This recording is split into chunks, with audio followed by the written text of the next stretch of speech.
Update. From the Chicago Wolves Update Studio, here's what's happening. Week 15 of the NFL wrapped up. You heard it here on The Score. The Packers double up the Rams 24-12. Packers now 6-8. They have a date in Miami with the Dolphins on Christmas. The Bears will be back up at Haugh today, getting ready for the Bills, who they will host on Saturday, Christmas Eve, noon kick. Bills favored by 9.5. The total in that one is 40.5. 6:15 tonight on The Score. The Bulls are at the Heat down in Miami, of course, looking to bounce back from some bad losses. They have dropped 4 in a row. Chicago Wolves 10-ticket flex packs are the most affordable, flexible way for you to see the Chicago Wolves in person at the Allstate Arena. Give them a call, 1-800-THE-WOLVES. It's Pick 6 with Mully and Haugh, where we debate the top 6 sports stories of the day and then open it up to you, the Chicago sports fan. Call us at 312-644-6767, or you can tweet your thoughts at Mully Haugh. Pick 6 with Mully and Haugh starts now. What is the greatest area of concern for the Bears on Saturday against the Bills? Protecting the quarterback or weaponry for the quarterback? Has this been a season-long question for this team, or is it more pronounced right now? Well, it's more pronounced because they've got players out because they're suffering through injuries. But this has been a season-long issue. This has been a problem, both elements. Obviously, the protection of the quarterback is the most important thing. It'd be nice if you had all your receivers healthy. There's a chance that Claypool could be back. There's a chance that N'Keal Harry could be back. And you need guys to come back because other guys are going down, right? And I would be surprised if Equanimeous St. Brown was able to play in this game after suffering a concussion. I think that, we know Darnell Mooney's not walking through that door. He's out for the year. I think that when you start kind of contemplating where this team is at, the number one issue is protecting the quarterback, is making sure that Justin Fields is not getting sacked 6 times. And the reality is that every team that you play that is a better team than you has a much better defensive front than yours and is going to come after the quarterback. So protect him or don't play him. I hate to go all Dustin on you, but if you can't protect him, then you better do something else. I was shocked that we saw Justin Fields come back into that game on Sunday. David Haugh and I disagreed about that yesterday. Mully, protecting the quarterback always has to be job number one. At this point, weaponry, there's nothing you can do other than clear guys to play, but even the question would still stand. And N'Keal Harry back out on the field. Right. What does that solve? Does that solve any kind of a problem? He's a big body guy. He's a big target, but then that big body went up in the air, had a great pass, came down to the ground and hurt his back. Back, right? And so you must protect the quarterback. You have to. And if you watch what happened to Jalen Hurts against the Bears, I'm sure people in Philadelphia are saying, they probably believe that the Eagles could have beaten the Bears with Minshew at quarterback, that they didn't need him, okay? And now you can't play him against the Cowboys. There's no reason to.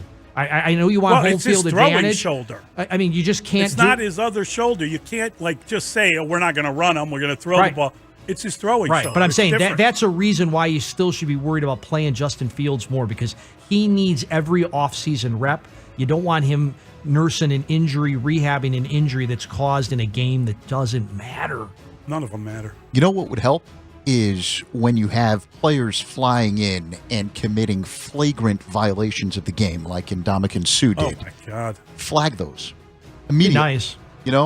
You have an eye in the sky that doesn't hesitate to take guys off the field if they appear to suffer some sort of head injury. Especially bully guys that have done that before. Shouldn't you be aware? Oh, Thug's in. We better watch him now. Come on. Can't have that. And we've seen that happen way too often this year. Not as dirty a play as that, but we've seen Justin Fields get hit where other quarterbacks get the flag. And that's the only way you stop it. And I understand that it's a little bit more difficult to officiate what Justin Fields does because and this is what makes him so electric, at any moment he can turn into an elite running back. And we saw him. Can I go on a tangent here? Please. That play where he stepped out of bounds but had the spin move. Oh, incredible. That is one of the top 5 plays I've ever seen from a Bear in my life. And I've seen a lot of the great ones. And think about all the great ones that you've seen. Like growing up, from Sayers to Peyton to Hester, Justin Fields is as good as any of them when he tucks and runs. I mean, think about it. He's that special. What's so alluring about Justin Fields is any moment can be the moment when he has the ball in his hands and he's on the run. What you'd like is to match some of those moments with his arm, and then it can get kind of scary. I think they'll get there. I think not this year, but I think that's the plan. And that's his plan, too, because he was asked about being a 1,000-yard runner, and he doesn't really want to do that every year, right? But you are so right.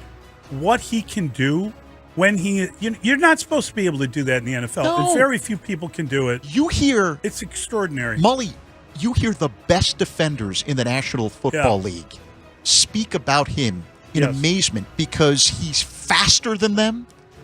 He's bigger than some of them. It really is amazing. But to answer your question, what is the greatest area of concern for the Bears on Saturday against the Buffalo Bills?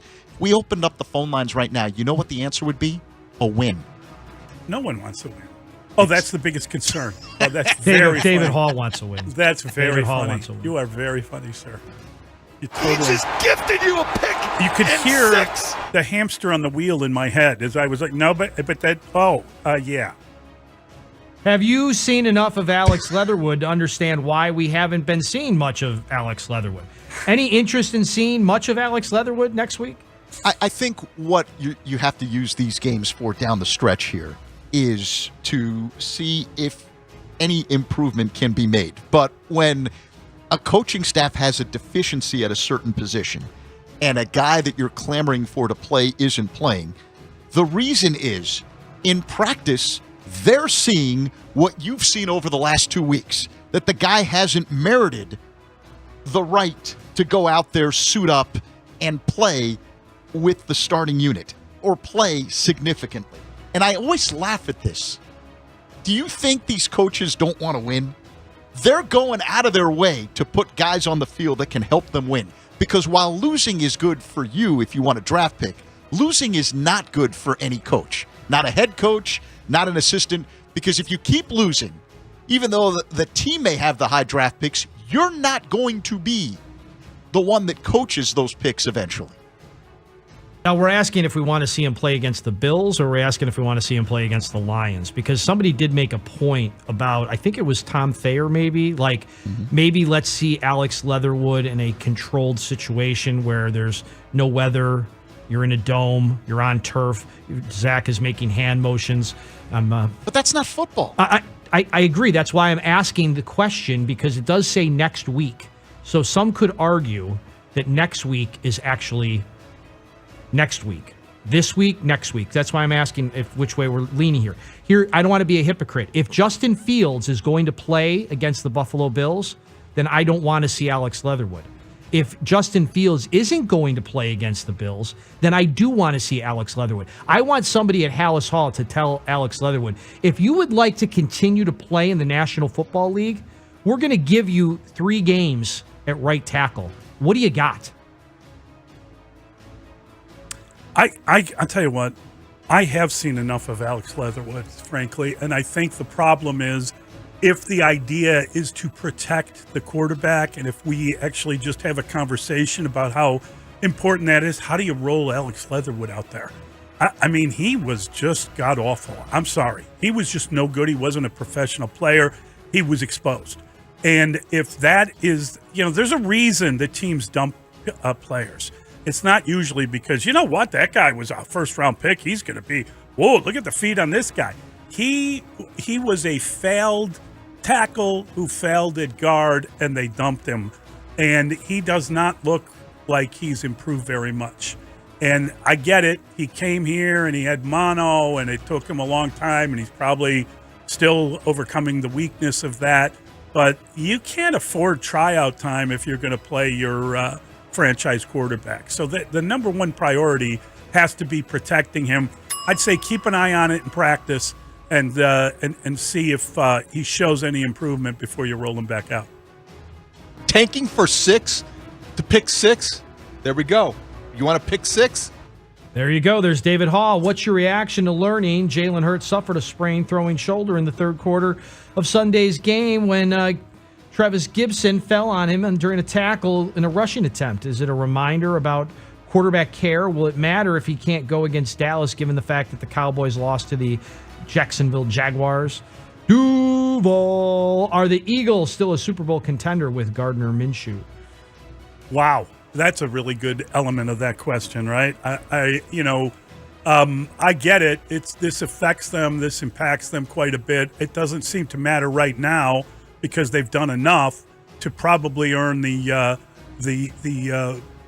bye and all the rest of it, the number one seed. But Minnesota came back from a 33-point deficit or whatever it was, and that's a team that just wants to keep winning in order to try to get that spot. And if the Eagles go to Dallas and lose, that's an interesting turn of events, right? So, they've got a couple games to spare, Philadelphia. They've done a very good job this year, but they are not the same entity without that quarterback. That guy has been phenomenal all year long. I think Minshew is a professional enough player that maybe they can do okay.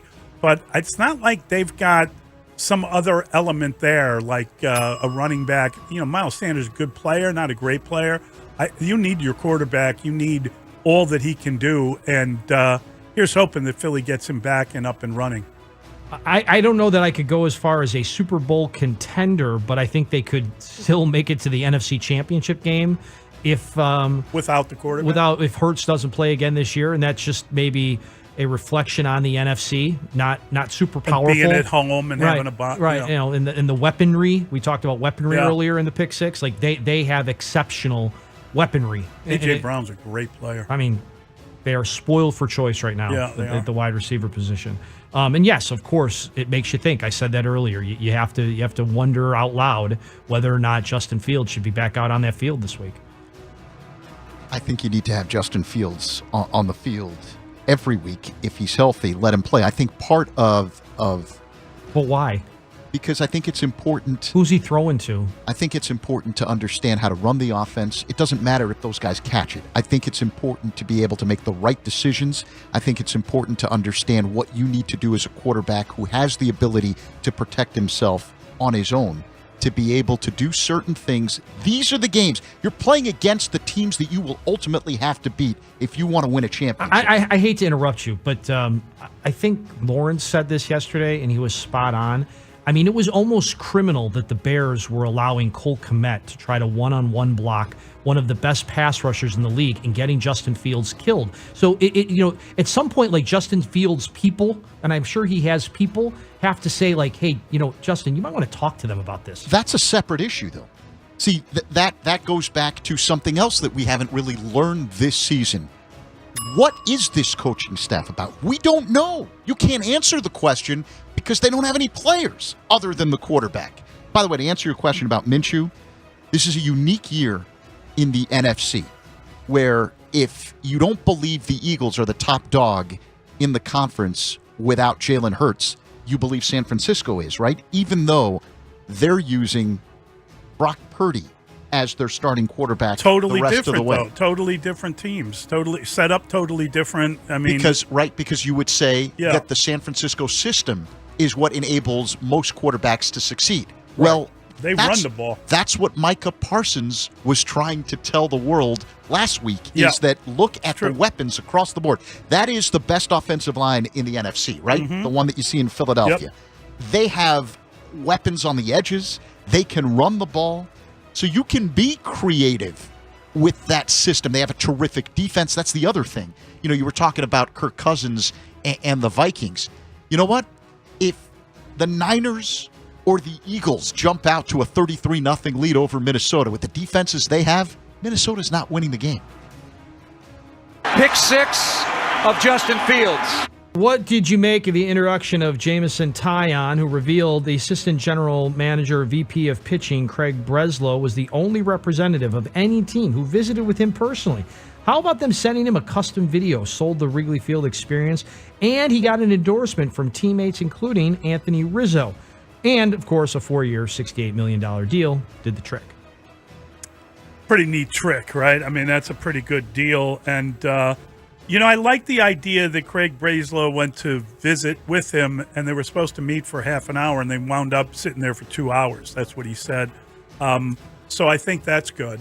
The personal touch is important, and sending someone that can sell all that they're trying to get done. That's how you land guys. And, I don't know that Tyon was their number one priority or anything like that. I think that the shortstop was the number one priority.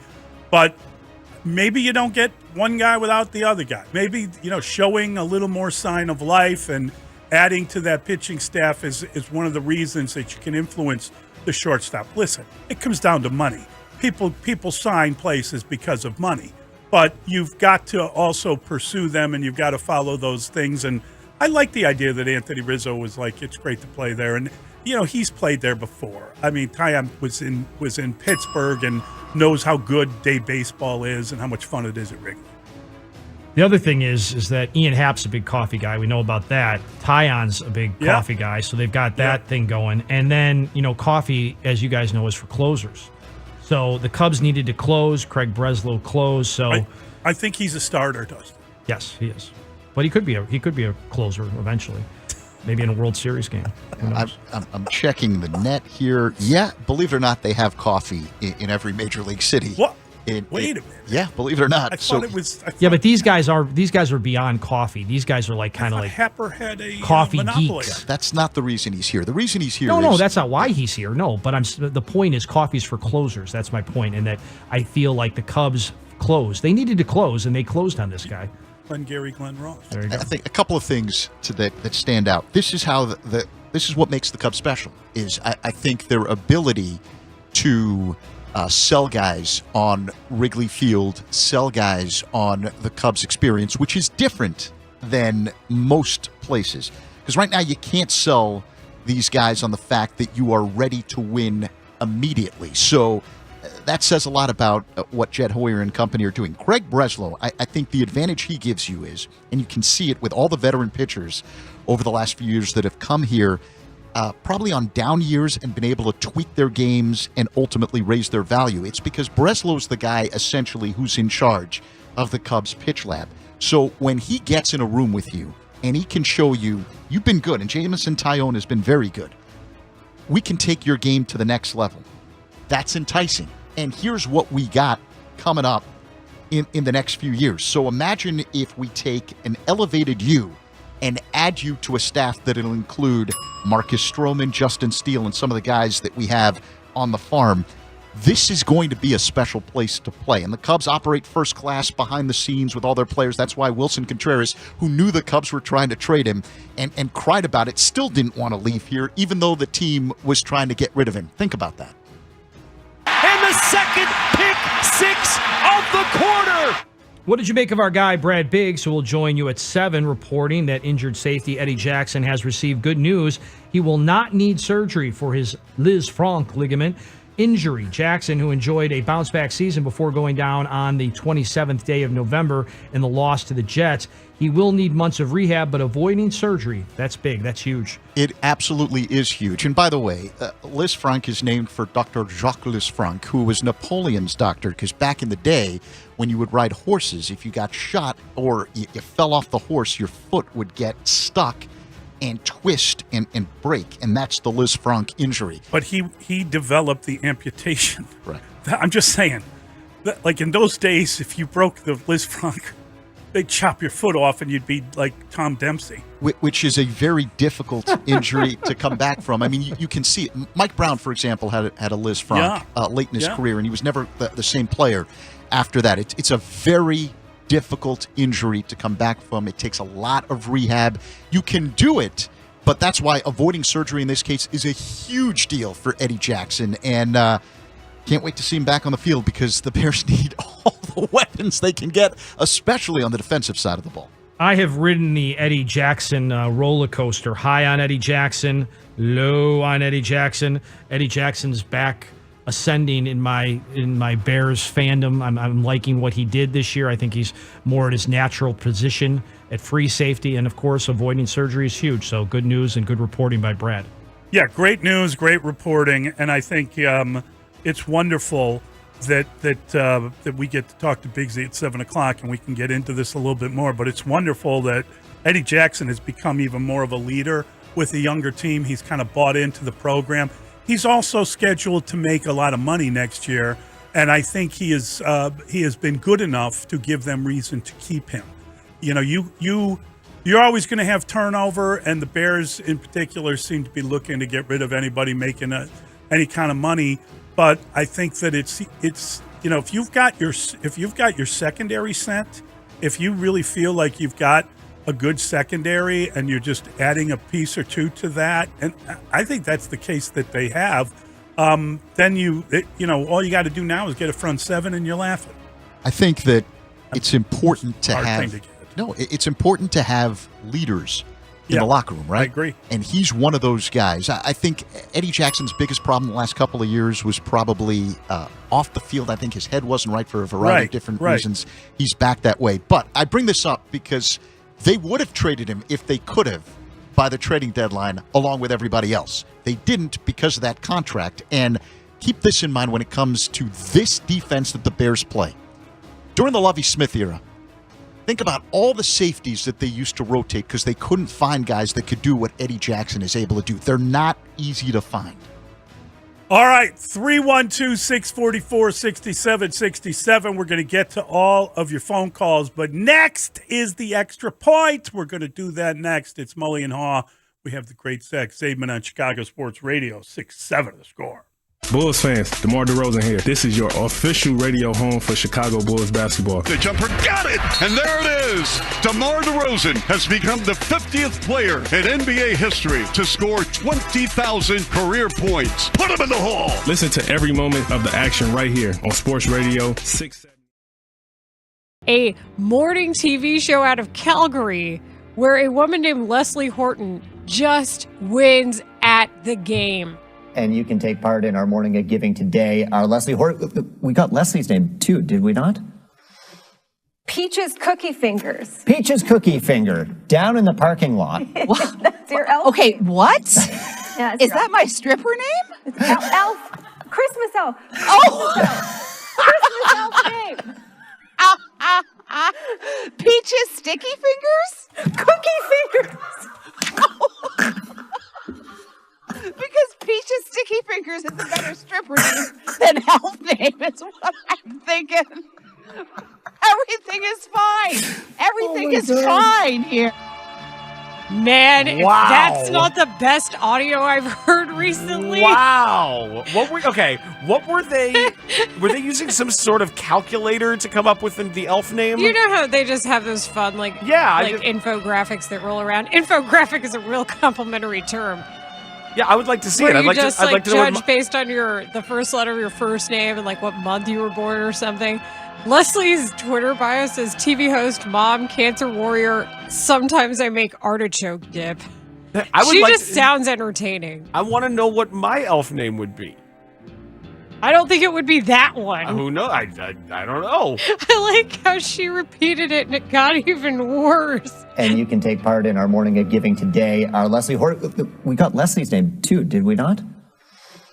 Peaches Cookie Fingers. Peaches Cookie Finger, down in the parking lot. What? That's your elf. Okay, what? Yeah, is that my stripper name? It's elf.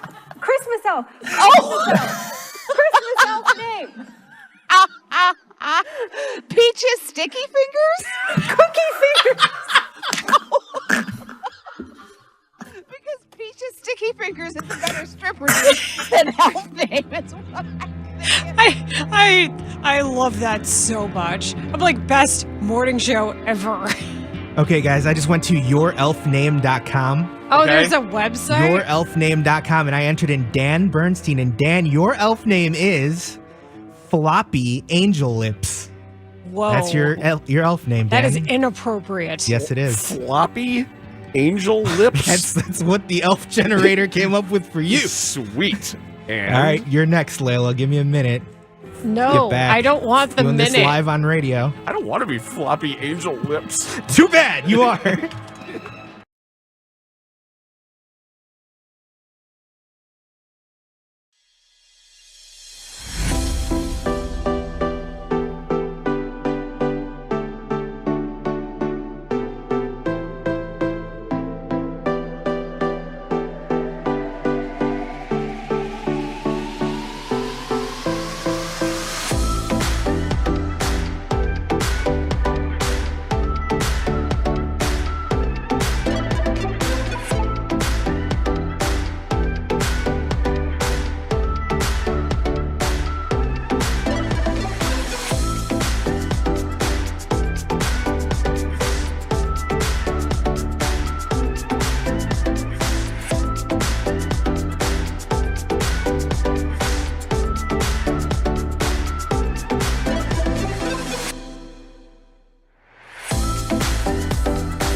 playing the Bulls mean the scoring drought is over?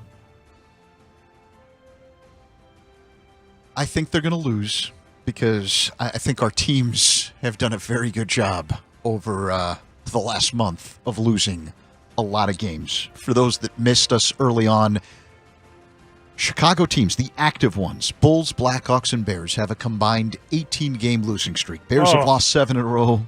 Blackhawks have lost 7 in a row. Bulls have lost 4 in a row. They're just banged up. And I know you could say, the X factor in this is how banged up is Miami. I just think Miami's a better team, and I think Miami's playing at home. It's going to be tough for the Bulls to win. The Bulls just, even when they play a tight game, they end up losing. It's just been one of those wacky years. Bottom of the hour brought to you by the Chicago Wolves. They're hosting for the holidays. The Wolves take on the arch rival Ice Hogs. They're from Rockford Friday, 7 o'clock puck drop, Allstate Arena, the place. Great tickets are available. Visit ChicagoWolves.com. So according to Bet Rivers, the Heat are favored by 5. This is the number that kind of jumps out at me, though. The total set at 224. So you're talking about two teams that usually don't score a whole heck of a lot. There's not much fun in betting unders, but I would be very surprised that 224 would be achievable. I've got to think that the Bulls are going to play a little bit of defense tonight after being embarrassed basically 3 games in a row on that side of things. But no, I see this losing streak continuing before our eyes and ears. They're on a 3-game road trip before they come home. I think they go to Atlanta and then Knicks. New York. Yeah. So and they got back-to-backs. Yeah. So it's Miami tonight, Atlanta.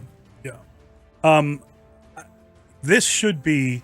I wish I could sit here and tell you the Bulls are going to win, but I mean, if you struggle to score points and you're still winning games, and that's what Miami's doing, that means they're actually playing some defense. They're actually trying to do some things. You know how you get your shooting going? You have nobody within 5 feet of you. So Tyler Hero should be knocking down wide open threes all night if what the Bulls have been doing is any indication. They just haven't played an ounce of defense. And that's embarrassing. They're coming off 150 point, allowing 150 points. How do you think that suddenly becomes better? How do you think that all of a sudden the Bulls are going to give you full effort, both sides of the court? And, their problem hasn't been scoring. It's been defending. And I think they're going to have a harder time scoring. I don't know if they're going to improve their defense. I mean, you would think that shame, as much as anything else, would fuel you to play better and to play more defense. But we haven't seen it happen thus far, have we? You know what we took for granted? When Lonzo Ball was healthy and playing last season. I'm not even talking. Remember him? No. Sorry. They were good when he played, like really good. Yes, they were. And I think we focused on him as an offensive player, and he brings a lot offensively. He's got length, and he's a terrific defensive player. You block the passing lanes with him and Caruso both there together. Bulls were a completely different team, and that's gone. Lonzo Ball, is he the greatest Bulls player since Michael Jordan? Is that what we're saying? Well, that Derrick Rose guy is pretty good. Saying, my point is, I know what you're saying. That we're acting like they couldn't win because Lonzo Ball's gone. I understand how well they played and how different they were and how much fun he was to watch and how he spaced the floor well and he could knock down a 3 and he could defend. I understand what he could do. But let's tap the brakes a little bit on you'll never win again unless Lonzo Ball comes back. Because you know why? I don't know when he's coming back. Yeah, he might not come back. But the thing is, and this, you've seen it with your eyes, right? Yeah. They don't have anyone that can do what he did defensively. No, and that's the reason we keep talking about this.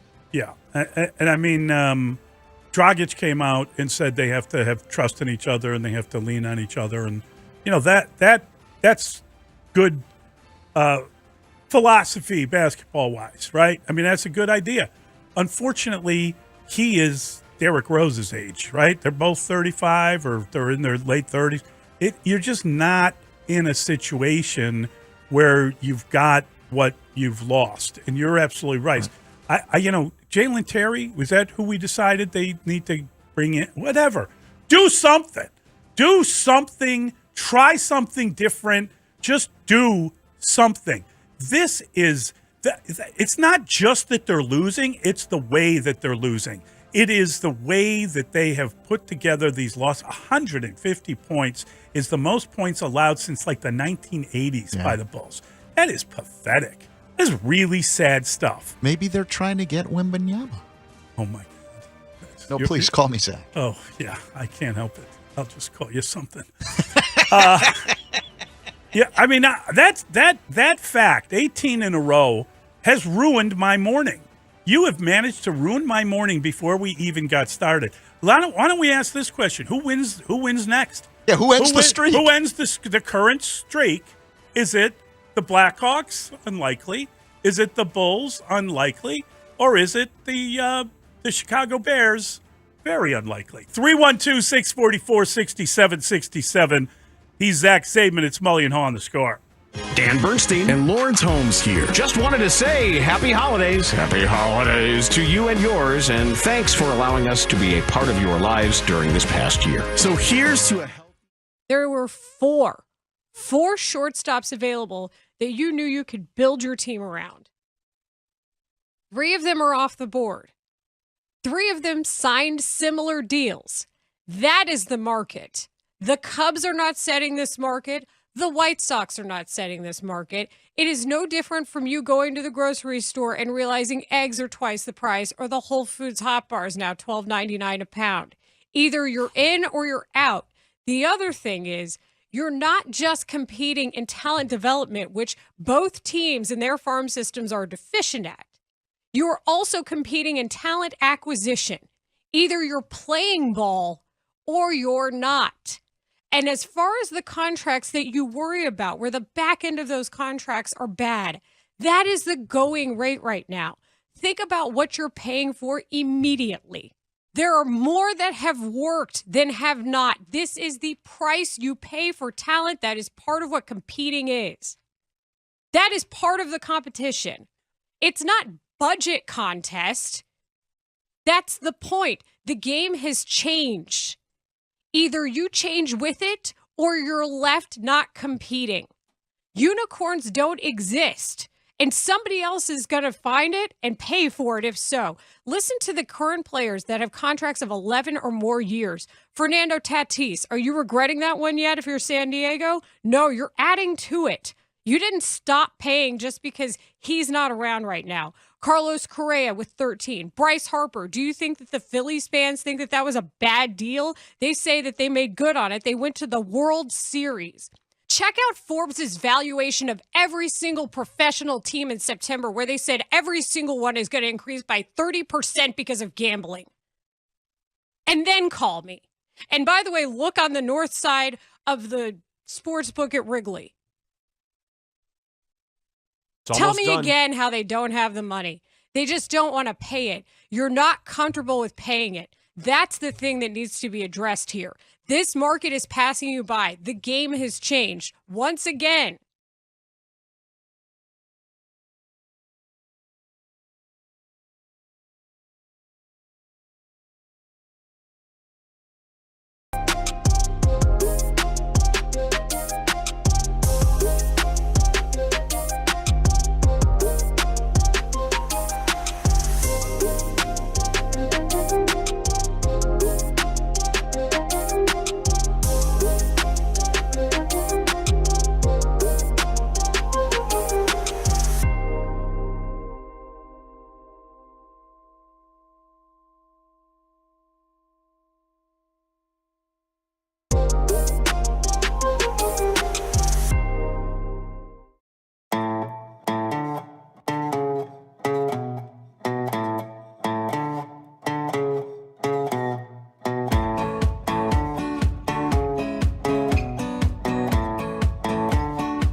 the Bulls will be the next team to win, and maybe they win tonight.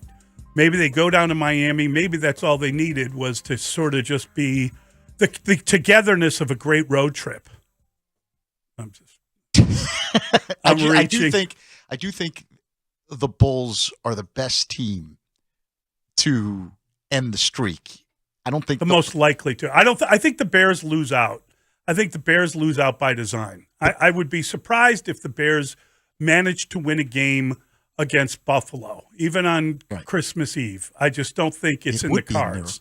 It would be a Christmas miracle or a Hanukkah miracle or whatever the day is. It'd be a miracle.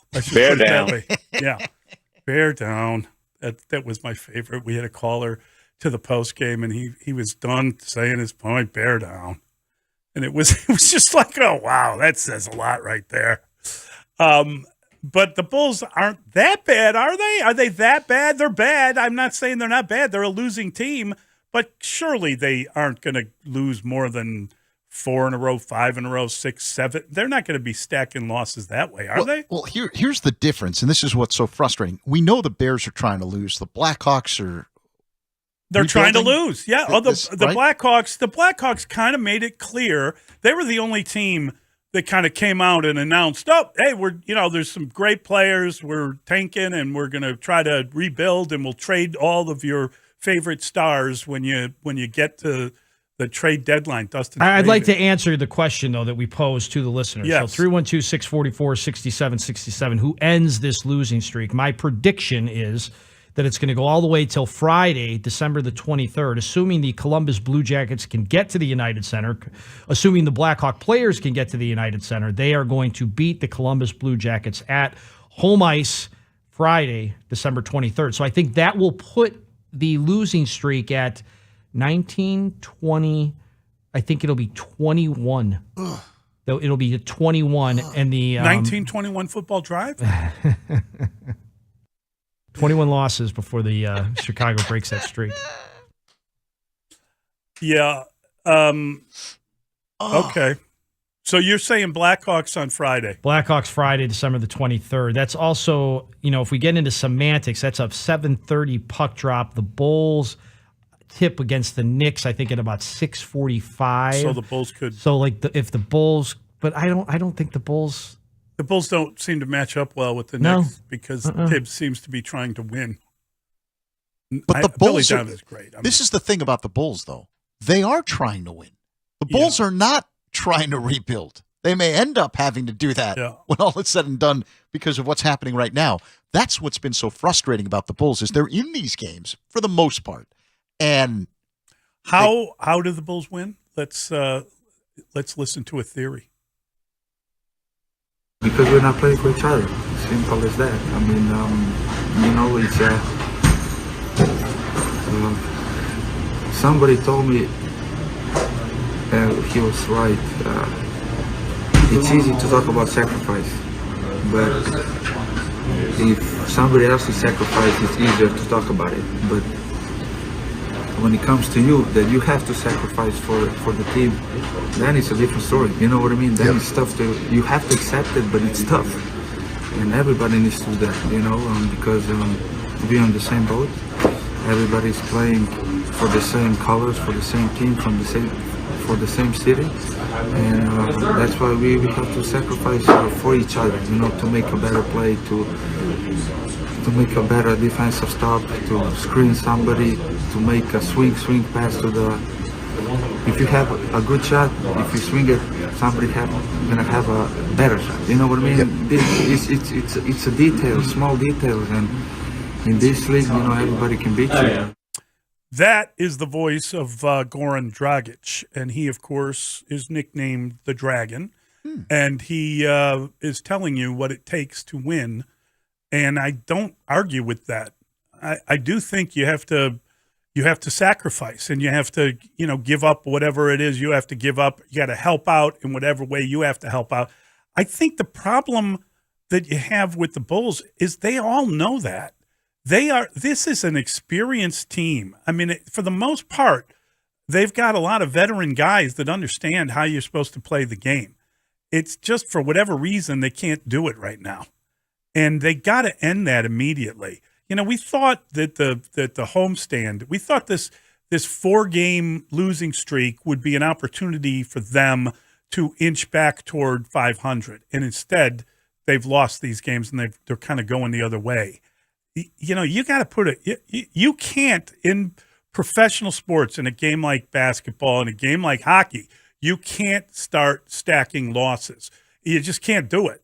You've got to limit your losing streaks and try to figure out a way to get some winning streaks. And the Bulls have not been able to stack wins together, but they are now stacking together some losses. And so tonight is a huge game for them.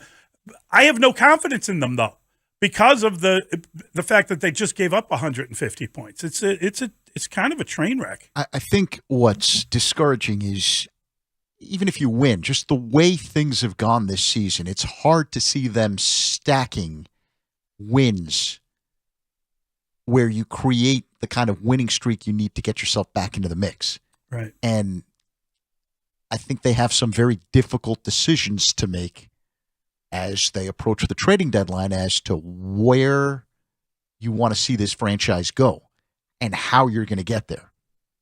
And I don't think any of us expected that throughout the offseason and at the start of the year. There was so much optimism that they could build on what they were able to do for most of last year. But instead, what happened late in the second half last year into the playoffs, right, and now into this year seems to be more realistic in terms of the identity of this team. And I think the answer's there for you, that you may have to tear this thing down. Well, and I mean, okay, you just surrendered 150 points to the Timberwolves, and you lost 150-126. That's awful. That is just an embarrassment to surrender that many points in an NBA game. And when you say, yeah, that they're probably going to have to tear it down, do the players understand? I'm sure they do. I mean, you got guys that have been around a while. When you not just lose, but when you embarrass yourself, and that's what happened in that game. Mm-hmm. There is really little way back. There is they are making the decision. The trade deadline is February 9th. They are making the decision for management that we're not good enough. They're sending this message. We're not good enough. You got to break this up. It's not going to work out. So, I mean, as long as we all understand that's what the message is, then okay. Then they're not good enough, then we got to break it up. Well, isn't that what Dragic is basically saying, is that there's been a resignation by players that, hey, we are not good enough. Right. And, yeah, you can't have that's it. it. Yeah. All right, 312-644-6767 is the number. We've got Biggs time next. We're going to bring in the football man from the Chicago Tribune, and we'll talk to Brad Biggs. It's Mully and Haugh. We've got Zach Saban on the score. The Score is Chicago sports. Chicago sports is The Score. Thanks for keeping us the number one and most listened to sports station in Chicago. Listen on your radio, laptop, mobile device through the Odyssey app, AUDACY, or tell your smart speaker to play 670 The Score. We're live and Cube, thank you so much for the time, man. How you doing today? Man, that was a hell of an intro, man. I'm doing good, man. You know what I mean? Y'all listening to that, you know what I mean? Y'all just pump me up that much more. That's our guy. That's our guy, Chris Tannehill, goes by Tanny. He is a huge fan, and no one in radio does better intros than Tanny. Yeah, that was crazy, man. You know, a couple of hip-hop stations can learn from that. I know he appreciates the praise. Want to talk to Tanny, though. Man comes up in hip-hop, has mixtapes, a fan of Ice Cube, gets complimented left and right by all of his big celebrity opens. Said Ice Cube said that some hip-hop stations could learn a thing or two from that open. How'd that feel, Tanny? I wish I would have had that endorsement like 10, 12 years ago about, when I was actually DJing. But, of course, Cube was awesome, and I got a chance to meet him when he was here 5 years ago. I couldn't believe it was that long ago. He signed my record, so he was very cool when I met him.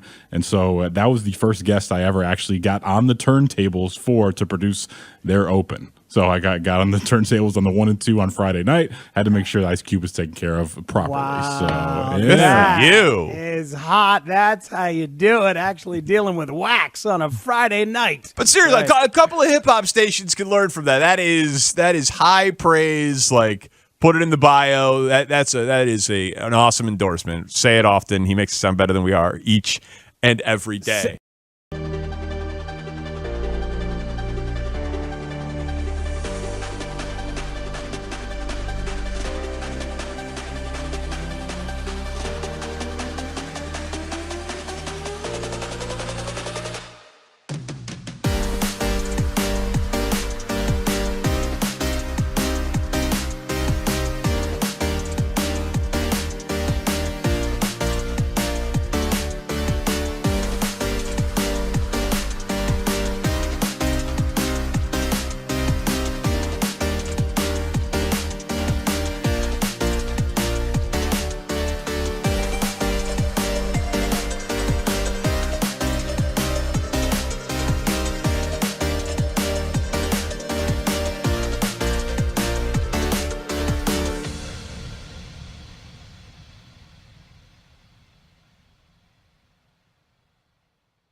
Scoreboard update. Good morning from the Chicago Wolves Update Studio. Here's what's happening. The Bears are back at Hallis Hall today. They'll start prepping for the Bills. They are here on Saturday, Christmas Eve. We'll talk to Brad Biggs about it in about 30 seconds. Bills favored by 9.5. Total 40.5 per the people over at Bet Rivers. Eagles QB Jalen Hurts suffered a sprained shoulder versus the Bears Sunday. Could miss the next two games. The next one, a big one down in Dallas against the Cowboys. Week 15 of the NFL wrapped right here on the Score. Packers doubling up the Rams 24-12. Packers now 6-8. 6:15 tonight right here on the Score. Bulls down in Miami taking on the Heat, looking to snap a 4-game losing streak. Does your youth hockey team want to play in front of thousands at the Allstate Arena? Make it happen with the Chicago Wolves Youth Hockey Program presented by Kia. Visit ChicagoWolves.com/youth hockey to learn more. Brad Biggs. Biggs time. Biggs with Mully and Haugh. Biggs Bears Report with Brad Biggs. Biggs time. Biggsy. His name is Brad Biggs. Brad Biggs talks football with you. Mully and Haugh, Chicago Sports Radio 6-7 to the score. Brad Biggs is the football man of the Chicago Tribune, a longtime contributor to the station and a valued friend. And he joins us now on the Signature Bank Score Hotline. Signature Bank, making commercial banking personal. Biggsy! Morning, boys. What's going on? Well, you are the man, and you have talked to Eddie Jackson and had a really interesting story about his injury, his Liz Frank injury. I've never heard of going to Green Bay to see a doctor, but that just tells you how the world has changed. And he has been he's not going to need surgery, which is huge news and really good news for Eddie Jackson for the Chicago Bears. You know, we look at him differently, I think, Brad, this year than we did last year, let's say, or the year before, where he was struggling a little bit. And he's been very forthright about what he's gone through with his family. You know, you got a lot of time for a guy like Eddie Jackson. He really kind of embraced the role this year. And he's the kind of guy, that's one area of their football team that if Eddie comes back, you feel pretty good about the secondary. Yeah, especially if he can continue to be that sort of veteran mentor for those younger guys, right? And he was kind of one of the younger guys when they had some veteran voices in the room. Well, all those, you know, Danny Trevathan and you know, Khalil Mack, and you just think about some of the standout performers that they had on defense, and he was sort of that young guy. Well, all those older voices are gone, and Eddie's sort of that guy now. And, you know, the coaches, they talked about everyone having a clean slate, right? And Eddie might have needed one of those as much as anybody after his 2021 season, his 2020 season.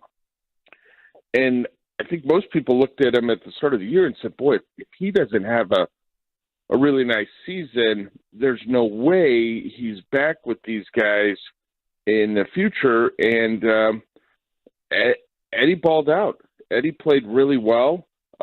He looked like the guy that the Bears invested in when he got the big extension.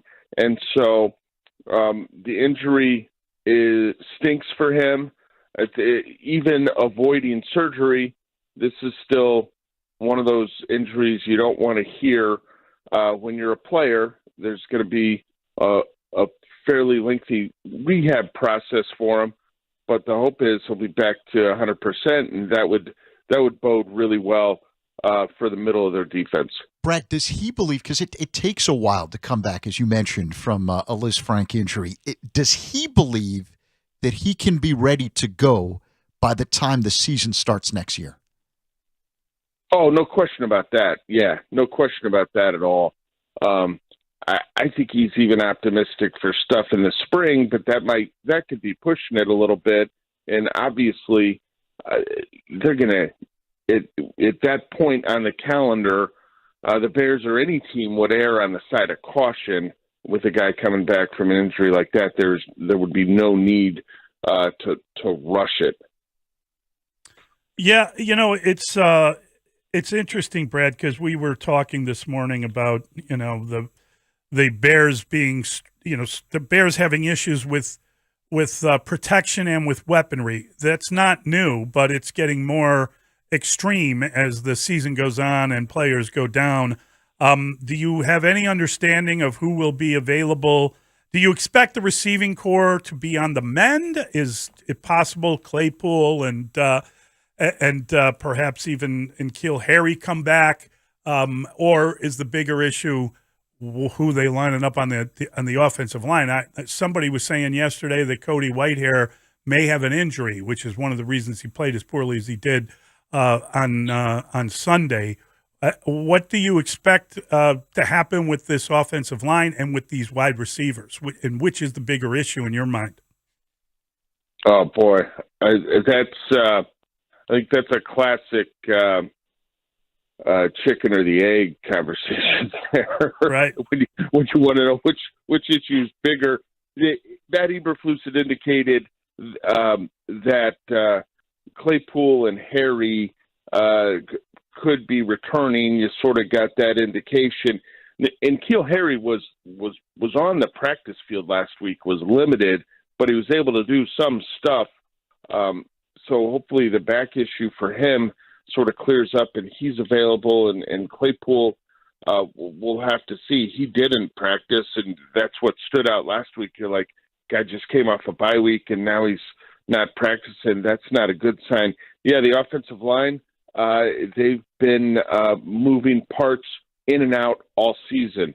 They've been doing that by choice. They've been doing that because of injury.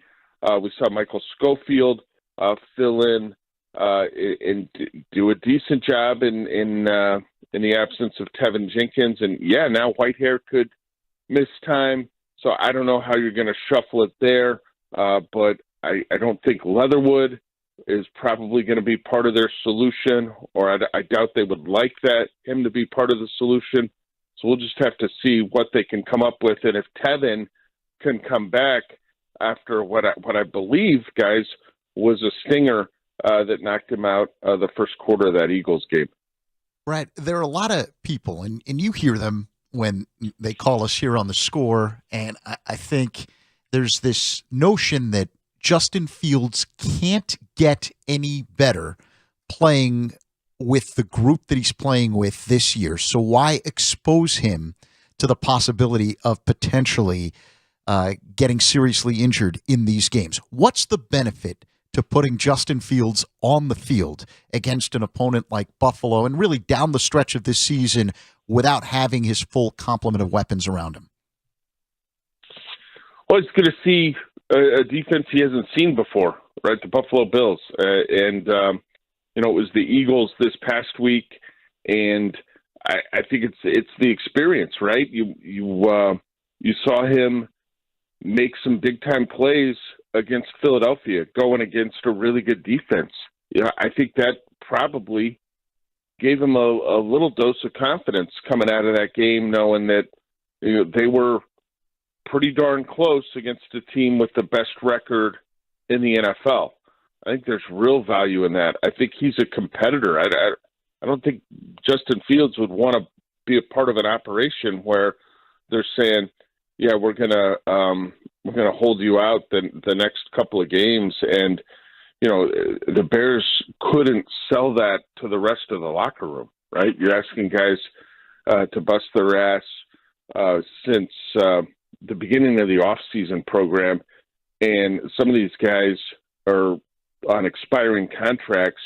How do you look them in the face as a man and say, hey, it's Nathan Peterman time, let's go? That just wouldn't work, and some people may not understand that, and if they can't wrap their mind around it, I don't know what to tell them. Brad, it is going to be cold. I mean, there is talk about a storm coming in, worsening conditions Thursday into Friday. There could be wind chills between minus 20 and minus 30 degrees Fahrenheit by the time the Bears are kicking off. What does that mean for a Cairo Santos? Is the line about 27, 28 yards? How do you work that out? Yeah, that's. Will he not attempt an extra point? Yeah, well, I mean, that kind of cold. No, I think they're gonna no. But interestingly, I watched the Monday night game, and the Rams got a long field goal. Yeah, I think it was late in the first half, but they got a long field goal, right? and Joe Buck was amazed that it was the third field goal made at Lambeau Field in excess of 50 yards in cold temperature. I want to say he said something like under 40, like it wasn't crazy cold all time, and he just couldn't wrap his mind around the idea that there had been only, again, that was the third field goal of 50-plus yards that had ever been made there. So, the difficult conditions make it a challenge for those kickers, and the Bears passed on that 48-yarder for Santos on Sunday. And if he can clean up the extra point thing, and he's talked about moving from the right hash mark to the middle of the field, maybe he can put all this behind him sooner rather than later. But I think the issue people have with Santos right now is that he's tied for the NFL lead with 5 missed extra points. Right. Not that Eberflus didn't send him out there to try from 48 against Philly. It's just that if there is a polar vortex, I mean, we saw him sort of turning down that 48-yarder. No, thank you. Yeah, well, you got two quarterbacks that are pretty good for running 2-point conversions. Yeah. So, Josh Allen and Justin Fields. So maybe we'll see a 16-8 game. Who knows? Well, I noticed that the point spread is like 40 points. They're favored. The over-under? Yeah. I'm sorry, the over-under. The point spread is 9.5 points. So they're favored more than the Eagles were, but the over-under is like 40.5 or something. It seems like really crazy that I guess that's a nod to the cold, right? 40.5 is the over-under. Maybe a little bit. One thing, statistically, Buffalo ranks okay.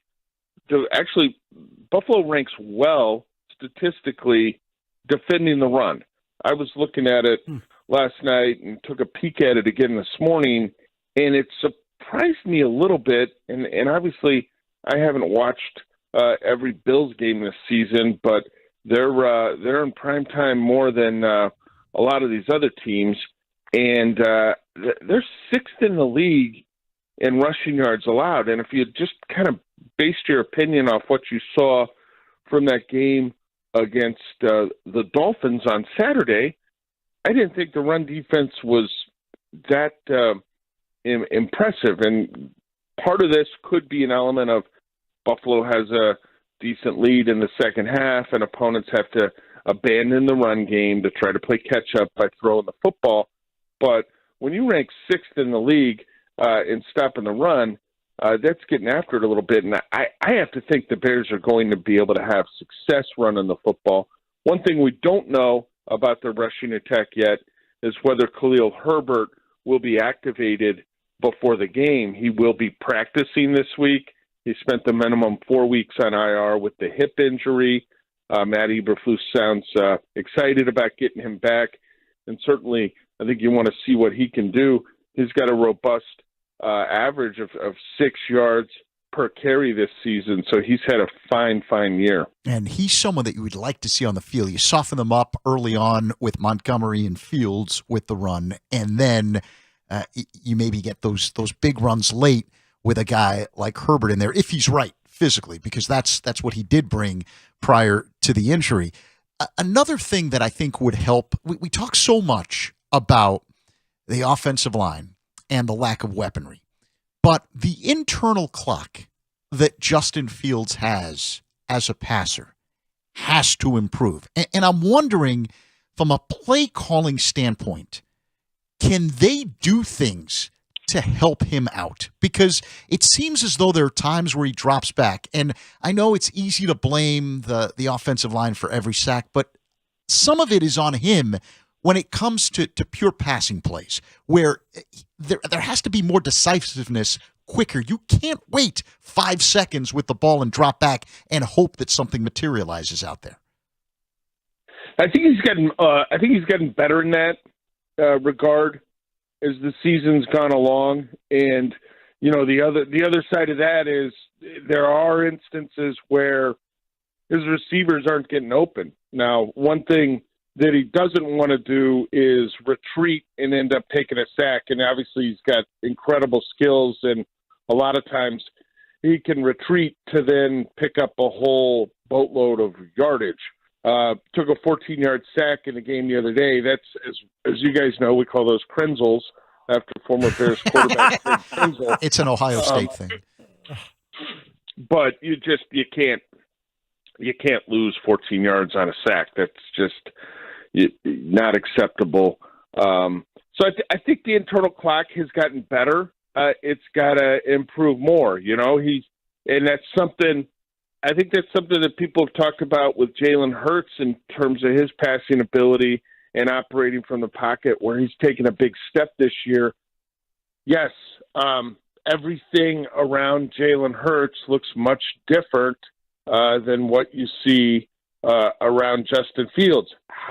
It's going to be really interesting to see how different Ryan Poles can make this football team look in 2023. I think some people expect that Justin Fields will be back, obviously, and that Poles will get close to 52 new faces around him, and the reality is that's not going to happen. So this is going to be a wild Bears off season. It's going to be really fascinating. I wonder how many fan expectations will be met. It's going to be very, very interesting to me. Are you already putting together a free agent list, Brad? I mean, I would imagine with money to spare, you kind of have to see who's available and who isn't at this point. There's a lot that the Bears can do, but not nearly as much as they might need to do. Yeah, I don't know how stocked the shelves are going to be down at the free agent store in March. And I wrote about, yesterday morning, just a little bit about Washington's defensive tackle, Daron Payne, who's put together a fantastic season. And you saw what a beast he can be back in week 5 I think it was week 5 when the Commanders came to Soldier Field in mid-October for that Thursday night game, and they really struggled to block him up front. And he's in the final year of his deal, but he's played so well this season that some are beginning to wonder what the chances are that Washington locks him up with a franchise tag. That's the strength of that defense there for Ron Rivera on the defensive line.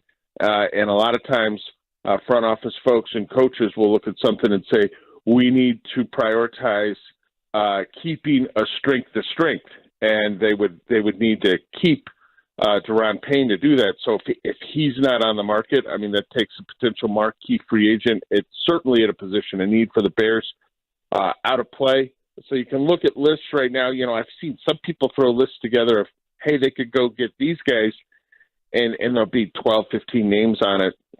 As possibilities, right? And I'm looking at them like, there's like half these guys are 29, 30 or older. Like that doesn't make any sense, because I think you want to be calculated. And remember, Ryan Poles has talked about being draft driven. This is a multi-year process. I don't think this is a quick turnaround to next year. I expect them to be better next year, obviously. But man, there's a lot of work to do, and I just don't know that you can, even if you have a super high batting average in free agency and the draft, if you can hit close to enough of them in one off season. Yeah, it's really going to be interesting, because I think the expectations that certain people in the media and many fans have heading into next season is not going to mesh with the reality of what kind of team the Bears can put on the field. But that's a story for the offseason. I did want to ask you, so I brought this up earlier. Justin Fields has taken a lot of shots at the echo of the whistle. We saw Ndamukong Suh the other day with a nasty, dirty play. Can the Bears do something about this? Because I think it's one thing to say, well, we send stuff out to the league every single week. Do they need to be more vocal every single week, even if it results in getting fined, to get the message across? Phil Jackson used to do this with the Bulls back in the day when Jordan used to get the treatment, and it would result in fines, but ultimately it resulted also in Jordan getting calls. Do the Bears need to start thinking that way when it comes to Justin Fields? Well, I'd be surprised if Matt Eberflus wants to divert part of his paycheck to the league office. But you talk to the officials before the game. I know there's a belief out there that Fields doesn't get any calls. Dan Weeder looked at something. This was a couple weeks ago, and I think he was pretty certain Fields led the league in calls for late roughing, right? Like Fields is getting those calls, and he's probably getting more of them than just about anybody else. So I'm not sure that it's as egregious as some people would like you to believe. I mean, there's some plays he goes down, he gets touched, and the crowd goes nuts, and it's like, well, the defender and Justin arrived there at the same point. But that's I think you talk to the officials before the game and say, hey, we've seen watching film this week that their linebacker 59 likes to hit the quarterback late, right? You gotta bring something to them. Hey, we watched weeks of tape, and this guy has a tendency to go past the whistle with the quarterback. Something to that effect. Maybe you plant a seed in the mind of the officials before kickoff. Yeah, they should have said, hey, we've watched over a decade of tape, and this in time we can sue as a cheap shot artist. All right, Bigsy. Thank you, buddy. Great catching up. Have a great day, guys. That is our guy, Brad Biggs. He is the football man of the Chicago Tribune. And we'll get your take. 312-644-6767 is the telephone number. It's Mully and Haugh. We've got Zach Zaidman here on Chicago Sports Radio, 670 The Score. This is where the Bulls play. Levine down the floor, unknowingly, Derek Jones Jr. with a two-handed slam dunk. Chuck Swirsky and Bill Whittington deliver all the action of Bulls basketball right here on Sports Radio 670 The Score, Chicago's official radio. Darnell, this is great stuff. I loved reading that, and it's great. I love the fact that you're going to be around this beat again. When you have a coach who is willing to open up with you the way he does with you and other people on that beat, I think Billy's he's a treasure to have in town because of the way he talks about stuff. I wish everybody, all his other counterparts in sports did the same, but that was it was really good stuff. Hey, Dan, I appreciate it, but I got to tell you, Jim Boylan opened up. How dare you? Come on! How dare you, Darnell? Low. That is absolutely uncalled for and absolutely low, and that will not be forgotten. Man, snipe. Our goals for the season are to make the playoffs. An absolute snipe. Oh, God, I love when people play. They come to play. Yes. Yeah. Shout out to Darnell. How about it? Okay. All right. Okay. All right.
Circa Sports, the world's largest sportsbook. Grab a free spot at our newest and largest party, the Big Game Bash Watch Zone.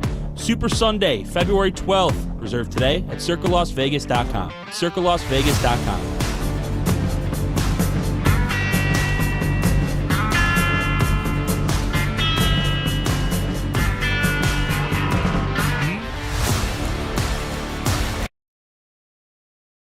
We have Zach Zaidman with us today, and we just had a conversation with Brad Biggs. And Zach, you're traveling on Christmas Eve with the DePaul basketball team heading out to Nebraska to play Nebraska. Heading out. No. Creighton. Oh, Creighton. I'm sorry. In Omaha. Yeah, in Omaha. You can hear it on the score. I'm sorry. Omaha. Christmas Day. Omaha.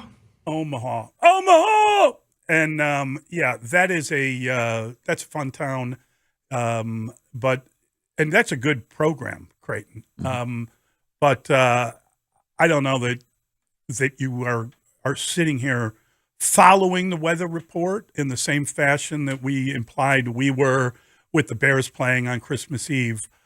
How do you handle that? There's talk of Buffalo coming in early, coming to Chicago early because, well, they're in Buffalo. But that was just a mean, cheap shot against Buffalo. They were trying to avoid the weather, so they might come in a day early. That's all I'm saying. Why do you have to turn it into something ugly? Well, but do you worry about, you're traveling with the team. Are you concerned about the weather when it comes to travel? Do you worry that you're not going to get out, that you're going to get it, or do you just kind of roll with the punches? Whatever they tell me to do, I do. The big problem is supposed to occur, Thursday into Friday, right? Yes. Friday's going to be a disaster here, at least as of right now. Now, in our show? Mully, I've heard your work. Yeah, okay, that's fair. No, that's fair. I do think, and hopefully this show helps warm us up on what will we'll be here. Yeah, it'll be a very ugly Friday because that's when the big snowstorm's supposed to occur. Saturday, brutally cold, single digits, right, for the high, if I'm not mistaken. I think it's supposed to be like 5 degrees on Saturday, the high. Yeah. So, and I miss football more than I could ever possibly adequately explain on the air. But I don't miss being on the sidelines when it's 5 degrees outside. Yeah, that's a little bit rough. But that's the biggest issue. Did you sit on the bench, Grody style? I don't, heated bench? No, you can't do that. Oh, I talked to Mark, and he was sitting on the bench. I mean, if you want to do your job and work. Well, he was talking to Chase Claypool on the bench. Yeah, I think it's important to talk to the people that are going to play. Well, because ultimately they will give you a better indicator. But it was interesting. Like Chase Claypool was literally holding open the playbook and telling him every play that was going to happen. I did not have that kind of luxury. Okay, maybe I made that. Because there wasn't a Zach Saban being critical of Mark Grody. No, that's not what I'm saying. What's wrong with Grody? He's here tomorrow. He's here tomorrow at 7. Zach, listen, by the way, if he's sitting on the bench, and I have no problem saying this, if he's sitting on the heated bench, he's soft, and I'll tell him that to his face. Come on. Did you lend him your old winter gear when you left the Bear sidelines? No, because it's still cold in the winter, even when I'm not on the sidelines. I need that gear at all times. But it was run interesting. Through your winter gear real quick. I just because I'm going to be having to be outside a little bit in the next week. I'm curious, what should I buy? Did you wear your well, not the nude 90, but you certainly wore some sort of pajama bottoms, heated pajama bottoms preferably? I feel like I should charge you for this, but could you read it in that voice? I think the base layer is very important. Let's start out with that. It's important to have a base layer, and then you cannot layer enough in the conditions that the Bears are going to be playing in on Saturday. And the sideline reporter isn't the only one. I mean, if you're a fan going to the game, it's very important to stay warm. I have learned that, and I always use this as the example. Remember the NFC Championship game at Lambeau when the Giants were playing the Packers? I covered that game. Right, and Tom Coughlin looked like his face was Vaseline face. Right. Yeah. But the Vaseline is critical in those situations, and that was the key. this is the reason that I'm such a good-looking man as I sit here today. Your use of Vaseline? Is because I was able to protect my face from the windburn. So you'd have like some sort of a like a hood or something, like a ski mask type thing, only you'd throw some Vaseline. If I was, the problem is when you're a broadcaster, right? You need to have your mouth available. Your mouth available for speaking. And yeah, that's not going to work. Right, so that's where the ointment, if you will, on the face, yeah, that's interesting. Is a huge. Did someone tell you that, or did you see Tom? Well, there were a few games where I ended up looking like Tom, and I realized that doesn't work. So I spoke to the training staff and the Bears medical team, and I was advised the best way to protect yourself. Oh, that's good. Yeah, and look at me now. Yeah, I've always had like, like what is the name of the thing from Costco, Dustin? 32 Degrees. Is that the? Yep, that's the brand. Yeah, and they have like long underwear and. That loose layers, right? Isn't that the kind of Chicago thing we've learned? Yes. Make sure you layer up. Well, last night on Monday Night Football, before the game started, they were talking about scuba suits. They were talking about Baker Mayfield and getting fit like in a scuba suit. Well, that's what Tom Brady was the guy who made that very popular, and Jay Cutler, Josh McCown, when they were the Bears quarterbacks, would wear that kind of gear. Remember the night that Ditka had his number retired? It was one of the coldest nights. Oh, that was hysterical. Coach Ditka. Yeah, that was so Mully, cold. Go Bears. I think that Go Bears. That was Ditka like marched out there, go Bears, and left. That was awesome. So back to the box. The best part was after that game, I interviewed Alshon Jeffrey. Yeah. Live on the field. Okay. And I go, man, how cold was it out there? Because I mean, it was as cold as can be. And he goes, it was cold as boop, right? Yeah. And I go, Alshon, you're live on the radio.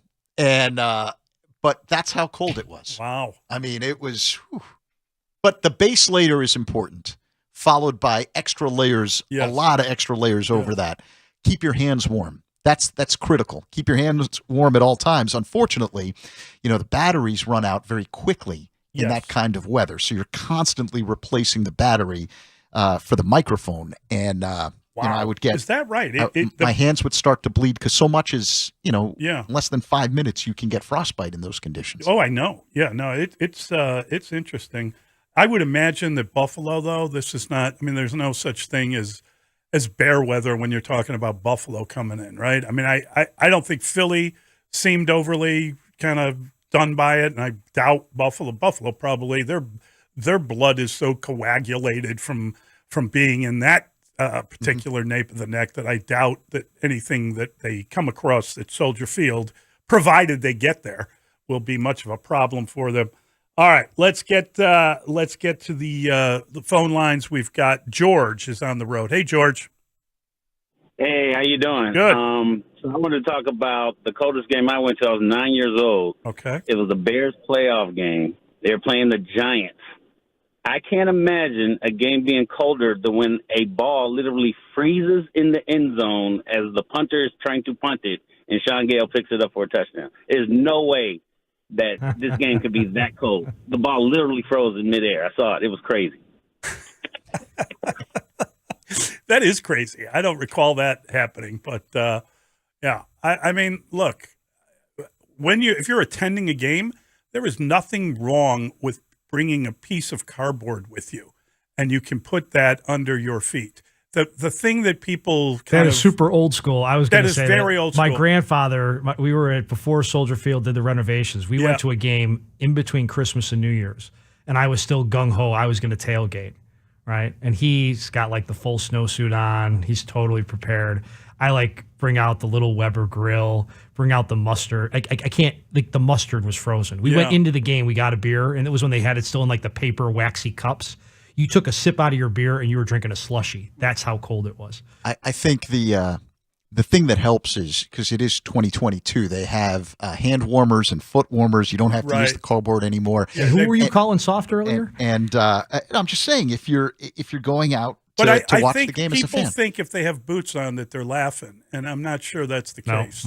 I think that's where the cold comes up through the ground on you. You got to be careful. That's And all it I'm is interesting, like just the little things on the sideline. For example, usually a normal game, you'd have a lot of Gatorade. Yeah, right? soup, right? Chicken but soup. So you have, there are two different things that you'll see on the benches during these cold weather games. You'll have chicken broth Yeah. because that has the electrolytes that you would get, Yes. say, from Gatorade, the Yep. same property. Yep. And there's hot chocolate because for some guys, they need the carbs during the game because the body fat is so low. Right. So the hot chocolate helps in that department. Yeah. Well, we're going to bring in Coach Wannstedt. We'll talk to him. But, Justin Fields having a cramp in the cold weather, that is not a surprise because he didn't extreme drink. conditions, yes, extreme conditions will have the body will have the same response. And that's exactly right. You don't think that you need to get your electrolytes or carbs, as it were, whatever it is, but you do, maybe as much as you do in the hot weather. The irony of a man the fan base believes can walk on water, needing to actually drink the water to continue to operate at that legendary level. You're something else. We've got Coach Wannstedt joining us next. It's Mully and Haugh with Zach Zaman on the score. Hey, it's Dan Bernstein. And I'm Lawrence Holmes. You can check me and Dan Bernstein out every Monday through Friday, 10 a.m. until 2. Patrick Manley joins us to talk Bears at 11. Pete Futak tells us who to watch in the remaining bowl games at 11:25, high noon 11:40. And Evan Altman on the Cubs at 12:25. Dan Bernstein and Lawrence Holmes, 10 a.m. to 2. From the Chicago Wolves Update Studio, I'm Chris Ranji. In regard to the Bears' offensive line, something has to change, and coordinator Mike Tice knows that, but says that changing personnel really is not an option. We have other guys on the roster, other guy on the roster. It's not like at this point of the season you could take a James Brown, who I'm very high on. Of course, I'm very high on all the players because they work so hard, and say, okay, you're the guy now.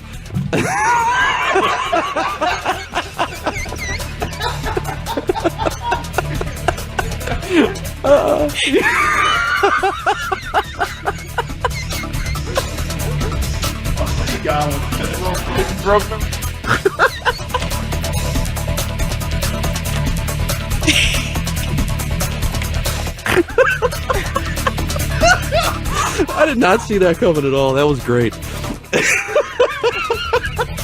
Raji's drunk. Speaking of James Brown. Yeah.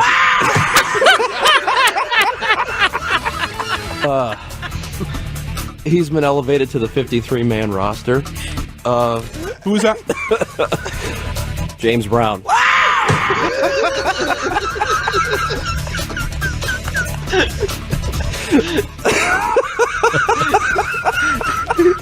Dumbass. Oh, Dwayne Wise coming back for a year. This update brought to you by the Worst update ever. If you couldn't find joy in that, you can't find joy in anything. Doesn't matter how many times I hear that. It makes me laugh every time. Because there's layers. Like, for me now, it was the first two laughs after the drop was played. Like, the pause is like, and it's like, nope, you can't hold that in. Tanny being relentless with it, too. Who was that player that you said? You know, like, just going back to it. That's one of the great things about, like, this place, that every now and again you'll see it happen on TV. Like Bob Lee, like when he went into his laughing jag and couldn't spin out of it on SportsCenter. It's such a great moment, but here we can lean into it and pile on.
mustache. Wani, hanging out with Mully and Haugh. Open up the door, it's Dave. Who? Dave, D-A-V-E. Dustin, we're not going to waste airtime on that, okay? Thank you. Next question. Thank you. Next question. Thank you Next very question. much. Dave Wanstead.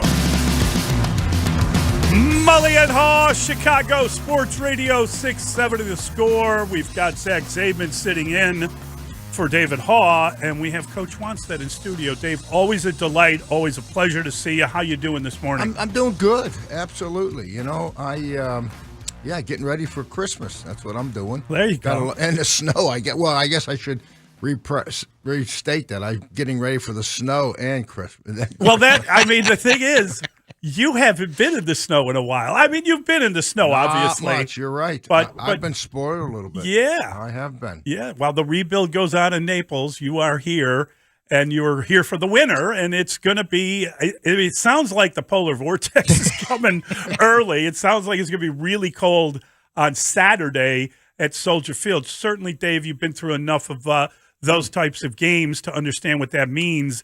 And we were just talking about it with Justin Fields. You know, the fact that he got dehydrated, the fact that he started cramping up, I don't think people understand. You understand that extreme conditions will have wear and tear on you over the course of a football game, whether it's too hot or too cold. The body responds kind of the same way. Yeah, and the clothing that the players wear, and anybody out there that's obviously gone hunting or as a jogger out in the cold, that you can layer up too much. Yeah. And it's amazing. You say, "Oh no, we're not going to sweat." You know, it's 20 degrees out. Well, guess what? You put some of that heavy underclothing on and you run like he does, and he's running every play. Yep. Obviously.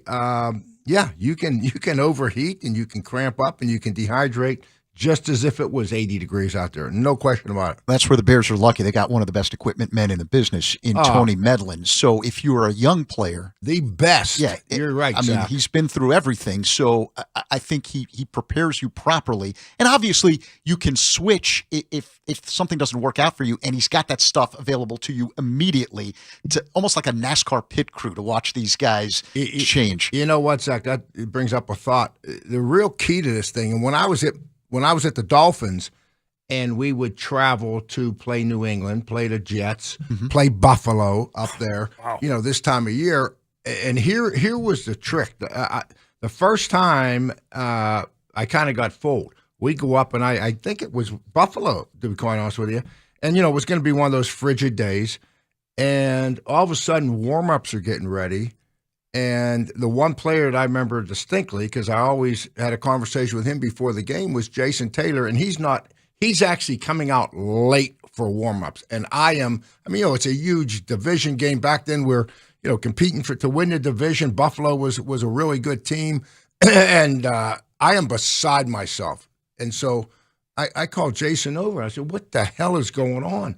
He says, "Coach, it's a madhouse in there with guys getting long johns and neck collars, right. and so the lesson was from that day on, we would put out all the gear that the guys want to wear, and I made them all dressed. I says, "There's no trying on, all this undergarment stuff. It's going to be frigid. Whatever you're going to wear, you're going to try it on right here in Miami on Thursday after practice. It's going to be in your bag, and it's not going to be a traffic jam at the gate, the equipment manager, wow. Everybody screaming for gloves and everything." So that's what we would do.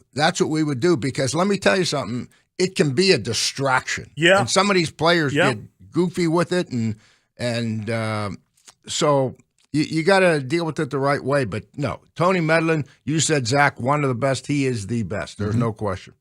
Okay, so we know that Buffalo coming here to Chicago. We know that they know there's no weather advantage for either team in this particular situation.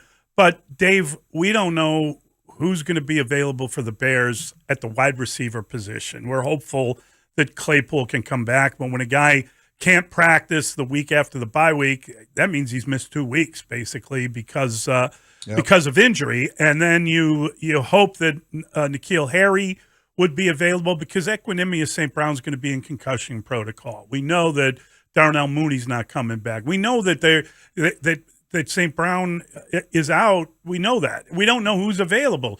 When a guy like Sammy Watkins gets cut, the Bears aren't interested in.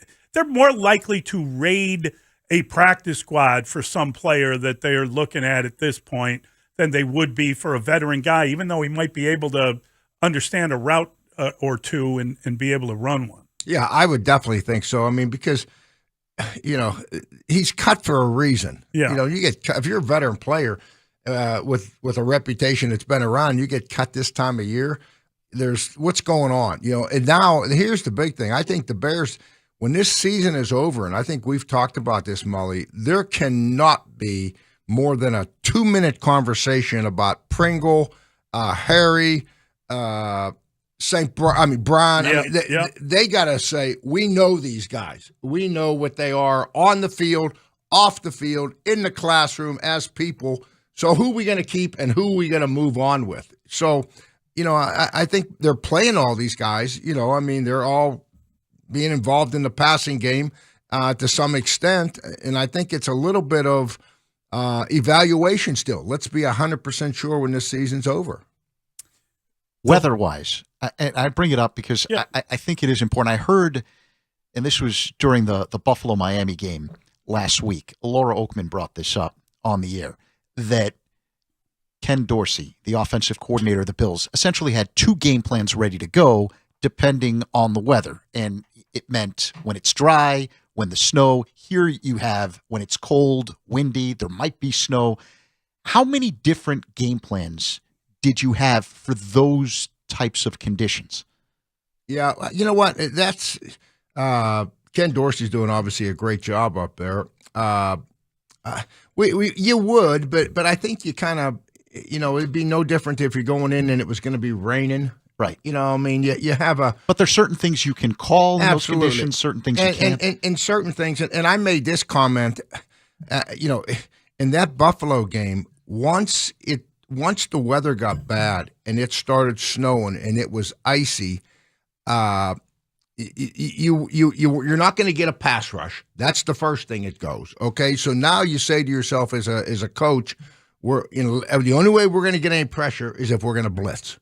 If we're not going to blitz, I don't care how good our pass rushers are, and that's what happened to Miami a little bit at the end of that game, against Buffalo. Let's talk that game, because when it started snowing and it got real icy at the end in the fourth quarter, Chubb's name, I don't think, was mentioned the whole game. And that's why they traded for him, right? To get him and get games like this. And he was a non-factor. So now who has the advantage? The receivers have the advantage because they know where they're going. So as a defensive coach, it gets icy, it gets cold, it gets slippery. All of a sudden, you're not going to get the pass rush. You got to be a little bit more conservative with your defensive calls, because you go blitz and you get caught up in man coverage, you're liable to have a receiver slip or be late breaking and give up a home run. And that could help Fields. Oh, Yeah. that could definitely help Fields. Oh, yeah. That could definitely help Fields. There's no question about that. I don't know if it's going to, I guess it could snow, but the frigid temperatures. Here's the thing with this week, and on my last point is, the biggest thing with quarterbacks when it gets frigid out is that the ball freezes, okay? Mm-hmm. And a lot of these guys have a very, very difficult time. Some quarterbacks have a tough time throwing a wet ball. You'll hear that. Some quarterbacks have a tough time throwing a frozen ball. That's when Deflategate, remember Deflategate? Yes, of course. That was the whole theme that they were accusing him of. Squeeze it of easier. Taking the air out of the ball. Right. Exactly, Molly. They wanted a softer ball to throw if it really happened. Well, guess what? Did you see Josh Allen at the end of that game? His hands are as big as this screen. The guy can throw a ball. It doesn't matter. I mean, he's one of the few quarterbacks, in my opinion, that has played in this type of weather since high school. He's weatherproof. And he's weatherproof, and he can throw that ball as hard in a snowstorm as he can. Very few guys. Tua couldn't. Tua made some nice throws, but it was a lofty pass. And Justin Fields does have a little bit of a fumbling issue. Yeah, I wanted to get into that. We'll do that next. Coach Wannstedt stays with us. It's Mully and Haugh, Chicago Sports Radio, 6-7 of the Score. This This is Chicago's #1 and most listened to sports station. We're live from Chicago, talking Chicago sports. Listen on your radio or through the Odyssey app. AUDACY. We are 670 The Score. Always live on the free Odyssey app.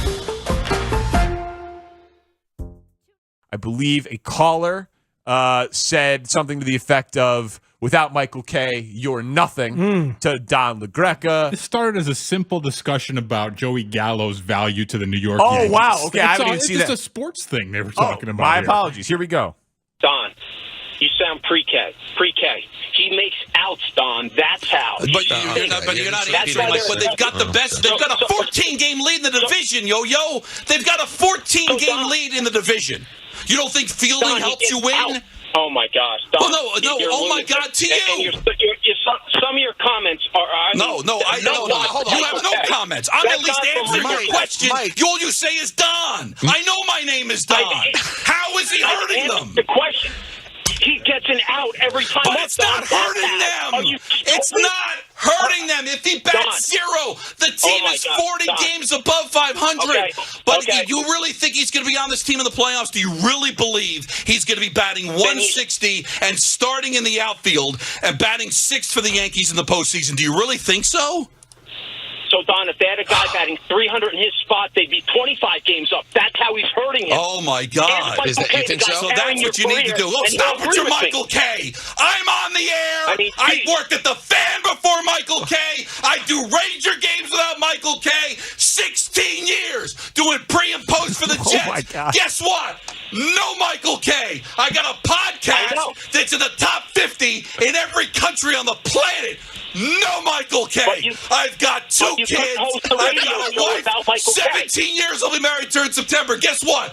No Michael Kay. I've got hair that people would die to have. Michael Kay, nothing. I'm a fabulous driver. Michael Kay's got nothing to do with it. I'm one of the best friends you could ever have in your life. Zero to do with Michael Kay. Do not ever say to me, you wouldn't have the guts to say it to my face, Michael Kay's got nothing to do with what I am and who I am. I can work with Michael Kay. I can work without Michael Kay. You better bring it. You ask me questions, I answer them. I ask you questions, you say, Don. That's what Cuber was saying when I was tripping on Mesk in 84. Play it, Don. Kept looking behind me, thought something was going on. I hate you. Oh, my God. Tripping on mescaline in 1984? With Cuber? Don! That's what Cuber was saying when I was tripping on Mesk in 84. Okay. That's something. Guy was on mescaline playing Cuber in 84. Noted. Ask Don LaGreca about that. Also noted. Don't ask him about Michael Kay. Or Joey Gallo. Believe we touched a nerve. Caller touched a nerve with you wouldn't be anywhere without Michael Kay. Also, what he says, nothing is about Michael Kay. I mean, you have been his co-host on the Michael Kay show for more than a decade. God. At least some of your career is due to Michael Kay. I got to say, as a guy who was once on the Danny Mac show, some of your career was due to Danny Mac. Absolutely true. But that's just how it works. But if you had called me out on that at the time, and it might have touched a nerve. But I don't know. Did you run up your hair in your driving? I don't think I would have gotten. I've got hair that people would die to have. Michael Kay, nothing. I'm a fabulous driver. Michael Kay's got nothing to do with it. I drive a Dodge Stratus. What does Michael Kay have to do with his hair?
score, 6:15. Bulls looking to end a 4-game losing streak down in Miami. They will be taking on the Heat. The Bears are looking to end a 7-game losing streak on Saturday when they host the Bills. Right now, the Bills are favored by 9.5 points. The total in that one is 40.5, and the Blackhawks will be hosting the Predators on Wednesday. Chicago Wolves 10-ticket flex packs are the most affordable, flexible way to see the Wolves in person. Allstate Arena, the place to do it. Call 800-THE-WOLVES. Dave Wanstead hanging out with Mully and Haugh.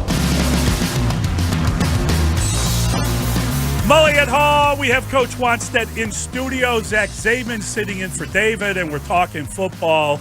And, Coach, so much fun to think about the possibilities of what the Bears can become. And we have so many people that are only delighted if Justin Fields has a great run like he did, maybe the best run of the year, although he stepped out at the 9. Incredible run. And yet they lose the game. And so that kind of delights people because they want to win, but they want to preserve the draft pick. They only have one draft pick in the first 50, and that is at this point the number 2 draft pick. And there was a couple of really good defensive players sitting there at number 2, but everyone seems to believe because they only have one of the top 55 picks that they're going to have to trade down to gather more picks. I've always thought this conversation was important to have maybe with 2 games left or 1 game left, but here we've been talking about it because they're in the midst of a 7-game losing streak. Is this a palatable conversation to you? Does it offend your football sensibility when people are more interested in losing than winning? Well, no, but let me say this because I'm glad you brought that up, and I do some work for the 33rd team, which is a group of guys who aren't coaching anymore and GMs, and they said, "What do you want to talk about?" And I said, this is what I want to talk about. And it's the topic right here. If anybody out there, Bears fans, think that Matt Eberflus and his staff are not trying to win these games, you got to take a close look at what they're doing. And I would put Houston, and everyone's talking them because they're the other team. Houston Lovie Smith is doing a great job down there, and they are fighting their tails off to try to win a game. And here's my point with the Bears. The third play of the game, if the Bears were not concerned about, if they were just going to try to go through the motions and we want as high a pick as we can get, the third play of the game, Justin Fields would have not faked the dive and kept the ball. Justin Fields had 15 carries in that game, guys, against the Eagles. 5 of them were scrambles, but 10 were quarterback runs. That sends a message. The other message may be just as important. We all know the Bears' front four. What do we have? 1 sack in the last 6 weeks or something with a defensive lineman. So are you going to sit there and just let Jalen Hurts, throw and catch all day? They blitzed. Molly, they blitzed more than they had all year long. Yep. They blitzed like 11 times. They were bringing people. Yep. And I'm watching the game, and that's the thought that's coming to my mind. These coaches, these players, and let me ask you something. If everybody's honest about it, who came out of the locker room more ready to play? Philadelphia or the Bears? There's no question the Bears did. No question. The Bears came down out of the locker room, and they were more enthused and more fired up and had a good plan and had more energy and gave more effort than the Eagles did.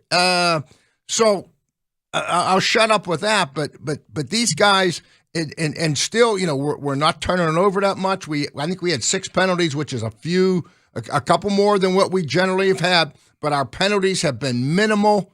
So I think that they're doing a great job of building a foundation here, football-wise, okay? And at the same time, the players are trying their tails off the best they can. And, it comes down to talent. And usually at the end, like it did, you're not going to win. There are a lot of fans, even some members of the media, who are happy based on what you just said, that the Bears are playing these close games. They're putting up a fight. Yep. Yet they're still losing, so you have the integrity of that high draft pick. But yeah, you're getting the best of both worlds. Right. But as someone who's been on the inside, the losing, I mean, this is a 3-11 football team. 7 straight losses. Yes. Right? And ultimately, you don't just learn how winning just doesn't come. You have to learn how to win.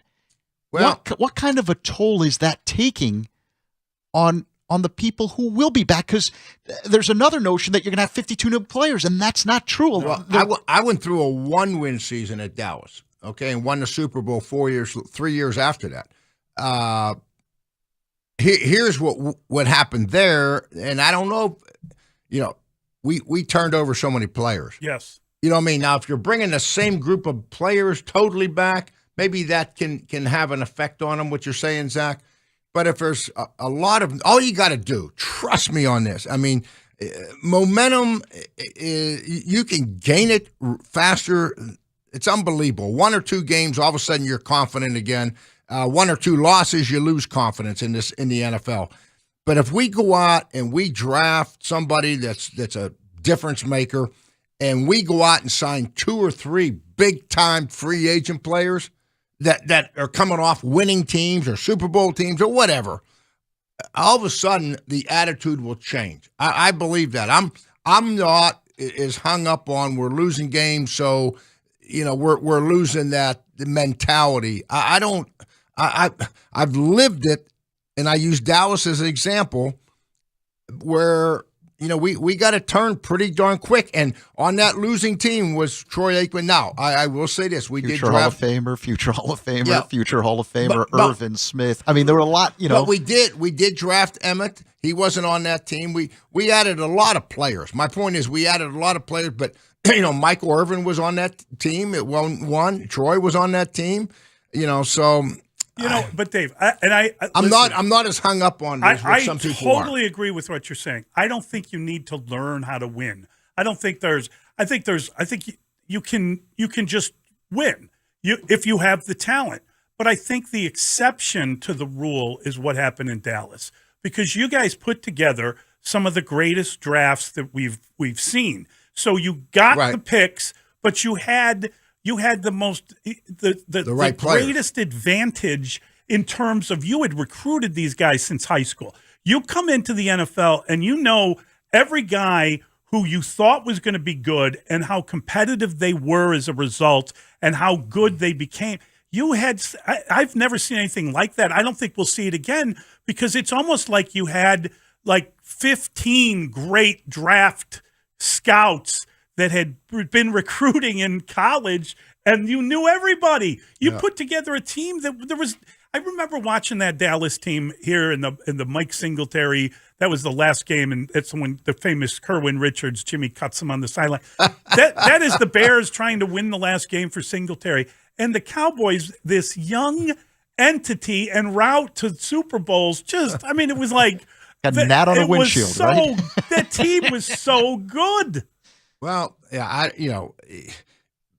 here's how I would look at it. If the Bears were, I would be concerned, Zach, with the point you made. And Molly, can you win? Can you lose and not lose that winning mentality? Right. If we were going out there and turning the football over or having 12 penalties a game and we were playing bad football, then I would say, guys, guess what? We got a problem. Now we don't have players and we don't have the mentality. But the mentality hasn't changed. If anything, it's been as good as the first week. You're playing to win. Don't you agree? Don't you agree? Listen, I think the coaches have done a really good job, and you're playing to win. And when the talent improves, you'll be able to do that. It's as simple as that. But I also think I like what I hear from Eberflus. Hey, Velus Jones, we don't put the football down. We can't. He's done. I think he's done. I know. I got the same reading. Listen to that press conference. I think Flus was saying, you know what, this is not going to be around. Listen, he'll be here probably into next preseason because of his draft status. But unless something changes, that guy's got one foot out the door and the other on a banana peel. I agree. It's all about trust. There's no way any coach can trust him after all the mistakes that we've seen. Exactly. But I like hearing that kind of stuff from him. Absolutely. But, no question about it. But the reason I bring up those fourth quarter tight games that end up in losses is ultimately the goal is to win a championship. Mm-hmm. And you know better than anybody, to win a championship, you're going to need your quarterback to make a big pass play at a big moment, tight window, when no one thinks the guy's open, you got to be able to make that play. That's why the Rams traded for Matthew Stafford and let Jared Goff go, and Stafford rewarded them big time in that Super Bowl. They win a championship, and Tom Brady has done that throughout the course of his career. How do you get better at that if you keep losing in those situations? I'll tell you how you get better, because I witnessed it. At Dallas, when we traded for Charles Haley, okay, the Super Bowl year, all of a sudden on defense, Zach, it's 3rd down and 10, and we got to stop them. We got nobody else on our team. I mean, we did, Leon, but Charles Haley comes up with a sack. Yeah. All of a sudden, you get a big left tackle in here, or a right tackle, or a receiver.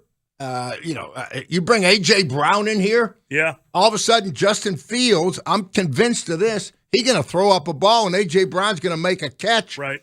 Like Mooney did earlier in the season. Yeah. And this guy does it consistently. He does it every week. And you say, that's how you start winning games. You get players that make those types of plays. Dave, I came out of watching that game, and I was like, wow, Jalen Johnson was really competitive, had a pretty good game.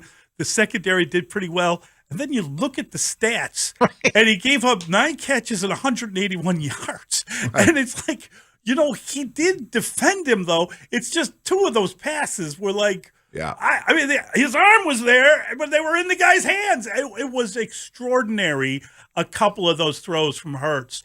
And by the way, I want to get your take on him getting hurt in that game, because that really could impact their season. You talk about the Bears playing pretty tough. They hit him pretty hard. There was a couple of ones, but the one that obviously damaged his shoulder was he was running and he got tackled from the side, and I believe it was Trevis Gibson kind of landed that body on him, and his arm is underneath him, and now he's got a shoulder sprain, and that's his throwing shoulder. Yep. That's a couple weeks minimum right there. Absolutely. The minimum, they talk about shoulder. When they say sprains, there's probably a mild separation. Right. Justin Fields probably had a grade 2, the lowest separation, but in a non-throwing shoulder. Yeah. And it's 2 weeks. I mean, so you can say the minimum that Jalen Hurts, if it is that, it's probably going to be a 2-week thing, and it could definitely affect them. The team that it's going to motivate is the Minnesota Vikings, okay? Because the Eagles were – no, really. It's bad news for the Bears, right? Wow. Because we were hoping that they might not be looking to win at the end of the year. They wouldn't have been. But now they are, yeah. The Vikings would have been shutting it down if the Eagles continue to win, if they beat Dallas – yeah. and they end up with the number 1 seed, then the Vikings will have no reason to lay it on the line. They'll get ready for the playoffs. But the way it looks right now, if the Cowboys can bounce back and they beat the Eagles, and the Eagles now start pressing a little bit, the team that's going to benefit from Jalen Hurts being banged up, if he is going to be the Minnesota Vikings. And what's funny is, while that's a big deal at Hallis Hall, I think to the public, they don't care. I've never seen something like this where – after every loss, no one wants to win. Yeah. No one wants to win. After every loss, it's like a victory Monday. It'll be a victory Sunday when they lose to Buffalo. It's the weirdest phenomenon. But you guys talked about Jalen Hurts getting hurt. When it comes to Justin Fields, and I'm interested in your take as a former head coach. He's taking a beating. Mm-hmm. I feel like there are a lot of shots, and I'm not just talking about Ndamukong Suh with the dirty play where he whacked him over the head last game, but I feel as though he gets hit extra hard at the echo of the whistle or right after the whistle. What am I wrong on this? And as a coach, because I feel as though officials have a difficult time making the call when he becomes a running back. Yeah, it all comes. Yeah, and I do think that he has started protecting himself a little better on those scrambles. Correct. Do you agree? Don't you He's agree? running out of bounds. He's running out of bounds. Yeah. He's getting down. He's being smart with it. Yeah. The flags. I used to always say everyone used to talk about Michael Jordan back in the day. If he got the ball and he was driving down the paint, unless you everybody might as well just get away from him, because if anybody even breathed on him, it was going to be a foul on whoever was guarding him, right? Yeah, but Michael Wani, was going to get the call. But Wani, you remember, and other people didn't get the call because it was Michael, and Phil would always go out of his way in the press conference. You remember, you were here. Would go out of his way to make sure that he publicized the fact that, hey, my guy keeps getting hit. Call the foul. You need to do that. Well, the Jordan rules, right, Yes. which would Chuck Daly created them in Detroit, was where the foul came from and how you hit him. And they used to hit the hell out of him in the playoffs. They used to allow all that stuff. And you're right, Dave. As Jordan's career went on and as the Bulls became the best team, Mike would go up and slap himself on the arm and they'd call a foul. Right. Yeah. I mean, it was a foul on Jordan. It was unbelievable. It's kind of like Brady, though. Now, Yes, don't you agree? yes. Yeah. Oh, yeah. But 100%. I'm saying,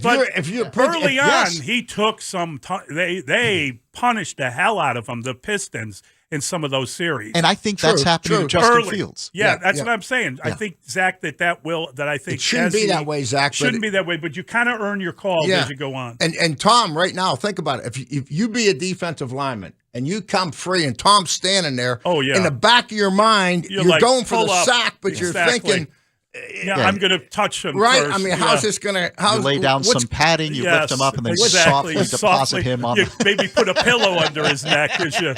It's so true, Dave, because he's 45 and every official knows that, and no one wants to be overseeing the end of his career. So, you don't want to be you don't want to be the one who let it get away. Speaking of officials, oh boy, how about our man Chico? Huh? That was Rod Rivera did at you Washington. See my goodness, that game was Coach. It was that was sinister. I'm going to say that when a receiver says to the guy, "I'm on," I'm going, and he acknowledges you. Oh right? yeah, we got you. Boom, throw the penalty, and then.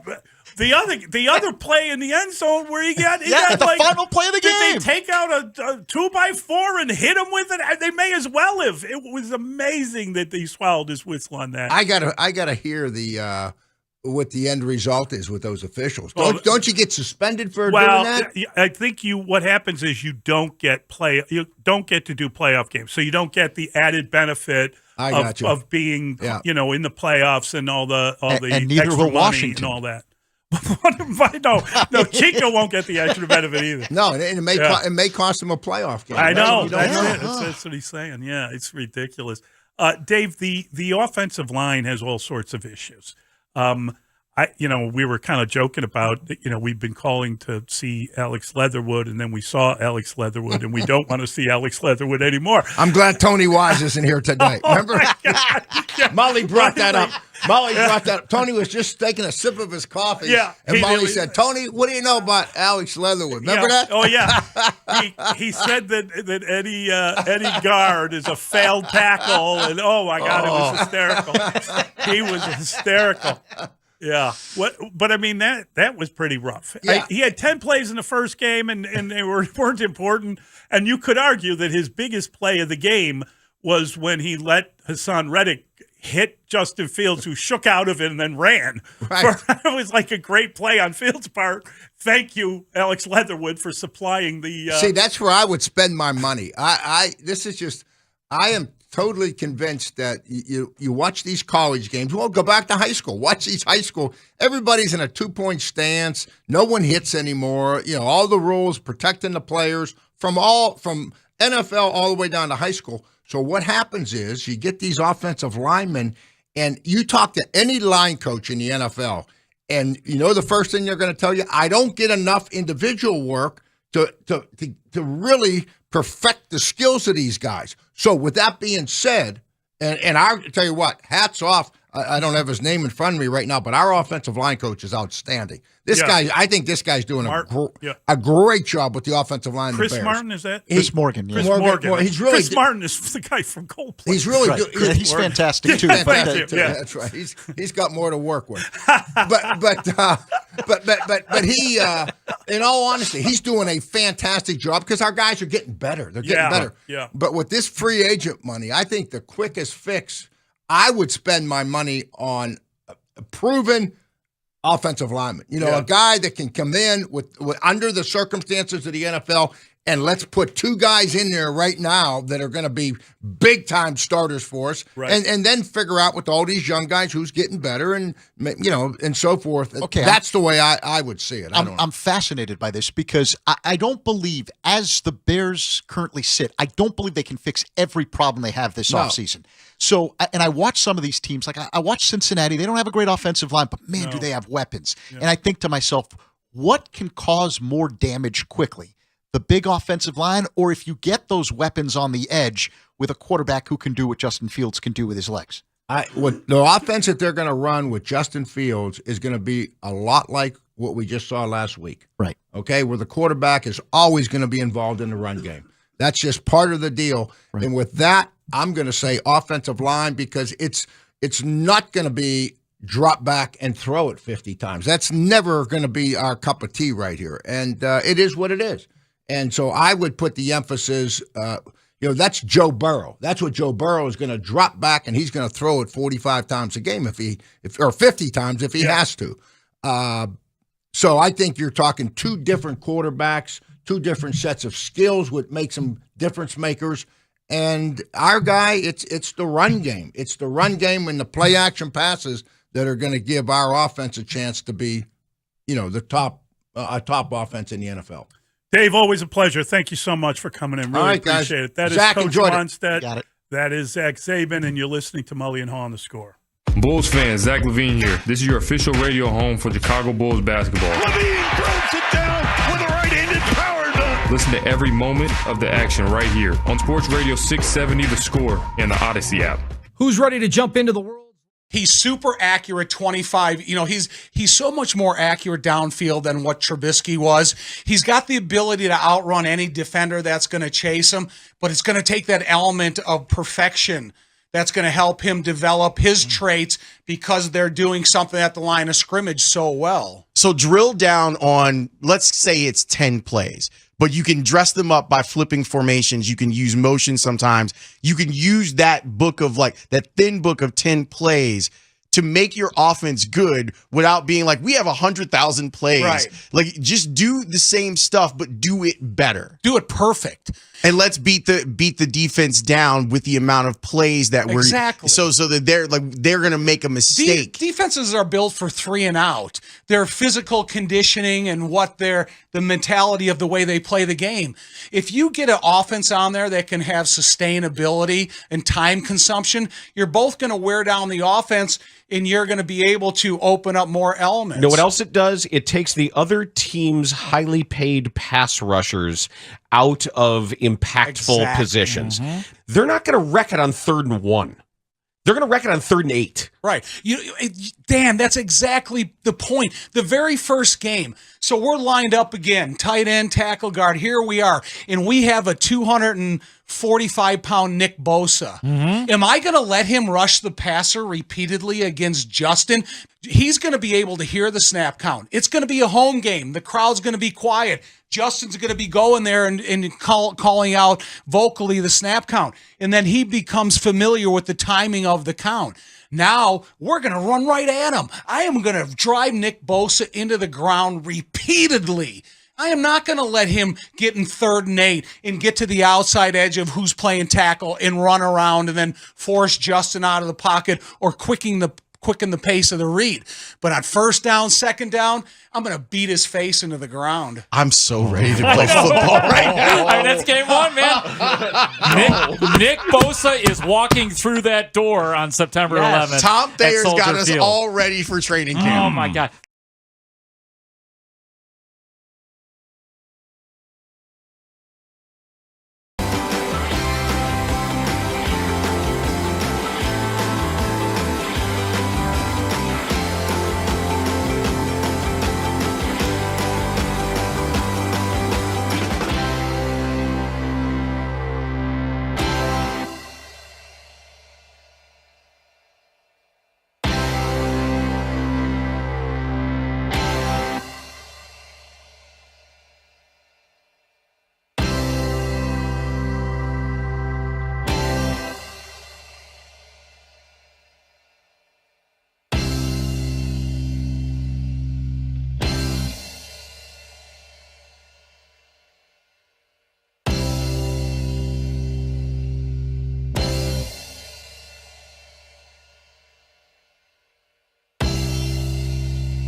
because I could talk to Dave all day, but he had to go. He's off practicing his slap shot.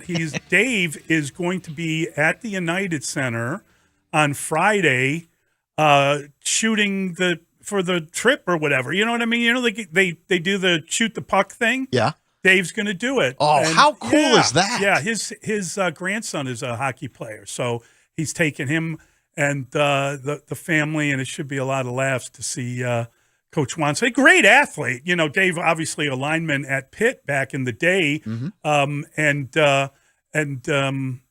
it'll be fun to see if he can somehow adapt that into his hockey game. I don't know how good a hockey player he is, but as I said, good athlete, a guy who can golf and all that stuff. So hopefully that translates. Do you think that'll be the night that Chicago sports yes ends the streak?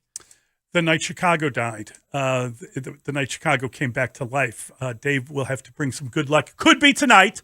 The Bulls play tonight. The game will be right here on the Score. They're down in Miami, taking on the Heat. And as you have pointed out, we are 0 for 18 in Chicago. We have lost 7 Bear games, 7 Blackhawks games, and 4 Bulls games. So yes, there's an 18-game losing streak with the active major teams in our city. You know, I got to tell you, that is just confounding. I know. I've been watching the games. I understand what's happening, but I haven't put it together in quite that way. Maybe because we've had some big wins in free agency on both sides of town in baseball. I'll say this. Yeah. It's been a big baseball winter here. Yes, it has. You know, and that's encouraging, very encouraging, because the last time I was here working with you, you were down on the White Sox. You felt like they weren't trying to do anything. You weren't quite sure. You know what? The White Sox were like my childhood team. I felt like it got to a point where they hated me. It had nothing to do with me.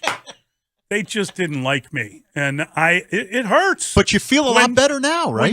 I don't know if you've ever suffered unrequited love, but it is painful, and it was really hard to have like a crush on the White Sox, but they hate me.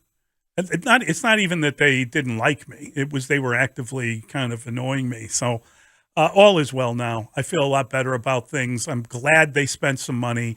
They didn't go crazy. But they got a good player, and it'll help them. They needed a left. You know what they needed?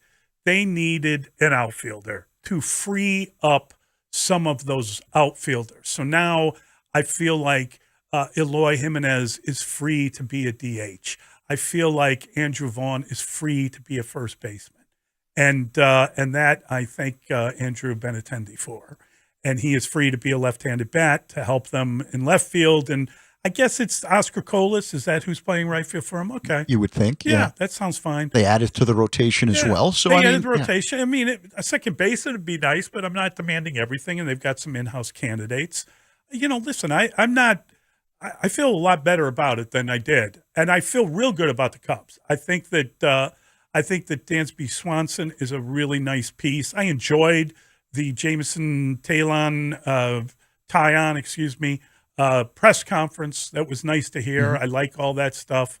I like the idea that a man and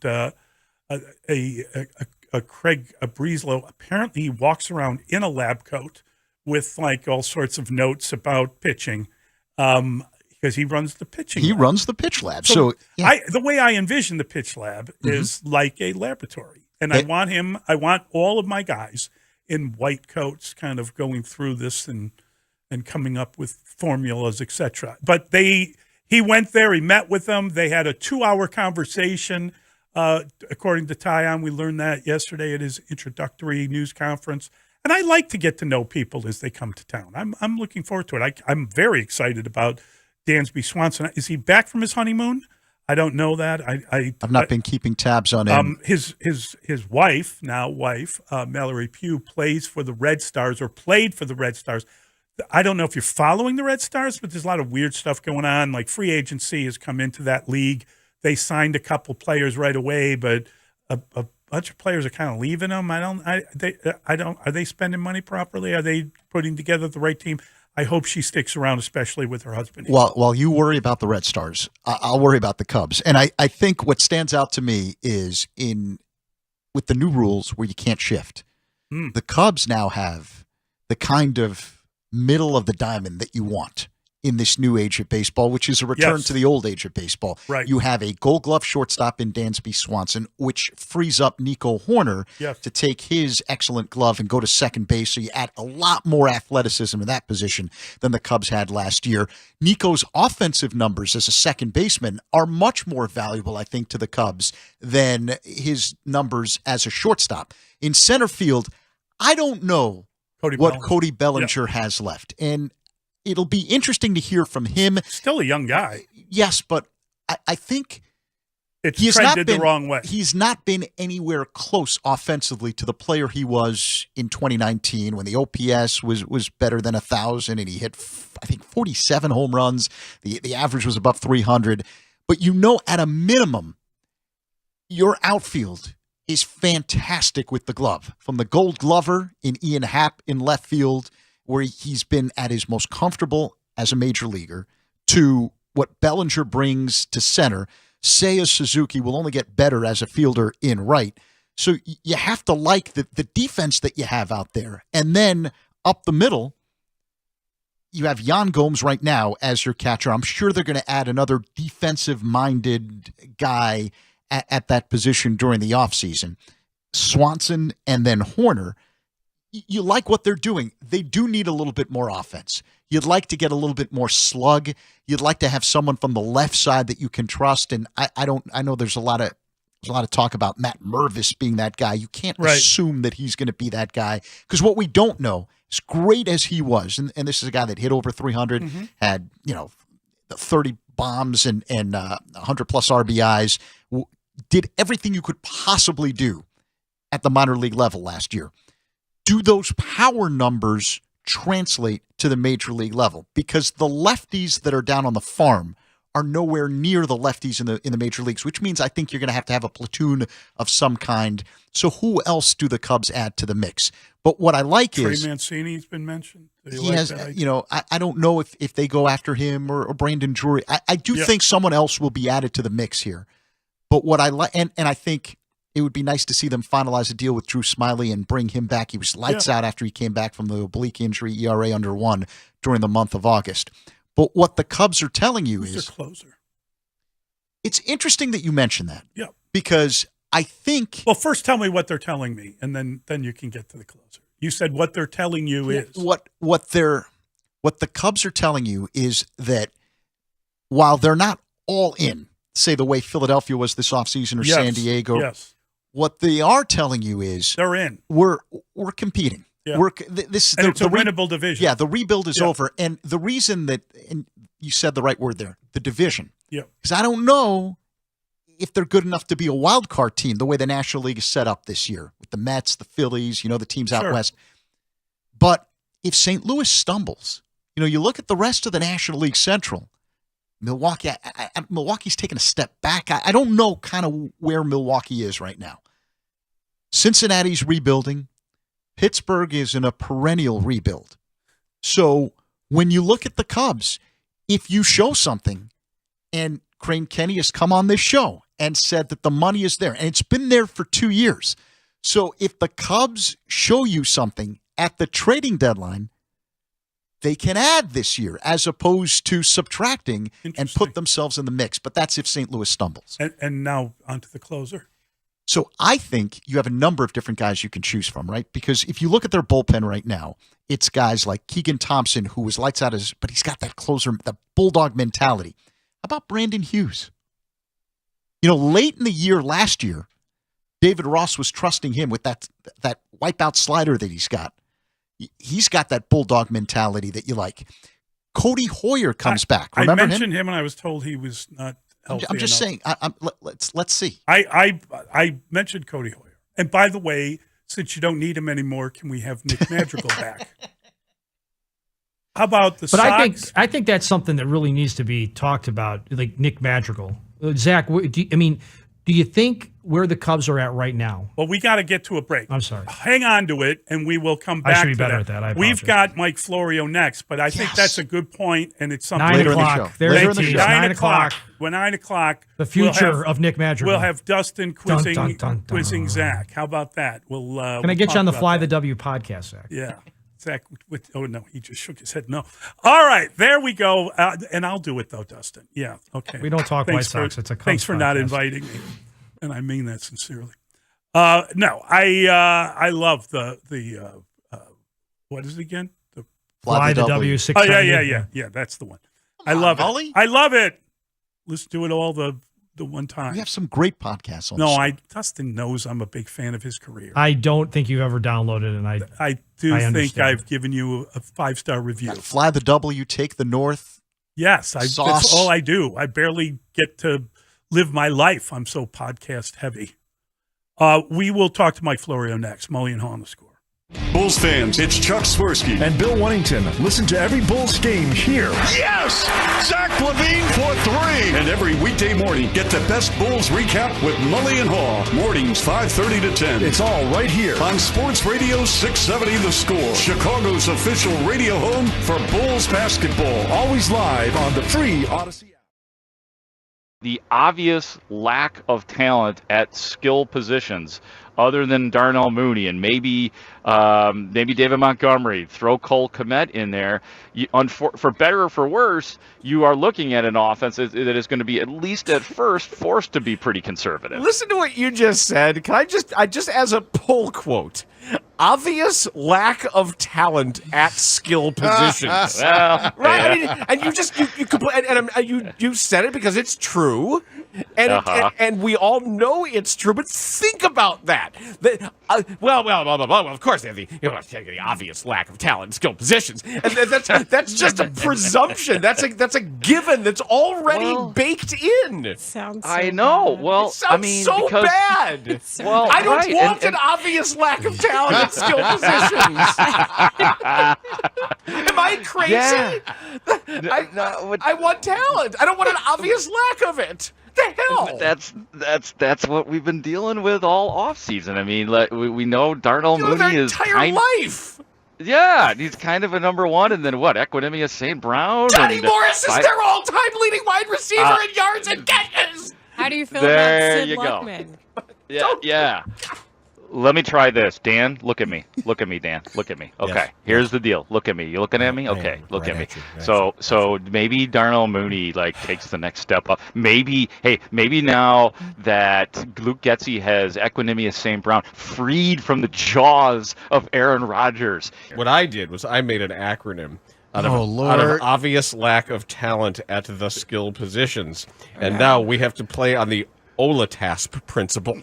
Oh, what's the Grody OLATASP? The OLATASP, obvious lack of talent at the skill positions. Usually they take the out of those though, right? It sounds better with the.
insider, Mike Florio.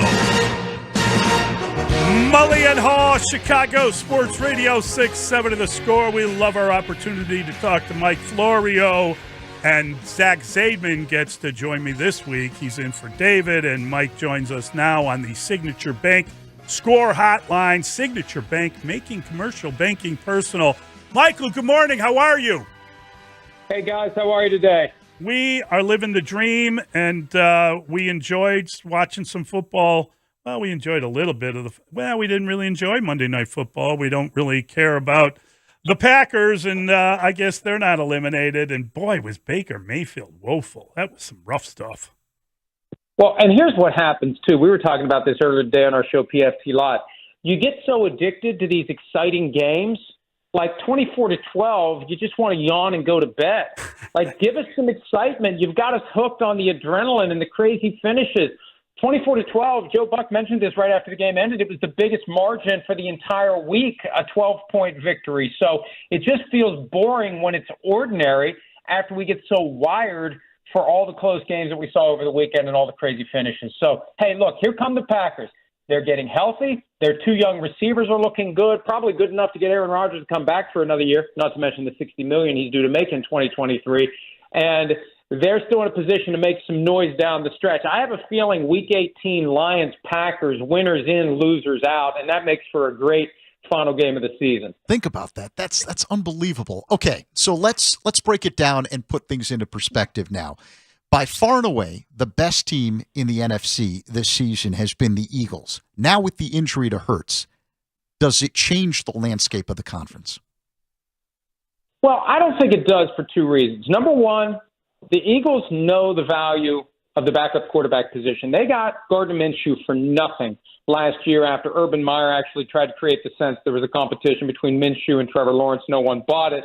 But I still think the Eagles got Minshew for peanuts in comparison to what a good backup quarterback is worth. And Minshew can be a very good backup quarterback. The Eagles lived it 5 years ago when Carson Wentz got injured and Nick Foles took it the rest of the way. They only need Minshew short period of time. There's no indication that Jalen Hurts is going to miss postseason games. Their magic number is 1 to nail down the 1 seed. I fully expect that they will. And even if they don't, if they're the 2 seed, they'll still be fine with Jalen Hurts. They're built to win. They're balanced, maybe more balanced than any team in the NFL right now. So it does, though, underscore the fact that when you have a quarterback who uses his mobility, there is a possibility he's going to get himself injured. That's always going to be there. Anytime the quarterback tucks the ball down and runs, the hit that he took against the Bears, the way that he got smushed behind the line of scrimmage, that's a penalty. When you decide to take off and run, that's a fair and legal hit. Mike, I've seen a lot of plays in the NFL, but that Chandler Jones, is that what? I don't even know. Fumble recover? I don't even know how to determine it. That's one of the craziest, dumbest things I've ever seen in all of professional sports. What was that, and what does that mean now?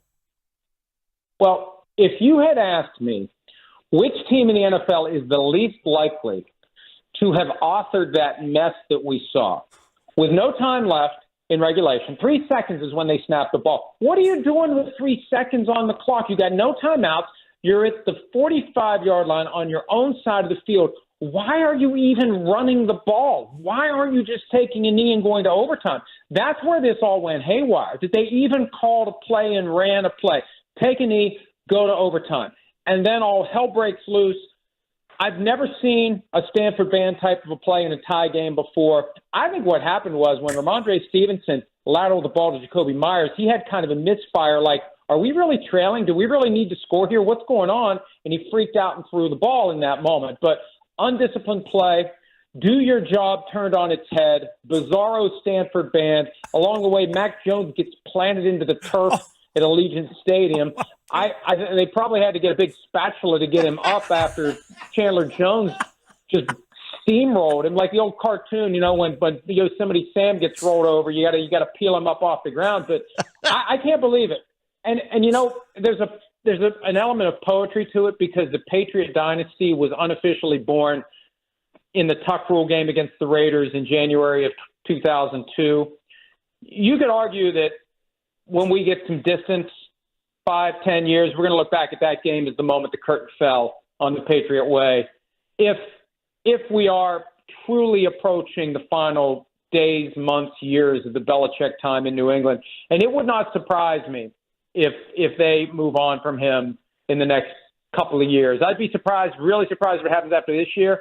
But, some folks in Boston are getting upset, and you got to wonder how much ownership is going to listen to that. Well, you bring up a great point, because I think a lot of people are wondering that.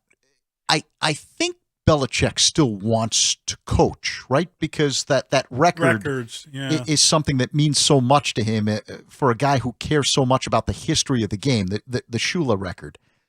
That being said, I don't know if he can get there if he continues to coach the Patriots. Could we see, do you believe that we may see him someplace else coaching in the NFL? My friend Tom Curran, who's covered the Patriots for years and works for NBC Sports Boston, has been writing and talking about the possibility that Belichick could be gone sooner rather than later. And I think he's gotten surprisingly little pushback from the team on that point. I don't think they would fire him. I think you just make it known in league circles, anybody who's looking for a coach, make us an offer for Bill Belichick, just like the Raiders did with John Gruden all those years ago. That's a device that doesn't get used nearly enough, where you can essentially trade for a coach. Right. Surely there's a team out there that would say, we want Bill Belichick. I mean, if the Chargers don't make it to the playoffs, you think Bill Belichick wouldn't be interested in coaching Justin Herbert? He knows the value of a great quarterback, and he knows how to get the most out of a great quarterback. It feels like the Chargers are spinning their wheels in the mud trying to get the most out of Justin Herbert. So I could see, if it ends, that's the way it would end. Another team gives the Patriots something of value. Patriots move on. Belichick moves on. He keeps chasing the all-time record, and he gets a change of scenery, just like Tom Brady got his change of scenery. That would not – and look, I can't say anything would surprise me in this crazy-ass upside-down NFL. I mean, do you just think about anything that's happened this year, from Jim Irsay firing Frank Reich and just plucking a guy out of the broadcast booth or out of a studio who's never coached before above high school? Nothing's crazy. Nothing is too absurd to discuss. And I could see the dominoes fall that way if it is coming to an end for Belichick in New England. Mike, great stuff. Thanks a ton. Always a joy to catch up with you. Thanks, guys. Great talking to you. That is Mike Florio. Great man. That's hysterical. But I think it could happen, right? Fire Belichick. Not fire him, Yeah. but he could trade him. Wasn't Belichick traded for a first-round pick? Wasn't that the compensation when he was hired? From the Jets? Yeah. I don't remember what the compensation was. I think there was compensation New England involved. won the deal. Can we check the? Yeah, I'd say they did. But I bring it up because Was Belichick traded, Dustin? Did they have to give up a first-round pick or something? I believe so. Yes. Yeah, Yeah. they did. After Belichick wrote on a napkin. So you could get that. You could get that pick back. Well, although these many years later. But I bring it up because, for example, and I know Wani was saying that Lovey does a great job in Houston, but Nick Casario, the head man, the general manager, in Houston, is very tight with Belichick. He came from New England. They're about to get a quarterback in the draft. Okay. I'm just saying too. It's an easy AFC South. It's not, I mean, Okay. Although Trevor Lawrence is ascending. Eesh.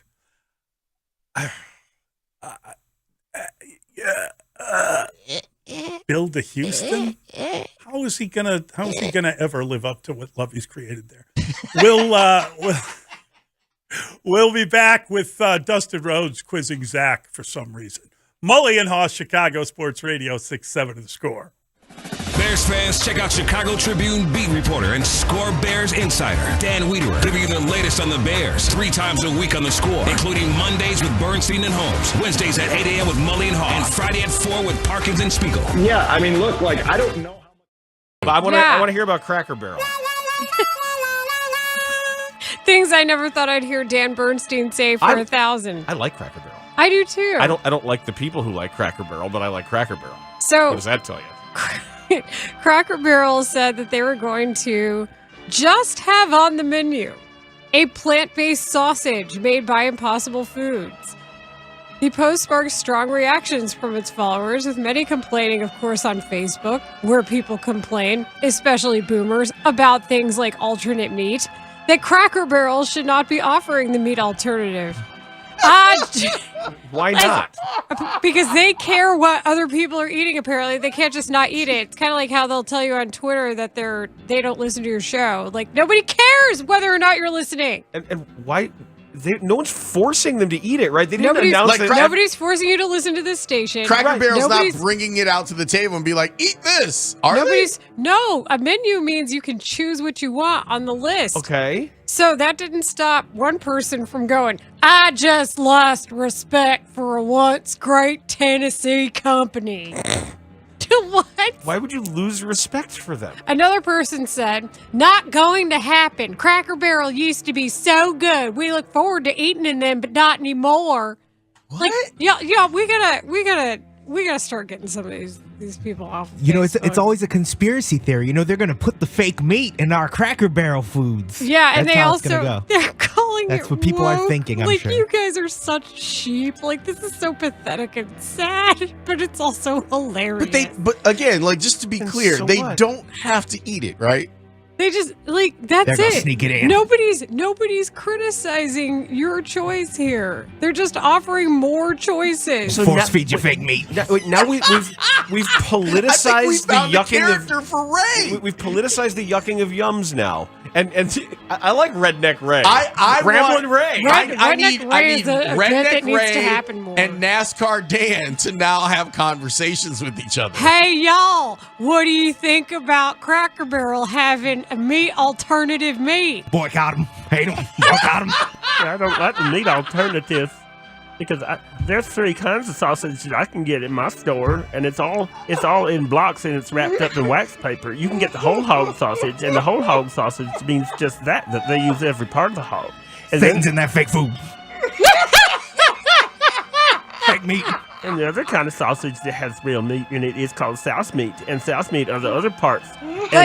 And at one point, when you cannot afford the souse meat, that's when you get scrapple, and scrapple's good too because that's wrapped up with it's stewed with the guts and the oats. Hey, NASCAR guy, would you ever go to a Cracker Barrel in Chicago? I can't go in Chicago, no, because when you get close enough to that city, you get shot. Can you leave the state? I can leave my state if I want to. Are you allowed by the laws? Why, sure. I that was expunged. The exposing myself to the turkey was expunged. Redneck Ray, are you aware that you don't have to eat the meat at Cracker Barrel that's not actually They gonna meat? force feed you. They gonna force feed you. But let's stop talking about this fake meat and talk about the White Sox.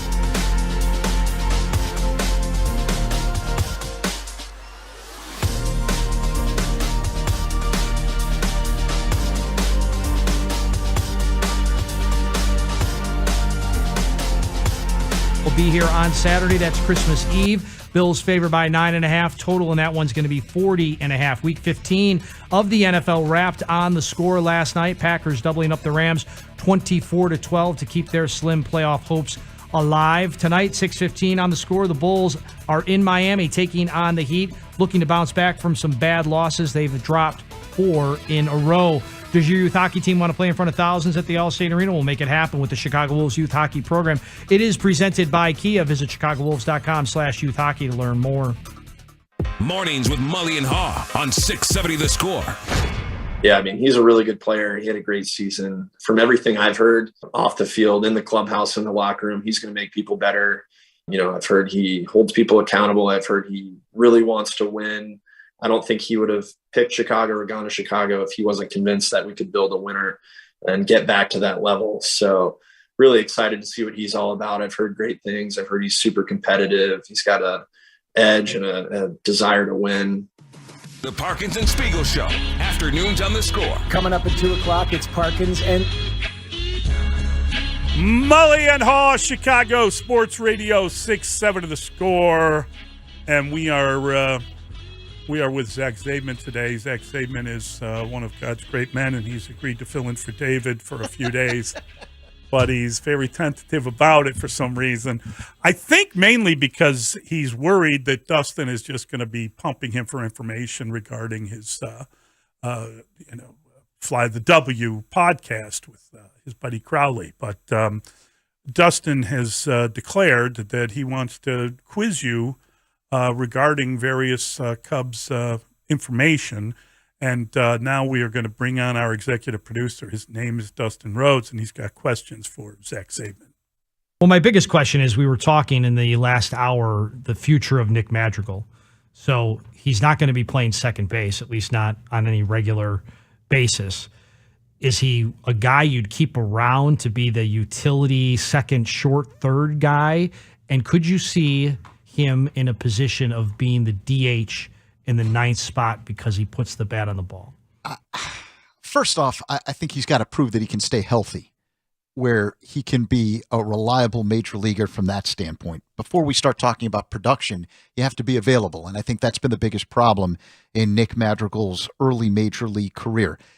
I know he has put in a ton of work this offseason to transform his body and make sure that he's strong enough to be able to handle the rigors of Major League Baseball. So that's number one. Number two, the brief times that we have seen him healthy, he has slumped royally early on in the year.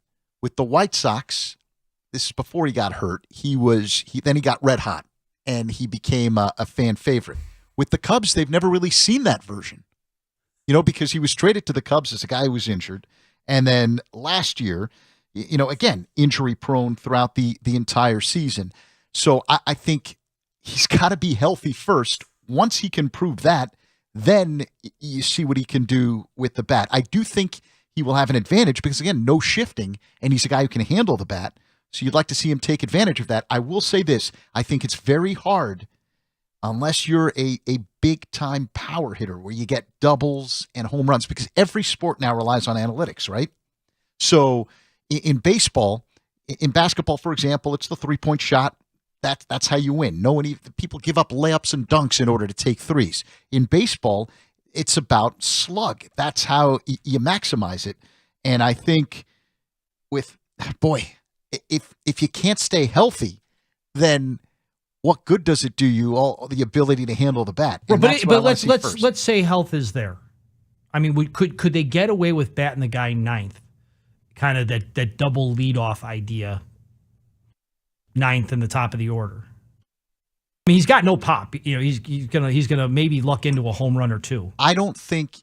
See, the way analytics works in baseball now, your best contact guy usually would be in the number 6 spot in the lineup, not number 9. And he's going to be a good contact guy, but is he DH worthy? Because he's not going to play the field. I mean, if anything, him and Nico might switch off. Like Nico might DH, get off his feet a little bit, and he plays a second base. I'm just saying, are you ready to just, No, I need to, first. Would you keep him around? Would you just keep him around for the sake of keeping him around? Well, I think he's around right now because I don't think the teams are calling up the Cubs and saying, hey, can we have this guy when we don't even know if he's healthy? So I think he's going to get an opportunity during the spring to prove that he's healthy, and let's see what he can do. It's hard to answer right now because think about it. Since he became a Cub, have you seen him healthy for any long period of time? I got to tell you, when Zach said he's working hard to transform his body, I thought, wow, is he 6'1" now? No, that's not what I mean. I know it's not what you meant, but I can't get that idea out of my head because if he were, the thing about Madrigal is that he can get like a lot of slappy hits and he can walk. Like he doesn't strike out. At least this used to be the profile, but obviously he's suffered a couple of bad injuries. And he's one more injury away from nobody wanting anything to do with him, frankly. So I think, when they made that deal, I told Dustin, you're really going to like this guy because he's on base all the time. And unfortunately, it hasn't worked out that way. If he was that kind of guy, then he will get an opportunity somewhere with the Cubs. But again, you got to be healthy to even prove that you can be that kind of guy. And Right. that's been the big issue. And then last year, overall, this is what I like about what the Cubs have tried to do this offseason. I don't think they're done. Last year, they got zilch from the right side of the infield from an offensive standpoint, right? Because Frank Schwindel he was banged up from the beginning of the year and never really got on track, could never duplicate or come close to duplicating what he did during the last half of 2021. And then at second base, they got nothing in large part because Madrigal wasn't able to stay healthy. And then injuries at other spots forced them to move. Like Chris Morel was a revelation, but they couldn't keep him in one spot because they had so many different injuries. Another spot was center field. So they go out and they get Bellinger, which is a huge deal for them in center. They move Horner to second base, which is a huge deal, both offensively and defensively. And now I think you're going to see certain guys get an opportunity at first base. There are a number of different ways they can go. I don't think they're done building this team up for 2023. I think Matt Mervis is going to get an opportunity. I think Patrick Wisdom's going to get an opportunity at first, depending on who else they sign, because of the lefty-righty situation. Okay. And I want to see if they get another lefty bat into the mix that may be platoon. I just think you're going to see a lot of platooning. I think that's the way you can make it work with Mervis, Wisdom, and whoever is that next corner infielder that might be able to play third or first. And then that could result in who your DH is, based on matchups. I don't think it's going to be one guy. If you look at the way teams have used the designated hitter, they haven't used it on one guy. I don't think it's that prototypical old school, like you're not going to have an Edgar Martinez as your DH in this age of baseball. And Dustin, I don't know that there is a market out there for Nick Madrigal. I mean, I don't know that there is anybody that really believes that he is a guy that you should be adding to your team right now. I mean, I think he needs a year to prove it. Right? Don't you believe that in order? I mean, if they want to get rid of him, they can certainly get rid of him. But if they want something for him, he's going to have to get significantly better. Yeah. I think he has to find a way to carve out a niche for himself at the major league level, and it might be as a pinch hitter, which is hard to do. But just something where you have value, where you have a set of skills that helps contribute to winning, and we don't know what that is right now. Yeah. It's tough. It's tough, and again, at one point there was comparison between Nico Horner and Nick Madrigal.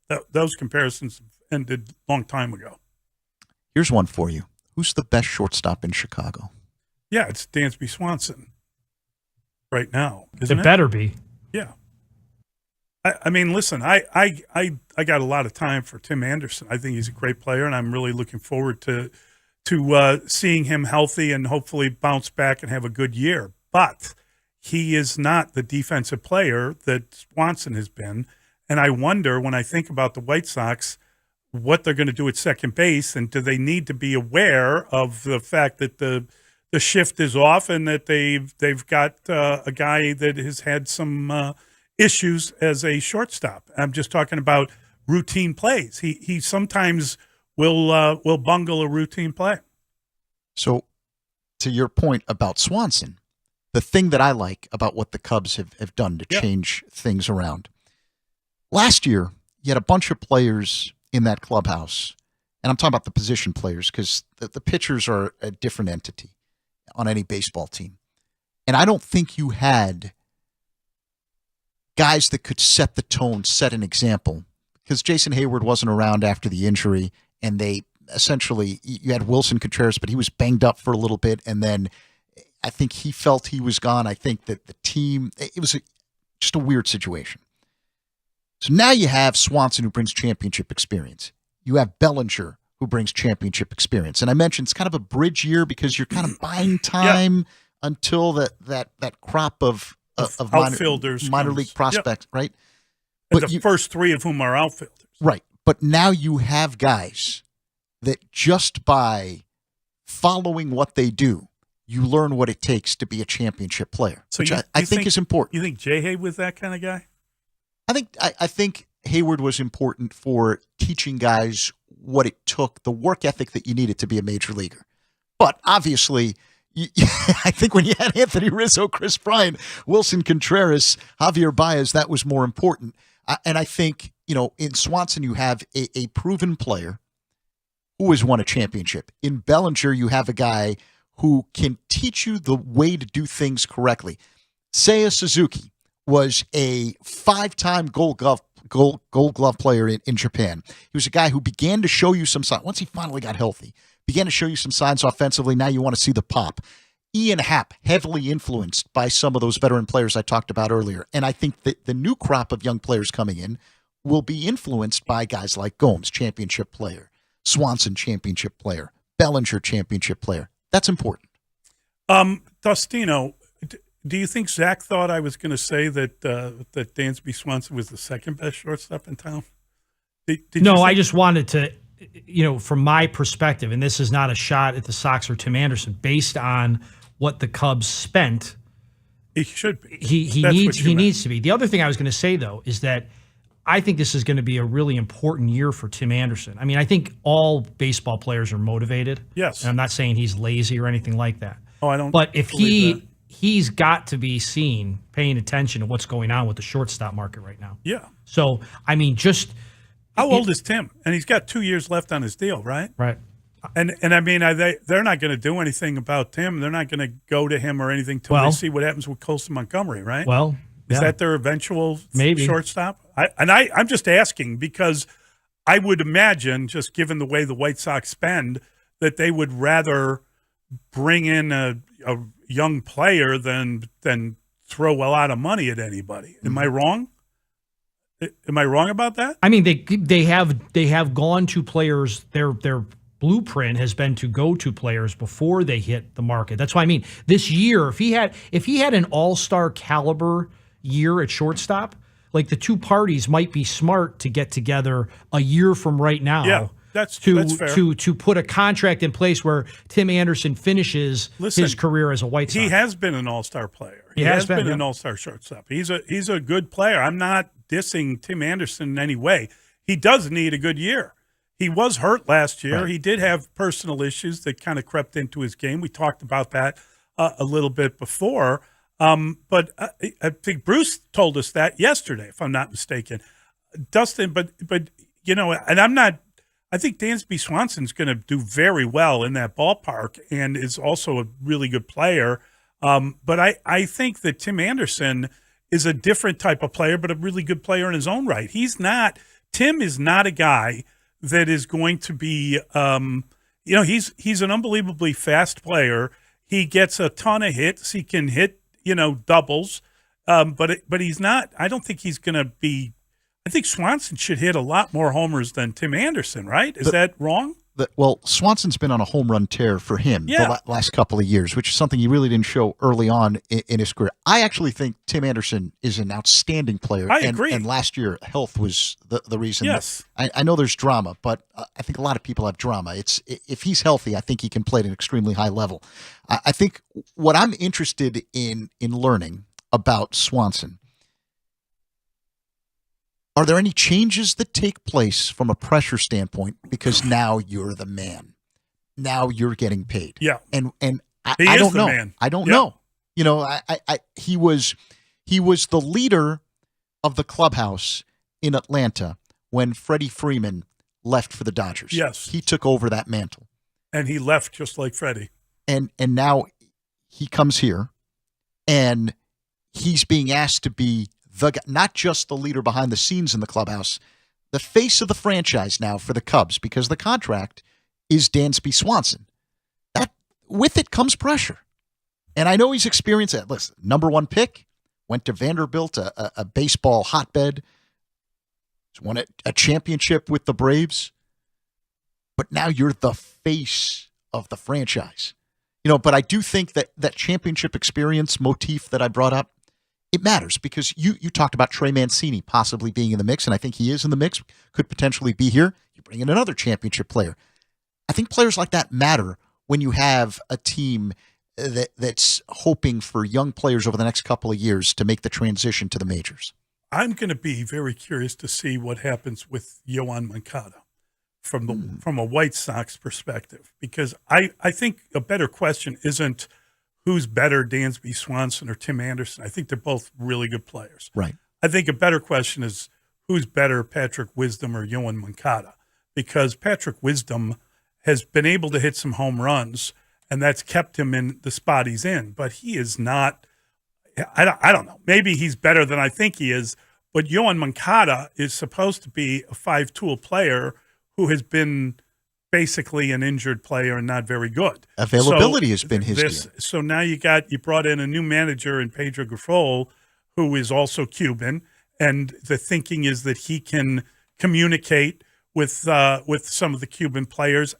Can he get whatever it is out of Moncada that we haven't seen in 2 or 3 years? Can he keep him healthy? Well, that's what I'm talking about. You got to, the availability, as you say, is the greatest ability. So I don't know. I don't know what to expect from Moncada.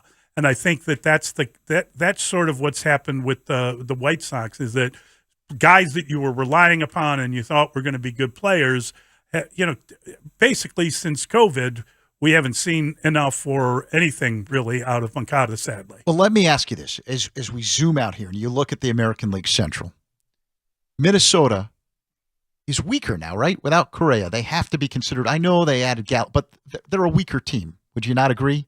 I know they added Vasquez, but they're not the same team that they were with Correa, right?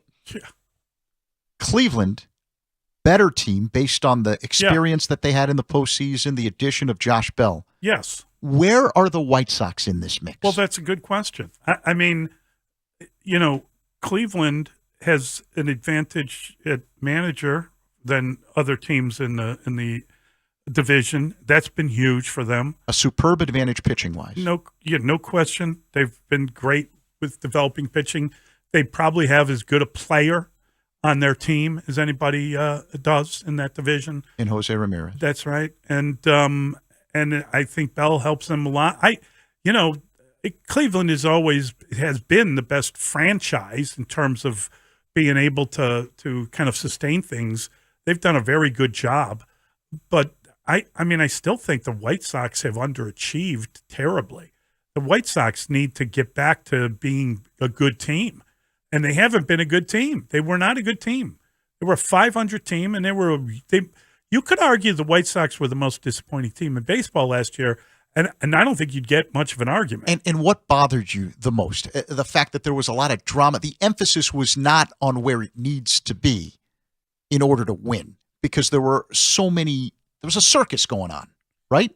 Listen, here's the problem. The problem for the White Sox were that their best baseball players were Elvis Andrus and Johnny Cueto. Their best baseball players weren't available. Their best players were accidental White Sox, right? They were not guys that were supposed to be their best players. They weren't even supposed to be on their team. And those were the guys where, you watched Elvis Andrus, you're like, wow, that's how you're supposed to play baseball. Why can't more guys play baseball like him? And Johnny Cueto was absolutely incredible as a pitcher for the White Sox. For the record, great year. Accidental White Sox is a great fantasy name. Accidental White Sox. Thank you, buddy. Yeah. All right. 312-644-6767. Accidental Tourist is a really bad movie, I believe. I've never seen it. I just know that's the name of a movie. Your mind's made up. Yeah. But here's hoping. Here's hoping that the White Sox can get back to I think they've made a good move here. I think that they've done something that's different, and I'm happy that they've done so. And they're spending a little money, and I'm happy they're doing that too. But I would imagine they're not done, right? I mean, the Cubs clearly aren't done, and I would imagine the Sox have to keep going.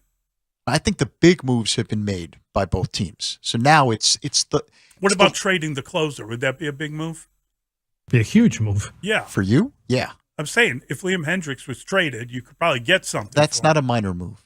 That's what But I'm is saying. that getting something, or is that financial because you got the left fielder for more money than people thought you'd do? It is. I hate to see that for you guys. Well, I mean, I think that you've got to make a move to get something, and I think that you get the double whammy of getting payroll relief, and perhaps you have enough to handle the closer position without having to acquire a closer. Maybe you get a a player that can help you on an everyday basis. Right now or in the future? Right now. Well, they don't need future. They need right now. I mean, if you're moving Liam Hendricks to win in the moment, it's because you're getting somebody that's going to play 150 games ideally for you, probably at second base. That sounds like a plan. But you could get Gene Segura. He's sitting out there. I mean, Elvis again, Andrus. I mean, is that free? Would you? Do you have to spend on those moves? Well, Elvis Andrus. I don't know how he much would be more they're affordable. willing to spend. Is what my point. Would you be okay if Elvis Andrus was your everyday starting second baseman? Yes, of course. Okay. I love that. I think that's an easy move to make. 312-644-6767. Back with your calls. It's Mully and Haugh. We have the great Zach Zabman with us today on Chicago Sports Radio. 6-7 to score. Dan Bernstein and Lawrence Holmes, middays 10 a.m. till 2. They were down to their 8th string wide receivers? Yep. To the best pass defense in the league with a patchwork offensive line. And he not only ran for 94 yards, his passer efficiency rating was 120. Why aren't we having a damn parade? We're not having a parade because he was sacked 6 times. But that's even more reason. I lost a bet. Okay. It was a bet against the Green Bay. I'm gonna tell you who I lost it to. Her name is Lauren Cecilman. She was the Pan Am medalist winner. I want to say she played soccer for Canada. And I lost the bet. The bet was if we were going to beat the Green Bay Packers. And I'll have to wear this cheese head. So I'm going to shamefully grab this cheese head. Oh, no. And wear this in this interview because I'm a man of honor. So I'm going to put this on, sadly. Oh, my God. Jalen. All right, yeah. Go get it. I'm worried about you, man. Put it on. So this is Bears cornerback Jalen Johnson putting on a cheesehead to pay off a bet. Lauren better be very special to you, Jalen, because oh my God, that's a tough look. Oh my God, that is a tough look right there. Oh. Can you pan up? Oh, he's doing it. He's adjusting the frame as well. I at least have to be comfortable in my uncomfort. Did you get the points? Did you? Because you guys were an underdog. Like, did you know the point spread? No. This was just a flat out win or lose. Oh, Jalen, money line. That's a tough bet for you, my man. Yeah, you might want to talk to Danny when it comes to gambling stuff. But I mean, don't do it at all. I wasn't too. At the time, I wasn't too concerned. You know, I felt really good going into the game. But then, towards the end, this started to come into my head. I had some last second regret. It is what it is. I was gonna bet on me and the guys any day. You realize, Jalen, there will be some meatball Bears fans, and I use that term very lovingly, very passionate meatball Bears fans, who will be horrified by this. Will think that you are a traitor. They might spell it wrong, but they will call you a traitor, Jalen, for doing this. Are you prepared for that? I am a man of honor, and I said if I lost, I would do it, and I'm doing it 2 weeks later. Is it comfortable? How do you feel about it? Terrible. It's terrible. Nothing about this. It's uncomfortable. It looks horrible. Nothing about this damn hat is pleasing. Yeah, that's right.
patiently to talk to us. It is Ted in River North. Hi, Ted.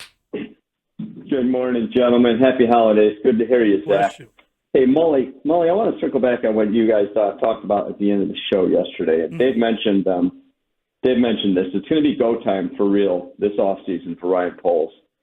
And I think by this time next year, and I know it's going to take a few years for him, but I think by this time next year, we're either going to be super pumped about this guy in the future or seriously bummed about another Ryan Pace. And, Dave didn't want to pick on Velus Jones. I'm sorry Dave's not there, but I will. I said this months ago. He's a blown pick. And as you would say, Mully, period, end of sentence. He's no good.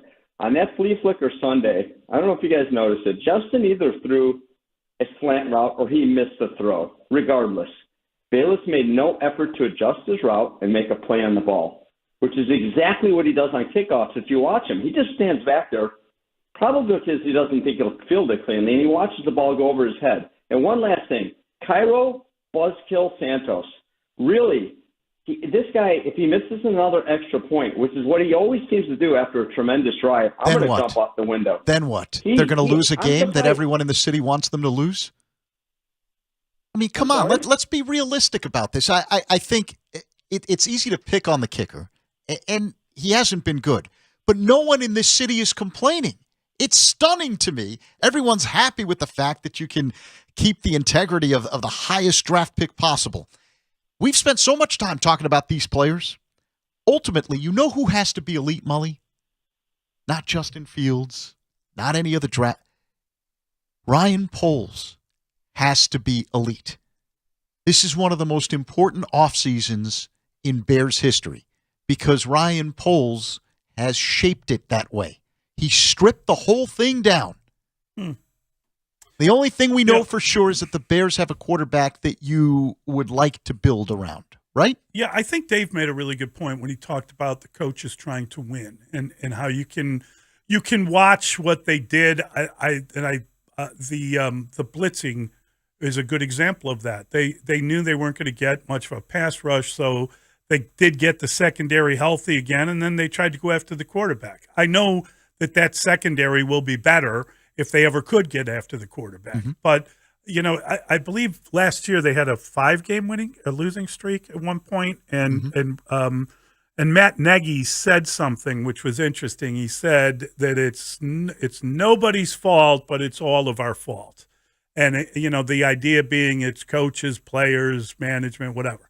If you got a 7-game losing streak right now, and I asked you whose fault it is, the answer is the general manager who's put together a team that is designed to lose 7 consecutive games. They whatever you say about Robert Quinn, and I know he got hurt, and I know he's been an every other year guy. Mm-hmm. He was someone that you had to account for.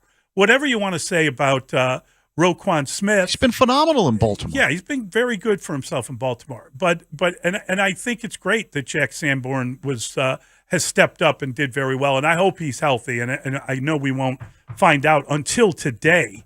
I believe the first injury report comes out today because they're playing on Saturday. And I'll be curious to see if he's available. I'm very curious to see what receivers are available. I would imagine Tevin Jenkins is not available. The fear is that he won't play again this year, and maybe that's not a fear.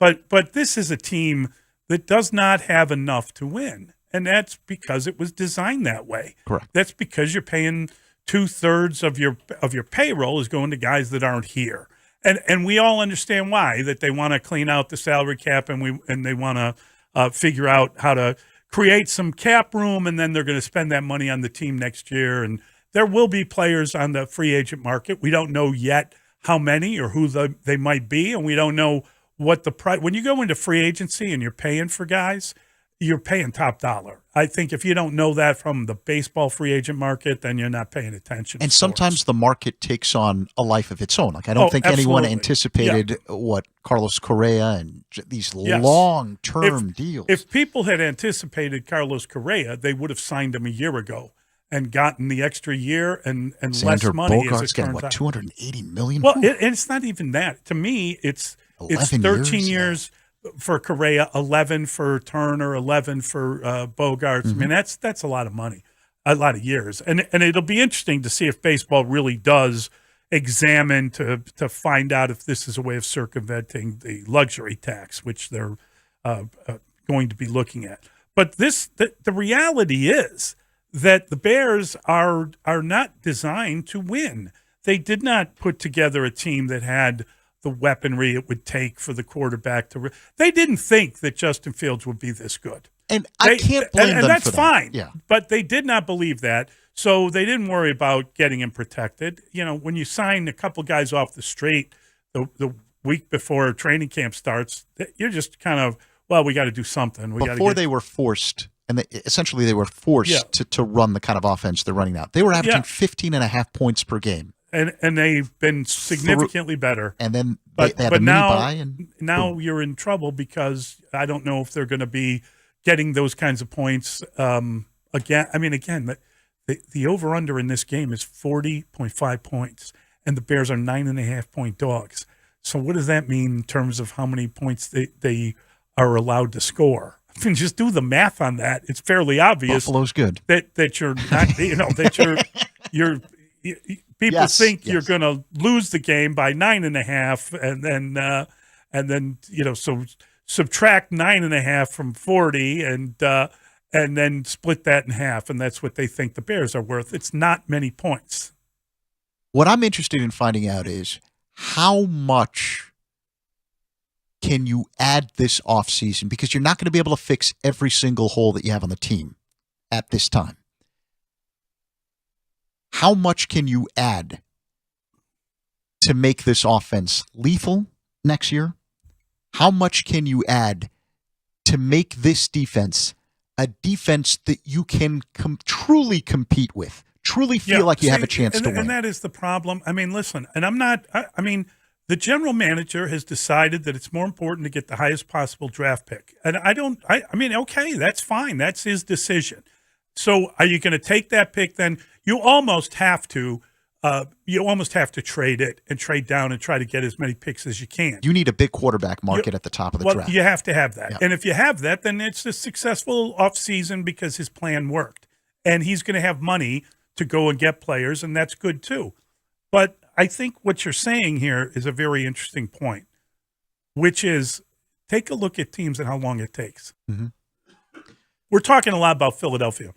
We're talking about Philadelphia because they were here last week and because that's kind of an idea that you want to follow. Well, what did they do? Philadelphia has 8 players remaining from the team that won the Super Bowl. 3 of them are on the offensive line. 3 of them are on the defensive line. And then 2 of them are specialists. So they had the offensive line and the defensive line that they've kept together and improved again and again and again. And then they've added weapons to it, and certainly a great job drafting the quarterback. The thing that they've done is when they've made an error, they have immediately gotten rid of the Jalen Rieger's not the answer. Here comes gotta A.J. go. Brown. Here, let's get this. Carson Wentz isn't the answer. Oh, it's okay. We already drafted this guy. Let's go with Jalen Hurts. They've made a lot of really good decisions, but they've had building blocks there. I'm not sure the Bears have building blocks right now, and I'm not sure they have enough of them. I think, when you start talking about when can the Bears really compete again, I mean, listen, they could win 7 games next year if everything went right and they turned it around. But it's a minimum of 2 years, right. 2 off seasons. Look at Detroit. Detroit's done a really good job. And how long have they been doing that? It took a while. Yeah, it takes a while. It takes at least a couple of years once a new regime comes in to at least give yourself an opportunity to compete at the level that Detroit is competing. And you'd love to have the Bears in that mix where you're playing meaningful football games late in December. But the fact of the matter is that there is nothing in the Bears' past that would make you feel like, oh, don't worry, they just got to do this and they're going to do that.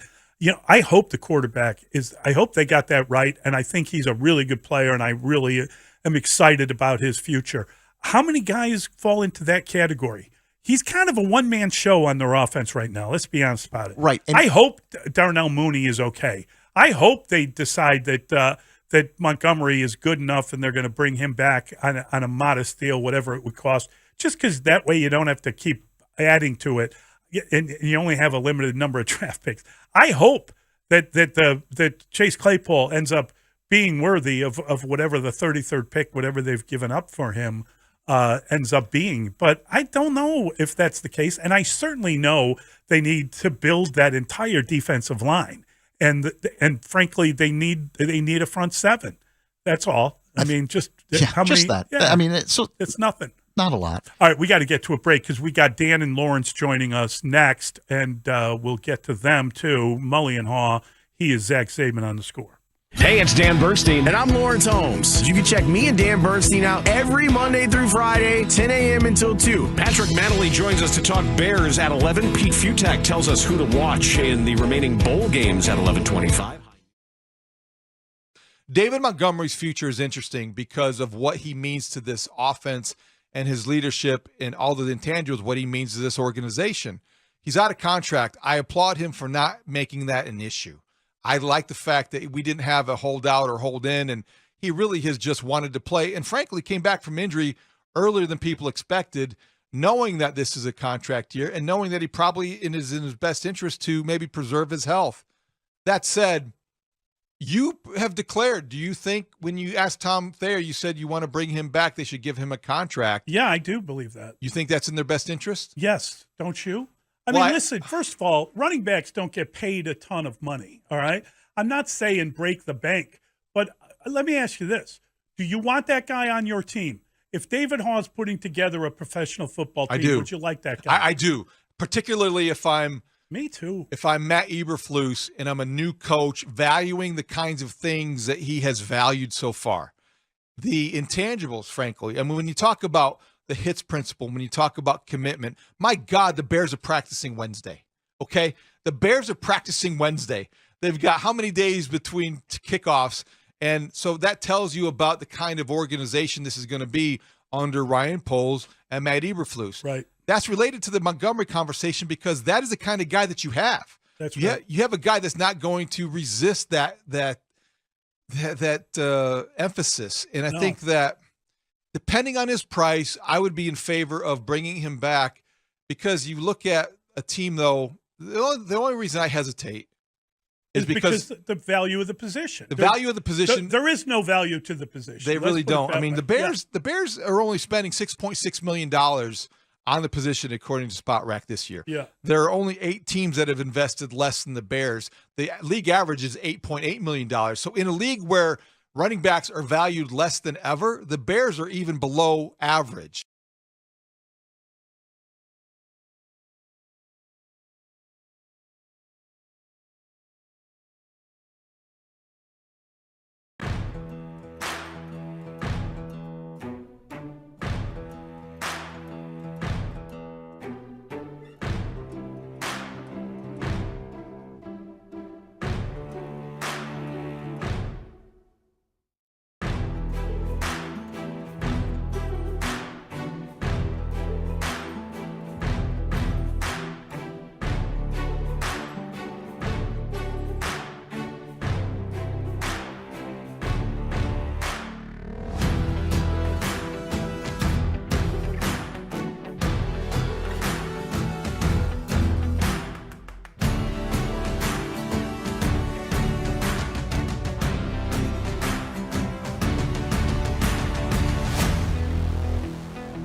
Broadcasting live from the Square Hyundai Studios, brought to you by your local Hyundai dealers. Want to thank them for their contribution. Want to thank Evan Thomas for getting us up and running and twitching and motivated every morning.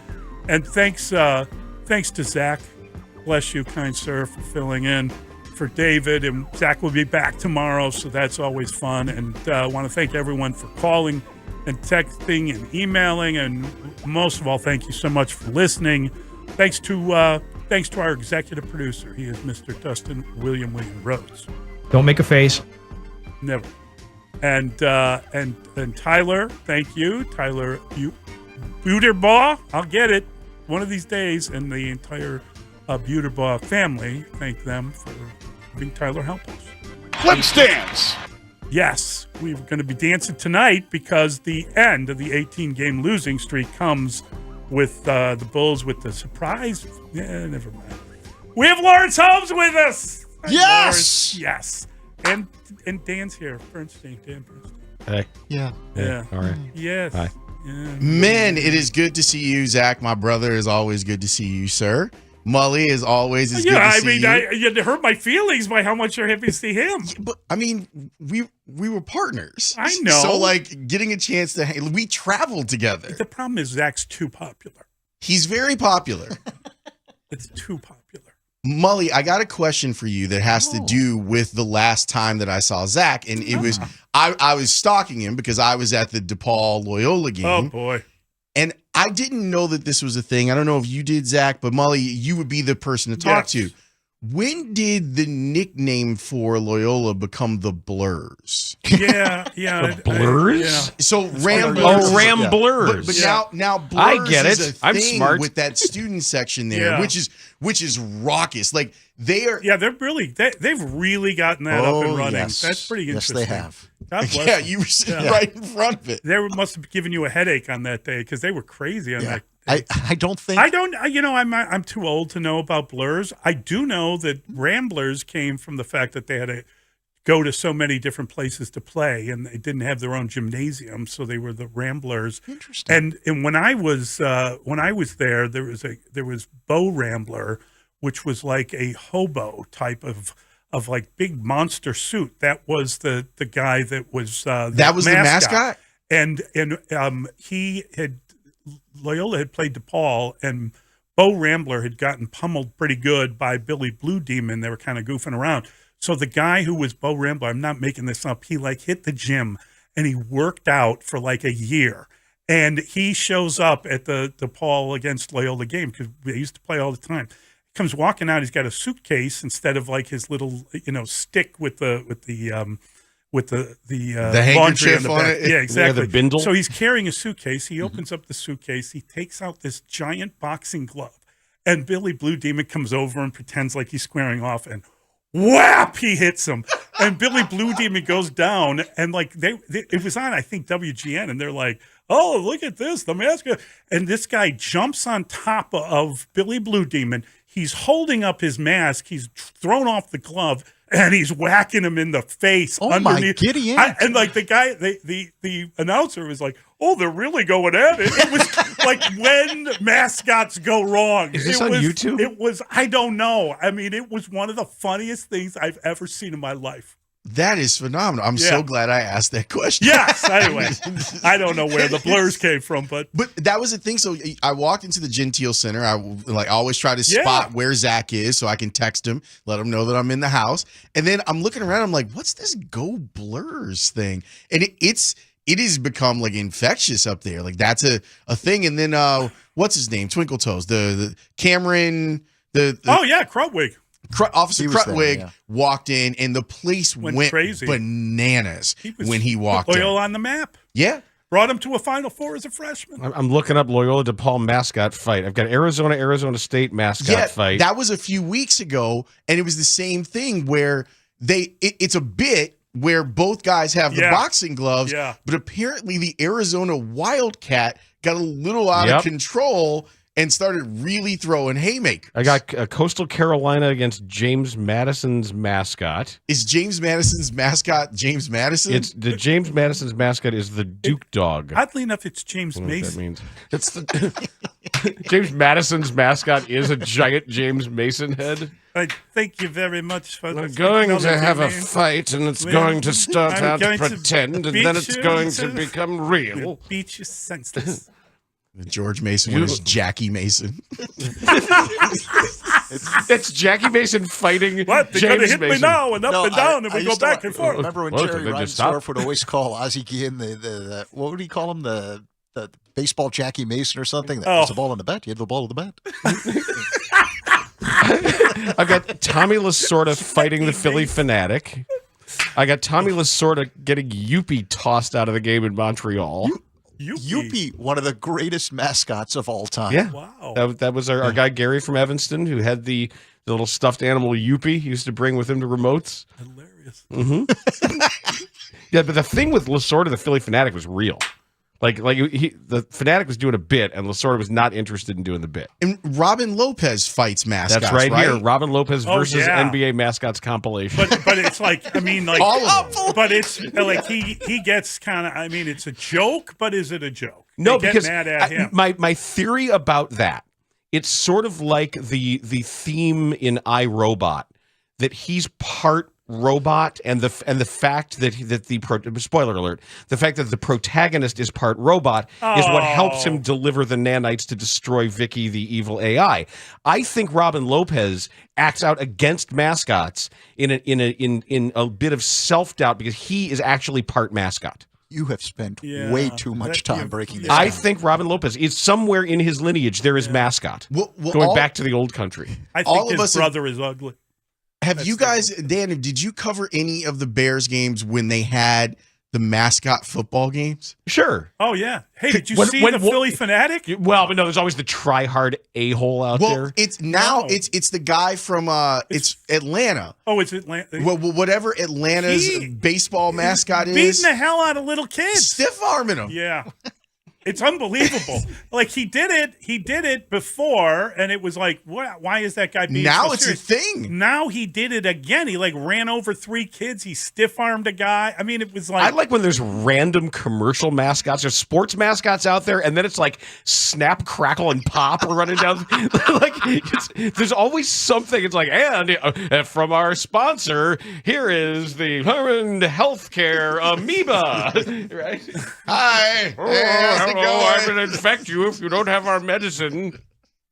How's it going? Or who's the one from Jewel? What's the one-eyed snake from Jewel or whatever it is? Southside pronunciation. What is it? No, no, seriously. What are you talking about? Look, the red guy from Jewel. What's his name? Are you talking about the hill from Western Kentucky? What are you talking No, about? the red Cyclops from Jewel. Jules. Bright red, one eye. His name is Jules. It's like a red version of Mike Wazowski from Monsters, Inc. It's the I've Jewel. never seen Come that. on, of course you All right, have. find that guy. Like Find that man. It's Jewel mascot. We're live, by the way. There he is. All right, let's. JoJo.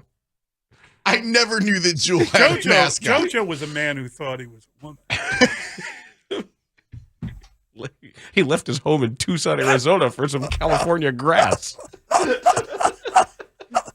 you ever seen that thing like out and about? Yeah, it was at the Bears. It was in Bourbonnais. It was like Staley was walking around and the JoJo was walking around. And it was like, this is my little brother who's kind of special. Because Staley was looking at him. Sorry, I was busy watching Dane Sanzenbacher that year. Dropping passes right and left. Not in camp. In camp, he was No, totally fine. Sorry, I was wrong. It was Andy Fantuz. I apologize. It was Mike Hass. Was that his own It was cereal. Kenny Christian. Was that the Zach Bowman interception award year? Another pick for Zach Bowman in I practice. think he had 10 of them. Yeah. Yep, 10 interceptions in training Hey, camp. that's how you earn the trust of the staff. These are the things that need to be done. Did JoJo earn the trust of the staff?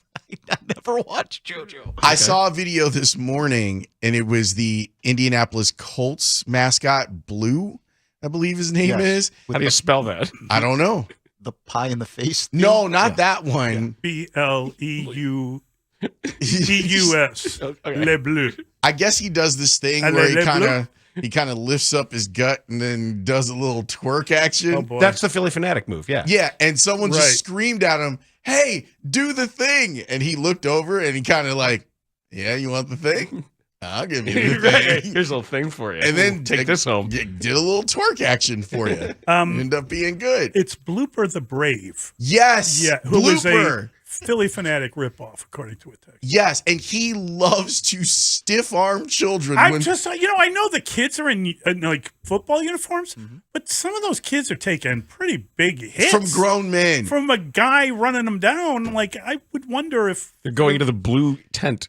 is there a protocol? Exactly. Yep. He's So- concussed 3 of these little kids. Mully, I got to send you this Lawsuit. video. There's this video of kids and their parents at the end of the year doing an Oklahoma drill where the kids are in hilarious. pads. Yeah. The parents are not. And these parents have been waiting to take their kids out. Oh. Some of them are doing it with moves. Some of them are doing it with just mass. And like the best part is like the dads are all like really cool about it. The moms are vicious. Really?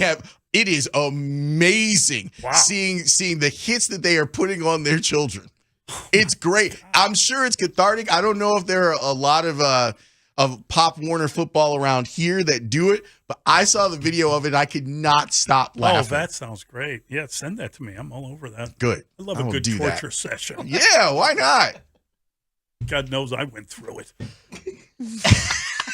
I mean, wait, what? That now explains everything.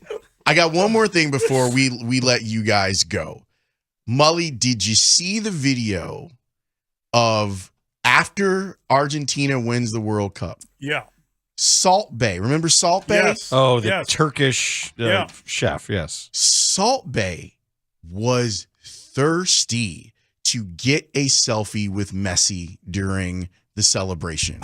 And he tried, and Messi's like, who the like Yeah. you could almost see the thought bubble of Messi being like, get this guy out of here. Like, who does he know who I am? Like, Right. well, what is he doing here? It is one of the funniest things. Oh, I gotta go check that one out. Did you see Messi with the Bulls jersey? Yes. That was awesome. Take that off. Well, no, but it's like Well. he's comparing himself to Mike. It doesn't say Jordan on it, but that's obviously what he's Sure, he's saying. Zach thinks he's comparing himself to Zach, though. Well, Not Zaidman. no. Zach Levine. Zach Levine's like, yeah. he's- Yeah. Max Man. Right? Oh, He I knows I gotta got a check max that out. contract. Molly, I'm going to send this to you right now because it's so funny. Because I swear, like, this guy is just sitting there going, who are you? Like, get away from How did you me. get on the field? Like, seriously, like, I'm messy. Like, what are you I doing gotta here? tell you, I went back and watched that again yesterday. I might watch it again today. That was from the end of the that was like greatest player in the world. I'm the greatest player in the world. I'm the greatest player in the world. No, I'm the greatest player. I'm not going to let us win. Well, I'm not letting us win. I want to. And then they both hit their penos too. It was awesome. Watching It was Mbappe unbelievable. not want his Golden Boot award and, yeah. and Macron Yeah. having to console him. Yes. That was hard. Macron had to keep him from leaving PSG, Paris Saint-Germain. He was going to leave the country, and they kind of gave him the old Pele as a national monument type thing. You can't have him, and he convinced Mbappe to stick with PSG. Sacre bleu. Where was he going to go instead? I think Real Madrid. It's awesome. Well, you can't But tell I a mean, guy. You got to make it worth his while to stay, though, right? Well, they did.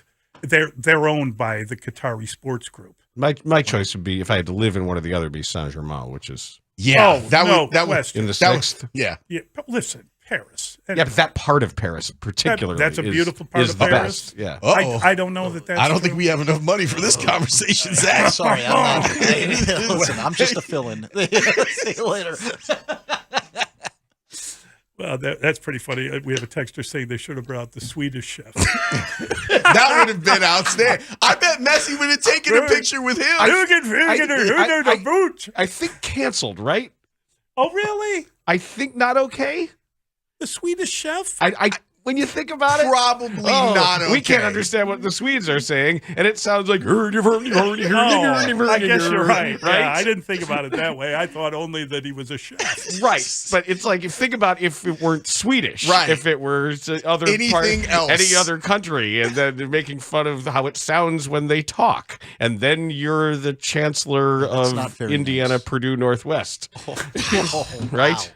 Wow. Sure. What's the difference? He did the same thing. He really did. So I'm pretty sure canceled on the old Swedish chef. Fired. Oh, that guy? Yeah. Oh, very fired. Fired again, and refired. Refired beans, that guy. The worst. All right, I'm going to block this texter. For what? What'd he do? He mentioned the Swedish chef. Oh, you're going to cancel him yourself. See? I was just kidding. I wouldn't know how to do that. I'm not Les.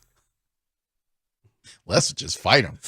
What have ye today? The Bulls are going to get what's coming to them today. Oh, the Bulls are going to turn it around. Okay. 18-game losing streak. The Bulls are going to get what's coming to them today because they were very, very lucky that it was a Bears Monday yesterday. It's no longer a Bears Monday. Nope. Patrick Manley will join us at 11. Pete Futak, 11:25. We're going to talk to Vanderbilt head baseball coach Tim Corbin at 11:40. He's very close with Dansby Swanson. Great. And he's coached a lot of major leaguers. I'm not going to ask about Carson Fulmer. I'll make sure not to. You can ask about him. I guess we can do that too. And we're going to talk a little bit too in the 1 o'clock hour about the NFL and sort of a mentality that is, people are having a hard time coping with losing, even when losing isn't so bad. And we'll just sort of talk about the psychology of that in the 1 o'clock hour. Definitely tune in for that. Have a great show. We prepare for that. Broadcasting live from the Hyundai Studio, presented to you by your local Hyundai dealers. This is where Chicago goes to talk Bears. Sports Radio 670 The Score. Chicago's home for Bears fans. WSCR and HD Chicago. WBMX HD2 Chicago. Always live on the free Odyssey app. The Score! Hey, it's David Haugh for Innovation Refunds. If you own I've never been more nervous seeing that Bears helmet in Lambeau Field. To me, it was, a big game feeling, like a huge game feeling for me. And obviously that's from growing up here in Chicago, but also just the week of practice leading up to it, there was more intensity. It was more tempo in practice. It had a bigger feel to it because it was Bears-Packers. That's not my favorite story from your Packers days. Lawrence, you've heard him tell a story about when he got locked out of his hotel room. Yes. That was in Champaign. That was a game in Champaign. And it was Monday Night Football, so I was nervous, and I wet my bed, and I put all my sheets together. And because when you're on the road in the NFL, you can go down to, you're staying like the Ritz and stuff. You just call someone, they fix everything for you. We were staying in a hotel in Rantoul, Illinois. Okay, so we weren't downtown Chicago. And so I had to get rid of it. And Aaron Campman was my roommate, and Campman played for the Packers a long time, played with me at Iowa. I wasn't going to wake him up. So I put a towel on and walked downstairs, and there was no one anywhere. I mean, it was the middle of the night. I mean, it was no one. So I went outside. I was going to throw the sheets in the dumpster, and the door closed behind me. There was no handle on the door. So I'm in the parking lot at 3 a.m. with just a towel on. I walked around to the front, and I walked in. I said, I'm Matt Bowen. I play for the Green Bay Packers. And the lady at the desk did not believe me. Did not. So I had to get a way to find team security to come down to let me back in. I went back in, got cleaned up, and just flipped the mattress over and slept on a mattress. And then I played a football game the next day. Now, look, I didn't play that poorly. I made some plays. I was good on special teams. I had one pass interference in the end zone on a throw from Jim Miller. I had one pass interference in the end zone that I was beat, so I grabbed the guy. But besides that, I played pretty well. And that was a game we opened up when Favre hit driver on the deep ball, and things just started rolling really well for us. Yeah, that was an interesting trip to Champaign. A lot different than this past weekend, I'll tell you that. I just love it. I'm Matt Bowen. I play for the Packers. I don't. No, you're not. No, you're not. No, you don't. And I don't care. You're frightening me. Matt Bowen, thanks. This is great.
It's almost like, oh yeah, well, this is all fun and games, but no.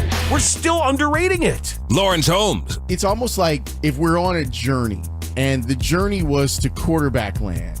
And it's like people got to quarterback land and then was just like, well, on to the next thing, instead of enjoying the fact that you're in quarterback land now, where you have a player that's able to make plays. There's only one journey in a land that you shouldn't enjoy, and that's Candyland. Because that journey sucks. That game sucks.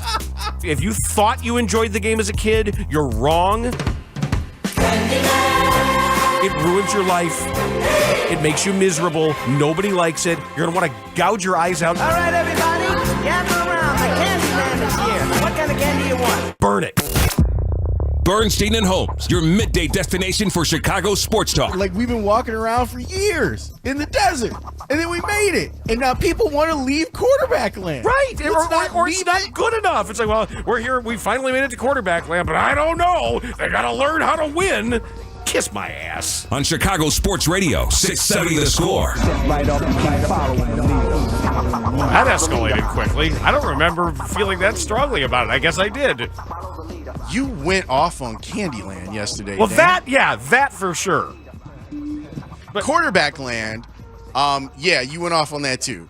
And we'll have a more calm conversation about that later on. Yeah, but that's a great call on your part. Like, people aren't enjoying the journey.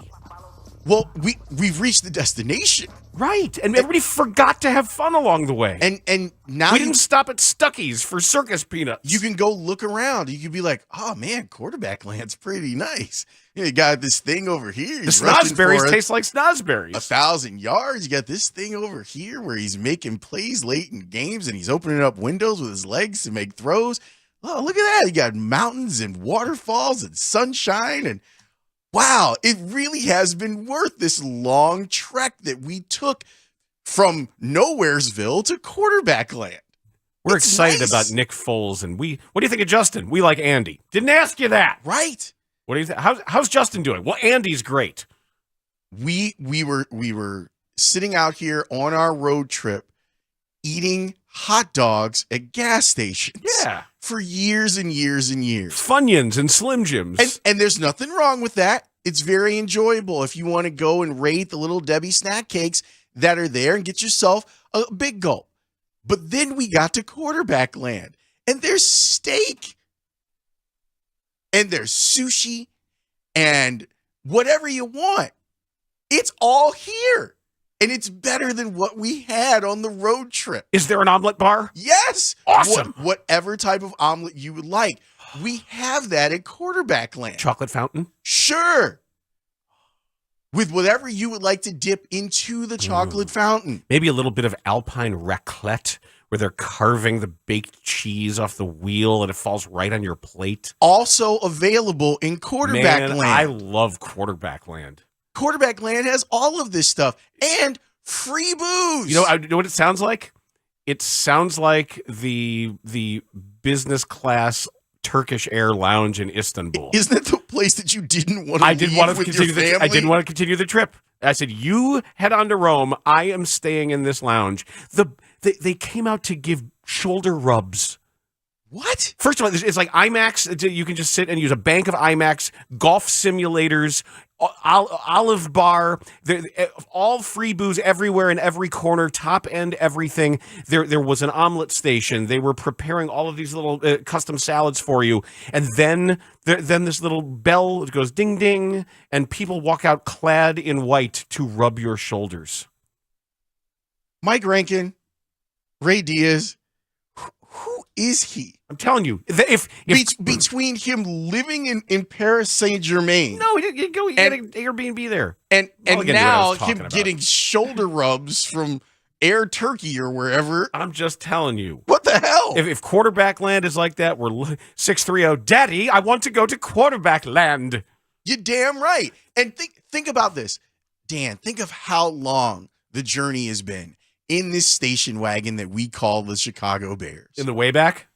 We have been in the back panel of that station wagon for years. It was like dog hair. Yeah. We didn't own a dog at all. Cade McNown's in there. Henry Burris is there. There's all these awful exits that we took too.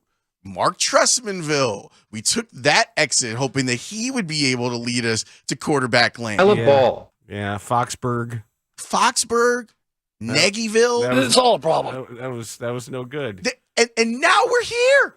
I'm not an idiot. It just appeared. Got it. It just appeared. Where you come Welcome over to. Yeah. It's like, holy crap, we made it. We're here. We're at quarterback land. And it's better than we ever imagined. And there's like a boardwalk with saltwater taffy. Yeah. Yeah. Whatever. That's the great thing about quarterback land. Whatever you want, you can have. And now we have it. I haven't heard any of that. I didn't hear all you're of it. not welcome I've heard in a lot quarterback about most land. of it, but what I did hear, I did not hear any of that. No, you ride him out of town on a rail. No, he's facing backwards on a burro as we push him He's off never into heard the of desert. quarterback land. No, the security at quarterback land is for real because we got to keep you out of there. But Bears fans get to come in for free, and they get to stay. So the beautiful thing is that now that you're at quarterback land, what's the rush to leave? You want to get back on the road? Is that what you want to do? Do you want to eat the convenience store hot dogs again? Sorry, kids. Pack it up. Because I don't. I want to stay right here in quarterback land forever. That's where I want to be because I've spent my whole life on this journey. And now I'm here. And the beds are comfortable. And there's a remote. You can watch TV if you want, but you don't even want to. Only on Sundays. That's like when you do Busch Gardens before Colonial Williamsburg. I know this amusement park has been terrific, but now we're going to go learn what it was like in the 1700s for American settlers. Okay. No, thank you. You do that first. You do Colonial Williamsburg first, then you go to Busch Gardens because the parents are always like, "Oh, it's really fun. They're going to teach you how to bow and curtsy just like they did." No, thank you. Can we go on the log flume ride instead, please? Can we just hang out here where here. The water's nice? It's better here, really. No. So we all live in quarterback land now, and it's great. But they're losing. Oh, it doesn't matter. But they're losing. They're losing so many games. They must stop losing. Losing is bad in football. I don't like losing. But when you're in quarterback land, it is all good. There's a weed dispensary there.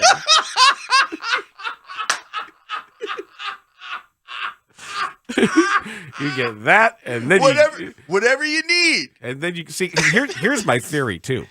I actually think that we should make an honorary carve out. As ironic as this may sound, I think Dan Wiederer's daughter's ice cream store is actually a portal to quarterback land.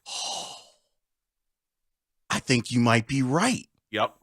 That's how we got here. Yeah, I think that's really like you go there, you redeem your gift cards, you get enough of that good stuff, enough of the good ice cream. That's a little taste of quarterback land if you just open your heart. And that's the key to it. That you don't get to go to quarterback land unless your heart is open to it. Right. It's got to be genuine. You have to have an open heart. And then you get a little bit of that pretend ice cream, and next thing you know, you look up and everything is in color. You're right. It's like the Wizard of Oz. Everything is now in color. We're not in football land anymore. We're in quarterback land. And it's great. Yep. Join us. Basketball land, on the other hand. Basketball land sucks out loud. Basketball at a time. Cormac McCarthy hellscape. Stay on the road. Don't get off the road or you're going to be eaten by the horrible, horrible monster. Right now, basketball land is just one of those pop-up carnivals with rides that kill people. This is my nightmare. Welcome to my nightmare, Goran Dragic. Hey, you heard that from Goran Dragic? You're going to hear some more in a moment. We've said a lot. I know Billy Donovan has said a lot. We're going to give Billy a break today. Poor Billy, these post games, he falls off his chair. What do you want me to say? Right. Look at this. This. He's pouring bourbon over his head and leaving. Look at what the Bulls did. They broke Billy Donovan. Seriously. They broke him. Yeah, see, I think you need to hear it from a guy like Goran Dragic next. Bernstein and Holmes on the score. We are Chicago's #1 and most listened to sports station. We're live from Chicago, talking Chicago sports. Listen on your radio, your laptop, your mobile device through the Odyssey app, AUDACY, or tell your smart speaker to play 670 The Score. We're live and we're local. 670 The Score. Always live on the free Odyssey app. This is Damon Amendolara with your Odyssey Sports Minute. Last night was depressing. Lou LeBorg, how the hell are you? I am the hell very great. How in the heck are you guys? We're good, Flula. Look at this. They brought American sports to you. They brought it to you specifically. That's exciting. Oh, man, it's like Uber Eats except pigskins. Seattle and Tampa in Munich. Do you think Germany is excited for this game? I mean, look, I'm only sad that it's not the Eagles. I was very excited to see Ron Jaworski under center to throw to, I don't know, Ricky Waters. But, hey, this will be fine. We were looking for the history of German players in the NFL. Who'd you find, Danny? Sebastian Vollmer, right? Yeah. Is that it? No, Nick Folk. Oh, Nick Folk, the kicker. The kicker. There have been like 15 of them or so. Wow. Do you have a favorite German-American football player? No, everyone that sounds kind of German, like Brian Urlacher. That sounds pretty German, so I'm into that. See, those are my guys. I've always wanted to put together a team of just guys that sound German, like Heinz Ward. Heinz Ward could play. Algie Crumpler. Alteron Werner. Right? Let's do that. Oh, Herr Crumpler would eat so many kilograms of sauerkraut at our German Thanksgiving, let me tell you. I didn't know there was a German Thanksgiving. Yeah, what is served at German Thanksgiving? Oh, it's just me making an American Thanksgiving while hanging out in Heidelberg. It's the same thing. No one knows about it. It's my little secret. I know you love the NBA, and you're always looking for the next Dirk Nowitzki. Is he out there in Germany or in Belgium as you're patrolling the streets? I hope you find the next Dirk. There is only one Dirk, as we all know. He's a one-of-one. But if you must say, I think it's Victor Wembanyama. He's like Dirk Nowitzki, but taller and sassier.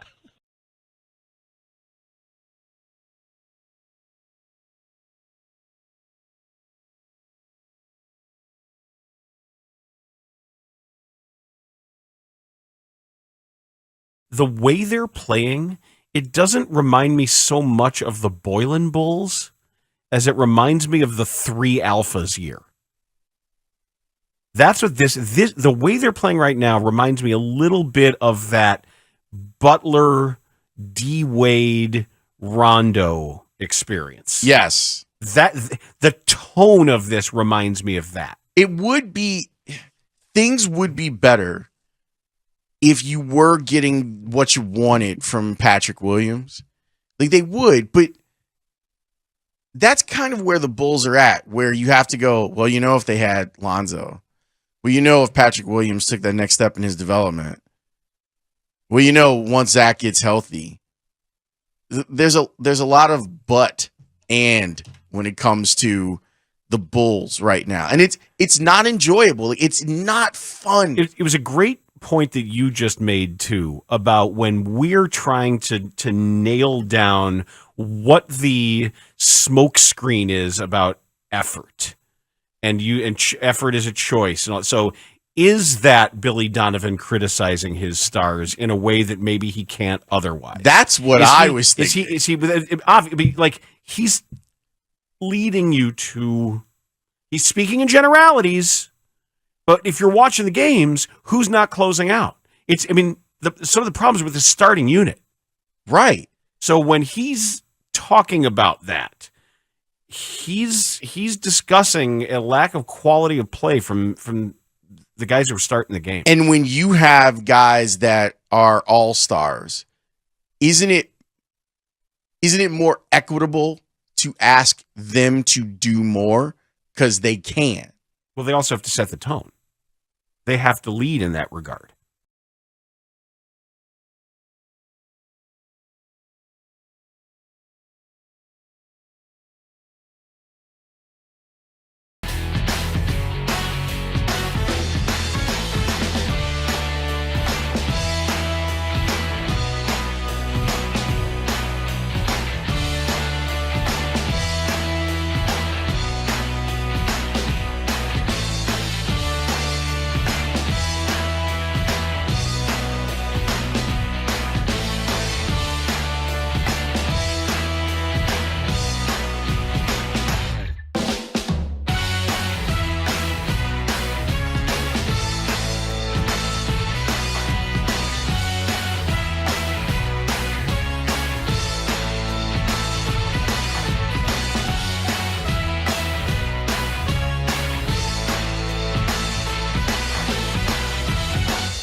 And this ball game is over, thankfully. Final for Minnesota, 150-126 T-Wolves. The Timberwolves scored 150 points on the Bulls in a regular season game. In regulation. Without their starting front court. And I love that Chuck and Bill pointed that out. I think embarrassment is the right word to use for what happened on Sunday. And what's been happening with this team as the season has progressed. 30 games in now? 11 and 18, 29 games for this Bulls team? 12 and 18. 12 and 18. So 30 games in with this Bulls team. And we're seeing stuff that is alarming. And Sunday was just, they are very lucky that there was a Bears game of note that happened on Sunday, that it would be a little bit pushed to the back burner in conversations, in spaces in the newspaper, in conversation online, because of some of the cool stuff that we saw Sunday at Soldier Field. But my goodness, how long has Billy Donovan been talking about trying to get them to play defense on a string since he got here? Now, I don't want to rip on Billy because I feel like he's already been put upon too much. He's had to answer questions that he shouldn't have to answer about this bunch. He's getting the Ryan Pace treatment here, where the person in charge of putting it all together doesn't talk. And when he does talk, doesn't say anything. No, doesn't say anything at all. And It's bad. Like it was Sunday was truly embarrassing. It was really like it was. You're sitting there watching this, going, "How high can the score go?" And after the game, among other people, Goran Dragic spoke, and you say, "Well, why should I care what Goran Dragic has to say?" Well, you should, because this is an NBA OG and an international OG. This is a guy who's made an All NBA third team.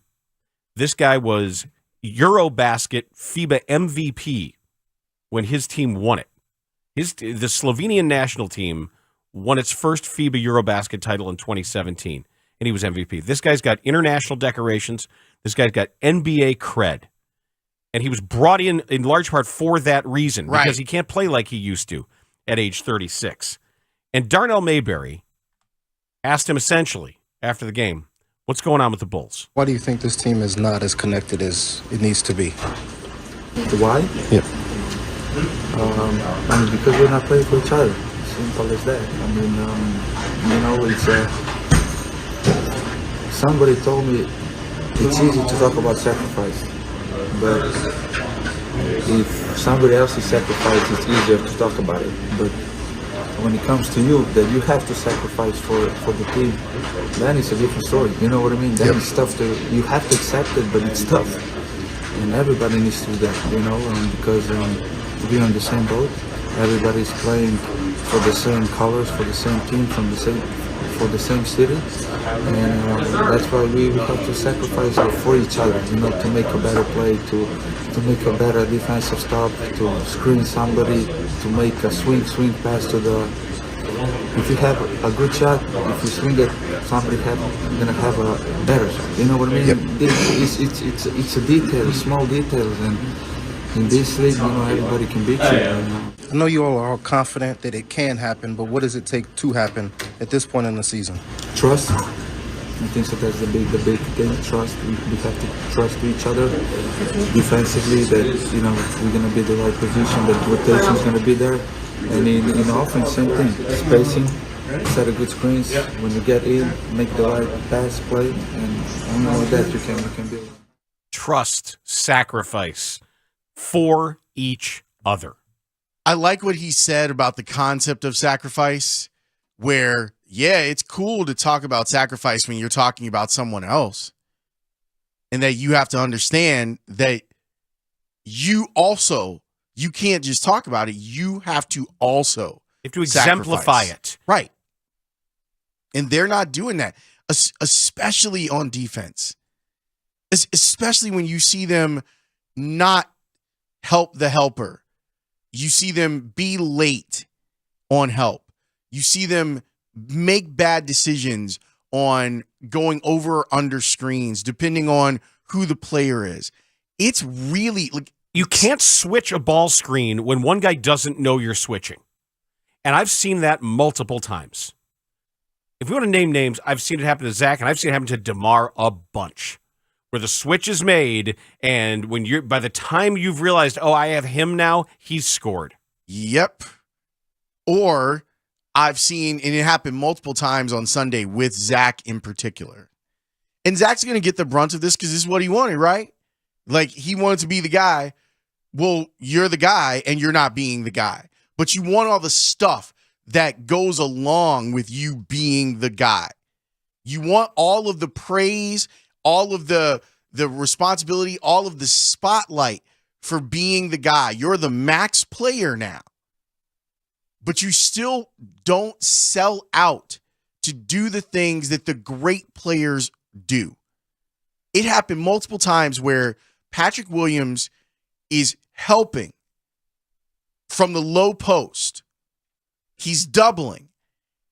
And instead of going to check his guy, Zach LaVine is going out to the perimeter. And he just let easy shot after easy shot after easy shot be made.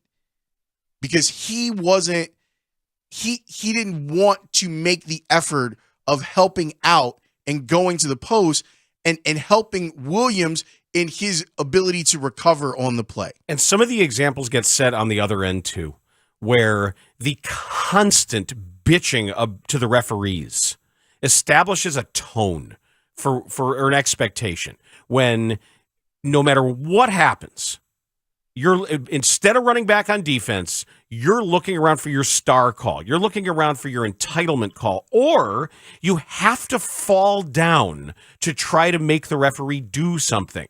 And when the referee says, "Get up," your guy's gone. Stay on your feet. Run back. Stop waiting for officials to bail you out. It's true. And we've seen both of those guys do that. And I understand that getting calls is essential to NBA offense. But when you put your team at a deficit on the other end because you're not willing to get off the ground quickly, if you're going to sell it, you got to get off the ground quickly. And then you got to get back. And you got to hustle back. You can't jog. Like if all of it is going to be a part of who you are, then you've got to hustle back. Was it TAB? Tear ass back. That was Frank Hamlin thing. Right? It's Frank Hamlin. That's what you got to do. And too often that's not the case. It's recognition.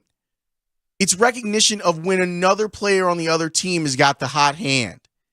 Like D'Angelo Russell had on Sunday, where he's pulling up for the logo. You got to extend your defense, and everyone's got to help out. And Nathan Knight is rimrolling your ass to death. A guy averaging 1.5 points per game coming into Sunday's game and making you his son. How about a little weak side help putting a body on him before he can get momentum going to the basket? You would think that all of those things would be available. The number of times I see a ball screen turn into an obvious lob dunk against these Bulls, and once that starts, you can call it. You can see it. If you've watched enough Bulls basketball, my God, my eyes hurt and my ass hurts. But you can see, I sit on the couch and I'm like, lob dunk. And you see it setting up. You look at where they're positioned, and you know that there's no way that guy's going to be able to close the space. And I don't care who it is. I don't care if it's Clint Capella. You watch Bam Adebayo tonight. You watch whoever's out there. Daniel Gafford. There will be a ball screen and a quick turn, and then somebody standing there with his thumb in his arse, and that guy's dunking on his head. That's funny you say that because I make couch noises too watching the Bulls, especially playing defense. I'm like, bad. No, what are you doing? Rotate, bucket. Yep, every time. Don't foul a three-point shooter. And watch the weak corner. Always watch the weak corner. Just standing there watching them fall asleep. The man takes off. Even if there's nobody there yet, baseline. The ball's over here. When the ball, no matter where the ball is, watch the opposite corner because at some point in that possession, there's going to be an open guy there. Every time. I know it. Everyone who's Billy watching knows the ball, Billy definitely knows it. And he's watching it over and over again. And this is after, of course, like the 150 points, if it happened in a vacuum where the Bulls had played 2 good games against the Knicks and then they got the 150, you might be able to wipe it away. But you saw inside those back-to-back games with the Knicks some of the deficiencies that this team continues to exhibit night in and night out, and that they're not able to adjust, even when given opportunities to come back. And I understand that they are still, to a certain extent, playing shorthanded. The Timberwolves didn't have Rudy Gobert or Karl Anthony Towns. I don't want to hear it. Correct. And you have a max player. Mm-hmm. Questions need to be asked about why you felt it was important. It bothered me like how ardent people were with the argument of you have to max Zach. And I'm like, why? And the only answer that I even found plausible was, well, you're not going to win unless you have a star. But the thing is that Zach's a really good player. And I know that he's now been to 2 All-Star games or 2 All-Star teams. I don't think that he's a star. I think he's just a really good player that thinks that he's a star, that thinks that he's arrived. And he wants all of that. He wants all of that stuff that goes along with being the star. And I'm not trying to diss. I just don't think that he's earned it. It's also he has to sort of look around and realize that you can have the endorsements, but there's star level stuff. Like the star level stuff means you're selling electric Humvees in a commercial during the Super Bowl, and you're selling a Nike shoe, Mm-hmm. and then you're selling your face is on a local healthcare clinic and New Balance. No, there's nothing. Look, and I'm just saying, he's like, got national ads. Like Mountain Dew is a and national Mountain ad. Dew, but I'm just saying that's not your. What I want is That's his not a level. Chevy ad, you know? I want his level of play to match his image. It kind of does. No, it doesn't. It doesn't. What he thinks he deserves, or maybe the better word, what he thinks he's entitled to, especially now because he's a max player. I want your game to match that. Draw charge. You're one of the most athletic guys in a league full of athletic guys.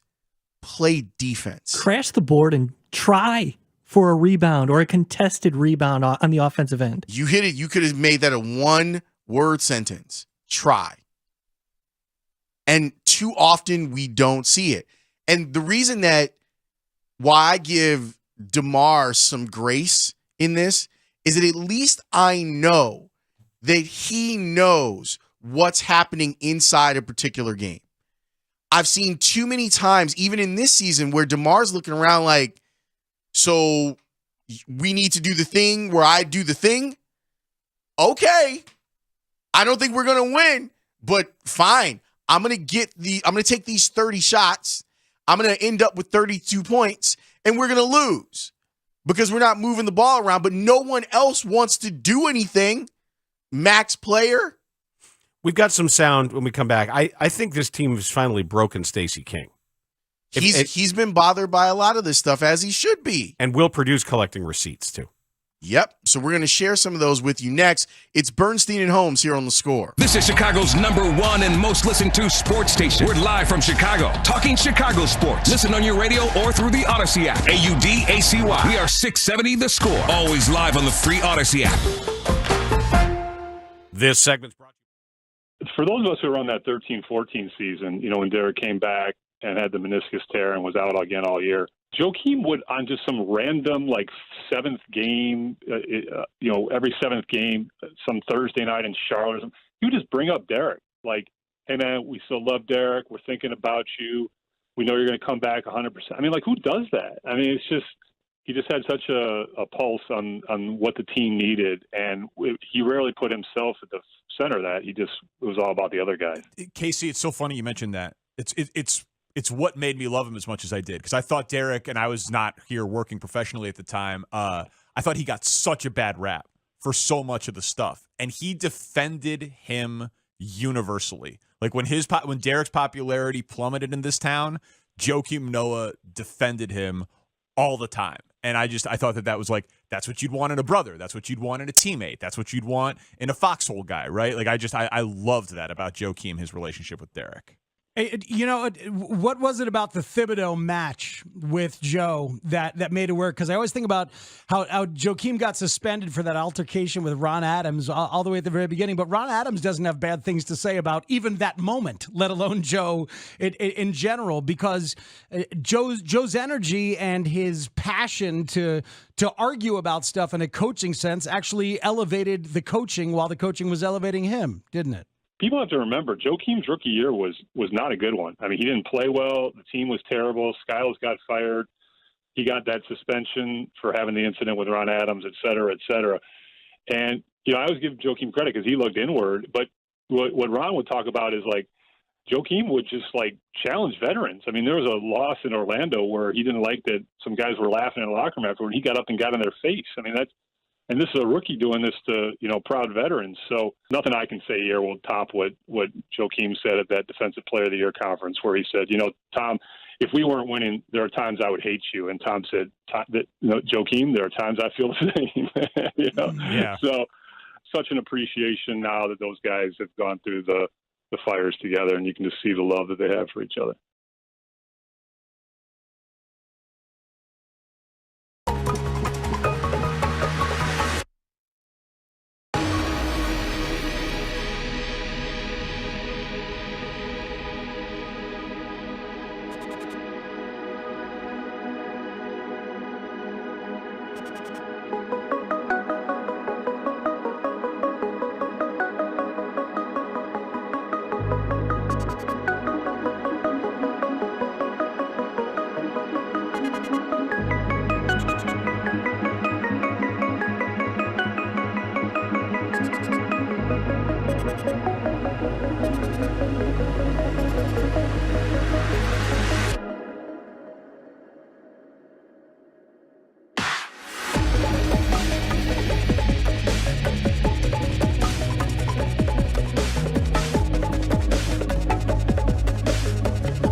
Lately has been Stacey King's saucy, which he's sort of relishing, and I'm enjoying it. But it's your new favorite thing. Yeah, it works. It works. It's sort of where Gimme the Hot Sauce has evolved. Where instead of saying "Give me the hot sauce," now a shot is just saucy because the hot sauce is already there. I was on the Give Me the Hot Sauce podcast about a month ago, and they actually send you. I know hot sauce. How is it? Hot sauce is not really my thing. But the barbecue sauce, phenomenal. Well, we have a request out there to maybe do some crossover stuff now that both the Give Me the Hot Sauce podcast and Organizations Win Championships are both under the umbrella of Odyssey's 2400 Sports. We're all talking Bulls. And if you haven't checked out Organizations Win Championships, by the way, that you should, because I think the best analysis of the Bulls occurred in our last episode. We were just kind of talking. There's this long pause, and Jason said, they're kind of ass. And I said, yeah, that's pretty much it. I said, we've done a lot of talking to reach the same conclusion. Bulls kind of ass. That is accurate. Why don't we take a listen, since we're talking about Give Me the Hot Sauce, to Stacey King and his analysis as the game was ending on Sunday of what the problems with the Bulls are. It's not going to get easier. And again, you can sit here and talk about it, and we can have all these meetings, and if it's not going to translate to the court, you might as well stop talking about it. Yeah, so what's the answer? Come out here and play hard every night. And you got that Chicago Bulls on your chest. Act like it. Period. Another rim run. Josh Minot this time. Season high buck 46. Well, I'll tell you what, if I'm showing a video of this game, I'm showing these guys dancing on the floor. They threw a towel on the floor. Should have been a technical foul. Yeah. But see, when you see teams coming in here dancing on you and doing all this kind of craziness, that's got to motivate you to say, hey, man, enough's enough. Draw a line in the sand. Like, this can't happen. They're the Chicago Bulls. You don't walk in here and clown us like this. Simple. You got to have some pride, man. This is... I say this, man, in a about as nice as you can say, okay? You put that Chicago Bulls jersey on, it means something. It means something to a lot of people. Not just the guys wearing it, but to the city. You owe it to them to come out here and play hard every night. If you lose, you lose. But come out here and play hard and compete. And we haven't seen that in the last few games. How do you fix it, Stacey? Start sitting some guys down. If you don't want to play, come sit down next to me and maybe a coach and get a clipboard. I'm going to put out these young kids. I'm going to throw out Io. I'm going to throw out Dalen Terry. I'm going to throw out some Kobe White. I'm going to throw out some guys that want to compete. And I'm going to give you a chance. But if you don't go out here and start messing around, you got to come sit next to me. That's 150 points tonight for the Timberwolves. It's ridiculous. It's ridiculous. You have a game plan. The coaches prepare you to go out here and play every night. It's up to the players to execute those game plans. And if you don't execute the game plan, you got to come sit down. If you're not in your rotations defensively, you got to come sit down. Simple as that. I don't care how much money you make, you got to come sit down. We're out here trying to win. We're out here trying to win and get to the playoffs. We're not out here just for the health. This is disturbing. We got to tighten it up. Tighten it up. This road trip doesn't get any easier. I don't care how much money you make. That is NBC Sports Chicago. If you're not in your rotations defensively, you got to come sit down. Simple as that. I don't care how much money you make, you got to come sit down. What were we talking about in the last segment? Lack of defensive rotation, specifically by one player. And it's frustrating as hell to watch it. Bulls fans watch it every night and they go, what is it? Like, come on, man. And it's not getting any better. Before we go to Will, like part of the reason that when I understand like DeMar having his feathers ruffled when people talk about his game and his age. But part of the reason specifically that people who follow the Bulls talk about that is because how much of an outlier last season was for his career. And that asking him, it's honestly kind of a compliment. Asking him to do that again is unfair, especially when you follow the money. The money's supposed to be helping you out in that regard. And while a lot of Zach's stats look okay, when you're watching him play, you're not watching a guy that's committed. That's what it feels like to me. There isn't the same level of commitment from him, especially on the defensive end. And if you want video of this thing, what are you talking about? What are you talking about? You can find a ton of examples. Michael Pena of The Ringer posted a video on the 19th praising Alex Caruso's transition defense. And it's just an 18-second sequence where he says Alex Caruso's transition defense is 10 out of 10, but he plays for the Bulls, so nothing actually matters. Yeah. And then that was retweeted by our own friend Rick Camp, who's also the producer of the Organizations Win Championships podcast. And he said the batteries went out on Levine and DeRozan's controllers. Yep. Because they don't think that they have to get back. I retweeted it. So check it out. It's in my timeline too. But if you follow at Rick C. Camp, you'll see it right there. It's upsetting.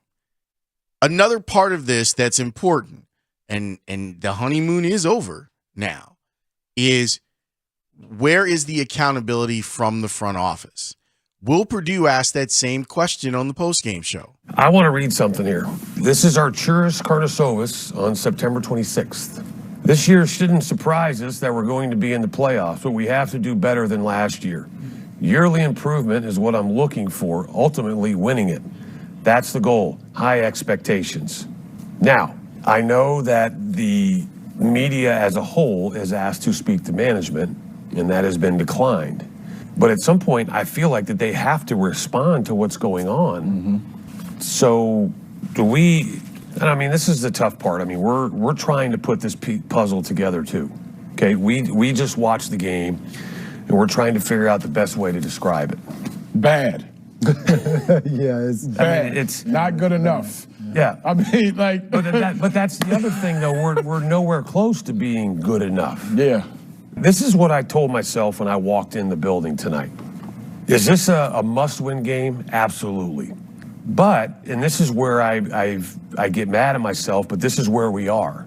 I say, but if I see effort, if I see them diving on the floor, if I see deflections, if I see defensive stops, if I see them limiting them to one shot, if I see proper rotation, and I see all these things, but you still lose, okay, it's a step in the right direction. But I didn't see any of that. And I don't want to just generalize and throw everybody into the same pile, But unfortunately, basketball is a team game. That's off of NBC Sports Chicago. You heard Jay and Kendall in there as well. And I get that some of this might be English as a second language with Arturas, that maybe he's not as comfortable talking as often as he should. Then send Eversley out there. Somebody's got to talk. And I know that Cowley has made multiple requests to talk with them on the record about some of this stuff, and they've been declined. You said it yesterday. If this team were run by any of the baseball executives, like honestly, even Rick, they would have said something by now. This is not going in the direction that anyone hoped that it would. And the Lonzo Ball deflector shield, that is BS. Your team should be better than a game and a half better than Washington and Orlando. You're sitting there at 11-18. Right now, if the playoffs started, you wouldn't even make the play-in. Where are the high expectations? Not my words. That's why Will read that. That's a quote from AK. High expectations. Are they still? And what happens when those high expectations aren't met? Like, what devices do you have? Now, this goes back to, and this is where we are going to talk about Billy. Why did you feel the need to give him an extension? Billy, I think, has done a great job of identifying problems, but has never really given you a solution. Here's my worry. My worry is it's also a function of the Zach decision. I think that you're right, but I think that's bad management. It's the wrong reason. You extend a coach because you don't want to lose him. You extend a coach because you think he's ready to take the next step. You don't extend him to send a message to your player who you maxed out, and you're 5 months ago, and you're worried already that A, physically he's not what he was, and B, mentally he's half checked out, and you need to show that sort of united front above him, and that what that is good money after bad. You never know when you're talking about what a player will be when they get their moment. When they get paid, what will they be like? It's a hard thing to scout. The White Sox are having issues with this, of what's it like when you give paydays to guys who have earned it. What do they become? What does it show you about them? I have been extremely disappointed with what we've seen from Zach, but I'm not surprised by it. It's part of the reason that I was concerned about this in the first place. The most important part with him was the physical. I thought it was weird that you were even maxing a guy that's had 2 major knee surgeries and then another knee surgery. The other part is that he's never been that dude. You see the glimpses of it and you're like, man, the stuff's in there. Like, it's all in there. But he's never put that together and shown it to you at a level that makes you think he is a guy that can carry your team, that he can be a leader of your team. And then if the chaser for that was, well, we've empowered a guy that might be abusing his power, now we've got to empower the other guy, then you made 2 mistakes. That's what I'm saying. It's good money after bad, when you felt that the best thing you can do to try to maximize your sunk cost was to send the message that the coach isn't going anywhere. If they were to start over now, you brought this up too, the idea of starting over and saying, all right, Zach, go do your thing. But how many years will you waste in doing that? I'm not sure what the solution is. And maybe that's part of the reason that Eversley and AK haven't talked, because they don't know what the solution is with this. But how could you not be embarrassed after the 3 games? Like, the exclamation point of the 150 points that Minnesota scored without two of their best players after what you did in the 2 home games against the Knicks. If you're not in your rotations defensively, you got to come sit down. Simple as that. I don't care how much money you make, got to come sit down. When Tom Thibodeau, the great ogre of your existence, walked in backslapping, yucking it up like a Vegas residency, when Shecky Thibodeau comes in here laughing and smiling and snatches your soul in front of your home crowd and leaves town like, hey, take a little bit of that. Yeah, that was a nice 4 days that I had in Chicago with some of my favorite wine bars and enjoyed myself. Yep, here's Joakim Noah. We're having a little fun. We're doing a little bit at the press conference. Yep. And this is where things stand. Well, how about we talk Bears instead? All right, I like that idea. Go back to quarterback land. Yeah, let's go back to quarterback land. That seems fun. Good, we'll do that. Bulls land sucks. Patrick Mantley is going to join us on the score. Do your job. Bulls fans, Billy Donovan here. This is your official radio home for Chicago Bulls basketball. Listen to every moment right here on Sports Radio 670 The Score and the Odyssey app. Santa Barkley is back. And this year he's giving new FanDuel customers exactly what you asked for. Unwrap. Okay, Dan, so here's one of those texts that I was talking about. Yeah. Dual threat? How is he a threat other than running the ball? Watch the game. Just watch it. Just do me a favor. I was dealing with those texters all day yesterday, and on the morning, I saw 2 interceptions, and he's not clutch. Just watch the games. Just watch him develop. This is a young, developing, multi-skilled player, setting records with his feet, setting records, doing things we've never seen, and still, I don't know. I'm not sure. Okay. That's fine. What are you not sure about? Like, I understand that there still needs to be progress in who he is, but considering where the Bears offense started with this and where he's at right now. All I know is every time he touches the ball, you're getting the equivalent of the possibility of a Devin Hester punt return. Mm-hmm. Every time he drops back to pass.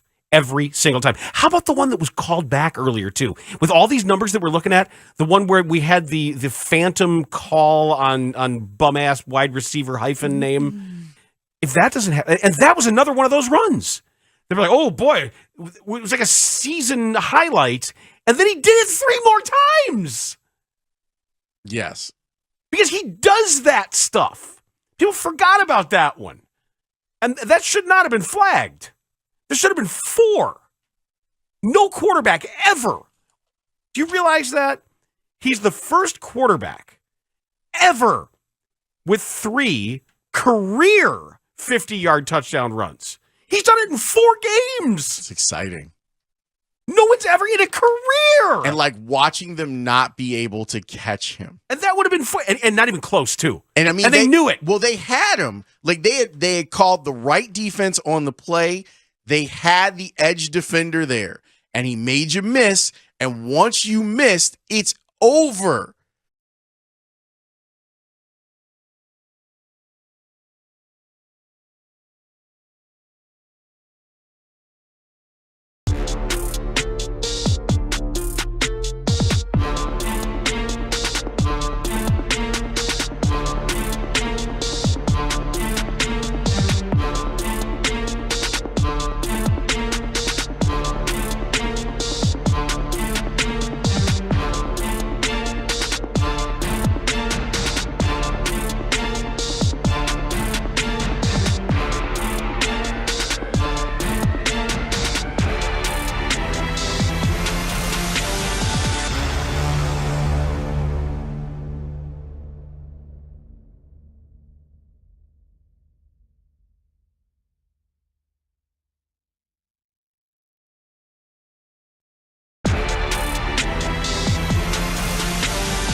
have a new guest, Patrick Manelli.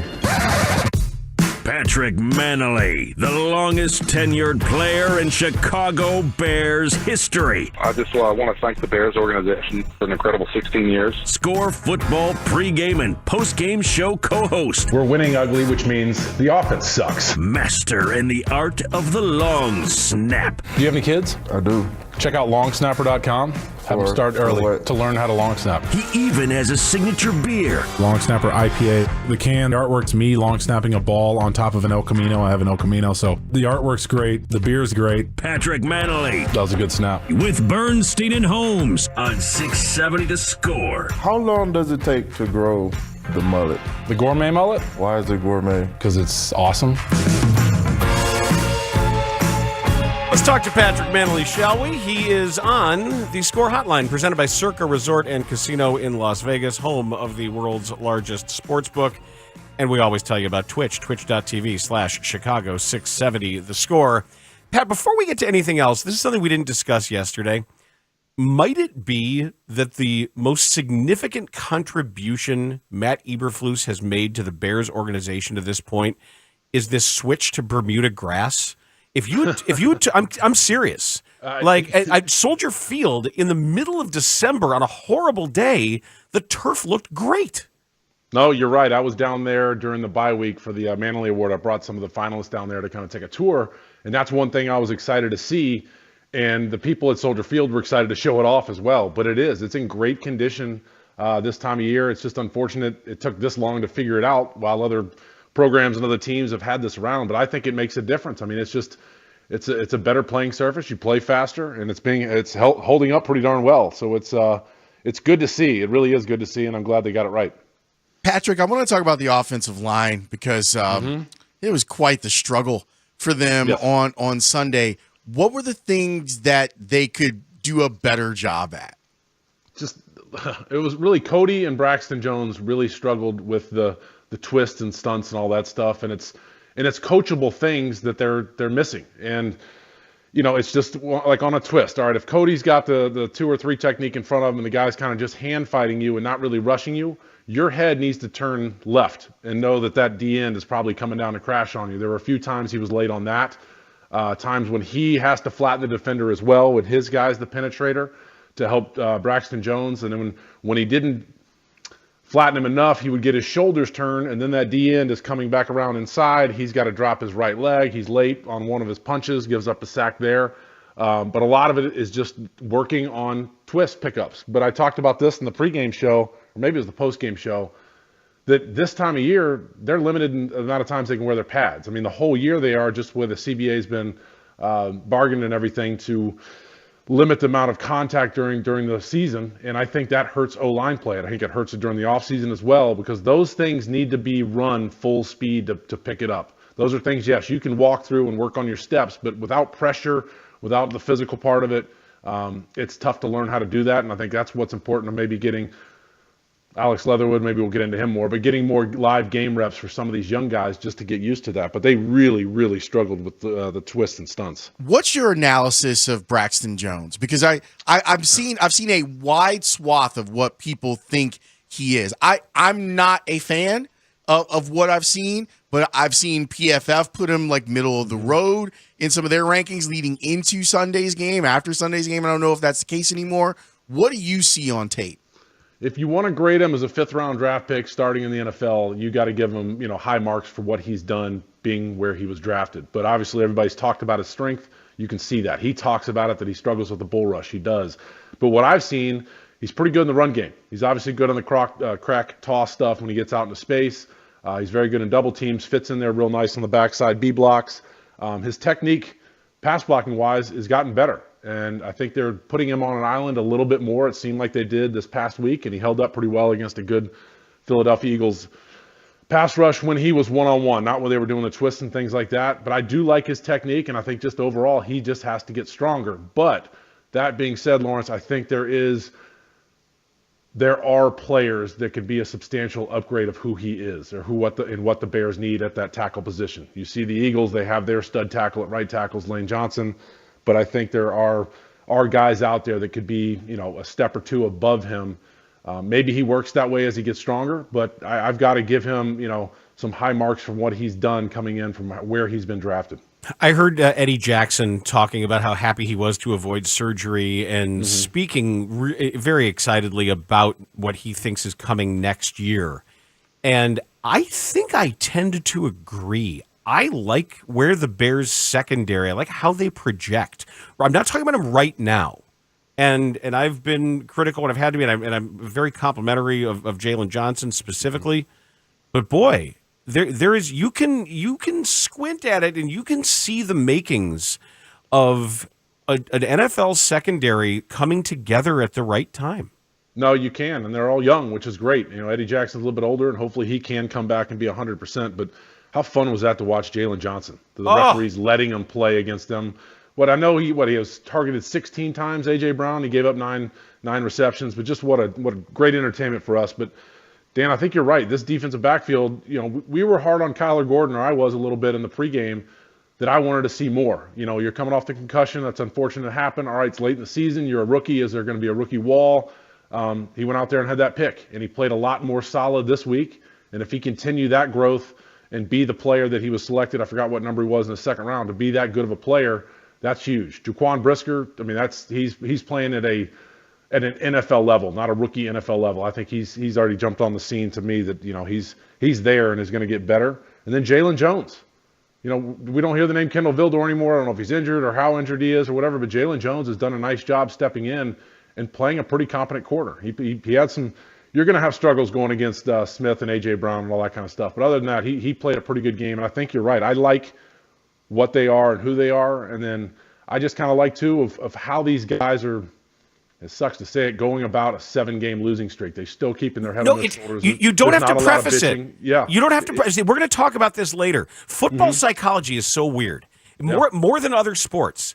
In a developmental year, we all know this is a developmental year. It's always like, well, they're losing. You don't have to preface positive comments just because they're losing. Yeah, it's true. And I mean, I was listening to a little bit of you guys talking about the Bulls. They should probably bring Eberflus in just to talk about the first 2 letters of the HITS principle.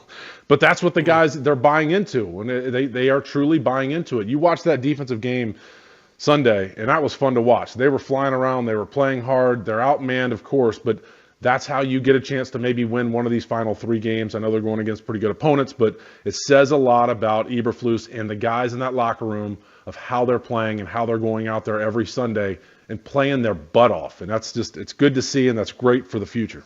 Patrick, I'm super excited about the Pringle touchdown. And the reason why is because it's all the things that I've kind of wanted Justin Fields to do, where he's been such a run threat that you can use that to your advantage and make defenders come up and lose their responsibility. Him doing that to Darius Slay, who's one of the best corners over the last decade in the league, to see him be able to make him go, oh, bleep, here comes Justin Fields, and totally lose Pringle, and then Fields keeping his eyes down the field to make the throw, I thought was a real show of growth from him. And the other one, too, was the David Montgomery. The all-out blitz, hits him in the flat, reads it, knows it's coming, steps to the side a little bit, and is able to, deliver it accurately so he can walk in for another touchdown. To me, guys, Justin Fields, the last couple of weeks, we're really seeing a lot of growth. The other one, it was another throw to Pringle that I loved. It was on 2nd and 3. It's one that probably nobody will really – I've just got done watching the offensive tape again. It's on 2nd and 3. It's kind of a sticks route, but he could have maybe pressed it because it is 2nd down. But he's like, no, it's an easy first down. Let's move the chains. He hits him right there. There's another one to Montgomery earlier in the game where, he's looking downfield. There was actually a really pretty good pocket. He said, no, I'm going to hit Montgomery. We'll take 7 yards on first down. So that, to me, those 3 things you're talking about, the thing you're talking about with Pringle and his touchdown, that's just because he's just an incredible athlete. He's going to be able to change games that way. But what I'm seeing, too, in his growth are 2 of those plays there or 3 of those plays there that's what we're looking for. That's what you want to see from a good NFL quarterback, a pocket quarterback. And then with his dynamic athletic ability, here we go. Well, that's like our guy Tim Jenkins. When we hear quarterbacks talk all their jargony stuff, what you're talking about is what they call cheese. Cheese being formation, personnel, yards that you just have.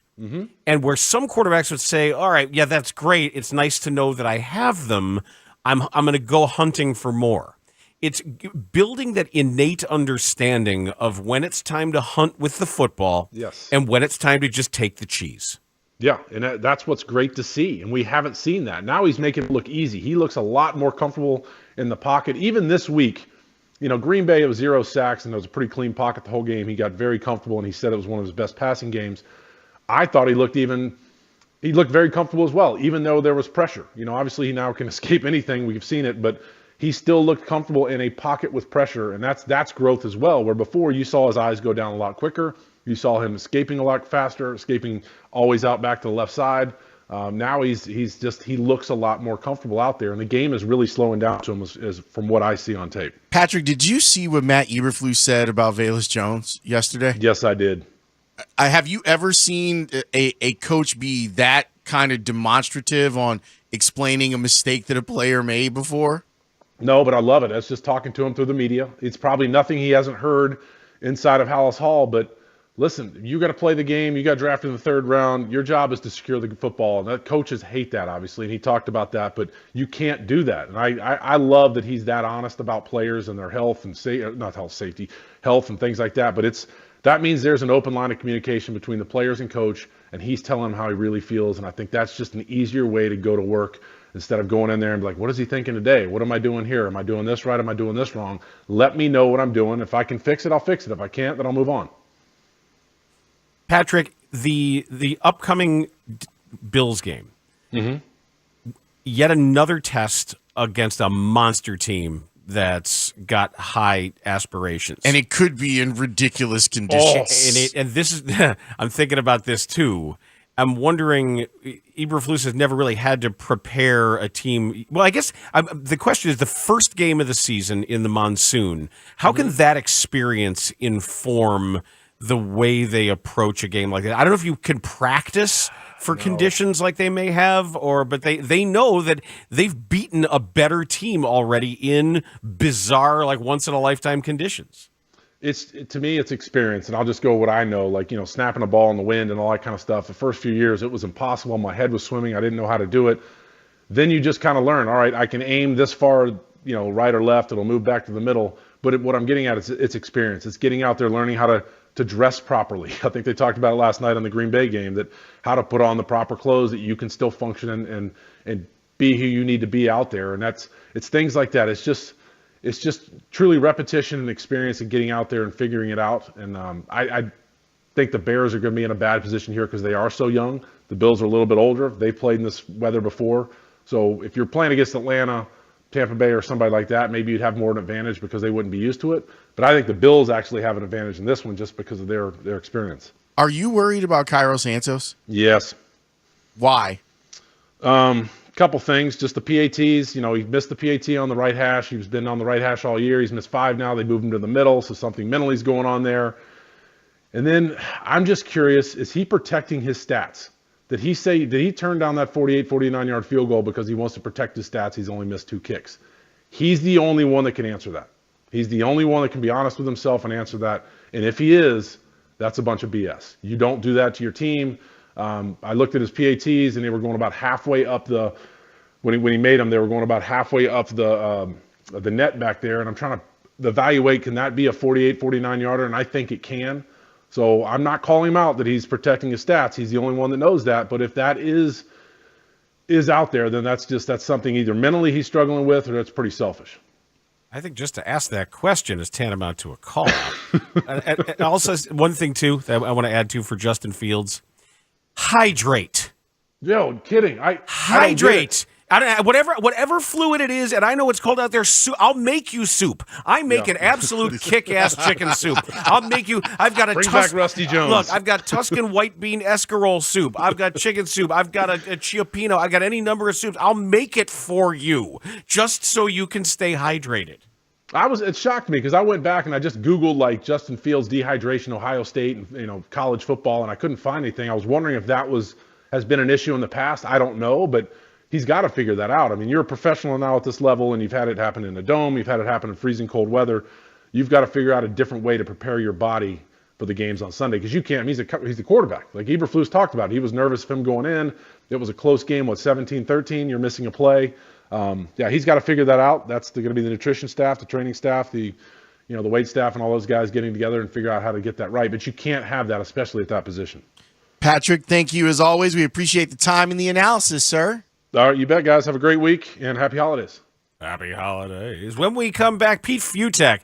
We got 2 more bowl games today, by the way, if you're paying attention. The famous Idaho Potato Bowl.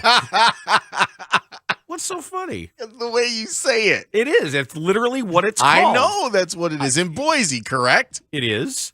It's Eastern Michigan against San Jose State. And then the roofclaim.com Boca Raton Bowl. Yeah. Features Liberty and Toledo. Goodbye, Toledo. You know what? Go Toledo. Go Toledo. Liberty could just. Goodbye, Toledo! Goodbye, Toledo! I dealt with Liberty personally on the field. Jackasses. Go Toledo. Jerks. We need to talk about bowl games. Anti-Semite bastards making Jew jokes in the middle of the game. Really? Oh, yeah. Yeah. I'm standing on second base. Guys making wisecracks about it. Wow. That is their whole team. That was Liberty baseball for you. Go asswipes. Toledo. Speaking of asswipes, no, I'm just kidding. No, Pete's a good man and thorough. He's going to talk to us about the bowls, and we put Pete on assignment. We asked him to give us a list of players that the Bears should consider drafting if they're going to draft, and what bowl games they'll be playing in. He's going to give us some of that list next here on The Score.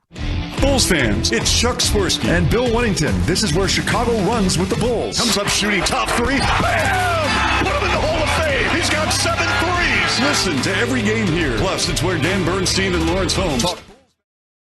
Were you surprised that you didn't make it first time, and how excited are you about getting there eventually? I was very surprised, to be honest with you. From everything leading up to the Hall of Fame, I got an opportunity to talk to the president. And, we had a conversation after I didn't get voted. And my answer was, what was the reason why?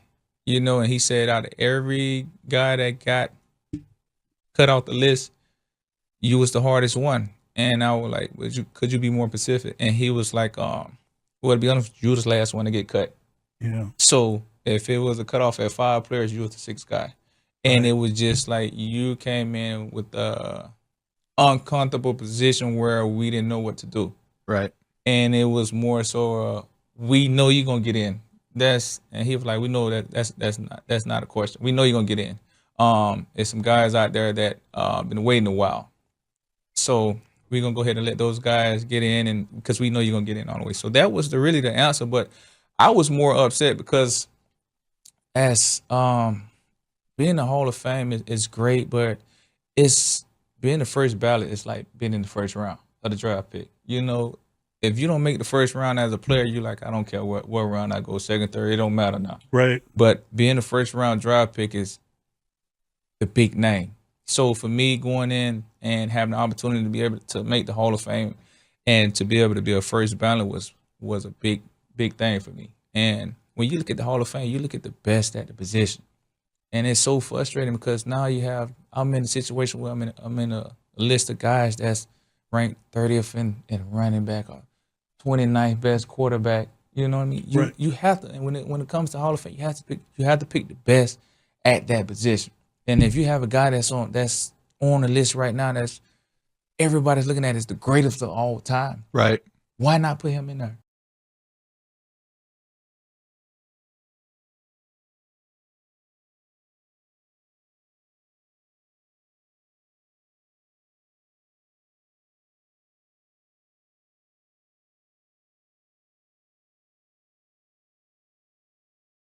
We were talking to Jalen yesterday, and there was something going on in the background of the conversation. Just really of what the injury is, but I feel like the name of this game is winning, and I feel like we won. That sounds crazy to me almost. It's just like... Jalen, do we need a battery replacement for that smoke detector? I'm hearing a beep in the background. Is that a smoke alarm? Oh, I'm talking. I'm not even. Oh, there it goes. Nah, I don't know what. Now that you said it, I don't know what it is. I don't think I need a battery, but I might need to go get it checked. Grody came in and he said, man, men who live alone, bachelors, they'll put up with some stuff in how they live. And it made me immediately transport back to my single days. That's some time travel right there. And you're picturing yourself and our listeners and our producers as times that you have lived alone. How about like with roommates when you're basically a bachelor? Yeah, that counts. Okay. That counts. Just like the level of acceptability in your home when you did not have a significant other to answer to in the home.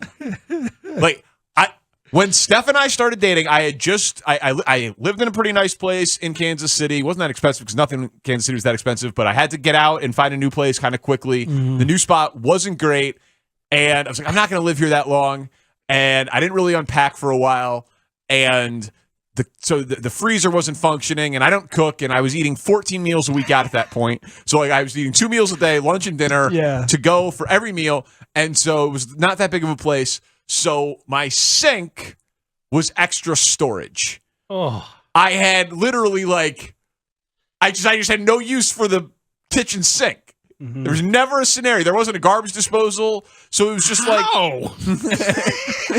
so it was just like there was like a phone charger in there, and I had like a speaker wire. Did you not use the sink for normal sink things? What would you need the sink for? Washing your hands? The kitchen sink. Washing dishes if you ever cooked anything? That's what I'm saying. I ate 14 meals a week out.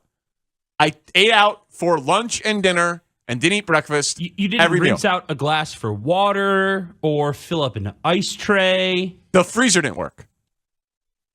I could see this. I could see this, knowing Danny. How much stuff did you have that you ran out of storage elsewhere, and you had to use the sink to do it?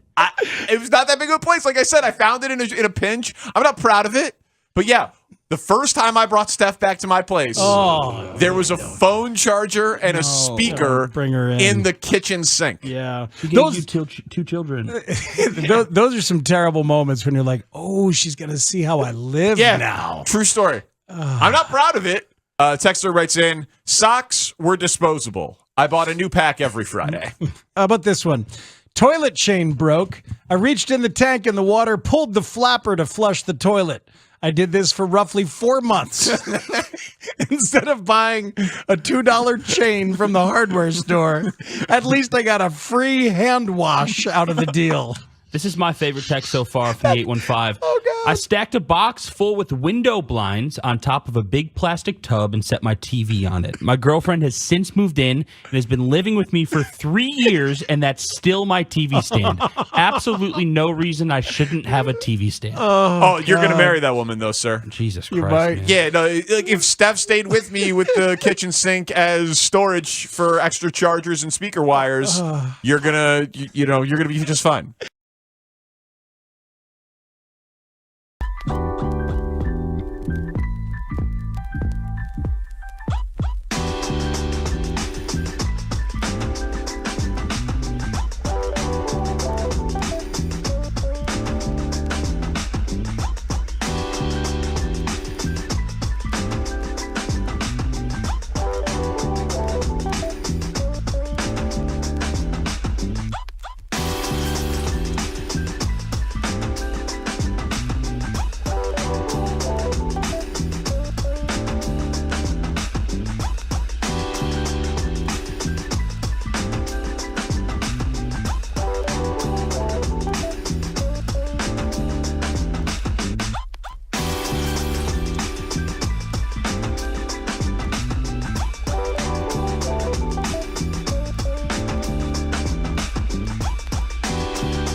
You're not listening to this BetQL, you're just losing money. Publisher of collegefootballnews.com. The NFL draft has been Big Ten, SEC. 44% of the talent from those two conferences take up the NFL draft for the last bazillion years. Pete Futek with Bernstein and Holmes on 670 The Score.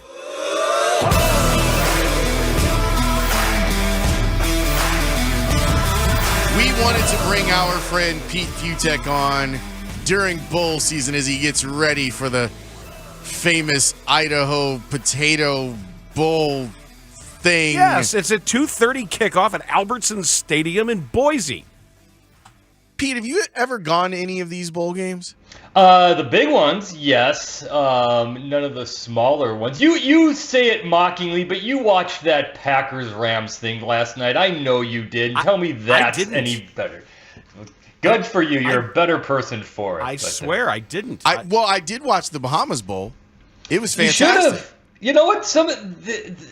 As I keep saying with these bowls, watch them early on, and then you know right away if it is happening or it ain't. And if you're seeing, like, say, the Florida Gators decided not to get on the plane to Las Vegas, and you can pretty much figure that out without 10 minutes, then go do something else with your day. You know, there's always another bowl game coming up or 5. So, but so far they've been okay for the most part. We know that the teams that aren't missing a lot of guys are playing pretty well and playing close to normal, and the guys that are missing players just aren't there. So you can kind of figure these out from there. Are you a little surprised that Alabama is going to have 2 top 5 picks play in a bowl game?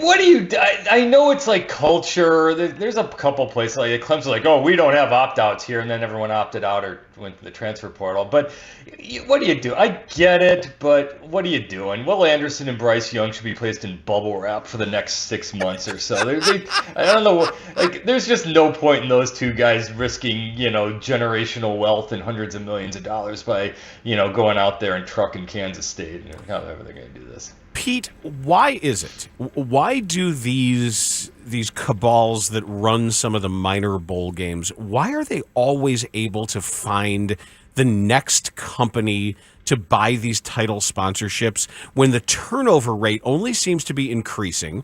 Because some of these publicly traded companies are recognizing the return on investment just isn't there. And I don't know the numbers. I don't know what Hometown Lenders pays to sponsor the Bahamas Bowl. I don't know what Duluth Trading. Is it $1 million? Is it $2 million? Is it $500,000? I don't know. But the turnover suggests to me that you got to just want it and not to actually prove to shareholders or to bosses that there's actual value to your company. I'm an educated man, Dan Bernstein. There's a lot of the college world that business-wise I don't quite understand. Lawrence, were you still around there when we did the Nova Home Loans bowl with the Arizona Bowl, where you could not mention which, Campus Insiders and that whole group started a bowl game. And I got to be the announcing part of that thing to announce that whole thing. That was fun. I got to go to Tucson in February, which is awesome.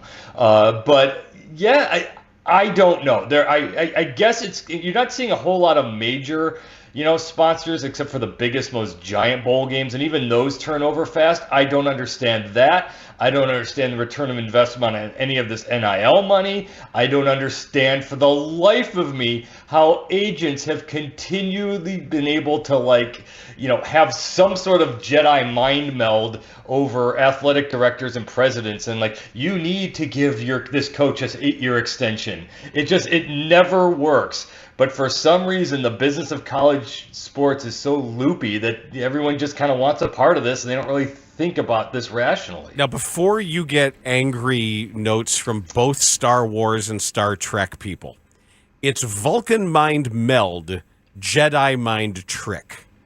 Because you could make some people very, very angry. Oh, heavens to Betsy, that's not going to happen. I'm good.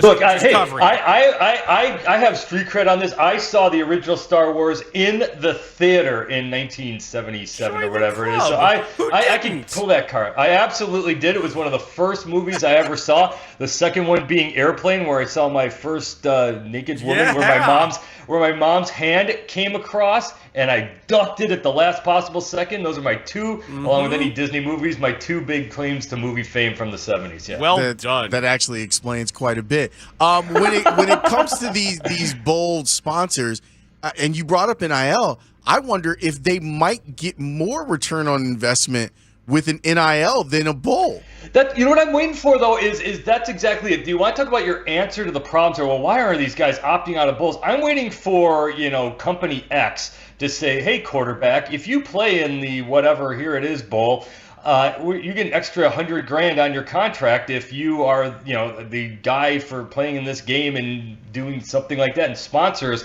have something to do with this, but that hasn't quite kicked in yet. I think that's probably the next thing that happens. What do you think of speaking of long extensions, what do you think of the extension that Brett Bielema just got from the University of Illinois? It never works. It seems like it should. I don't know why they do this. There's no point. The whole point of, we want stability. Well, no, because you go on a 4-game losing streak and then you got bad paper you can't get rid of. Or they rock and Illinois wins the national championship next year and then they breaks the contract to go take whatever big job comes after that. Auburn. So, yeah, exactly. So, God, that's a mess. But yeah, so no, and for some reason agents always have it over their head. Well, maybe my guy's being looked at by this, because the NFL is not taking college coaches because they're not going to pay well enough, and there just aren't enough big jobs out there. And even the ones that are out there, they're able to find guys to pay, their whatever contract they get. So there's just zero reason to do any of these contracts, no matter how smart it seems to look at the time. This is brilliant from a texter who says someone should sponsor the transfer portal. And what a great thought that is. That's great. We got to get. How do we get in on that? If you're a door company or anything, and you have your name, anytime they mention the 1,700 kids or whatever in the transfer portal. But who are you paying for this? I don't know. It's just the who way owns it. I don't think anybody owns it. I think it's just some thing that's out there in the world that just sort of exists. We don't quite know what it is or who runs it. Make it inventory. Maybe it's inventory for whenever someone makes a move, you sell it as a moving company, yes, or something like that. Right, but I mean, like on ESPN, like we would talk about it as the transfer portal brought to you by. Screams crypto sponsorship is what it does. So does anything in sports. It's money laundering. Hey, your background, your Guy Fieri ironic flavor town. It's not ironic. Tell me. This is what happens when you get kicked out of the space I normally have kids back from college. But I would say, tell me that's a poster and you didn't actually pay, have that commissioned or something, or it's some expensive lithograph. Oh no, this was a Christmas gift from kid last year, because along with sports, anything that would be on in the background in my house, in my office, was going to be Triple D or Triple G, if it's not Love It or List It, which should have odds and wagers and things on that as well. So between that bunch, there's not a deep puddle we're talking about here in terms of viewing habits. Triple D is one of the best shows on television. It's great, and it does not help. It does not help with the football season 15 that I have to get over because I don't move from this chair for approximately 3 months, and all I do is want to eat and go to all these restaurants that he goes to. Well, you can do that while going to all of these bowl games. You can find he should do a bowl edition. There's an idea for Guy Fieri, and we can make some money off of that too. I'm sure he's done it. Well, Big Ant does it.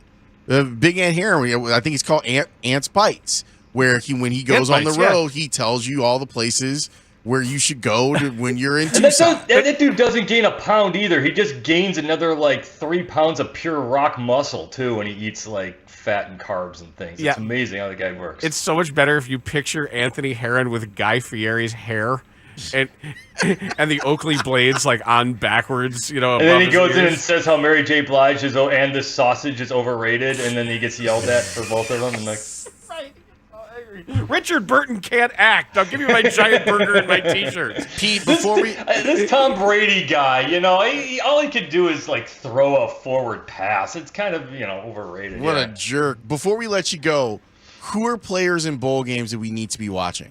Yeah, the problem with that, especially for Bears, if you're talking about the top 5, it's kind of what's the line? If I don't want anybody, I don't want to belong to any club that would have me. Well, you don't want any players who are playing in these things.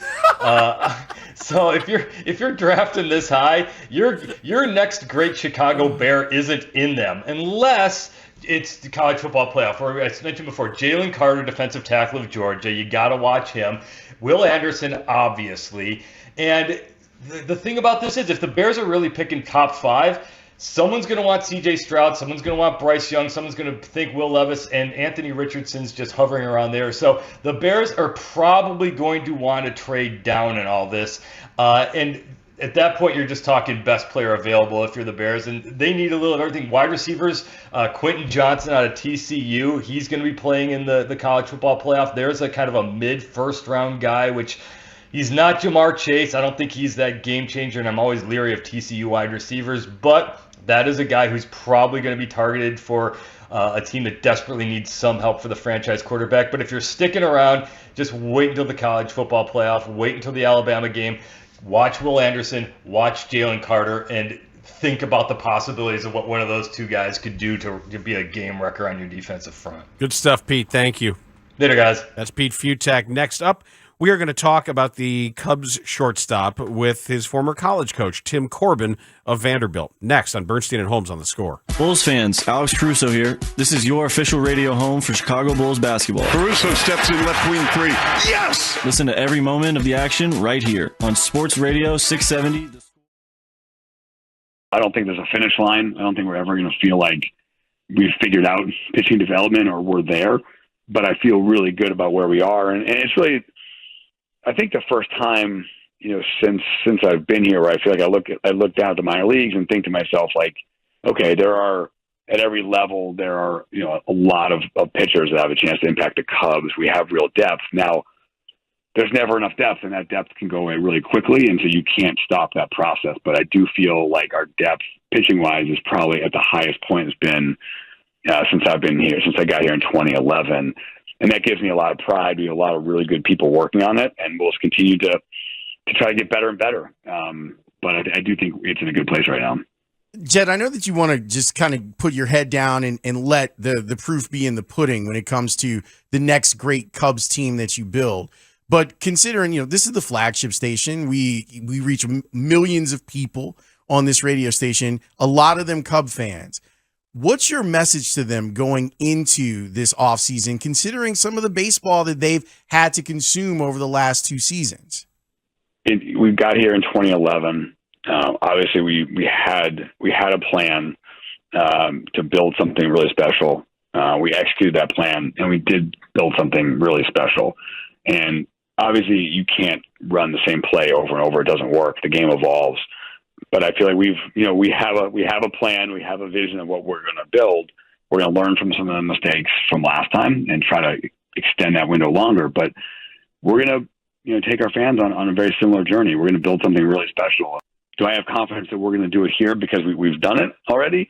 But also, when I look around baseball at some of the teams that are still playing, a lot of them have gone through really well-run processes where sometimes they had to take a little bit of a longer view. But when that longer view pays off, when it really pays off, I think you're going to get championship level baseball for a lot of years.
Tim Corbin's been with the Vanderbilt Commodores for 2 decades. Dansby Swanson starts things off for Vanderbilt.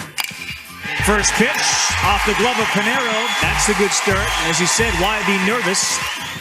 Ripped into left field. Swanson, who led off the game with a hit like that, is aboard again, and he continues to be the brightest shining star for Vanderbilt. Vandy's victorious. They win the 2014 College World Series. Well, that's pretty good. That's high-quality sound there Mike Rankin is harvesting. Some solid ping.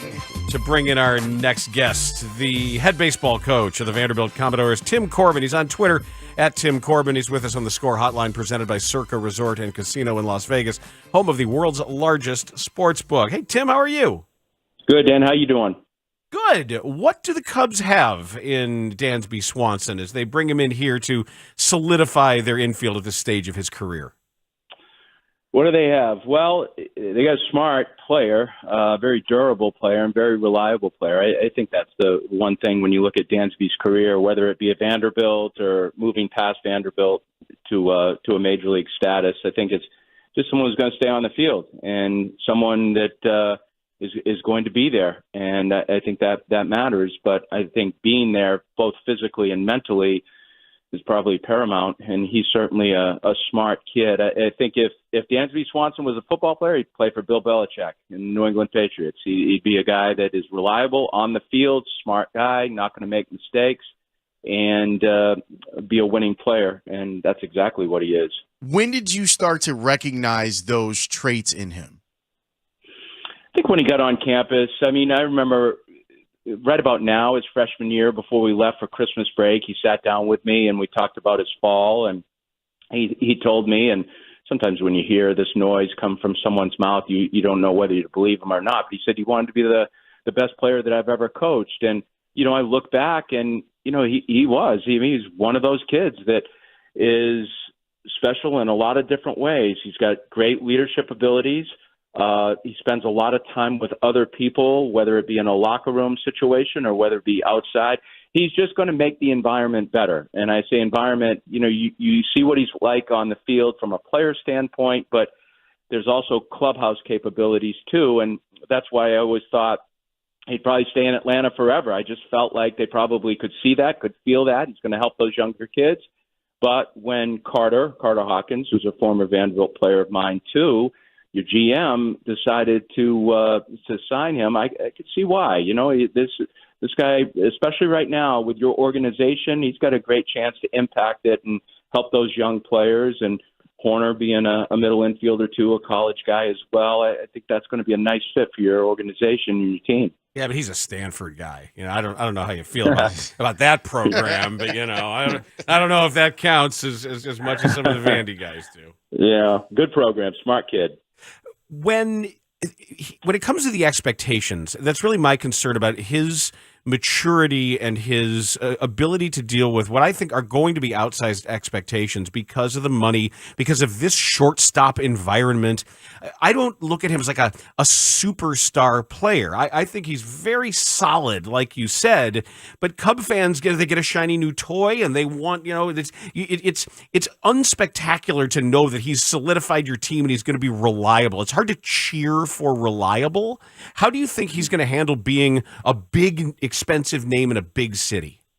Well, I think we'll see that. I mean, you're right. I mean, those things happen along the way. I mean, we've had players at Vanderbilt before sign huge contracts with cities that are very aggressive in nature, and Chicago's one of them. I get it. I'm a Boston guy originally, so I understand what that's like too. But at the same time, reliability, and I'm not comparing Dansby with Jeter. Don't get me wrong here. But the thing about Derek when he played too was this was a guy that just consistently put up consistent numbers inside an organization. Now, albeit he had some teammates that, were powerhouse guys too, whether it was A-Rod or the numerous players that the Yankees had during that time. But there was a winning component to Jeter in terms of his reliability, his intelligence, his ability to produce at a consistent level and just be there. And Dansby's got that in him. He's a consistent kid, and I don't think he's certainly not going to get away from himself. I mean, this is a kid who's going to retain his innocence, even though he's a kid that's going to get paid and going to be playing in a very aggressive city.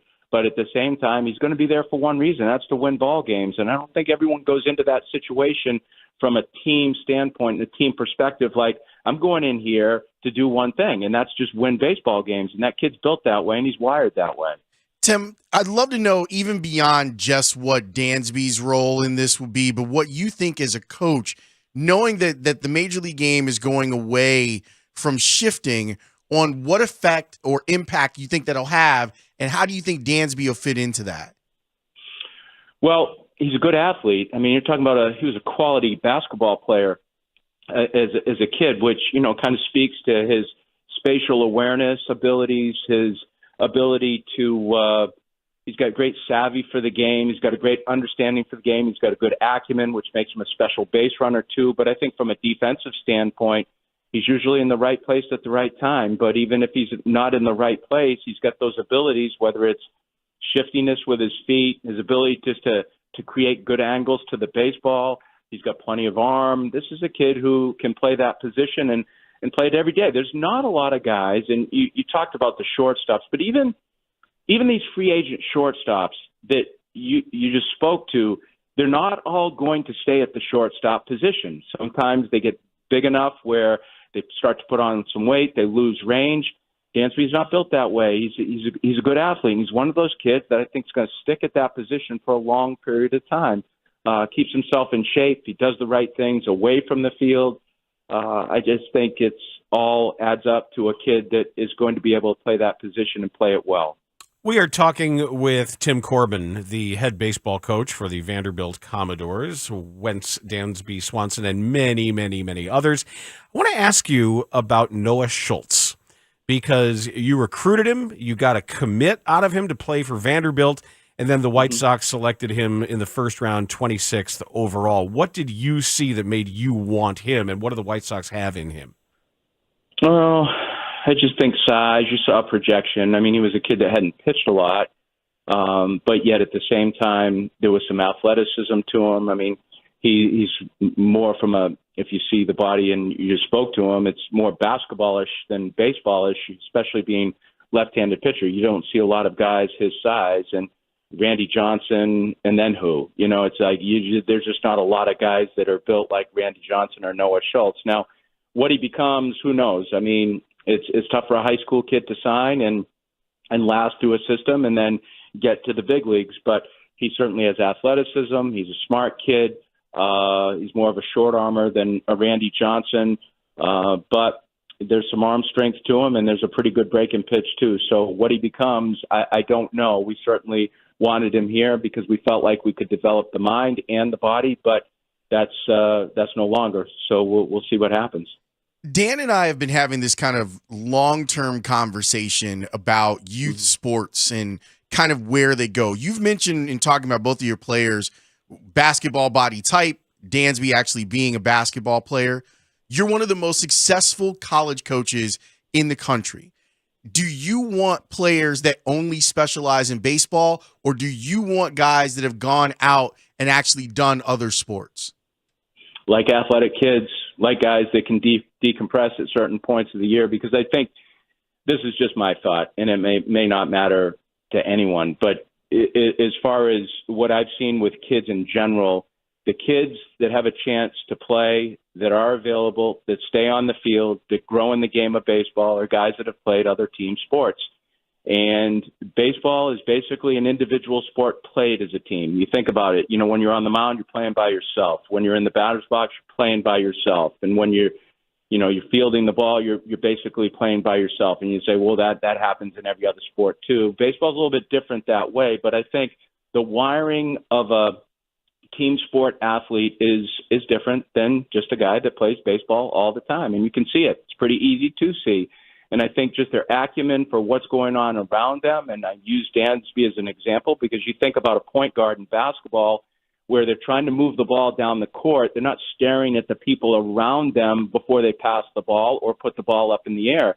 They kind of have an awareness of what's there. And I just feel like there's so many traits that go from basketball and football and tennis and soccer, for that matter, to baseball that I think it's very beneficial. And I just think from an athleticism standpoint and just a mind standpoint, we've favored very well when we've had those athletes, whether it's David Price, whether it's Sonny Gray, whether it's Walker Buehler, whether it's Mikey Minor, whether it's Dansby Swanson, whether it's Tony Kemp. You're talking about guys that are double athletes, triple athletes, played 3 sports. There's a reason why they stick for long periods of time, and my feeling has always been because they play numerous sports. I wonder about the psychological aspect too. As the father of a 2-sport kid, and I'm around different sports all the time. The way they learn how to deal with athletic failure and how to compartmentalize it, and how difficult that is in baseball because you don't get to decide when it's your turn. You get to come up in the batting order when you come up, and if coach says you go into the game to pitch, you do. If the ball's hit to you, it's hit to you. Where in other sports, you can just line up and try harder and atone for a mistake right away. And those kids that learn the different ways to compartmentalize some of the psychological ups and downs, to me, I think there's some value in that too. Well, there's a ton of value from it, but when you gather energy from the resources around you, whether it's the other humans around you that are doing the same thing that you're doing, it actually takes you to places that you couldn't get to by yourself. And I think when you do something and you do it for other people other than yourself, you do it better. And that's just because you feel the energy of the people around you. And that's the value of playing a team game. If you play a team game in your life, it's a gift.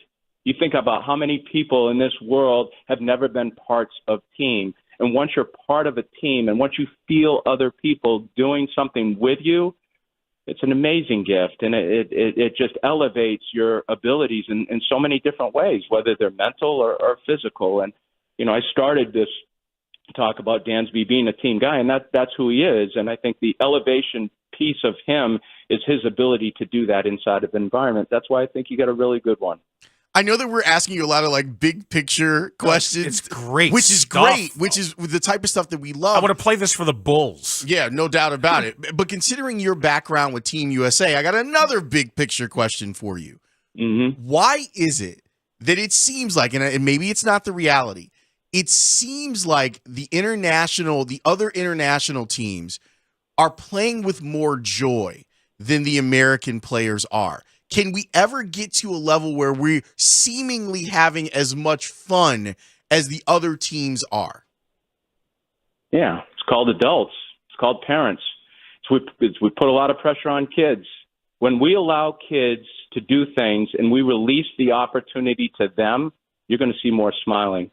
When you feel like you're carrying luggage on either hand because you got to produce for the people around you, that smile is going to go in the other direction. It's going to go down. And when you free a kid up from the standpoint of you're allowing him to play, it's play baseball. It's not work baseball. It's play anything.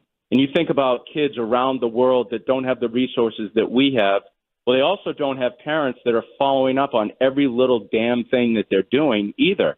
So they can just go out there and just play. And it's amazing as adults in our world how we put these kids in terrible positions to where, they feel like they have to produce for us when it has nothing to do with us. It has never had anything to do with us. When you start playing Little League games and youth games with just umpires and just coaches and no fans, you're going to see a lot of smiles and you're going to see a lot of production because then kids will get back to that mindset of, oh, we're just playing. That's right. We're just playing. And whether there's a scoreboard or not a scoreboard, they'll be playing for one another and they'll be playing for themselves. And that's when you'll start to see production in kids, and that's when you start to see more happiness in kids as well. From your mouth to the ears of the sports gods regarding this, that is just I hear so much in there that I really want people to heed and understand that how much it's always going to be true that less is more when it comes to that stuff. That's just that's wonderful. You're right. Wonderful to hear. Tim, thanks so much for joining us. We really appreciate your expertise and congratulations. That thing that you've built down there in Nashville is outstanding. And having the opportunity to talk with you, I can understand why players would gravitate towards you. Well, I appreciate you saying that very much. Thanks for the opportunity, Dan and Lawrence. And happy holidays. Same to you. Thanks for your time. Dude, he was awesome. Vanderbilt. I want to go play for coach him. Tim Corbin. I was just going to say, if I had any eligibility or any ability That's the guy you want to send your kid to go play for, right? Correct. That's the guy who, the moment he leaves your living room, you look kid like, Yeah. pretty good, huh? Yeah? Yes? What do you think of that? I mean, that is, it's on the adults. It is. And it's always nice when we have guests that, like, obviously we were going to ask him about Dansby Swanson. We should have gotten the scouting report on Carter Hawkins. That's on us. But the idea of being able to go a little bit outside of what the purview of the interview is and then finding gold.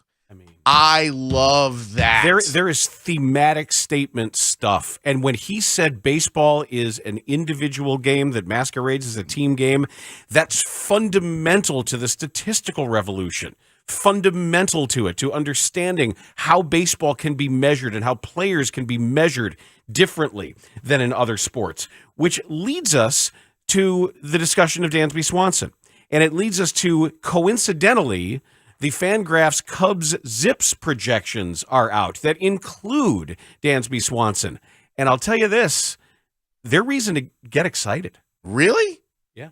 All right, let's discuss that next. It's Bernstein and Holmes here on The Score. Chicago is ready to talk Bulls basketball, and it happens right here on The Score. The reason I love listening to the Bulls is because of the broadcasters. I love the Swersk and Wings. I think they're fabulous. And I'm glad your station's carrying them. Bulls talk with all our shows and Bulls experts, plus your calls, too. And listen to Chuck and Bill call every game here. For the win. Got it.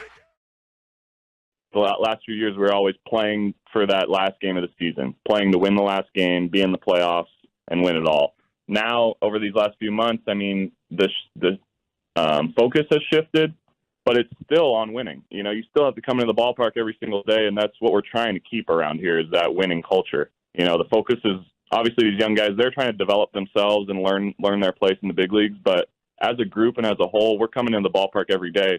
And that task is to win that game, you know. So that's really what hasn't shifted. So, no, I mean, obviously we're not getting all the results we want right now, and we know where we're at as an organization. But we have to, as players, we have to keep our focus on the field, and that's always to try and win, no matter what. Did you talk to Jed after it all went down? I didn't talk to him one-on-one. You know, it had to be so tough for him, honestly, making those decisions. You know, honestly, even at that level, you get so close with these guys. We've all been together for years and years. And so it's a really, really hard thing to go through. I'm sure there'll come a time, you know, he's been so busy, and you don't see each other a lot throughout the season. That's more of kind of a spring training or off season thing.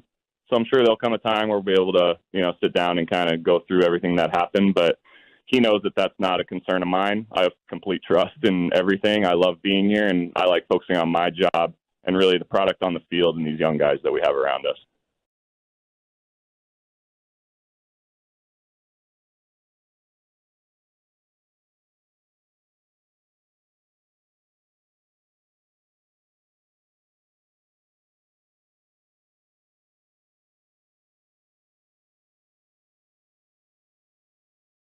How is your relationship building with Seiya Suzuki? Because I know that there was experience with you, Darvish, and who had an interpreter on occasion. Suzuki's interpreter in games is noticeable, where there are all kinds of conversations where Wilson Contreras was in there, and just seeing how Suzuki appears, because he's a position player and not a pitcher, it changes the dynamic a little bit. What has it been like, and how do you see him growing into a role as a teammate? Yeah, I've been calling Sam my best friend. I'm really trying to establish that I'm his best friend here. He is hilarious. He is so funny. His translator toy is awesome. I think maybe they're going to catch me in the dugout one of these days. Whenever Say hits a homer, I'm picking Toy up and putting him on my shoulders because he's the happiest dude in the dugout. But he fit in super quickly. The way that he played right field, I thought, with three completely different weather days at Wrigley, three different wind directions, different sun patterns. I thought that was super impressive. And his plate discipline against three really good pitchers, I thought, was outrageous. When you say he's funny, what would describe his sense of humor? Is it goofy? Is it witty? How is he funny to you? Yeah, I mean he's got a lot in there. He can be a little goofy at times. He has really good quips, and it's funny because the delivery comes through Toy. So, he'll make a joke to Toy, and then before Toy can translate, he has to let out a pretty hard laugh, and then he'll finally get to the joke for all of us. So there's an element of suspense there too with the delivery.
Hour is brought to you by CarX Tire and Auto, online at carx.com. Bernstein and Holmes, middays 10 to 2 on Sports Radio 670 The Score and 670thescore.com, an Odyssey station. It's all about substance. It's all about understanding, direction of the organization, the values of the organization. What's the plan to actually win for multiple years? I'm not a loser.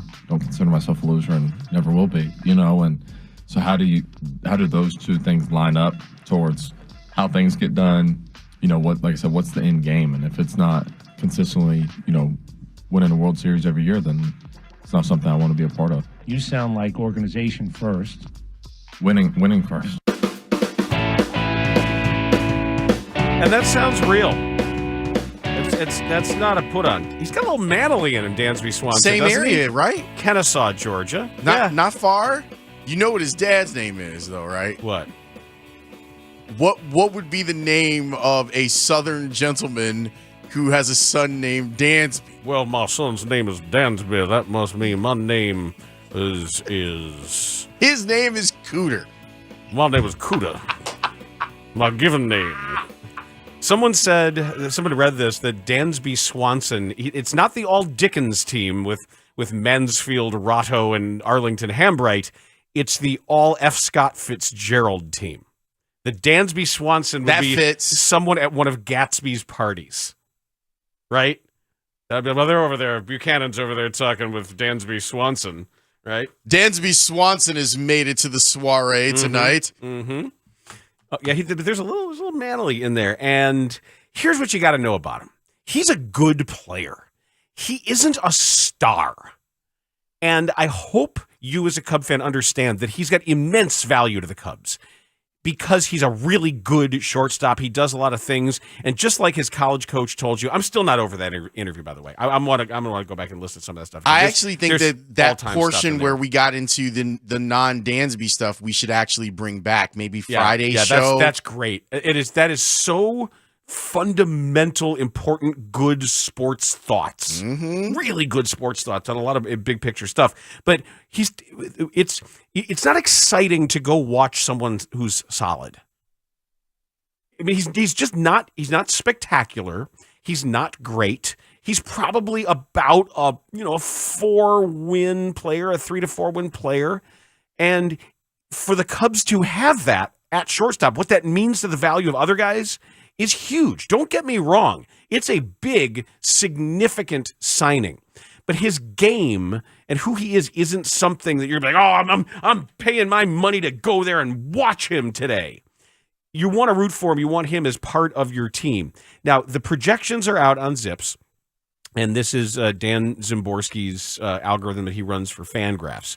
And the Swanson numbers came in higher than I expected. The standard numbers have him with 30 doubles, 23 home runs, 83 driven in, 12 stolen bases.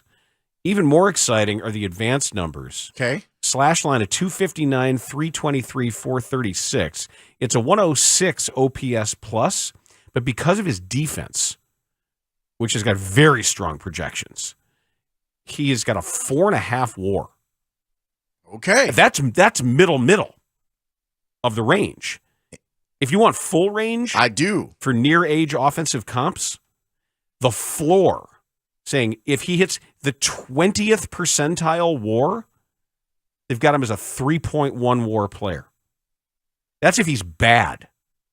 And if he's good, if he hits 80th percentile projection, 6.2.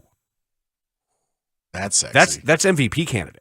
Well, yeah, that is star. But then again, that is 80%. That's if everything goes near optimally, like it did last year for him. And the last couple of years for him, it's kind of been optimal, which put him in a position to have this contract. What I find interesting, while I was away, before I left, we had the Dansby Swanson conversation. And poor Ray was over here like, man, I don't know damn Dansby Swanson. And then everyone started going to different teams. And you started to look around as you played shortstop musical chairs. And then Dansby Swanson started to look real good. Do you think, Ray, because I know that you've come around on this, do you think other Cubs fans have come around? Oh, I'm sure of it. Come on. I mean, they have to, because what other choice was there? Again, we brought this up multiple times. You guys brought this up. I brought it up yesterday. How are you feeling about Nick Madrigal in your infield? You don't want that. No. You don't need that. So, of course, Dansby Swanson's going to be looking a lot better once Carlos Correa's off the board, once Sander Bogarts is off the board. Come on, man. If there are fans that are not excited to have Dansby Swanson on their team at this point, I don't know what. They're the same people that are complaining about Bears not winning games and Justin Fields showing out the way he is, in my view. They must be the same people. I keep wondering, too, with Swanson, if we are at a point where he has grown into power. You know what I mean? Where he's figured out the strike zone and now he knows where he can drive pitches. That's why I asked Russell Dorsey just that. Some guys age into power because they're better at picking their spots. The problem is that the pitchers are every year overall the baseline pitching gets better faster.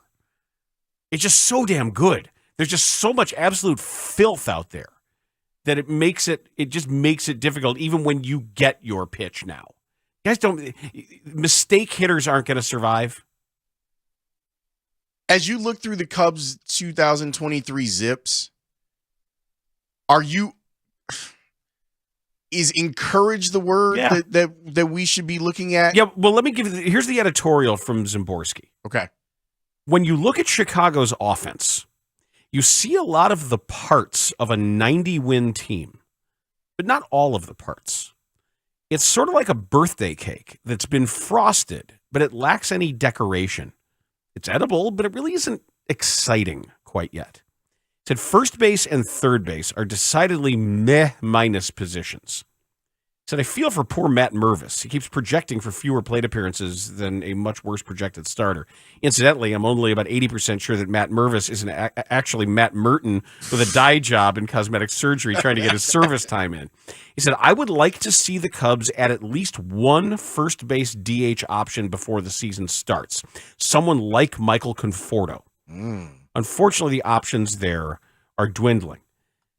Now, he says the funny thing about Cody Bellinger is he's probably a bit underrated right now. He had an abysmal 2021, and while one can hardly characterize his 22 as a triumphant return to prior glory, he was an acceptable starter in center field. And since he was a legitimate MVP type just a few years ago, that's always going to feel bad. But he's 27, not 37. So the projection reflects that there is some chance that he has that upside lurking in his bat somewhere. And it does say that. It's got him as a 2.1 win player. If you get that from him, you feel pretty good. Because without a doubt. And I know that some of that has to do with the position that he plays, and clearly he is someone that is a still a plus defender, and it looks like that's what the Cubs have been building up. That they're putting a premium on, we're going to do a better job of saving runs. Our catcher is going to do a better job of saving runs.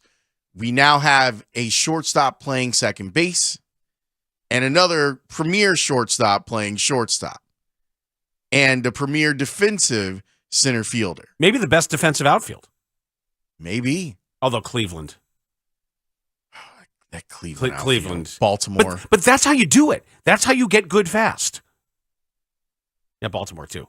But if we look at National League, Gold Glover in left, Gold Glover in center, and someone who potentially, if you certainly look at arm value and how he judges balls, that he's a plus defender in right. So, Ray, overall, how are you feeling about the Cubs offseason? A week from it looking like disaster, how do you feel now? I'm feeling much better. I'm feeling encouraged, particularly now after hearing these Zips projections Dan just laid out for us.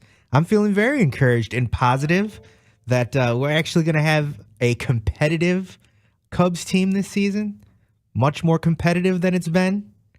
So a better defensive team. So I'm very happy. I couldn't be happier. I mean, I could be happier if they went and made another Correa. Well, if they got Correa, or if they were able to make add another big bat to the lineup or something like that, so to bolster the offense, cool. But you know what? I'm not gonna scoff at what they've done. I'm very happy. I still have questions about their pitching. I know that they keep talking, well, we've got 7-8 starters. Like, do you though? Or do you have 3? All right, here's what Fangraph says. Zips doesn't see a huge upside for anyone in the rotation, but it does see the top 3 of Stroman, Steele, and Tyone as a very stable group. Okay. And Zaborski says, I'm not putting the over-under for Tyone's playing time anywhere near what's on the depth chart, however. He said, sadly, Zips does not see Kyle Hendricks as more than a back-of-the-rotation innings eater at this point in his career. I think that's fair. But that's the role he's expected to fill now, rather than being the team's de facto ace. Zips is a fan of some of the emergency options, like prospect Ben Brown, who I believe will end up in the Zips top 100 prospects this year. Ben Brown! Zips isn't in on Hayden Wisniewski yet. He said, but I like him better than the projection does. I like his stuff. He said, the bullpen looks to be rather mediocre, with few outright disasters, but also no real top-tier outmakers for high-leverage innings. And when was Cody Hoyer's surgery? I think Cody Hoyer post-All-Star game at best right now. Okay. So the conclusion that I like Cody Hoyer a lot. He says in the AL East or NL West, this might be a team fighting for 4th place. But in the NL Central, the Cubs look like a team that's somewhere around 500. And the side of that record they finish on may come down to what happens on the injury front. The Cardinals and the Brewers are still better, but it's close enough that if the right cards flip over, the Cubs could make things interesting. Right now, I think they're still one star away from forcing that division into a three-way dance. Cody Hoyer TJ surgery March 8th, 2022. So him after All-Star break, maybe even before, depending on how things are going. I think that's fantastic. Why don't we talk with Evan Altman about all of this stuff? We will. Little news note, the Bears have just placed linebacker Jack Sanborn on injured reserve. That ends his season. Jack Urlacher. So that if you enjoyed the Jack Sanborn experience, I think you're going to see it again. I think he's on the team for next year. I do too, and I think he should be on the team next year. Let's talk Cubs with Evan Altman. He joins us next here on The Score. Bears fans, check out Chicago Tribune beat reporter and Score Bears insider Dan Wiederer, giving you the latest on the Bears 3 times a week on The Score, including Mondays with Bernstein and Holmes, Wednesdays at 8 a.m. with Mully and Haugh. I was on a Zoom with Rick Hahn today asking questions. Was he happy to see you this time like he was the last time? He was happy I didn't ask about the shift. I bet he was. And then something happened in the middle of him answering my question, which is just perfect. So we'll bring that to you later on. And then you know, it said, yeah, Danny called me. I'll tell you right now, Danny called me in the middle of Rick Hahn answering the question on the Zoom, and I didn't have my phone muted. So embarrassing.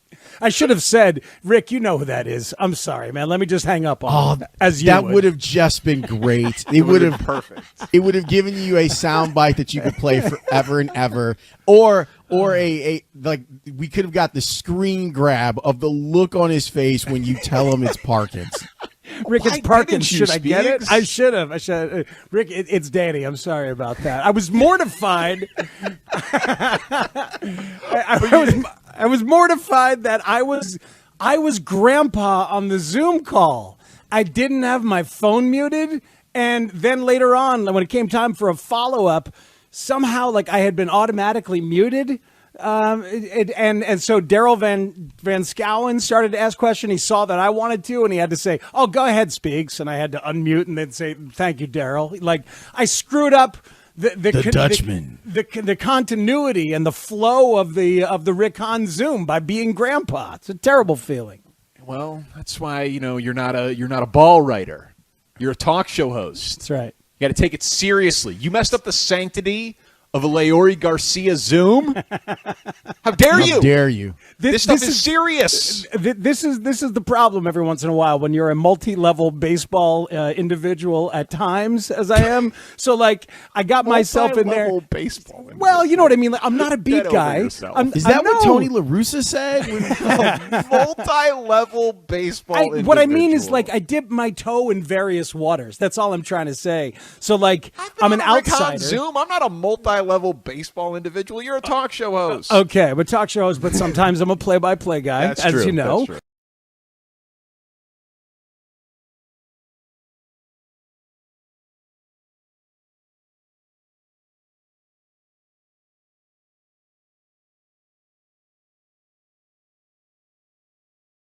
Carter, with the present state of the organization, we're all back at a point where, as those of us in the media and plenty of Cubs fans, we are again paying attention to what is going on with the minor leagues and those potential major league prospects, especially the ones that I look at are the ones that you guys were able to get for Chris Bryant and Javier Baez and Anthony Rizzo. And one of those guys was in the Baez deal, who has had a strong year, sort of a revealing year this year, is Pete Crow Armstrong, PCA, who is going to be playing in the futures game. I don't want to rush any processes, but when you look at a guy like that, how close to being ready is he, and how far off might he be? Because we hear a lot about him. Yeah, I mean, I think any of our players that, have the skills that a guy like PCA has, could go up and play in the major leagues and be able to have some success. I think specifically for Pete, his defense is something that's, major league caliber. I mean, you see it in spring training when these guys come up and play major league games. It's not like they look out of place. Really what we're looking to try to develop in a lot of ways is just the consistency of that greatness. Great is just good, consistent over time, oftentimes. And Pete, certainly has shown that on defense and continuing to try to, develop his approach offensively. tore the cover off the ball in Myrtle Beach, added some power. He really hasn't had that much bulk in his professional career just because of some injuries early on in his career. But, now that he's healthy, we've been able to see, the things that he can do at the plate. So I saw it in Myrtle and have continued to see it at South Bend. He's in high A right now. To your point, can't really put a timeline on it, but he's certainly moving fast, and a guy that, everybody organizationally is excited about. And I think, with his Futures Game nomination, somebody that the industry is definitely taking a look at pretty hard.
These are exciting times to be talking about the Chicago Cubs because they're actually putting a team together. They're doing some home growing. They're doing some spending.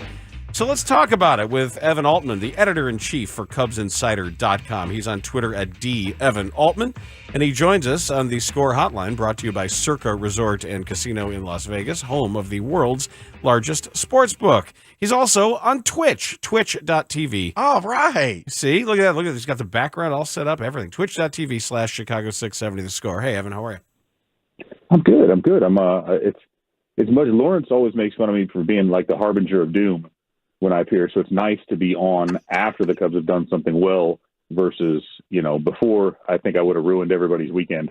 No, see, Evan, that's on me. It's my fault. What happens is that things are bad, and I'm like, I need someone to explain what's happening. And I need someone to take the blame. No, it's not. I'm telling you, it's not you. It's that I go, why don't we get some real analysis on this and call Evan? And what I need to start doing is have Ray call you when things are going well. So I'm glad that you're here right now, because initially when we did book you, things were not great for the Cubs. But since then, things have gotten better. So I'd love to know what you think overall about what the Cubs have done with their offseason. It obviously feels a lot better with the Swanson signing, although, when we compare it to last year, I think there's still a lot of similarities in terms of they're adding really good players, good value on the contracts, particularly, this year relative to what else the other shortstops were getting. But none of these so far has felt like that move. They all feel like they're precursors to a team that could be something bigger, could do something bigger. However, when you put them all together and you start looking at, okay, adding Bellinger, significantly upgrading the center field defense, you go and you get Swanson, you move Horner over to second base. Now all of a sudden up the middle, you look tremendously better than what maybe the best up the middle defense that we'll see in the National League. Yan Gomes, I think they're going with another defense first, kind of a timeshare / backup catcher that they'll try to target here soon. And, they're really putting more of a priority on that. And I think, the other thing is it's really difficult.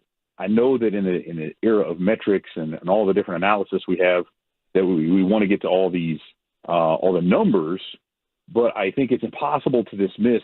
They're going out and getting guys who are known leaders and excellent teammates. So as they go to bring in these young guys, as they kind of build this team that's in transition, I think they're leaning really heavily on character as a part of what they're building. And that's cool too, because the fans need some players that they can get behind after they've lost all their favorites over the last couple of years. Yeah, makeup matters. We know that's you, and you can't quantify it, but they know it matters. I'm also thinking about this, Evan, that the Cubs had a pretty good second half last year.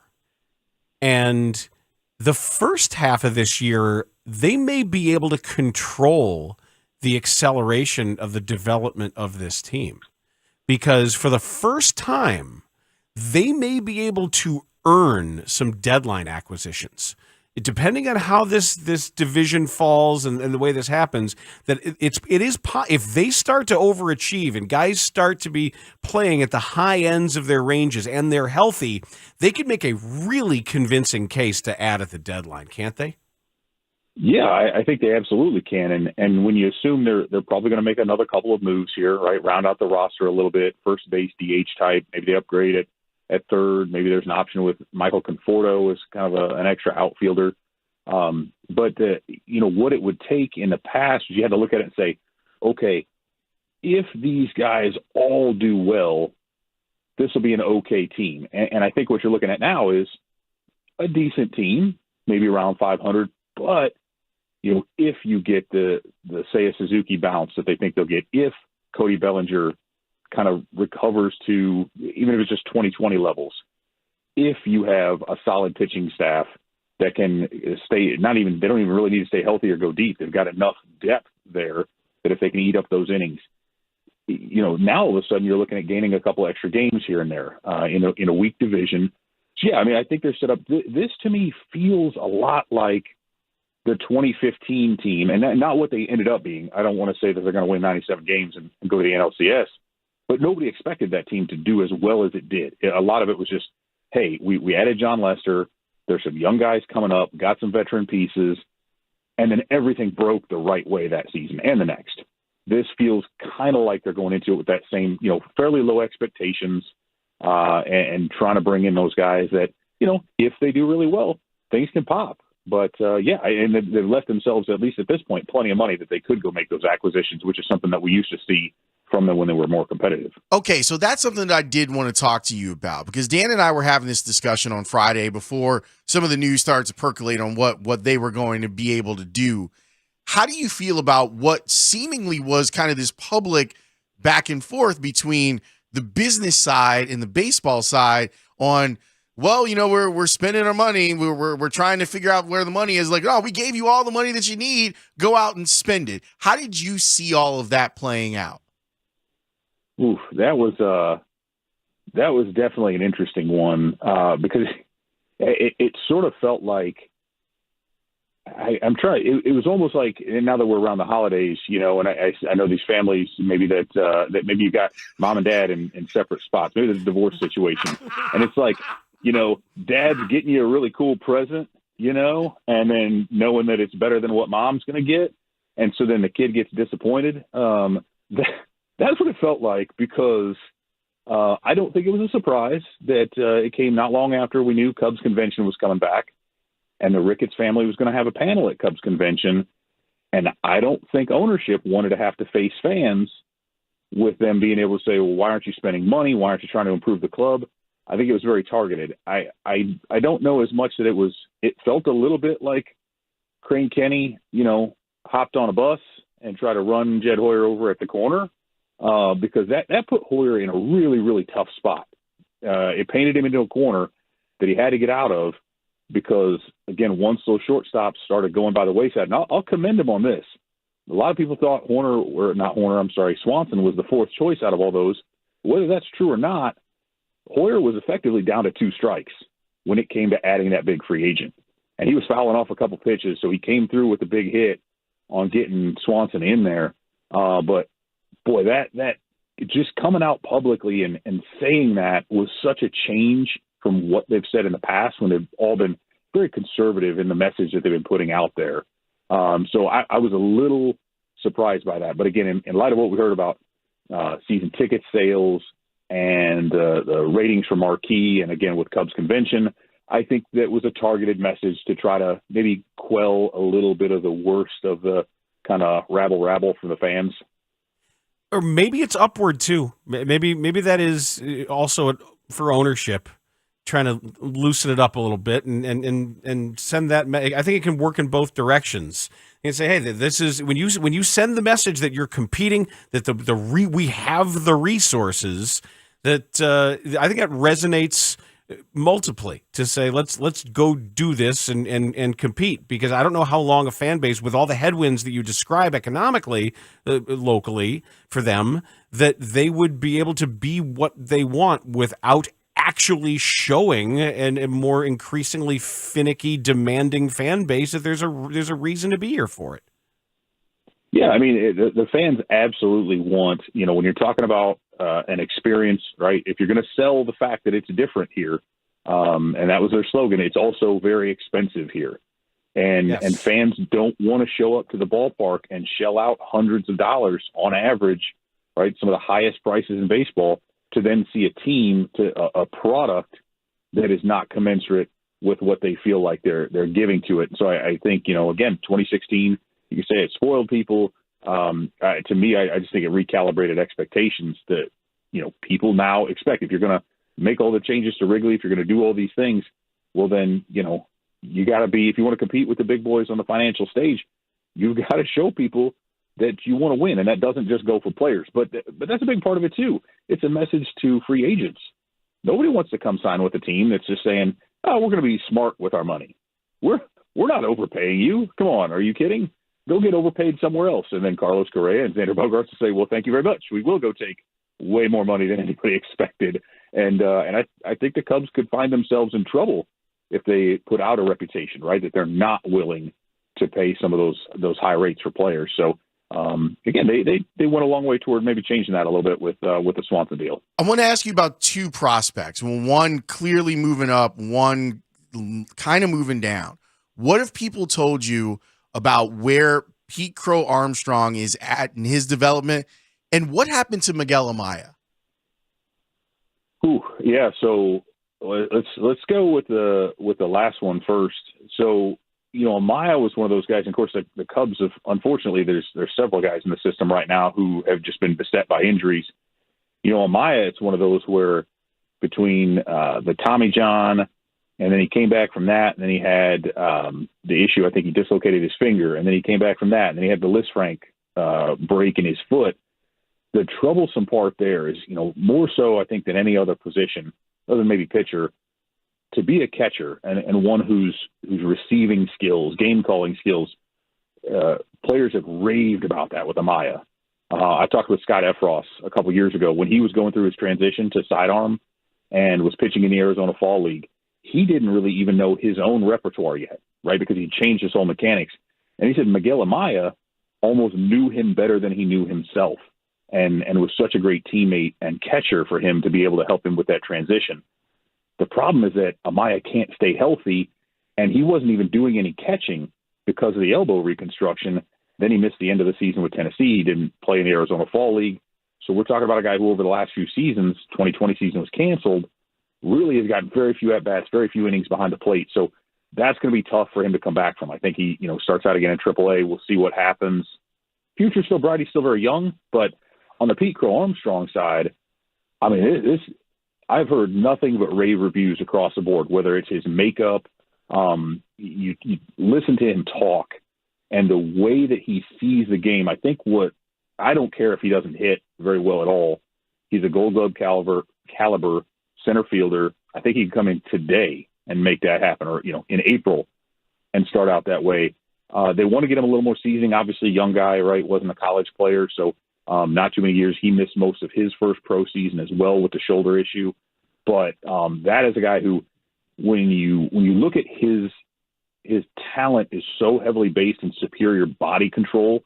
The way he's able to move through space, the way he's able to get to balls, to contort himself, that carries over at the plate as well. So I think this is someone who we're going to see as, while the glove is always going to be his carrying trait, I think he's going to end up being a really, really good hitter at the highest level. He's already a professional, but at the MLB level, just because he's such a great athlete who knows his body probably better than even other elite athletes. Does this Cubs team have enough home runs? Do they? No. That's the thing. They don't, right? Like they've got, if they're going to do this, if they're going to do the run prevention thing with defense and pitching, somewhere they got to steal some games with a 3-run homer here or there. Yeah, and that's one of the things, and I know, Lawrence, you had referenced this a few days ago. I think it was something that I had put out there. Is what I still find difficult, kind of wrapping my head around, is that Jed Hoyer made very specific mention of wanting to be able to score more runs. The offense did not score enough runs. They needed to blow teams out. You need to score runs in order to remove some of the luck. And if you look at the Cubs in one-run games, in extra inning games, that's where a lot of their shortcomings were. I mean, a lot of many, but that was one area. And so far, they have lost one of their best power hitters and one of their best overall run producers in Wilson Contreras.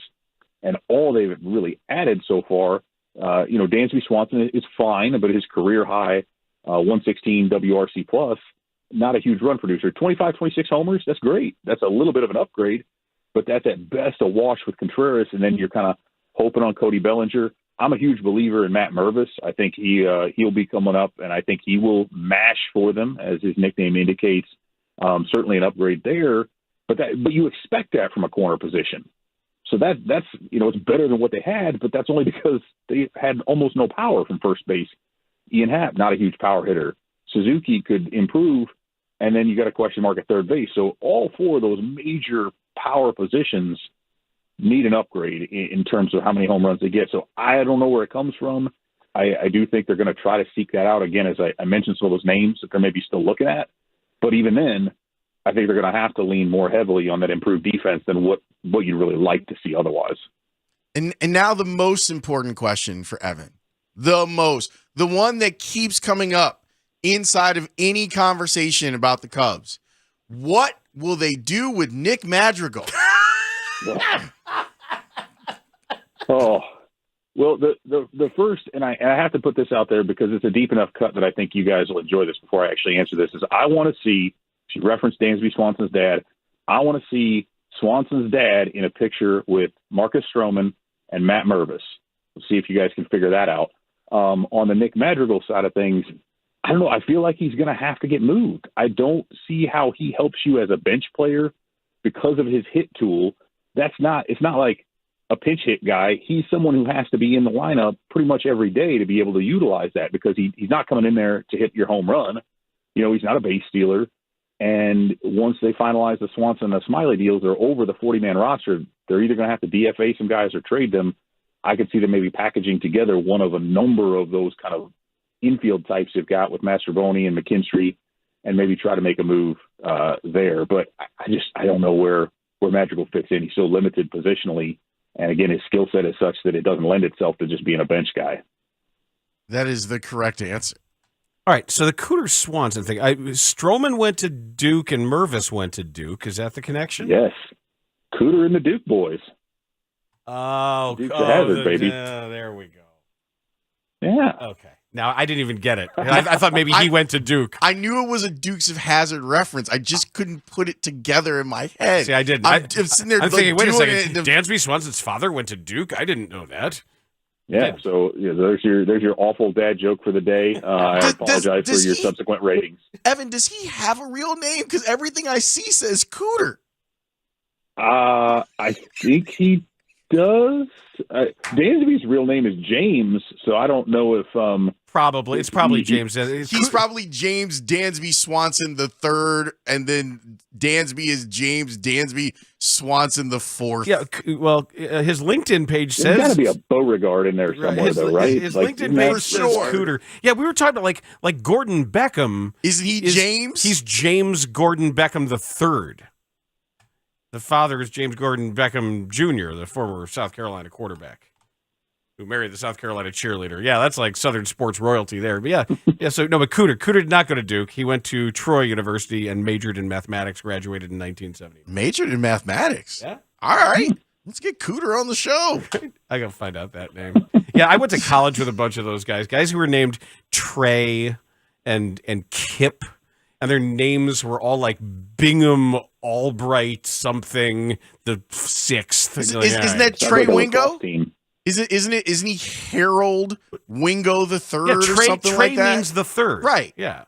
That's usually how it works. Yeah, all those private school, the boarding school kids named Kip. Like, I don't even want to know your real name. Seriously, the guy's first name was actually Bingham.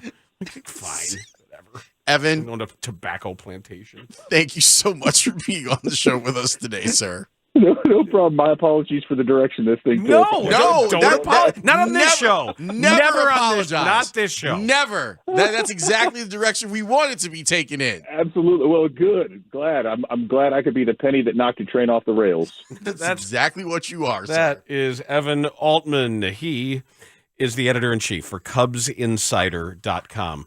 When we come back, I love it when athletes critique their own performance for us rather than have it done from the outside. Jalen Johnson on Parkins and Spiegel, next on Bernstein and Holmes. What's up, Bears fans? Danny Parkins here. Parkins and Spiegel, afternoons 2 to 6. Well, the Bears are struggling in the win-loss record. Justin Fields is thriving. I say that's all that matters, but what also matters, it's the Buffalo Bills at Soldier Field on Christmas Eve. Justin Fields against Josh Allen. What a matchup. Keep it here all week. We're covering the matchup right up to kickoff. Don't forget, listen starting at 6 a.m. Monday morning, wall-to-wall analysis of Bears and Bills. Sports Radio 670 The Score. Chicago's home for Bears fans. Jalen Johnson, like you're going to have Hurts, right? You're going to get to play Jalen Hurts later in the year. They're on your schedule. You're going to play Josh Allen later in the year with the Bills. They're on your schedule. How difficult and what do you do to game plan against a quarterback who can run like Justin Fields? There have not been many of them who can in the history of this league. How do you game plan it? Well, first we need to address the fact that you're comparing Jalen Hurts and Josh Allen to Justin's running ability. That's the first question. Okay, so are you saying that they are nowhere near as good as Justin? Is that what you're saying?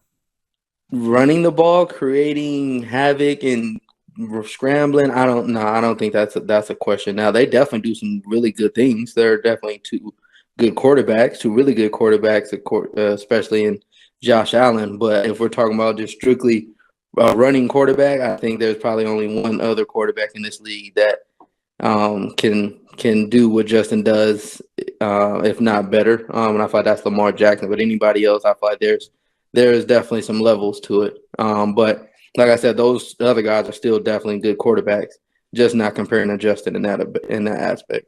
Okay, fair enough. Noted. I love when you check me on my absurdity. But so then, but the premise of the quarterback who can do both. How difficult is it to game plan a Lamar Jackson type then?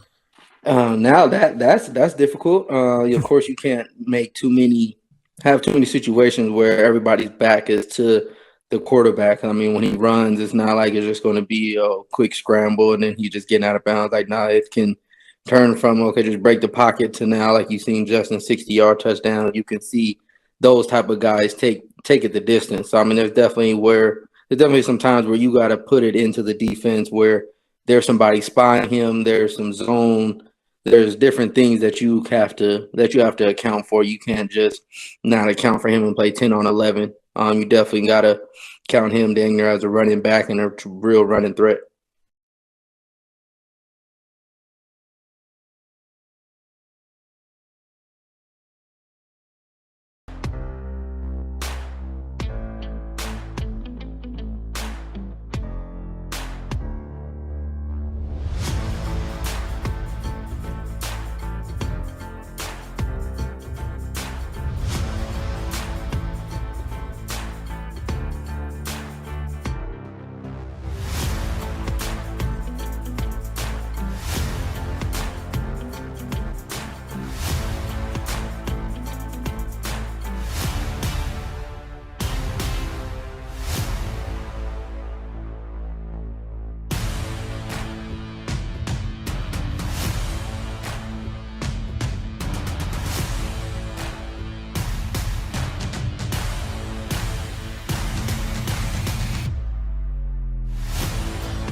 right with the Wu-Tang for Evan Altman because Evan is one of the biggest Wu-Tang Clan fans in the world.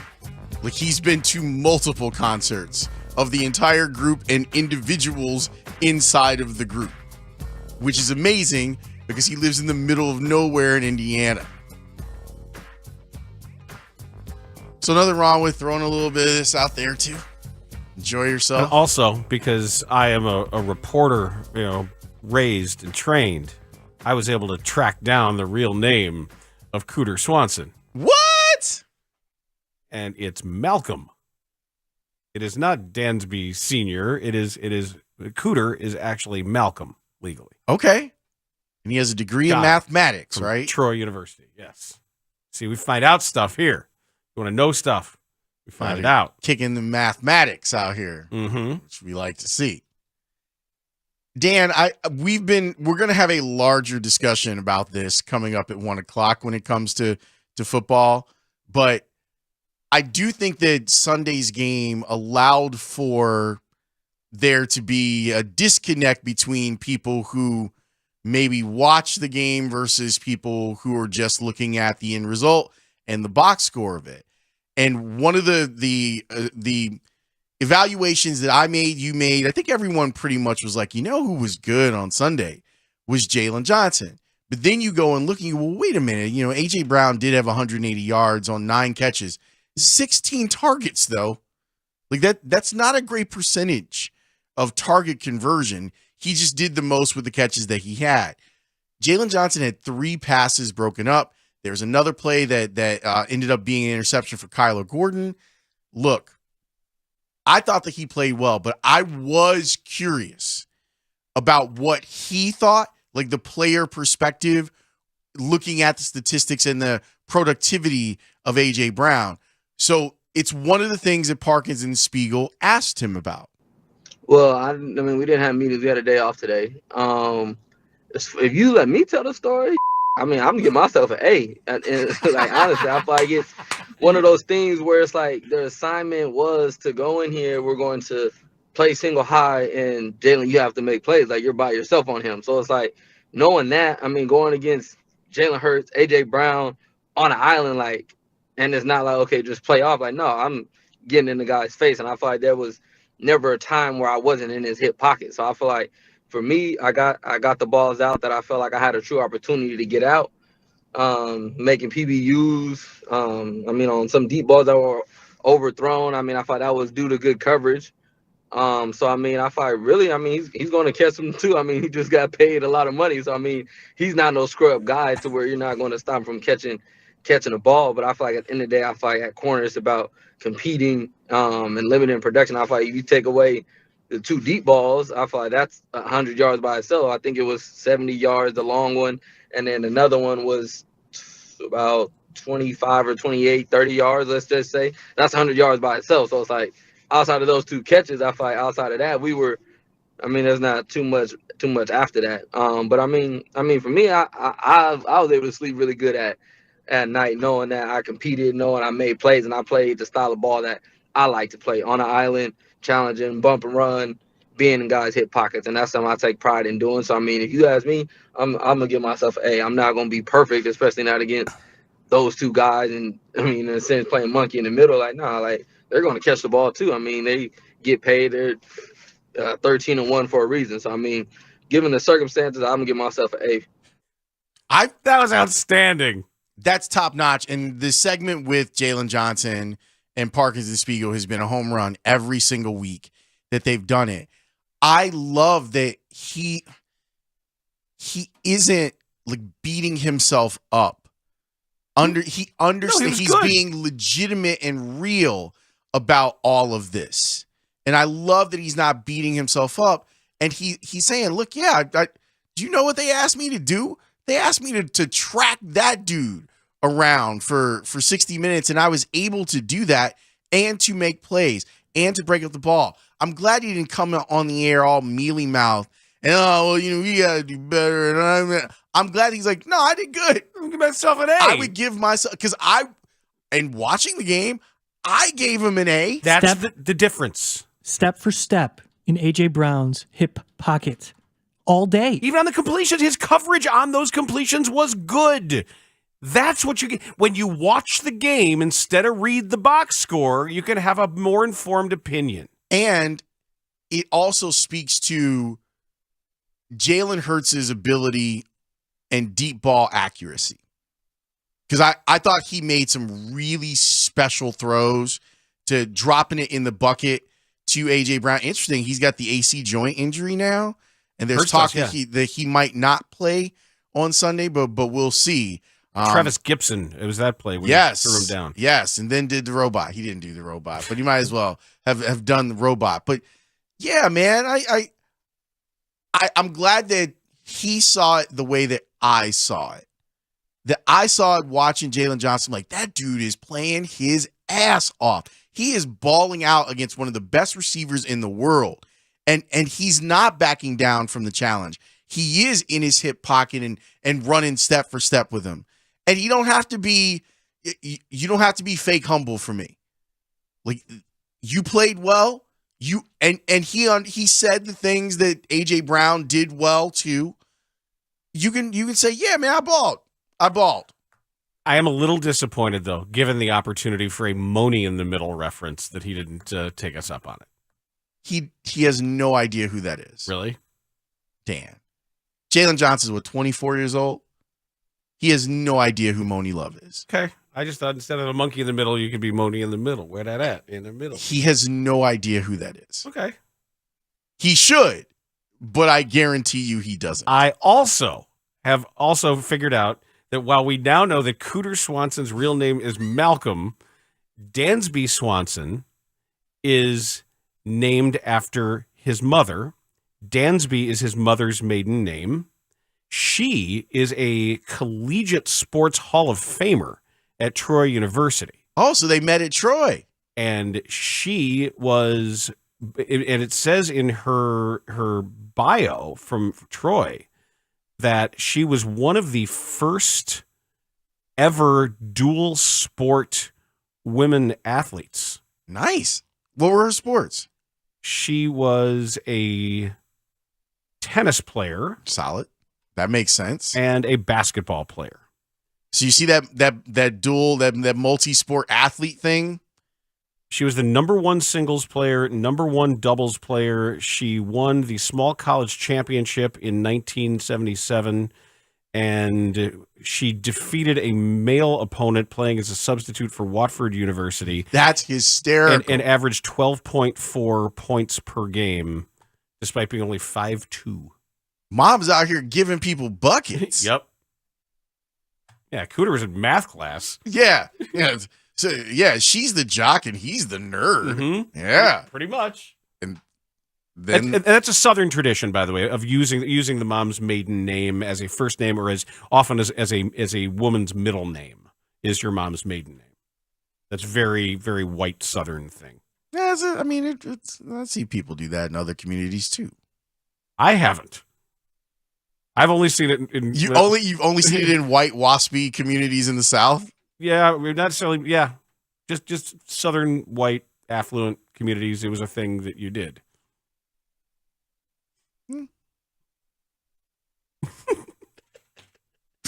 Okay, cool. Are you ready to have the bigger conversation, Dan? Are we gonna make people mad or no? We don't necessarily have to make people mad. I just think that it's something that I think it's something that we both have seen over the last few weeks, and I think it's okay for us to talk about it from our perspective of maybe looking at things differently. This is a psychological football fan observer thing, and the question is, why more so in football than anywhere else is it so hard to understand that not all losses are bad or equal? That's the question, and I think there are some reasons for it. And if you want to be a part of the discussion, come join us on the other side of brief timeout on The Score. Mully and Haugh, Chicago's #1 most listened to sports morning show, 5:30 till 10 a.m. This is one of the weirdest things I'm going to say, but I thought Jalen Johnson played a pretty good game, even though the guy he was covering had 9 catches for like 181 yards. Jalen Hurts threw at least two perfectly thrown balls over the top that got into the hands of the receiver while Jalen Johnson had covered him phenomenally. Mully and Haugh. All right, well, Dave, I think that you're soft pedaling the Chase Claypool situation a little bit. You said call Whitey. Yes. We did. Whitey. Don't tell me. Do not tell me. Don't. Whitey, what's the real story on Chase Claypool? What do real Yinzers think of Claypool? I thought that he underachieved here in Pittsburgh. I think that the problem wasn't him. I think it's the offensive coordinator, play calling. I think he's a talented guy. I haven't heard. I saw some things that people are saying that he was a distraction. I never heard anybody say anything about that before until he got traded. And I think he's very, very good. I think he's a tremendous athlete. I think he'll do well in Chicago because he played at Notre Dame. He'll have some hometown feeling. And the reason guys are making one-handed catches, Dave, is because the defensive backs are holding their other arm. That's the simple fact. Whitey likes offense. I like this guy. Whitey, are you drinking Iron City Mango or are you drinking Iron City Light? That's all I really want to know. I don't want to hear about what your opinion of a receiver is. I want to know what you're drinking. You know what? I do have mango, but no Iron City Light. I know you're an Iron City guy, hardcore. I get it. Whitey, did Chase Claypool? Did he try hard every play? Every game, every quarter? Did he try hard all the time, Chase Claypool? I would say no. No, you don't have to say anything. Your hesitation answered the question, Whitey. Said no. Next question, Spigs. Next question. You guys are sick. I'll tell you what. Dave Wannsted's friend Whitey. My feelings are hurt. You would resort to Whitey's opinion over mine. I'll tell you what. Not over. We like to get multiple sources. We need multiple Yinzers on the show, Dave. People want Whitey and Wani to be a show, which I think is no, because I didn't like how he responded to that.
This hour is brought to you by Cars for Kids. Call 1-877-CARS with a K, the numeral 4 kids. Dan Bernstein, Lawrence Holmes, middays 10 to 2 on 670 The Score and 670thescore.com, an Odyssey station. Jalen Hurts, the MVP candidate, takes a knee after a 3-touchdown performance by him, and a 2-point conversion leads the Eagles to a hard-fought 25-20 win over the Bears here at Soldier Field. The Bears have now lost 7 in a row, and 10 of 11. The Eagles go to 13-1.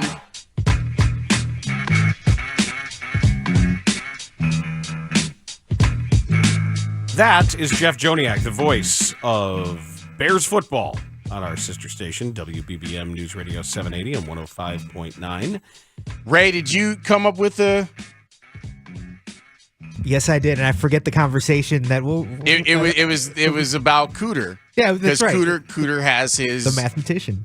This is mathematics by Most Def. That's right. I said, look for mathematics, Mike, and there it was in the library. The mighty Most Def. That's right, baby. Look at you guys. Great song. His Black Star partner has run into a bit of he's become kind of a bad guy. Yeah. It's unfortunate. Yeah, it sucks. Yeah. Who's that? Talib Kweli on. Oh. He's been a little gross on Twitter. He's been weird on Twitter for a very long time, and now it's taken a turn. Yeah. Well, now that's in style these days. Apparently, yes. That's what you do. Apparently, everyone associated with the Dave Chappelle Block Club.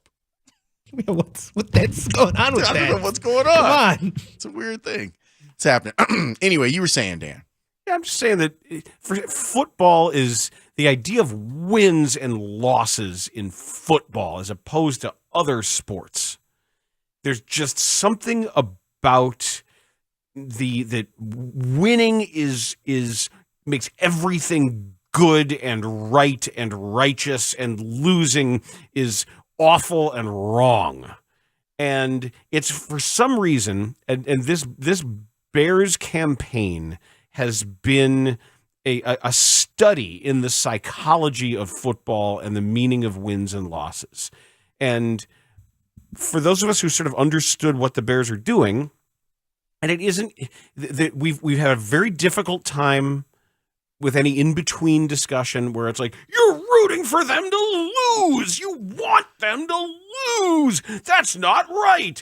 And there's been so much talking across factions here, and it's been really hard to be sensible and to understand here is what the Bears are doing. Here's what their expectations are. Here is what their plan is. Therefore, once we know that, and once we accept that we know that, we've got to be intellectually honest about how we critique what the results are from this point, from the beginning of the season to the end of the season. What's crazy to me is I feel like the fans, for the most part, there's a couple of outliers in there, have gotten it, have understood. Like, I don't like the concept because this is a very nuanced conversation that's going to go in a lot of different directions. I don't like the concept of the tank, and I don't like some of the things that end up coming along with the idea of tanking, because it allows for dumb people to make assumptions like they called that play because they want to lose. I don't like that. I don't think that that's what's happening. And I think that it's a disservice to Matt Eberflus, who he is as a coach, and the players that are in the locker room. They're trying, the guys that are on the team are trying to win. As they should. As they should. In every single aspect, they should be. As they must. Trying to get better and trying to win. It's weird to me, though, knowing what we knew going in and what this team was going to look like, there's no one that made a pick on what the Bears' record was going to be that's that far off. Everyone thought that this would be a double-digit loss team, because you could easily look at the roster of this team and say that there's not 9 wins here. There's not 7 wins here. There's probably not 5 wins here. Mm-hmm. But you got to get there somehow. So once you know that, I don't think that you should lose sight of it once you get inside the season, and the emotion of the season ends up making you feel as if there's more to be had. The two of us, I think, do a sometimes to our own detriment, in my opinion, are very clinical when we look at the Bears. But I also don't think that we've been. I'm not on Sundays. You're not. I still am. Tell you that. And that's the thing. That's what I think is weird. I think it's a weird accusation against you that I hear that like you want them to lose. That's not the case. No, that doesn't. That's in general or each week. Right. I can't function that way. That's no fun. That's a miserable thing to root for your team to lose. But rooting for Justin Fields to improve and understanding, wow, that the improvement can be made without it needing to be validated by wins at this point, not forever. Oh, really soon they're going to have to show it. Next year. Yeah, really soon. But not right now, because clearly look at that roster. When I hear the idea, and we were talking about it during transition yesterday on the backside with Parkins and Spiegel, when Spiegel was like, I need for him to make those throws. And we were like, yeah, we've seen him make those throws at the ends of games. And we've seen the dearth of talent at wide receiver drop. It hasn't been a completion, but he made the throw. Right. We saw the drop down on the run, throw it to a guy, hit him in the chest, and the guy drop it. We saw your best receiver in a game-winning moment with the game on the line. Think about what that would have done to flip narratives all over the place. Fields make the throw, and the guy lost it in the lights. We saw the 3rd round pick be thrown a perfect ball by the quarterback and him drop it. How about Equanimeous St. Brown twice? One time it goes through his hands. The other time he runs probably the worst dig route you've ever seen in your life. So terrible. Allowing Jair Alexander to read it and make an easy interception. Even though the ball was thrown exactly where and when it was supposed to have been. Losses are not indicative of growth of what you're hoping are the people that are going to be here when the Bears get to a place where they can be competitive. It's why we pointed out Fields, obviously, but the Jalen Johnson, how he played. That's what the last segment was about. How Jalen Johnson played, even though the numbers say a little bit different. Fields, the experience of Fields all season long has been, you have to look a little bit closer inside the numbers. And you have to start changing the way that you look at quarterback overall. And eventually, the idea that he has to be a pocket passer. No. If you're watching the trend, just overall in the NFL, what's happening? We are seeing dual threat quarterbacks have made it all the way to the NFL, which means that there's a sliding scale between what they do in the pocket, what they do on the move, and each one of these quarterbacks has to find their equilibrium to be able to where they're most comfortable. Fields' experience is mitigated by the fact that he has what I think is a terrible offensive line that often puts him in danger, and sometimes it forces him outside of the pocket. I don't want to get too into the weeds on that. I just want to say that overall, I have been impressed with Bears fans understanding the assignment. Understanding that, yeah, this team's, the reason that folks tune in on Sundays to watch the Bears is because they feel like they're going to see something they've never seen before, and they want to see if the quarterback is getting better. And the quarterback getting better can be judged on more and should be judged on more than whether or not the Bears come away with a win on Sunday. And again, I think overall, people have understood that.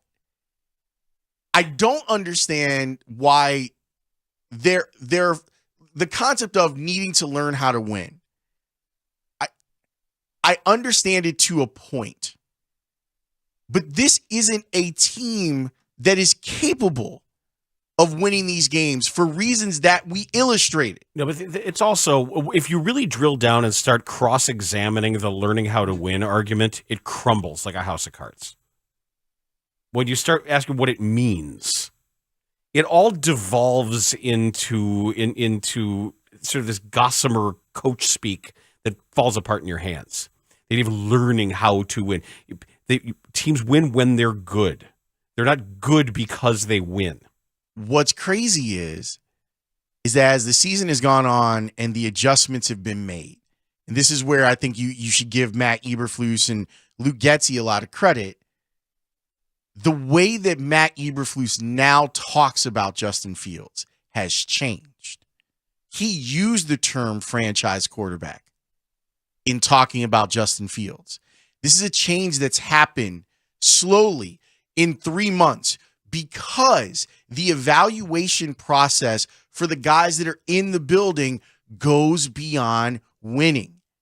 When we're talking to Patrick Manley, or we're talking with Tim Jenkins, or we're talking with Matt Bowen about specific players and specific plays, it's not connected to their evaluation is not connected to wins and losses.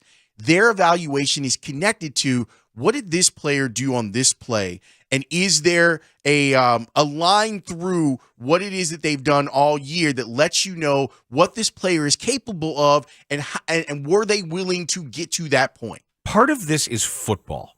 Part of this is football culture and football mentality.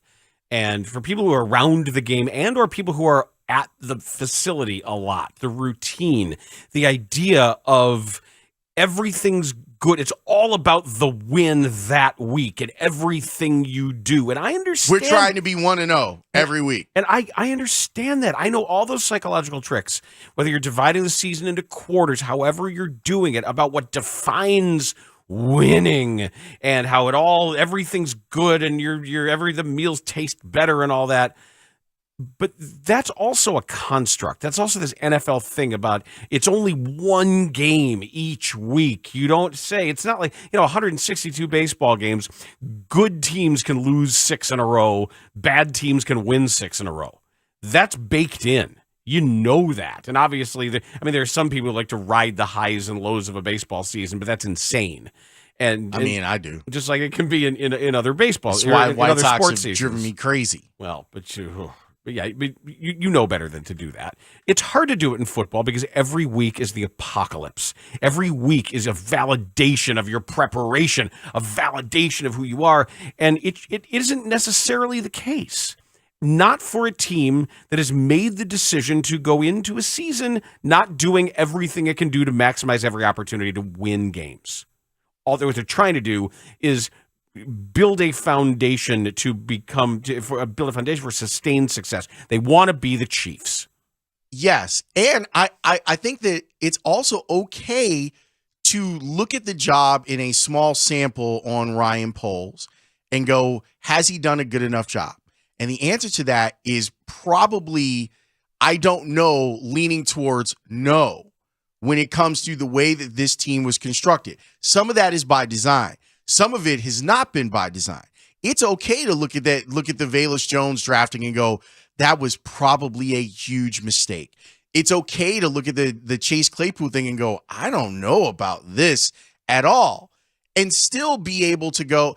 But my whole thing is, if you are going to hold Ryan Poles' feet to the fire, as I often do, when it comes to the way that this roster was constructed, you then can't turn around and say, why aren't they winning? You know why they're not winning. You've seen the 53-man roster. You've seen the 66-man roster or whatever it is now.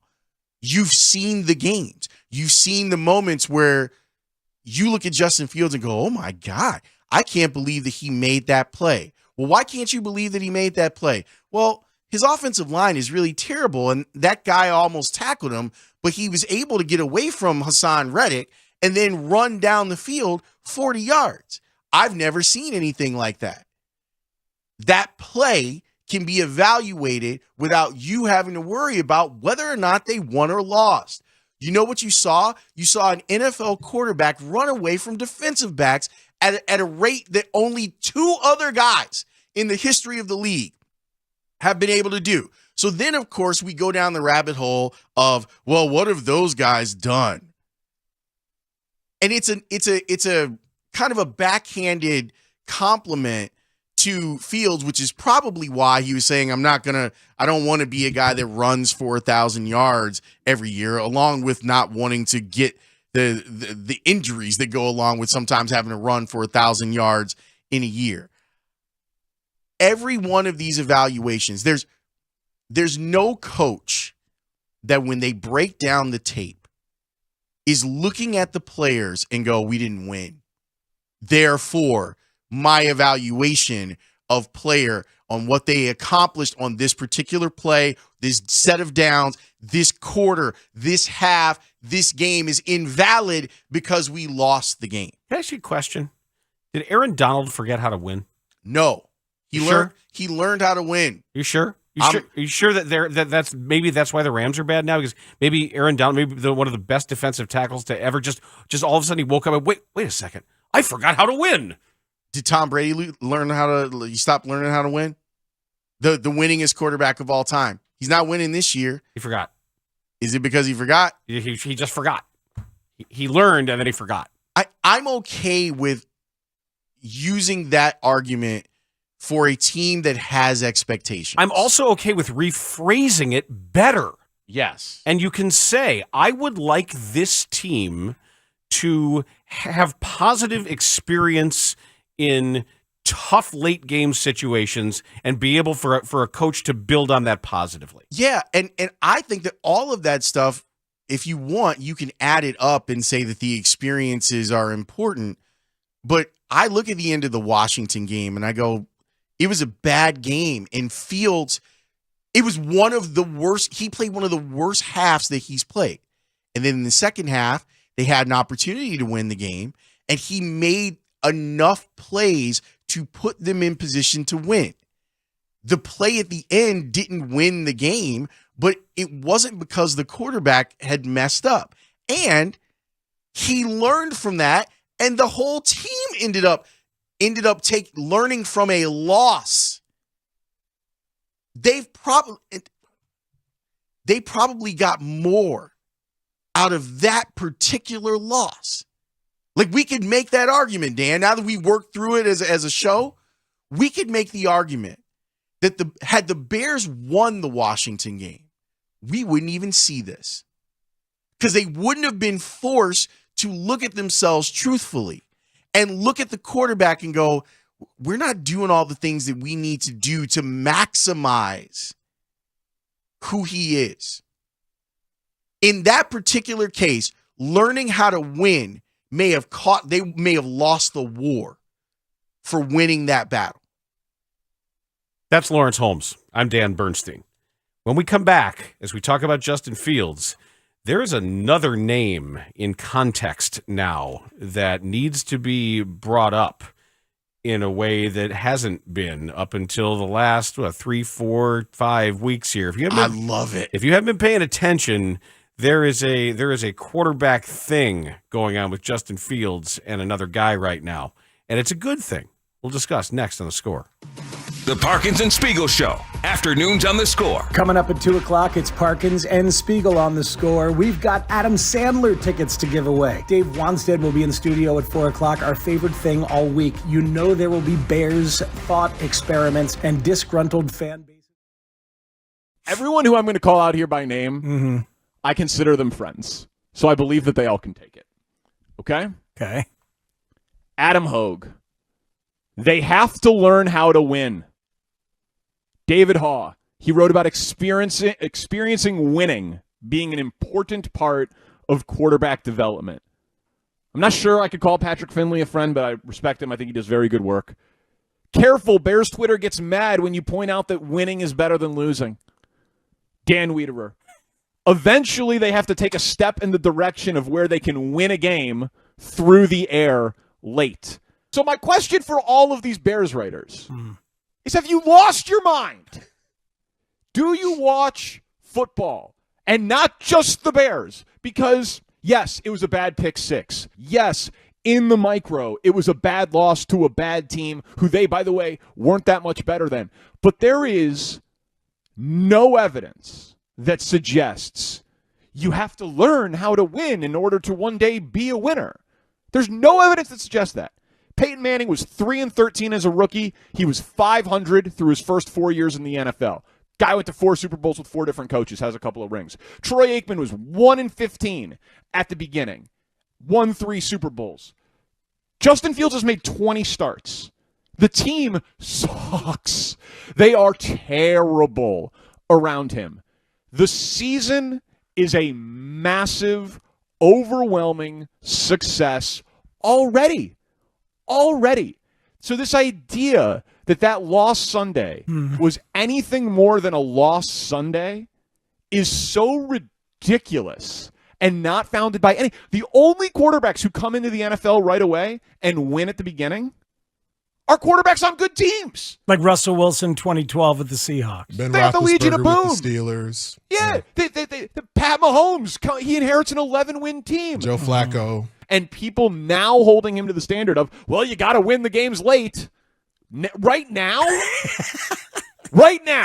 throwing to these guys, with those guys blocking, with that front seven against these opponents, the standard is wins and losses in year 1 in this system, year 2, and the guys played 20 NFL games. Yeah. I feel like it's like, well, we're the big bad Chicago media, and we're market 3, and so we gotta hold you accountable and hold you to a high standard.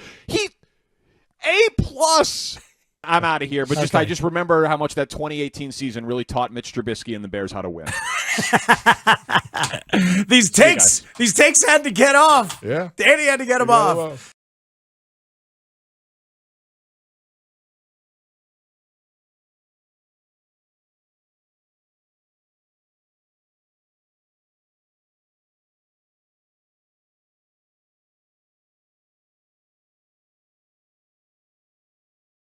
You know, I'm waking up. I'm hitting the Peloton at like 4:30 in the morning, Colorado time, and I've got people real mad at me in Chicago that how dare you? The crosser was open, and I'm like, bud, the crosser was not open when he hits the top of his drop, so he moves on to the cop route. But there's a radio guy up there, Mike North. He was real mad, and I tried to handle it gently.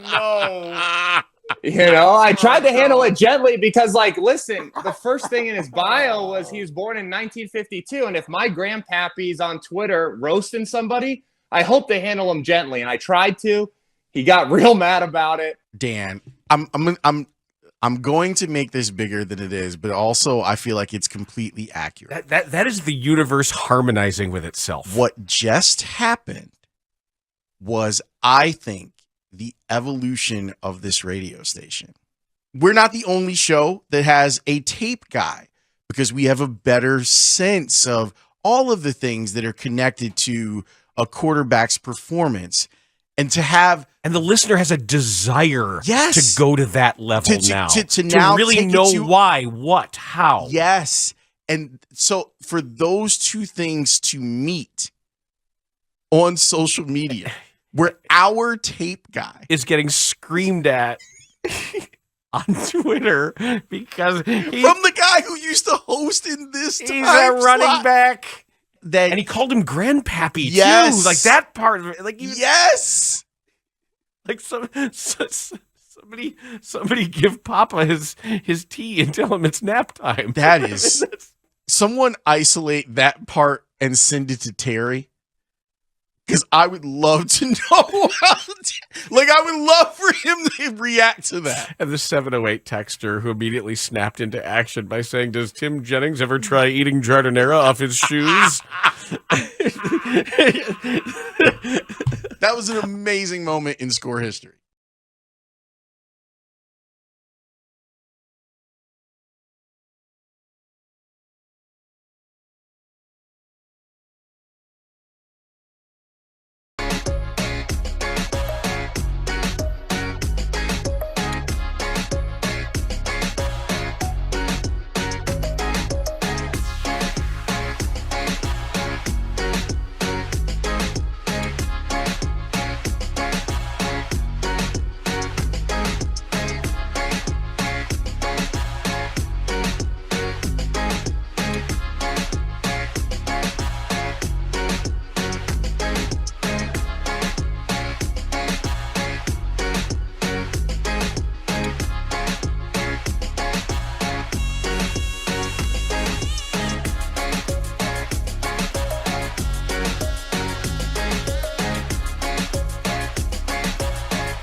Kick is up, and it is good.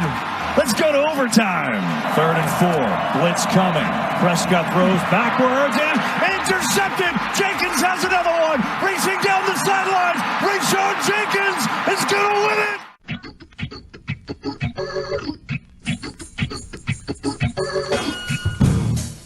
Exciting stuff going on around the NFL. This is the weird time of year. This is strange outcome season. But I'll tell you, if you haven't been paying attention to what Trevor Lawrence has been doing lately, in 5 of his last 6 games, he's had a passer rating of 106 or higher. And if you look at those last 6 games, he's got 9, 10, 11, 12. Excuse me, that's sacks. He's got 3, 4, 5, 6, 7, 10, 14 touchdowns and 1 interception. The young man is 14 and 1 touchdown to interception with 5 of the last 6 at a 106 or higher rating. They're both playing really well. It's like old times. People have been trying to figure out where are we going to get that Brady Manning thing. This might be it. And it's your young quarterbacks are here. This goes Burrow's back doing it away. too. Yep. Well, you might have it with Burrow and Mahomes now because Burrow keeps beating Mahomes. But these two guys go back to 7th grade. That's right.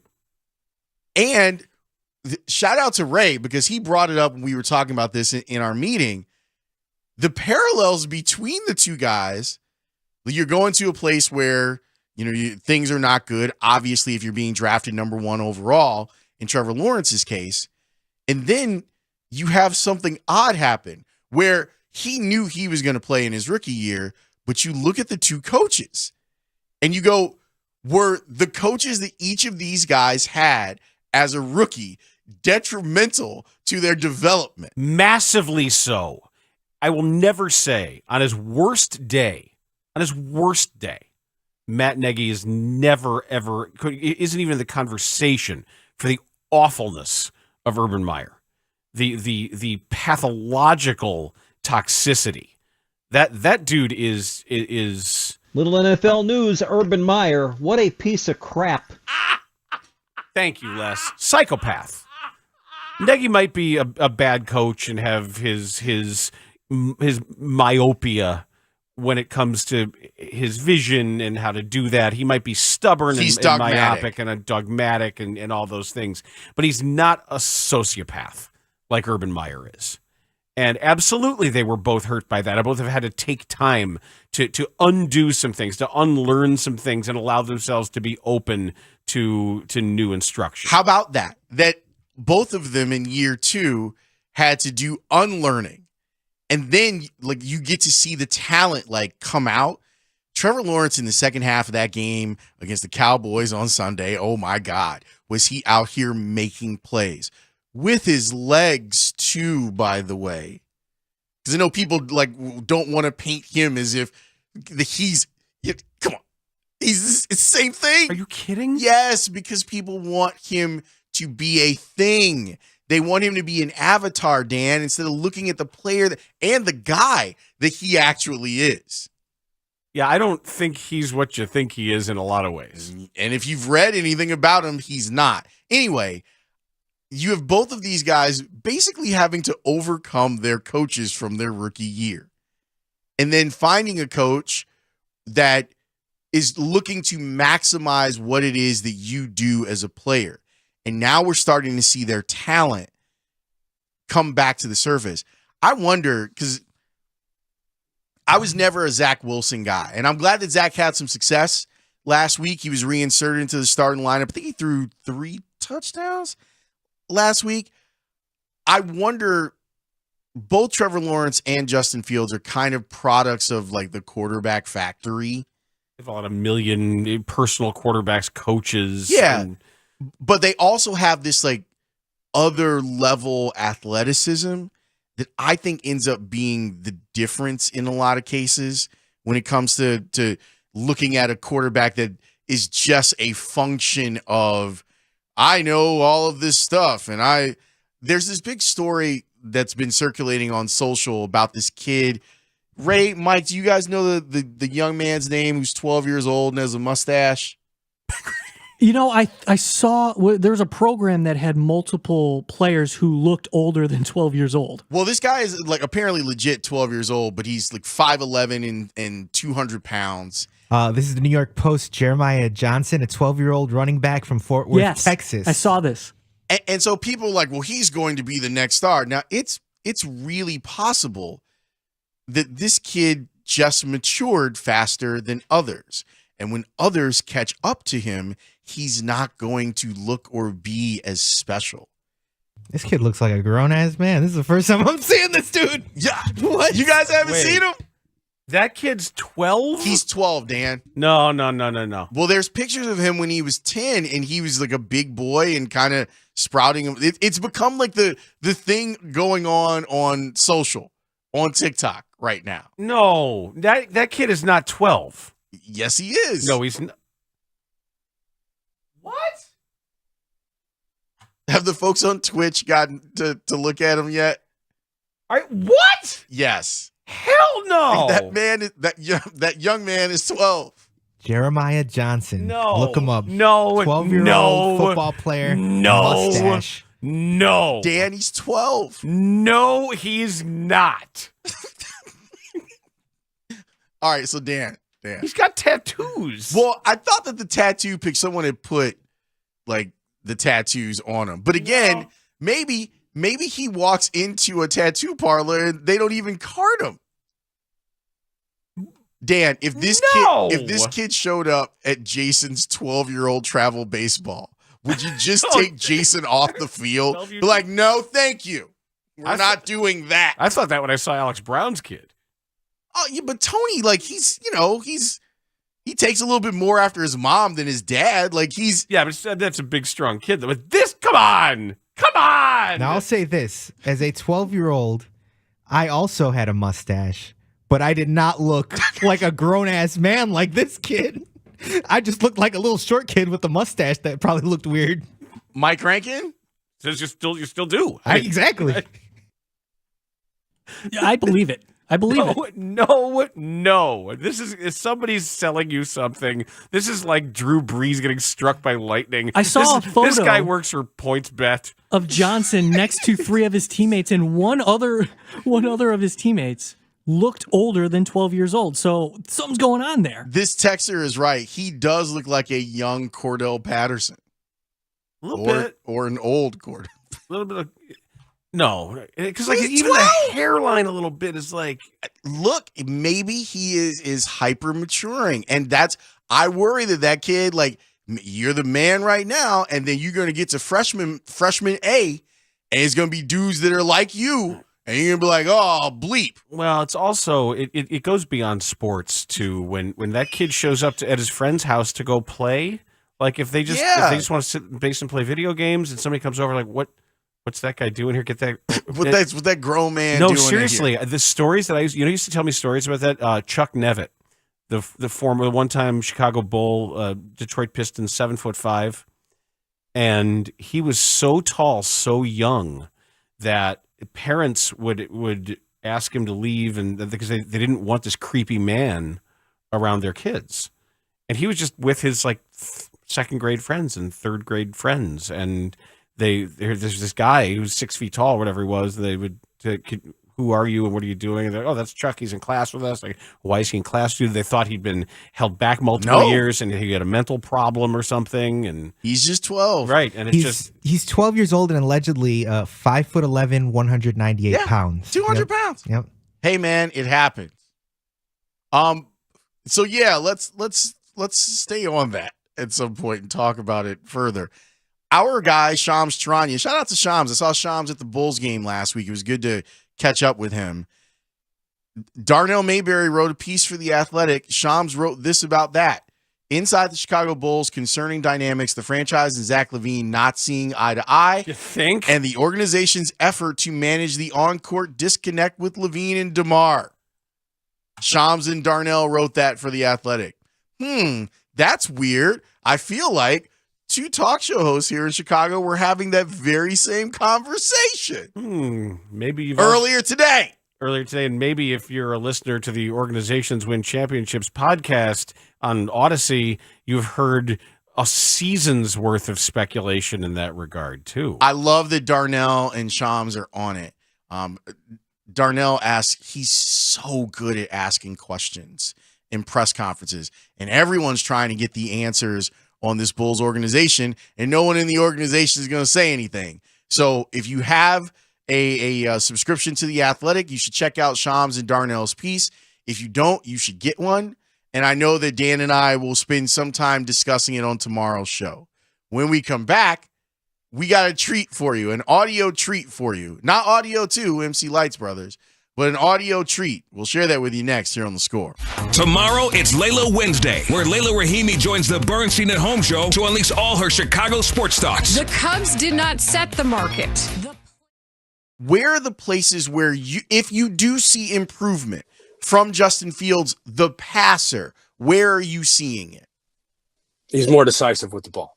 Okay, and that's a general term, but what if you're talking about anyone who's playing high level football at the quarterback position when they're throwing the ball? Are they decisive?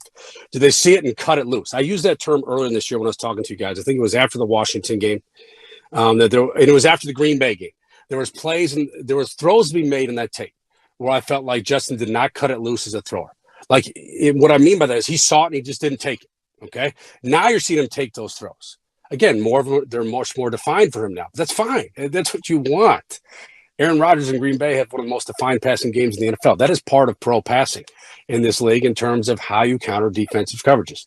So what you're seeing with Justin is he's much more decisive throwing the football. When he sees it and he reads it, he's cutting it loose.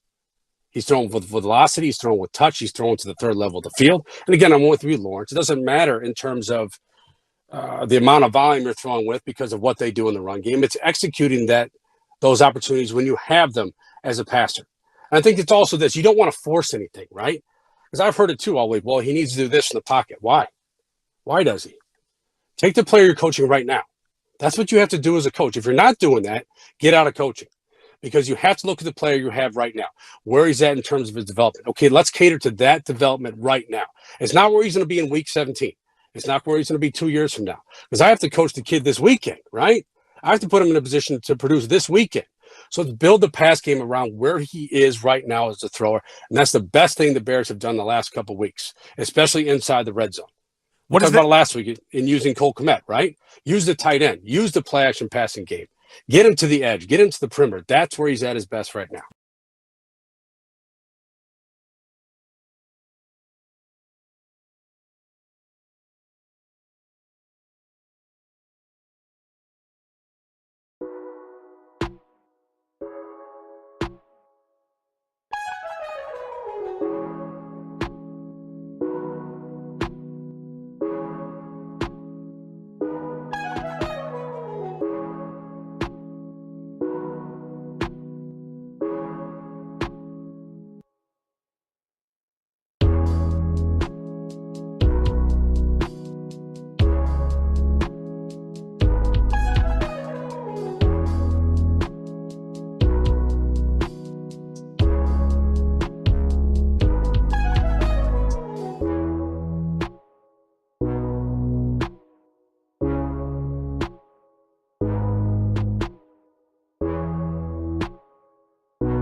spins to the end zone.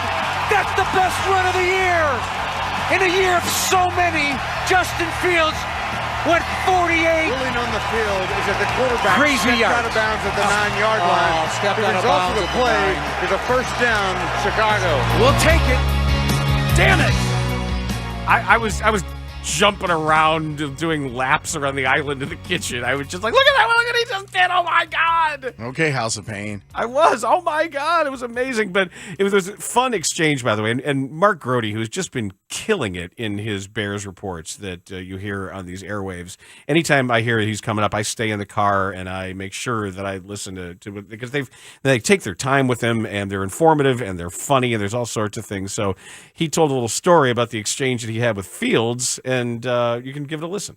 Did you know you stepped out of bounds before you got to the end zone? No, if I knew I would step out, I'd have stopped running. I wouldn't have done the celebration, spiked the ball and everything. So I thought I was in. Yeah, well, what I particularly liked on that one is you did a little spin move too, and that gets negated, unfortunately, doesn't it? Yeah, for sure. But it is what it is. Demo had a great run. The O-line did a great job the next play, and we scored a touchdown. So it was good. He's like, well, yeah. Yeah. Like, obviously, I didn't know I was out because I did a spin move and then I spiked the ball. Celebrated and did all that stuff.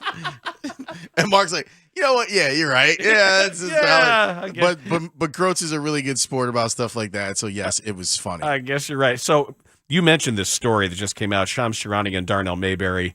Oh boy. Yeah, we're reading it in real time. So I mean, look, we will have a full dissection. I'm sure that the afternoon show is all ready to go on this. This is everything we know, though. It's just the serious questions have arisen within the locker room about whether their two-star wings can click together at a high level on the court this season and beyond. The Bulls have held multiple team meetings to try to work out their issues, and that has included one-on-one, face-to-face sit-downs between DeRozan and Levine, according to team and league sources granted anonymity because they're not authorized to speak publicly on team dynamics. This is in multiple league sources and sources close to the organization say Levine and the Bulls are not seeing eye to eye. Over the past few weeks, there's been a palpable feeling across various parts of the franchise of a disconnect over Levine's situation in Chicago. All this has been happening while Levine is in the first season of a 5-year, $215 million maximum deal signed this summer. There's a certain level of frustration of people trying to figure out what we can do to help right the ship, Levine told The Athletic. I think with the players that we have, we try to put it on each other to right the ship. We have those type of guys, those type of mentalities. Wow. Yeah, there's a lot here.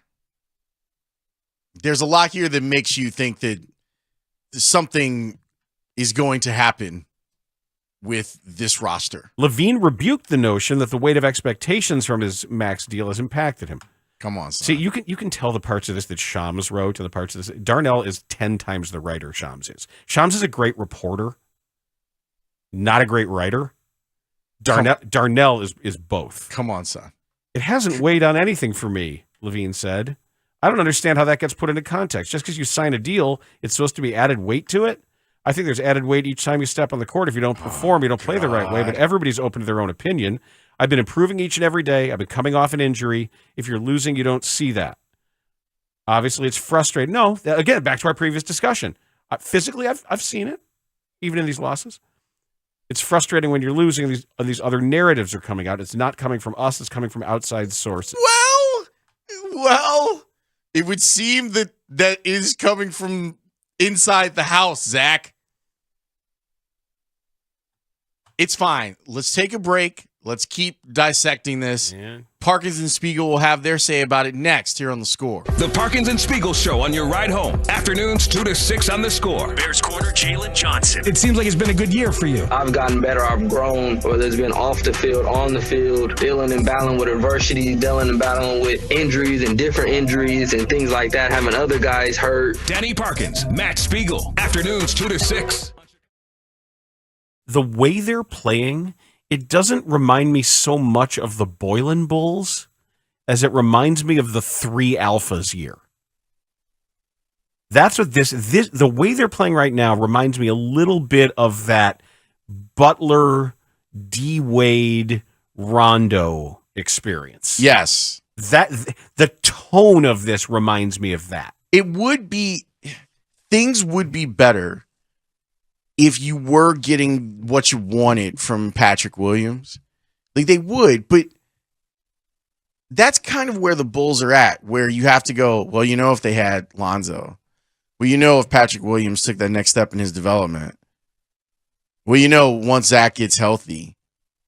There's a lot of but and when it comes to the Bulls right now. And it's not enjoyable. It's not fun. It was a great point that you just made too about when we're trying to nail down what the smoke screen is about effort, and effort is a choice. And so, is that Billy Donovan criticizing his stars in a way that maybe he can't otherwise? That's what I was thinking. Is he like he's leading you to? He's speaking in generalities. But if you're watching the games, who's not closing out? Some of the problems with the starting unit. Right. So when he's talking about that, he's discussing a lack of quality of play from the guys who are starting the game. And when you have guys that are all-stars, isn't it more equitable to ask them to do more because they can? Well, they also have to set the tone. They have to lead in that regard.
That was a lot of fun today. Patrick Manley, Pete Futak, Tim Corbin, Evan Altman. If you missed Tim Corbin, the Vanderbilt baseball head coach, we got to bring some of that back because he was great on Dansby Swanson, but it went so many other places with him talking about multi-sport athletes in college and about the joy with which American players play baseball vis-a-vis other countries and why that is. And he was so just a very lucid speaker, very smart and very informative. That's a great book.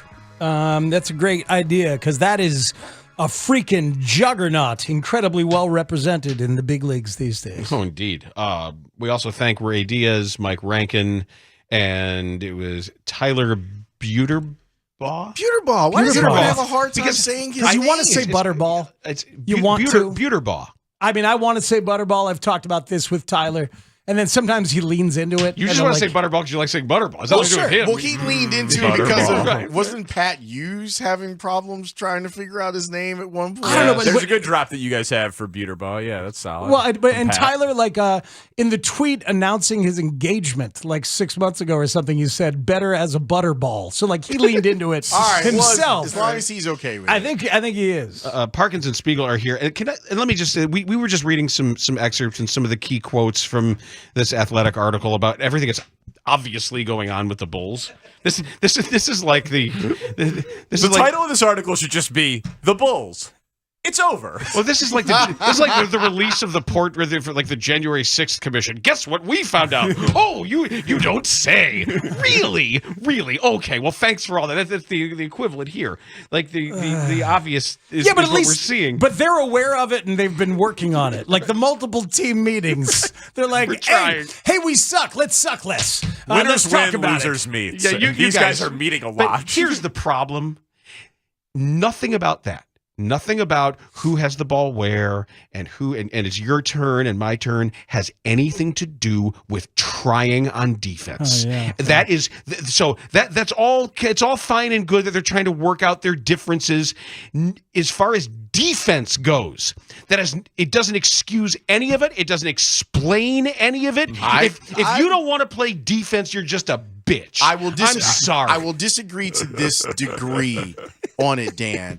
Where I do think it has an effect on defense is you have two guys, one of them or both of them are probably pouting throughout games. Yes, because the other one took a shot. As they're it's classic, man. It's like and they're backing up grumpy, and they've not been willing badass defenders their whole freaking lives anyway. And not to mention, each one is so busy after every shot looking at the ref and lobbying for fouls, and then shrugging their shoulders and rolling their eyes or lying on their ass trying to get a call. Maybe that's the reason that guy's 6 feet down the floor ahead of you. Think about the great duos in NBA history. I'm sorry, Danny. The great wing duos. Klay Thompson is a phenomenal defender and a willing two-way player. Scottie Pippen was a phenomenal defender and a willing two-way player. Jaylen Brown in Boston is a phenomenal defender and a willing two-way player. Somebody's got to be willing to do that, or else you look like this. Yeah, it's tough when your best players aren't good defensive players, for sure. So I declared Friday night the low point of the season. And then that Timberwolves game happened. But I was there, and I was invited by someone who had pretty good seats. We were probably, 12, 15, row M behind the basket. So, tough on the far end of the court, but, you could definitely hear it when it was on your end of the court. You could hear the communication. And it's the Knicks. They're, having a decent season, and it's a Tibbs team. They're in a good moment since the youth movement. They've made a little charge. You hear a lot of Tibbs, too, of those seats. You hear a lot of Tibbs, and you hear a lot of his team. You guys remember? We all remember. Get that, Joe. The Tibbs teams talk. They talk. Chatter. A lot of chatter. Rotate. Whatever. The Bulls were silent when they played defense. It was so noticeable when it was the Bulls' offensive basket and the Knicks' offensive basket. And the Knicks aren't a great defensive team. They're merely a Tibbs defensive team. Caruso talks. Right, and that was the next thing I was going to say. It's Caruso and everybody else. Caruso runs hard and chases people and, collides into screens. Basketball is a physical game. It's not a contact sport, but it's a physical game. Man, Jalen Brunson was able to get wherever he wanted on the court at all times, completely unimpeded for forever. And then in the Timberwolves game, It's even worse. Same thing with Russell and Edwards. And Wright. Nathan Knight. They were just whatever his name is. Just like Wright. Jeremiah Wright. And Jeremiah Wright. Short corner at the Orville rim. Wright went wherever he wanted to go. And Jeremiah Johnson? Is that the 12-year-old? Yeah. 46 years old. Yeah. So it was interesting to like, oh, one team is talking to each other and running and colliding on defense, and the other is the Bulls. Yeah, I'd say basketball is a contact sport. It's not a collision sport. Fair enough. But Yeah. you It's a absolutely, physical game. you got to be willing to get out there and actually take on a screen. Oh, man, if I want to get to this spot, I need to go through a body on some level to get to that spot. You got to work for it. The Bulls were like, "Oh, you'd like to be at the spot?" I guess. And team defense is about unity and communication and working as one, and you can see that. They were so quiet, man. The quickness with which the vibes have decayed is we're so far is beyond that. daunting. No, but seriously. Well, he has to get his vibes point out. Okay, That's it doesn't his- matter if it decayed 6 months ago. He's I got know. Vibe I check. know. Yeah, but, vibe but, check, exactly. But seriously, it's a year. It's a freaking year, man. Remember, the preseason vibes were so good last year. And then we're like, look at all these guys with something to prove. That was a year ago. Speaks. It's been 8 months since because think about it. Even they win that game against Milwaukee, and you're like, hey, maybe, and now here, what's happened since then? Pathetic. What happened since then? Where's Lonzo? Oh, he went. They needed to go back into his knee and find out what's going on. Wait a minute, you gave Zach $215 million? Yeah, they paid a guy who that whole team really knew. It's not probably a guy you want to pay. I don't think you really want to pay this guy, and then we have to pay this guy. Okay, well then that means we're just us. Ooh, that sucks. We're not very good.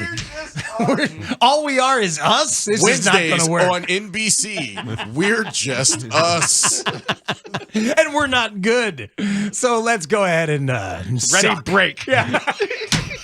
We're just us and we're not good. On Break. 3. Bulls on 3. That's what the vibes are. That's where the vibes stand. So they did all of it for a 46-win team, right? I think that they did it thinking, they wanted to be more, but I'm saying, like, if it's over, if they're trading DeMar and Zach's pouting and they're not going to re-up with Vooch. And Caruso, right? Aren't you trading him? If you can't, yeah, and he's got value. It's supposed to be Lonzo's team, man. But it's... Yeah, I know, but it just I think that he's the one they signed as soon as the moment happened. He's the one they cheated. What's it called? They tampered. They tampered to give him the team. They tampered to say you come run this team, and then DeMar came after that, and there's nobody to run it. So now it's DeMar and Zach. Yeah, that's a quick burst of relevance.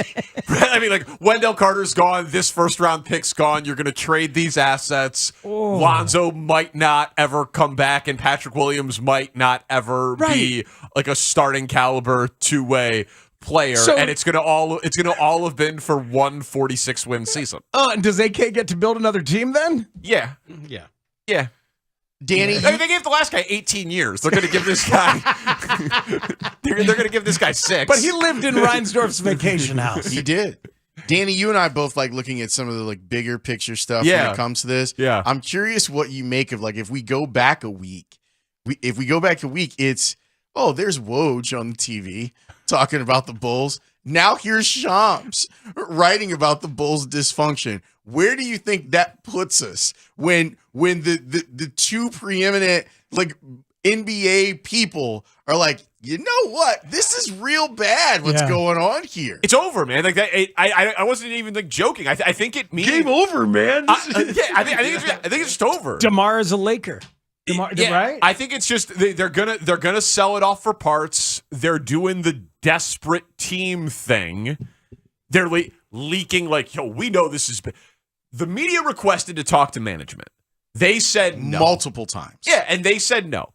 And I know that this makes me like a bad media member, but I get why they said no. Because what the hell are you going to say if you're trying to trade all of these guys? Right, but then so the diggers went digging, and here we go. The diggers go digging. And so, like, okay, you wanted something on the record. We'll throw you a bone and give you something not for attribution. yo, we know this is bad. We're working on it. We're meeting. We're trying to bring these guys together. We'll throw you a bone towards we know there's dysfunction. Quote me. Yeah. But you can say that league sources know anonymously that DeMar and Zach are not on the same page, and there have been multiple And we team know meetings. it, and we're doing everything we can Right. do. So this is sourced material. This is good reporting by Shams and Darnell, but I think it's a direct response to management not being willing to go on the record. They're probably funneling some stuff not for attribution, and now it's over. It's over. Like it's just a God. matter of time, and they won't say anything publicly because they so don't want to sad. depreciate So- their assets. so and like, it's so sad. yeah, but that's what it is. Like if you're playing that big picture media game, It's like true. it's that. I think that's you're what on it it. means. I think you're on it. Yeah, it is too. And Casey Johnson yesterday wrote Reporters about. hate when we guess their sources, but like that's kind of how this thing works. Casey wrote about. I guess Mark Eversley. Yeah, exactly. Like because like it doesn't benefit Zach. Who's actually he's the only one quoted on the record in this piece. Yeah. But, you know what I mean? Like this one's not hard to put together. Casey referenced Casey Johnson referenced Joe Keem's rookie year when they tried to win and they realized they sucked, and then they fired Skiles on Christmas, and they Christmas tanked. is coming. That's what I'm Yeah. saying. Yeah, And they 5 tanked. days. They tanked, and they got 1.7% and got lucky with Derrick Rose. So luck is not a plan. But they hadn't just extended Skiles. They had not just extended Skiles, and the lottery was still a thing, and they didn't have a pick that was top 4 protected. And they kind of thought it was Skiles' fault. Yes, too. yeah, true. But anyway, making the pivot to tank though, because they it is obviously something that we all think they're going to consider. But the fact that the pick is top 4 protected means they could tank and have it go well and still not have a pick. And Orlando says, "Thank you, Exactly. Thank you for the 5th overall pick in the draft. Thank you for your tank." Yeah, exactly. So that's how screwed they Orlando are right that now. already has Paolo Banchero, who is knocking on the door of a top 25 NBA player right now today. Correct. And Franz Wagner. I always mispronounce the name because it's spelled differently, but he's awesome. He was just on Kevin Clark's Slow News Day video series. Yeah. He's a big Magic fan. And Wagner they got via the they Vooch got trade. with the trade that they gave. Yeah, And he's- Wendell's good. And Wendell's good. Wagner's awesome. Markkanen is good. Bankero looks like a stud. Markkanen's better than good. AK looks real bad all of a sudden. What do you think? What do you make of this line in the story? Because it's many graphs into it. In the 3rd season of Billy Donovan's tenure, there's also been increased skepticism within the locker room about the head coach and the coaching staff. That's Zach off the record. That's what I'm asking. That's what that feels like. That's what it feels like. I mean, he did I'll it. give you your on the record quotes, but this isn't just on us. Yeah, 'Cause and they I just mean, extended Billy Donovan. Let's so- be real though. He did that publicly. He did that on the record when he got benched. When he got benched. Yeah. And subsequent nights after that. And then again, when he said, when asked about the change of the starting lineup with Javante and Io, and he said, that's just his opinion. Well, think about it, because Billy's been hammering them game after game after game. Like, we're not competing. Like, we don't seem to have. What's the word? Good. We don't seem to have a competitive spirit. He's like, I could change defenses, and it won't matter if we don't run. That's what I said earlier. They turned him into Boylan. Yeah. He's sitting up there like, But I could go zone. He's You wanna go zone? calling out. He's calling out You their know? character and effort after every game at this point. Deservedly so. Absolutely, but so they're going to shoot back. I guess they're shooting back. Yeah. But I haven't spent a ton of time in NBA locker rooms, but some, including since I've been in Chicago, and like when Boylan was here, it'd be Mostly the Golden State locker room. I was in that locker room. That was fun. Why we can't get any players on. But anyway, no, but it was funny. Like the guys would talk on the record, and then the microphones would go off, and then there would just be like open disdain for the coaching staff. Oh yeah, just and unloading. And just what was going on, like off to the side to Cowley or to Casey, and you would just Real see, talk. You just see it. And it was understood that the microphones are off, so this is off the record. But like, on background, this guy has no idea what he's doing. It's the same in Because baseball. It was like the White Sox last year. Yeah, it's the same in baseball. There's off the record realness that happens. Guaranteed contracts, because the most locker rooms and daily access. It doesn't happen as much in football locker rooms. No, I think it's true. You know what I mean? for a ton of reasons. But in a basketball locker room, to just like the second the microphone's going off, just all of a sudden players are cursing and being like, yeah, man, I don't know what the bleep that was tonight. Like, really? This is happening? This is cool. But we replayed the Goran Dragic. That's a guy who's 36. That was huge indictment after 36, Minnesota. Yeah. A decorated international champion. Yeah. I mean, that is a professional. A professional player. And he's offended. He should be. His basketball sensibilities are offended. So, guys, I'm not a good enough athlete to run here, but you all are. They didn't bring me here to be the defensive stopper, you know. And yeah, he's got to be appalled And by the entire play thing. for each other. Yes. Care about each other. I mean, why? Wait, Danny. What? Why? I don't know. So Emily Kaplan is reporting on ESPN that the NHL has discussed expanding from 82 to 84 games. No. Well, that doesn't affect me one bit. Yeah, that's 2 extra games I won't watch. 75 games. Would you guys like to know today's Bears injury report? Several items of interest. Velus Jones is on there with confidence. No. Tevin Jenkins was at the facility. He was a limited participant. All right. in But practice. it was a walkthrough, though, so it's all just best guesses. Yeah. All right, what else you got? Chase Claypool, also a limited participant. You're right. In Walkthrough, so football it would have activity been. since he got here. Yeah. N'Keal Harry, a full participant, as he was last week before he suddenly could not go. That should mean no Simba Webster, then, right? If probably. at least one of the two of Claypool and Harry play, And we shouldn't have Jalen- to see that experiment again. Jalen Johnson, who told us yesterday that he was hoping to play, but who knows, a full participant today. Saw on Twitter that you guys played some of Jalen. We found it joyous. He was great. Okay, I didn't hear the commentary. Just saw on Twitter that you played Yeah, it. it's just basically he's telling people, watch the game. Yeah. I'm giving myself an A. You see me chasing that bastard around out there? It's basically just like, am I grading myself? Yeah. Hell. So I had 16 targets against one of the best receivers on the planet. The whole so whole fun. thing was we were having a discussion about how if you looked at the box score, like we were talking about in transition yesterday, Yeah. if you looked at the box score, you're like, man, he got his lunch handed to him, but not really. I mean, if you watched it, you saw him break up 3 passes. You saw that it was targeted 16 times.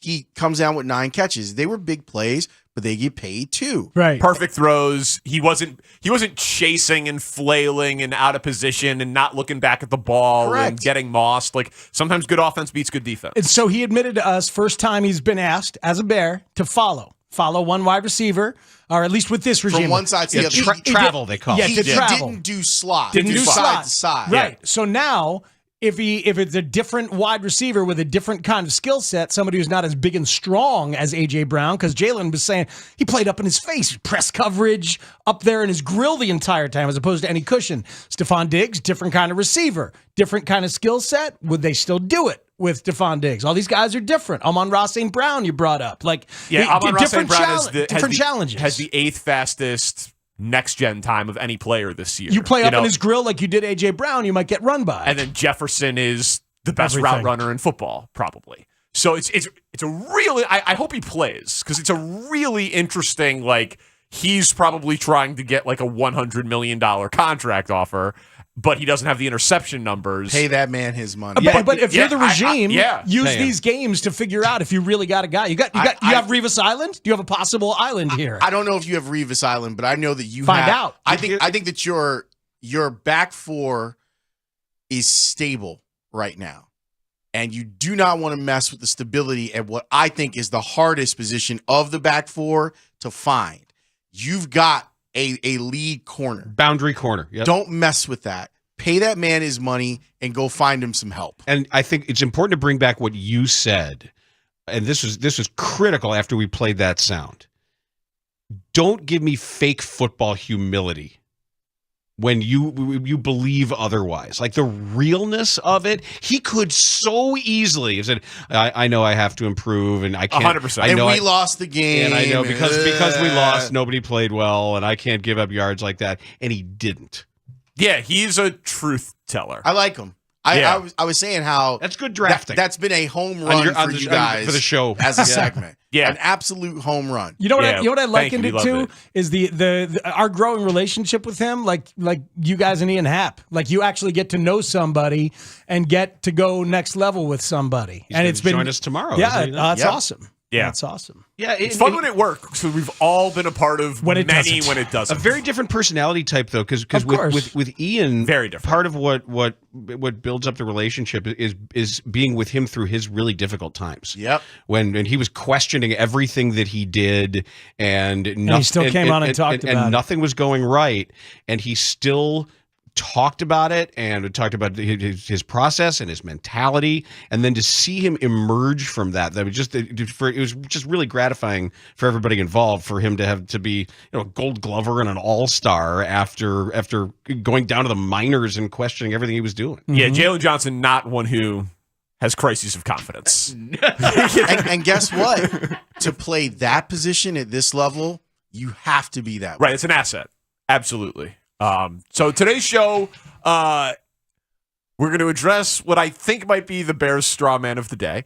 Did we do Brought it? to you by No. Oh, You didn't. Kelly Kroll, very much looking forward to this. Talk about Dansby. To talk about call. Dansby. Good call. She put on Twitter that like one of the favorite players that she's ever covered. Great picture. She had like a composite Yes. picture. It was so good. Yeah. Clearly, so I think she's going to be at, like, obviously the baseball stuff. She knows the Cubs, but then seems like she had a really good relationship with Dansby Swanson, the person. Bears Report with Mark Grody. More on the decaying Bulls vibes and all of our other nonsense. Well, I mean, they play in Miami tonight, right? Miami tonight, Atlanta tomorrow. So there should actually be some sort of on the record, Billy Donovan. Yeah, Yeah, before and you guys want- get off the in air. pregame, Yeah, you're what right. do you want me to say?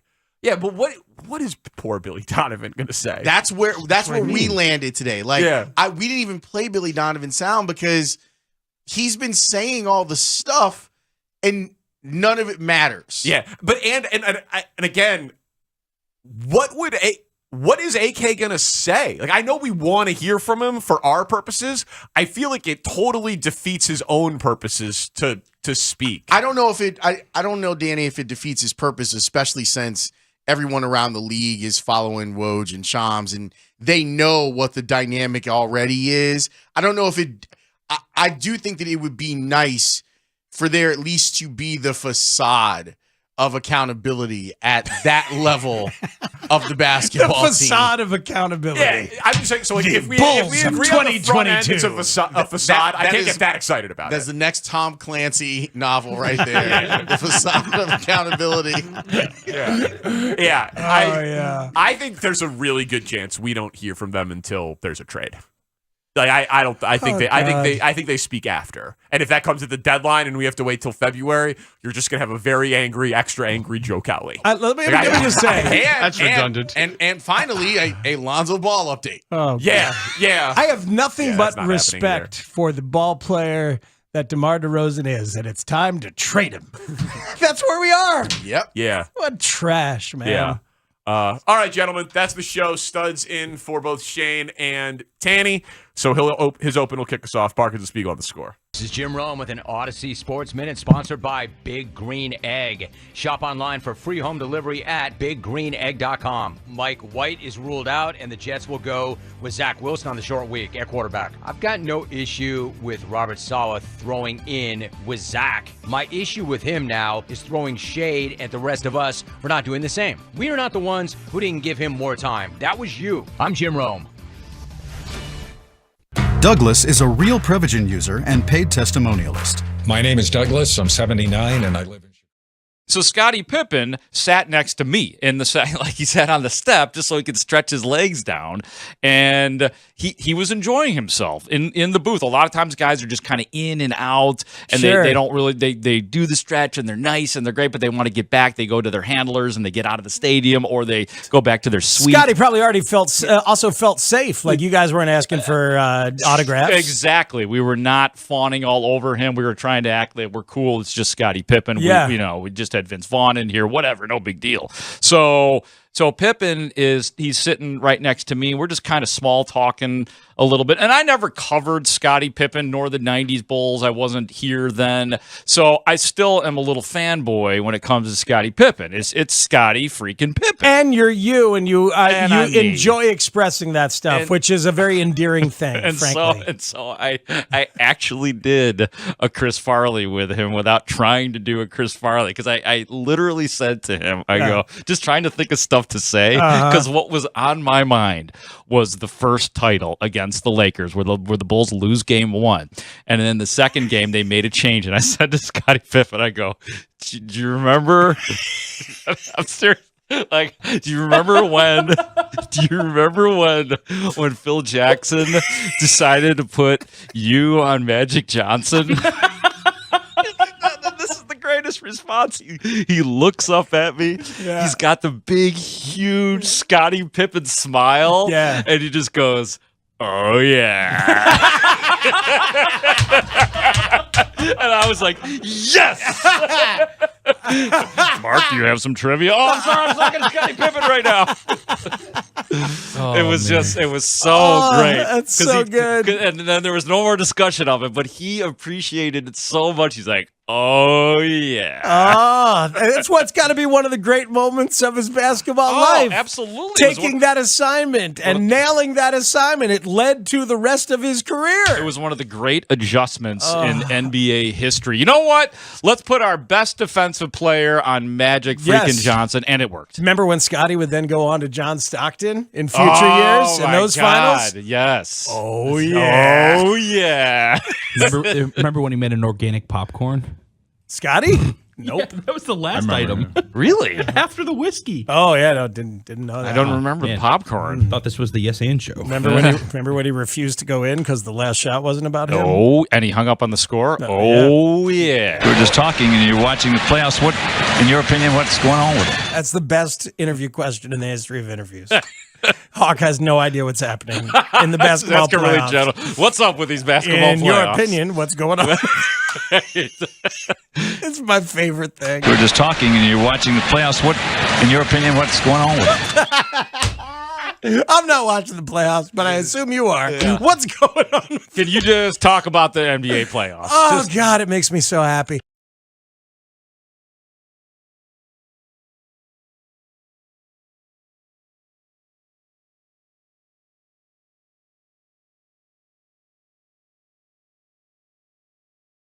Jerry Krause tried his best to get me to be in a Bulls uniform on several different occasions. It just never worked out.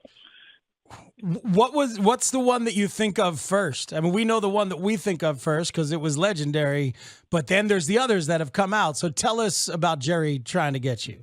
Yeah, well, the legendary one was trying to trade for a 18-year-old high school kid for Scottie Pippen, which was, to me in itself bizarre. I remember the night of the draft, I get a call 12 o'clock at night, and it's my agent. He tells me it's for the Bulls. I may be traded for Scottie Pippen on draft night. I was like, oh, my gosh. Like, it was just such a surreal feeling that I possibly could have been a freaking Bull and teaming up with Michael Jordan.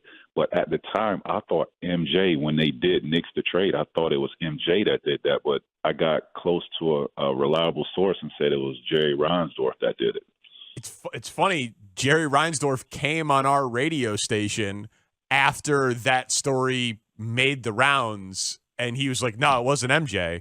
It was him. Like he felt the need to go first person. Like, and Jerry Reinsdorf does not do interviews anymore. Right. And then the free agent recruitment. See, that's the thing. When you said the legendary time, I thought you were going to say for us, because we knew about it, was when Benny the Bull and everybody, there was a small band playing Sweet Home Chicago. There's the Lovables cheerleaders. Yeah. When everybody meets you at the airport. Was there any part of you at that point? So that's a few years after the draft then, Tracy. Is there any part of you at that point that thought, this is ridiculous? This is over the top? No, I didn't think it was ridiculous. I actually was very appreciative that he went, Chicago Bulls went above and beyond of trying to recruit me. I mean, I loved every bit of it. It's just they were recruiting against Orlando, which is where I grew up. To have that opportunity to play there, and it presented itself at that time in 2000, I couldn't pass that up. So that was the only reason, why I chose to go home.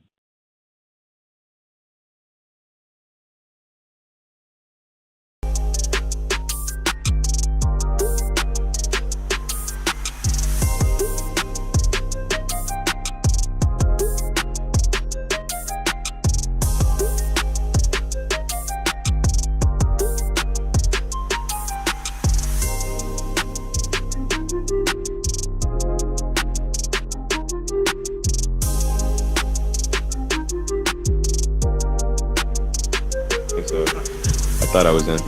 Yeah, well, what I particularly liked on that one is your little spin move. I love the spin move. I'm a huge spin move guy. And he's Everybody like, knows that. Yeah, obviously. I mean, that's sort of part of my brand. Spin move. Spins to the end zone.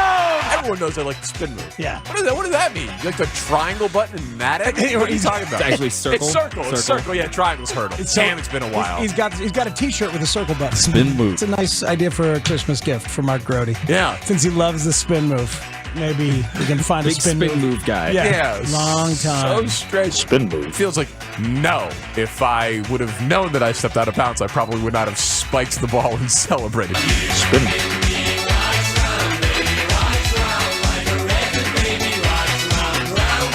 Spin move YouTube. 1, 2, 3. Here we go, Jim. Here we go. Here we go, Jim. Here we go, Tony. The Parkins and Spiegel Show. Afternoons from 2 to 6 on 670 The Score in Odyssey Station. Mark Grody, known spin move guy. I want your love. Little Dead or Alive, get me going there on a Tuesday. Nicely done. Oh my God, it's only Tuesday. You just lost me. Did I? Yeah. Oh, come on, man. Oh, this day's felt like a week. It's not like we're in some kind of sports apocalypse like everybody's out there talking about. Paul Sullivan writing about in the Tribune, barbershop conversation at Danny's place. Yeah, people. It was blissfully with me not involved, just sitting there in silence. People talking about, you know about this losing streak of all of the Chicago sports teams. I'm like thinking to myself, no, I don't know what you're talking about. But actually, it's kind of a good thing. The Bears part of it. Anyway. I was ready to actually the entire barbershop, and then I decided no. What is it? 7 straight for the Blackhawks, 4 straight for the Bulls. And 7 straight for the Bears, right? The Bears have lost 7 straight. I think so. Yeah, I don't know what the Cubs and Sox did at the end. It's a lot of losses. A lot of losses. But even Sully wrote that you want moral victories. Thanks for listening, Paul. Yeah. You want moral victories, you go to the Bears. That's the home of moral victories, baby. Yeah, one of the most enjoyable Bears seasons of my lifetime has been watching this Justin Fields thing. But huge baseball news, and then I want to get to this Bears thing in a second. But the Associated Press is reporting, citing multiple sources, that Carlos Correa, a medical situation arose during his physical, which is why the San Francisco Giants have delayed the introductory press conference where he signed that 13-year, $350 million deal. Was supposed to meet the media and be introduced as a Giant today. And the story notes that he's been on the injured list 7 times in his 8-year career. Yep, correct. So the conference was put on hold because the sides were awaiting the results of testing, said one person with direct knowledge of the situation. Second person said a medical issue was flagged during his physical. Yeah. This is going great. I was been texting with buddies in the San Francisco media. They've been fearing this exact thing all morning long because the Giants said nothing. It was just like a little one-line press release about the conference. There's a chance this deal gets voided, man. There is, and it happens, and you hope it's for nothing serious, like a real serious or not an ankle injury. You hope it's not something that's career altering or between the ears or something like that. You obviously hope everything's okay. It's been muddy for a couple years though. He had representation that got switched last year. Yeah, man. So there's just this open conversation around Correa that people were kind of politicking against him in the agent community. And then one of those high-powered agents took him on, Scott Boras, so that all of a sudden they were politicking really hard for him. Funny how that happens. And it was like, well, wait a minute. So what's the real story? And it raised the red flag for a lot of teams in terms of the injury stuff, which is why he signed that 3-year deal that was basically a series of 1-year deals. And then to his credit, he played a lot of last year. But there were mixed returns from Minnesota, though, too. Right. And I know people laugh at me when I talk about this. And I wasn't a big believer in giving Carlos Correa 13 years. Long-term investments in the back injury guy, I don't like it. Said the back injury guy. I don't like it. Football, basketball, baseball, I'm consistent. It all is the back. It affects everything. It flexibility, core strength, speed, agility. It's all tied together. I'm not Bernstein. I'm not going to be a doctor on the radio, but it's part of why Anthony Rizzo has had to piece together his contractual situation every year or so. Back injuries don't really heal. They get manageable. And so then they can flare up again. I'm thinking about Michael Porter Jr. Yeah. Goes away, comes back. It's just it's hard. You play these sports that are torque sports or high impact sports. Back injuries just get managed. They don't really heal. And so is Mario Lemieux for a decade and a half. Yeah, and right. Still great. And we're still great. Still all time. But once a back injury guy, always a back injury guy, kind of, with some exceptions. And so that's not, and when his value was a premium defensive position and range, and is that gonna be limited? So great player, but he was just never the guy I wanted to pay, and I said that on the front end. And I don't know the details of this medical physical. I'm not claiming to have inside information on that. If it was the multiple time back injury dude, that was never the guy I was interested in paying. Pay Trey Turner, pay Bogarts, pay Swanson. I was on board with all of it. But Correa, let someone else deal with a back guy for 13 years. Well, it's going to be a very interesting situation to see how that plays out, because San Francisco missed on a lot of stuff, including Aaron Judge, and then hit on Correa. But if that ends up being a miss, you'll have a very frustrated team and fan base. There's good Cub stuff coming up later next hour. 3:00 Cubs. We'll do a lot more Bulls at 4. We did some of that in transition with Dan and Lawrence. So Mark Grody at 5, Kelly Kroll at 3:25. We'll see as this news breaks over the course of the day. But Diaz, can you open up the phone lines, please? Diaz, is it? Diaz. I was listening as I always. Thank you for that. I was listening as I always do to Brad Biggs' segment with Mully and Haugh. But today it was Mully and Seidman. I love that segment. I think it's fantastic. It's one of the first things I do for prep every single day. Yeah, I'm right there with you. And there was lots of stuff today, including Biggs admitting that, or not admitting, but saying, kind of pushing back on Zach at one point, how Justin Fields has gotten better as an anticipatory passer, better as a pocket passer. Yeah, and I think that's been apparent. Yep. I thought it was really good. Me too. But there was something posited about you're the Bear fan expectations for next year that I wanted to just openly talk to you guys about, of like, are they right, or like, am I right or wrong on this? Because like, we do interviews in other markets, right, all of the time, and they're like, what do Bears fans think about fill in the blank? And I always am like, or what do Bulls fans think, or what do Cubs fans think? And I'm always like, I don't know, like, they have differing opinions. You know, it's not a monolith. It's not like everybody agrees on one thing. But this was a back and forth between Biggs and Zach earlier today that thought was interesting. It's going to be really interesting to see how different Ryan Poles can make this football team look in 2023. I think some people expect that Justin Fields will be back, obviously, and that Poles will get close to 52 new faces around him. And the reality is that's not going to happen. So this is going to be a wild Bears off season. It's going to be really fascinating. I wonder how many fan expectations will be met. It's going to be very, very interesting to me. And remember, Ryan Poles has talked about being draft driven. This is a multi-year process. I don't think this is a quick turnaround to next year. I expect them to be better next year, obviously.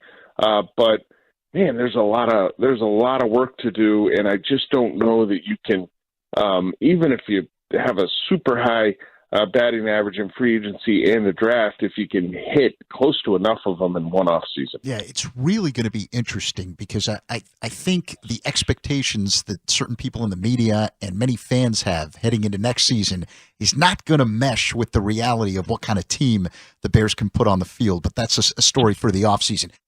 All right, so there it is, very specifically from Zach, that the expectations are not going to mesh. And so I'm interested in this genuinely. Is that true? Is that premise an accurate one? Because I do think that, like, if you go through this season and you've been on, we'll call it my side of the argument, the lose out crowd, it's a huge ask to ask you to do that again and say that next year wins don't matter. And I would never do that. That would be ridiculous. Because they are going to have a top 5 draft pick and they are going to have $120-something million in cap space. But if they've got, let's say, a dozen starting jobs open this year, they are obviously not going to fill all of them with high caliber new players. That's impossible. Some of that cap space is going to go towards contract extensions for your own guys. Jalen Johnson, Cole Kmet, Darnell Mooney, et cetera, et cetera. They'll talk to guys like that. Some of that cap space will be rolled over to next offseason because, like, this year's not a good wide receiver year, for example. Maybe this is a good year to sign a right tackle and a defensive tackle and draft a defensive end, and those are your premium additions, and so you still need linebacker and wide receiver and center. Well, it sounds like what Zach's positing is that there are fans who believe that this year's Bears next year could be the Eagles. That you can become a Super Bowl team, like how the Pat Mahomes Chiefs were a Super Bowl team right away, or these Jalen Hurts Eagles are pretty much a Super Bowl team right away in his second year. I think so. Zach's positing that there are fans who believe that, and they're going to be disappointed. It's Hurts' third year, right? This is Hurts' third year, but his second year playing. Yeah. So that is interesting to me. I don't know if fans actually believe that or not. I don't know if they do either. I think that there will be expectations on next year's team. I think there are going to be crazy high expectations on Justin Fields next year. Because if and I will be leading that charge, by the way. Like, if Justin Fields is doing what he's doing this year with this supporting cast, they're going to upgrade his supporting cast somewhat this offseason via trade, free agency, and the draft, and then another year in the system. I will have very, very, very high expectations for Justin Fields next year, but I got to wait and see what it's going to be. What else they do? They can't fix all this in one offseason. It's impossible. What you and I did last week about the wide receiver one, like would you make a version of the trade the Eagles made for A.J. Brown? Would you do that for T. Higgins? Sadly, you and I were both no's on that because they're not ready to invest money and draft capital in one player. You want to spread it around. That's a move that you do when you think it's the finishing piece, not a foundational piece. I still want to find a way to get him a one. If there's a veteran one who's going to cost you money, but not that much in draft capital, I would love to consider that. But you can't make the Super Bowl move that the Eagles made because you're not ready as a roster at all. But you can still be optimistic and believe that. Well, and if Justin Fields has an MVP turn, well, then, you could win 11 or 12 games. Yeah. Like, if you've got the best player in football as a quarterback having a career season, then you can have a special year. But if he merely has a very good year, maybe you're a 9 or a 10 win team. And if he has an okay year, you get injuries or bad luck or whatever, you're a 6 and a 7 win team. Like, my guess is on opening day next year, the Bears are going to have like a win total in Vegas of like 7.5 wins. Somewhere in there, if I was just guessing right now. And then, so if you got a 7.5 win team, you could win 10 games, you could win 5. Like, that's the NFL. That's the majority of the league. And I was thinking back to the Mitch Trubisky draft. Like, Deshaun Watson was great. Pat Mahomes was great. Basically, the second the Texans and the Chiefs saw him. But Deshaun came in to a bad Houston team. Mm-hmm. Mahomes came in to an 11-win Chiefs team, replacing Alex Smith. So Mahomes' expectations were, we got to win a Super Bowl with this guy. Deshaun Watson's expectations in Houston was just, we got a quarterback for a decade. Let's see if we can build around. Let's see if we can build around and the first year of consequence where he actually had a chance. They go to the playoffs. Roster, they go to the playoffs. They go to the playoffs. They are up 24-0 on the Chiefs, and Mahomes leads that epic comeback en route to one of their Super Bowl appearances. If next year at this time, if the Bears were 7-7, with things trending really well, and you got a shot to win out and make the playoffs, or go 2-1 and make the playoffs. Yeah. That's a massive win. I'd be super psyched about that. And I'm optimistic for that possibility. I think that's definitely in play. I'm not sitting here thinking they're going to be 13-1. Neither am I. Neither am I. And I don't know if a lot of Bears fans are. And let's see the offseason. Like, what if they're 7-7 with top 10 cap dollars because they rolled over a bunch and an extra first-round pick because they traded down this year? Yeah. Then you're like, let's go 2024.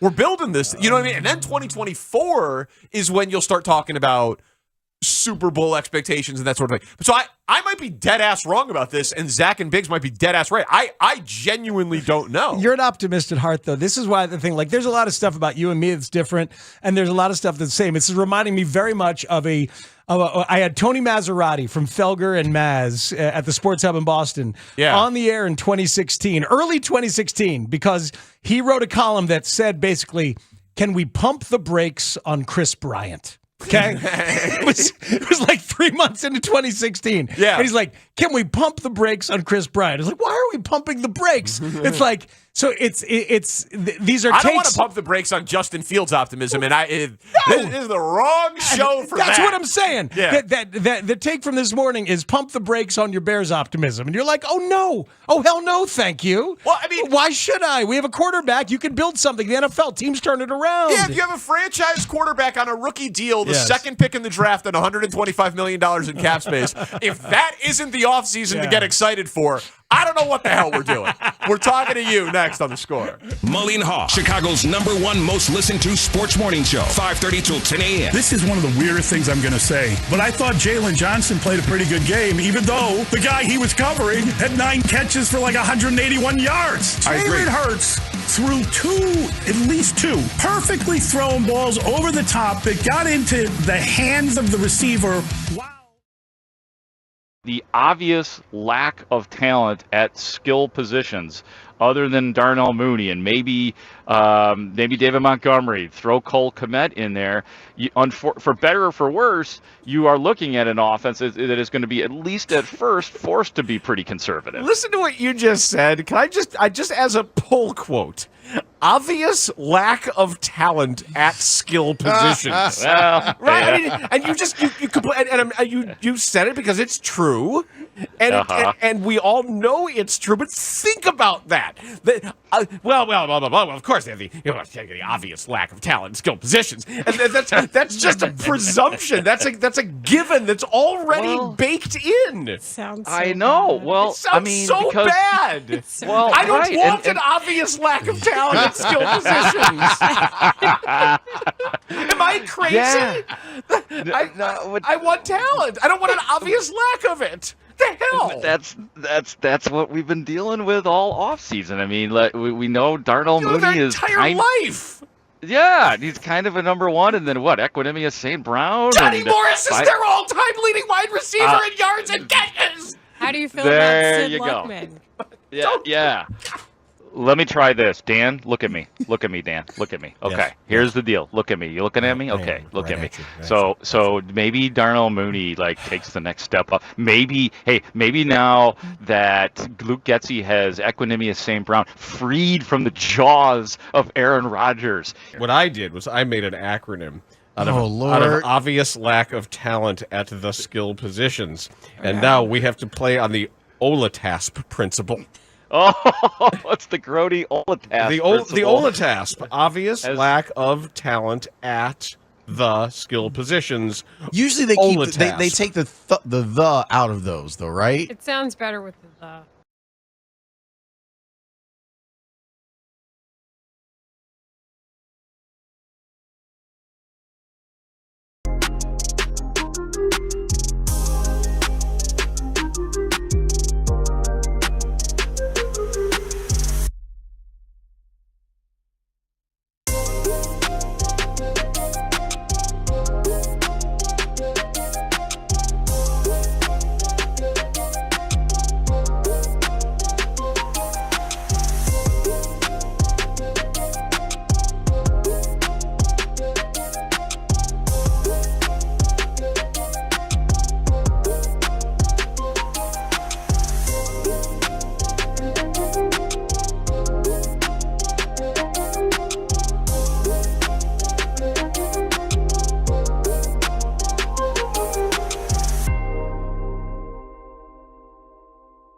because they did exactly what they should be doing. They're building around young quarterbacks on their first contracts, and they're spending the money and making the trades in the right way. And I think that's what Ryan Poles decided to do when he traded, his two defensive stalwarts, and he brings in, a wide receiver from Pittsburgh, albeit, maybe not all that sexy at the moment, but maybe next year it will be with Chase Claypool.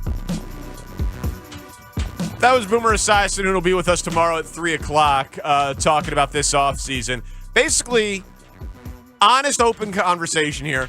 Do people think that, the Bears draft a guy at 2 or 3 or trade down and draft a couple of guys, sign a few guys, extend their own, Justin Fields leap between year 2 and year 3? Do people think that next year's Bears team is a Super Bowl team? I have not got that vibe from the conversations we've had. I have not either. But that was positive this morning.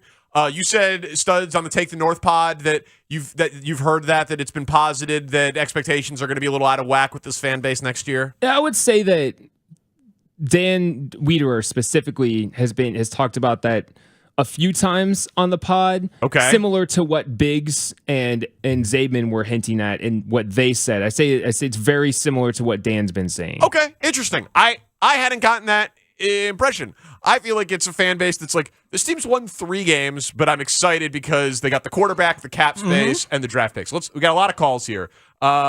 Nick on the north side, what do you think your expectations are going to be after an exciting offseason for next year's Bears team? Yeah, I think you kind of took the point a little bit. 7.5 wins. If you're over 8.5 wins, I think you're a little too ambitious about it. And I like to use the example, a recent example, of Bill Belichick and the Patriots. They had a ton of cap money. They spent virtually all of it on pretty talented players, but now they're sputtering at 500 again. So you want to talk about intelligent spending? Use some of the money intelligently this year, and then make 2024 the real push to be a Super Bowl contender.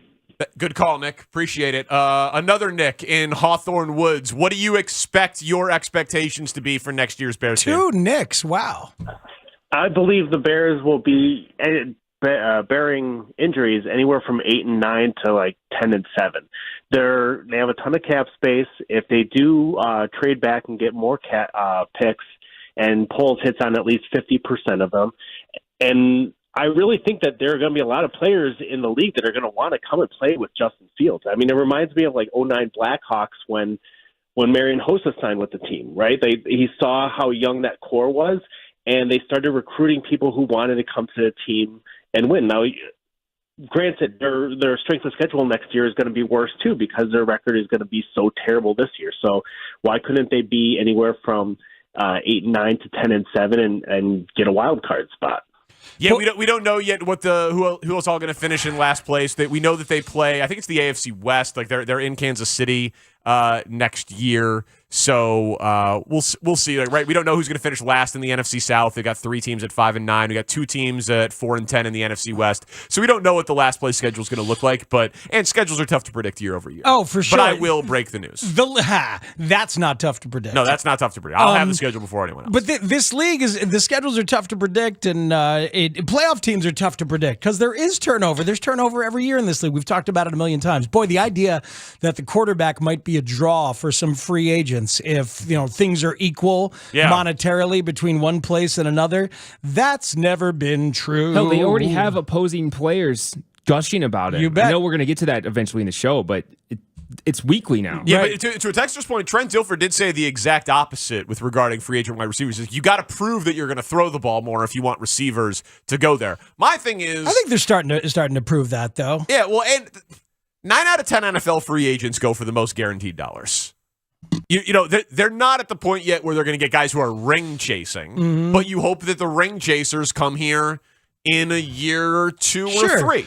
I will forever think of Reggie White choosing the Packers and saying that Brett Favre was the reason as one of the templates for that. Yeah. So you dream of that possibility, and that would be nice. But it's a very cool place. I think the idea of being next. This is, we'll see how this offseason feels, man, of like being part of a build.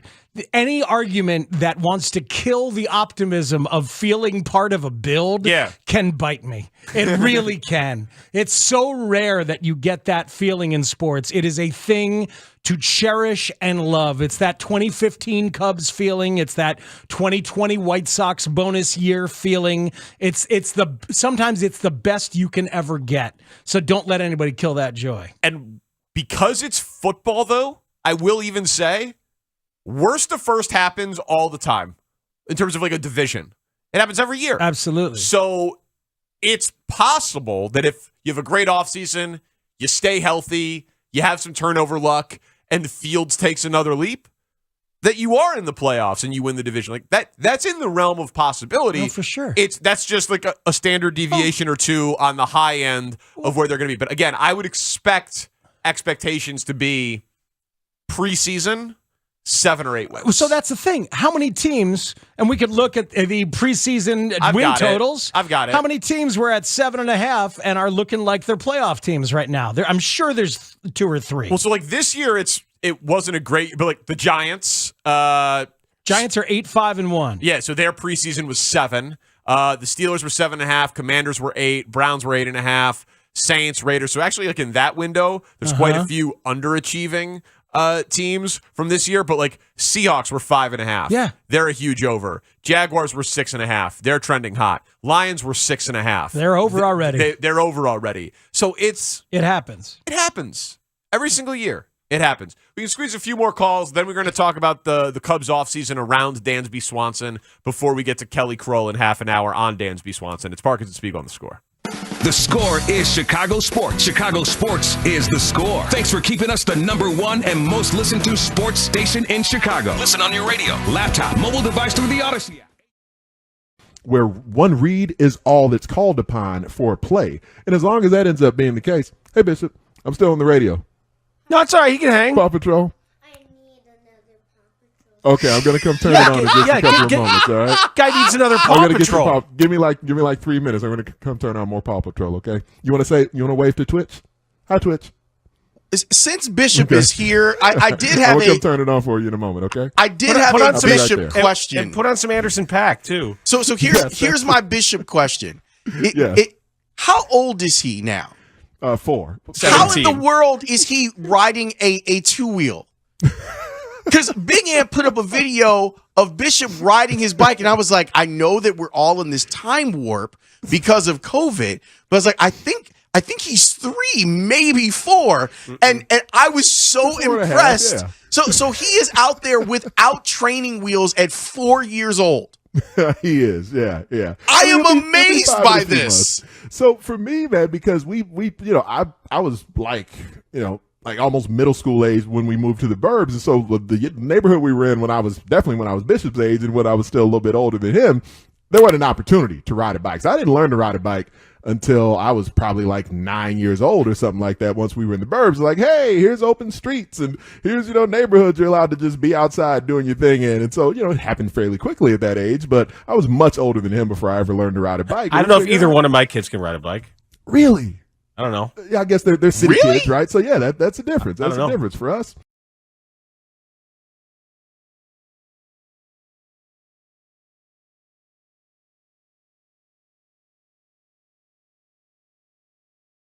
Well, Stoney, I know you've seen the video. Someone who clearly doesn't need to change his mechanics or experiment with anything is that Danny Parkins, huh? What form? What a first pitch. What did you think?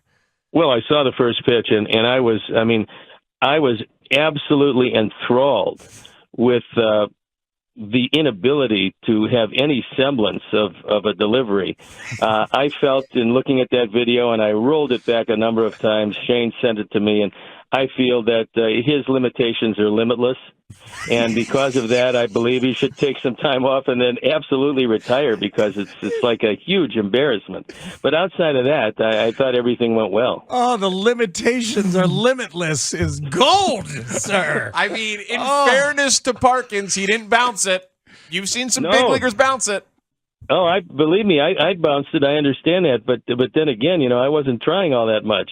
But it looked to me like he was bearing down, like this was an important part. I mean, he was there. It looked to me like he was ready to go, and then all of a sudden, yikes! It was just it wasn't all that good. But look, he can do something, and I think we can work this out.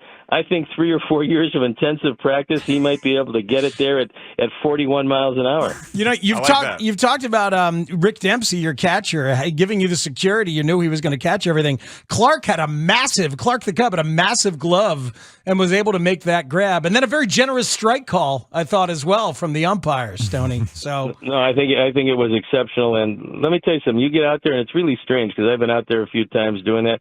You get out there and you look around, and you're not used to being out there, and all of a sudden you see, a lot of people, and you're surrounded by all these people, and now it's your turn to throw the ball. It's not the easiest thing in the world to do, by the way. It's not. It's not at all. But from one pitcher to another, we'll explain it to these other guys.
All right, we're going to talk to Kelly Kroll, who former Cubs field reporter, now with the same job for the Atlanta Braves, had a very good working relationship with Dansby Swanson. She's going to talk about the baseball player and the human coming up in 25 minutes. Wanted to talk about the idea of you, the Bear fan, having too high of expectations for next year's team. We haven't gotten that feeling, but a lot of people in the media seem to have that opinion. Took a couple of calls, said 8-9 wins, maybe competing for a wild card. Wanted to put a couple more calls through just to kind of round it out before we get to the baseball. This seems to me like a super fun off-season pending of what are they going to do?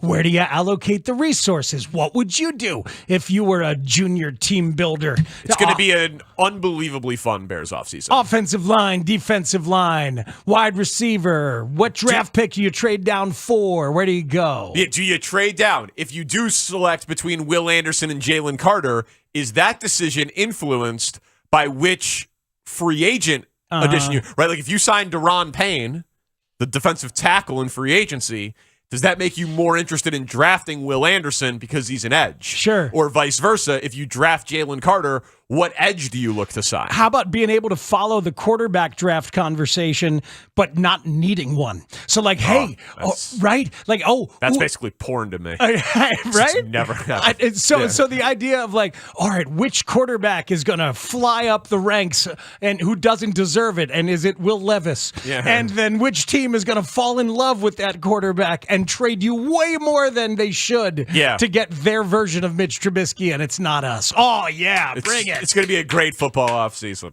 I can't wait. Draft and coming. It's all GM-based and hypothetical pay. This is my Super Bowl. There might be no talk show host more equipped for football hypothetical off seasons than me with the second overall pick and $125 million in cap space to play with. This is going to be fun. Yeah, you would probably go first in my talk show host draft. You want a hypothetical a day until between the day the season ends until draft day? You want a hypothetical a day? I got you. The thought experiment, as always, is sponsored by American Science Giants in surplus. Bet Rivers. Ty in Oak Park. What up, Ty? What are your expectations? Some of your ties, Ty. Hey, what's going on? My expectations are pretty simple. I expect them to finish above 500, hinging on one thing, and all I think that Ryan Poles needs to nail down is for him to get a weapon that is going to bring a little fear alongside of Justin Fields. And if he can do that, and Justin can learn how to close out games and have somebody to rely on, I think that gets us above 500. Okay. Reasonable call. Reasonable expectations. These people are reasonable. Yeah. They must not be in the mentions and the emails. I don't know. Some of the media. Yeah. I think they do get stuff though. Like I don't think this is entirely a John Strawman Esquire argument, because people they'll get their feedback wherever they get it, and they'll hop on the feedback. I genuinely was prepared to be shouted down from the mountaintops by everybody, and everybody be like, no, like. If we were okay with losses this year, they need to be a 12 or more win team and be the Eagles next year. Like I don't know. But so far, my hypothesis is being backed up. Steve in Lincoln Park, you're on the score. Expectations for next year's Bears based on the what we don't know about the offseason. What do you think, Steve?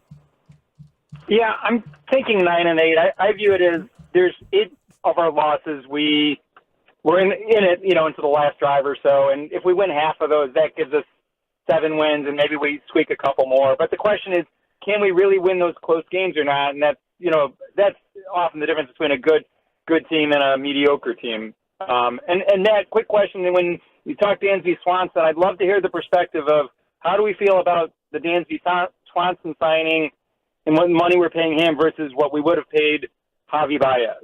So would love to, when we get to the Cubs stuff, would love to hear you talk about that. You got it. Thanks, Steve. We'll do. Yeah. All right. So listen, that's a small sampling, obviously, but 4 calls, all pretty reasonable in terms of expectations for next year. And next year, maybe you'll go in with an expectation of 8, 9, and 10 wins, and they'll have bad injury luck and bad turnover luck and win 6 games, and it'll be a super disappointing year. Like that's of course in play, but that's the NFL. What is not the NFL are the extremes on both ends. I mean, it obviously is, but in terms of like predicting, like this year, all the dead cap space, all the one possession loss games while the quarterback plays well. Like it's really, really rare to be there. 1-7 in 1-score games, or on the extreme end of the other thing, like the Eagles only having 1 loss. Like that's rare. Most of the NFL operates in a 6 to 10 win, and the 10-win teams, like, damn, if we were a little bit more unlucky, we could have been a 6-win team.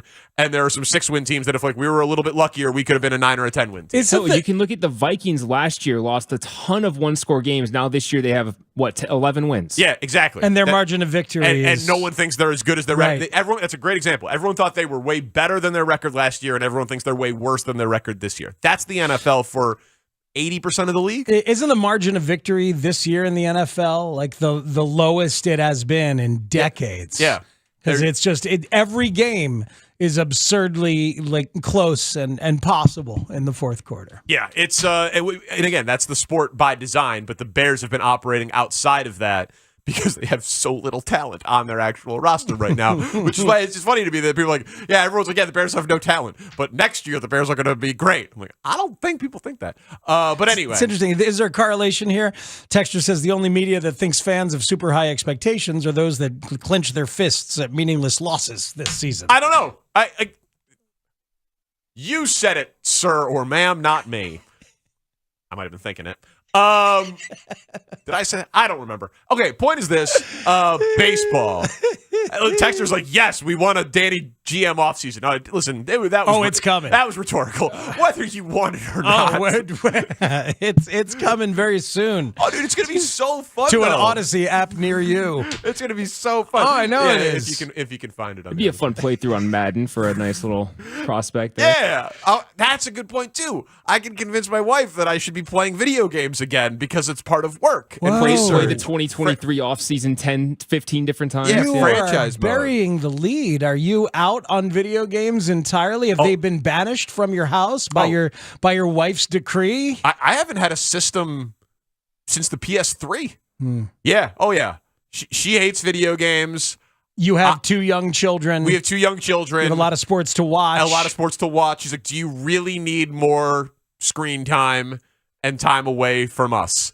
And then I said, do you want The answer I'm supposed to say? Yeah. Or the real answer? Boy, it's tough. You know, in my house these days, I just got an invite to a poker game on Thursday. Yeah. That I would love to go play. And it's been a long time since I went and played in a live poker game. Yeah. In a basement with, you know, oh, come on, let's go. Yeah. But in addition, there's a lot of stuff that goes on. I got gigs, I got rehearsals. You got to choose things. Got games to watch. Yeah, video games have been sacrificed for me. But Live poker's been sacrificed for me. But what I think is exciting for me is that I'm not terribly far away. Like I can, by like the PS5. Not that far away. By like the PS5. Yeah. It's bonding with me and Owen. Oh yeah, no, I do some MLB home run derby with the Roopster. Like when can he play like real games? Like how old do kids play real video games? I know that my brother-in-law, by the time my nephew was 5 or 6, was using the kid as an excuse to have a system and play games. So I'm 3 years away. 3 years away from being back in there on Gamers. And then you're all in big trouble. Because I was great at Madden you know what? 05. I think, sadly, that the skills might have passed you by. You think? By then. It's a different game now. Yeah, you different might. game. Different game? There's going to be so many iterations that you will have missed. Yeah. So many of the young kids have come up. Who knows what they're using to enhance performance by then? True. You know? Yeah, It's gonna be back tough. in my day, it was just you were just like an IV drip of Mountain Dew. Now it's like Ritalin. Yeah, Right, The exactly. kids are snorting Adderall and playing Call of Duty. There's a specific edible that you get at the dispensary. Well, I can find that. That's tailored directly to your gamer gaming. needs. Yeah. I just Probably remember, is, by I the just way. remember when franchise mode came out, I was like, oh my God, this is my Super Bowl. This is drafting players, creating players, managing the cap, cutting guys with no regard for their feelings and sensitivity. It was so good. Anyway, baseball. Baseball. Yeah. No, you don't want Javi Baez. You don't. Javi Baez is a beautiful defensive player who's incredibly volatile offensively, and had I believe it was the 15th worst OPS of any player last year. In the first year of a new deal, he needs to be managed very carefully and actively and aggressively, which Joe Madden did to some success. But in terms of the offensive future, you would much rather have Dansby Swanson than Javi Baez. Yeah, I think that's right. I don't. And he is signed, and you signed Dansby Swanson. So which contract is better? I'd still take Dansby. Seems to be a more disciplined hitter, even if the on base isn't great. Obviously, the Gold Glove caliber defense, playing every day and trending upwards as opposed to Baez. Look at this Cubs offseason so far. Okay. We're not that far removed from me having asked the question, can you build a successful Cubs offseason void of a shortstop, and putting it out there and getting universal no's from everybody? So now you're trying to build a successful Cubs offseason with the shortstop. And yes, it's Dansby Swanson. Maybe that's the second guy you wanted, or the third guy, or the fourth guy you wanted of all the different guys. But that's the one you got. Cody Bellinger introduced today, 1-year flyer in center field, and a little bit of first base if needed. Jamison Tyone introduced yesterday, had glowing things to say. Drew Smyly reportedly coming back. So there you go. There's your 2 starting pitchers added in to the existing starting pitcher core. Looks like Tucker Barnhart probably is going to be your catcher coming back. Nothing definitive yet, but all signs are pointing to that, and I've heard some stuff that's good in that regard. So this is how it might be going here. Then you've got Dansby Swanson. It's not going to be J.D. Martinez. He goes to the Dodgers. It's obviously not going to be Jose Abreu, but I think it is going to be one of these 2 guys. Trey Mancini as a right-handed first baseman and DH type, or Michael Conforto, the high-risk, high-reward lefty slugging bat. So I want you to think about how that overall offseason looks and feels, and I want your help, Danny, and listeners, in deciding whether Mancini or Conforto is the right finisher. I don't think there's going to be 2. Brandon Drury is the other name out there. A multi-year deal for Brandon Drury scares me a little bit. But Mancini got the known commodity, kind of a low ceiling, but a high floor, great dude, great clubhouse guy, righty bat to balance with Mervis. And then Conforto, who, when healthy, is an absolute slugger, like a true lefty slugger. I think it's a 136 WRC plus over his last 3 full seasons. And that would be a little confusing because you'd have to find a spot for him in the outfield sometimes, or he'd be a DH, but he's another lefty.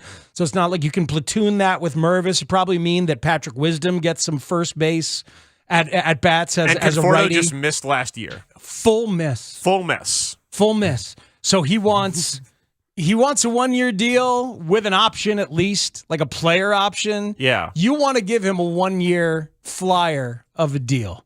And you want him to take that, and then you see what you got. So, what interests you more? Well, and I can answer more questions about him. So first thing would be, where does Michael Conforto play? Because Mancini at first base, there's a spot for him, and I know Mervis is in there, but Conforto is outfielder, and your outfield or DH. So DH. Yep. Because your outfield is Happ is left, Suzuki is right, and Bellinger is center. Yeah, so Conforto is your DH, and then your spot outfielder, outfielder. Assuming he can throw, because it was the throwing shoulder that was the big reason that he missed all of last year. Right. So he's a lefty DH. Now, you don't have a lot of lefty bats. Yeah, you got Happ as a switch. You're hoping for Mervis, and you've got Bellinger, and I think that's it. And you think the contracts of these two are going to be very similar? I think Mancini, you might have to give a 2-year deal to. I don't think Mancini will get a 3-year deal. I'd be surprised. Like 10 months older. So Mancini's like 10 months older than Conforto. He played last year. He's got a little bit more defensive versatility because he can play the infield. Mm-hmm. But Conforto, in theory, has the higher ceiling. He had I'm just looking at purely home runs. Like 2019, he was 29 home runs, then 25. But so Mancini had a 35 home run season, juice ball year 2019 in Baltimore. But Conforto had 3 years in a row with at least 27 homers. He had 33 homers and 92 ribs in 2019. And there are so few lefties in your lineup. Conforto was absolutely a player on the rise. Like, I would have jumped if he was healthy last year. White Sox. We came up a lot in White Sox conversations. Right, I remember. And he came up in White Sox conversations this offseason too, like with Benintendi, or boy, if Conforto was healthy, that'd be interesting. Well, I mean, it's a slugger when he's healthy. I guess Conforto, if he passed your medicals and it was a 1-year deal and it was a team option. Can I do team option? I think he probably wants a player option. Probably wants player option, or right? the mutant option. Yeah, the a mutual option with a buyout. Yeah, that's what Bellinger did. Yeah, mutual option with a buyout. Yeah, well, I think then I would maybe choose Conforto because you know me, I've talked about this before. Any of the signings, I was like, power. Where's power? Yeah. So the higher ceiling power run producing guy is Conforto. And right? You're in a spot.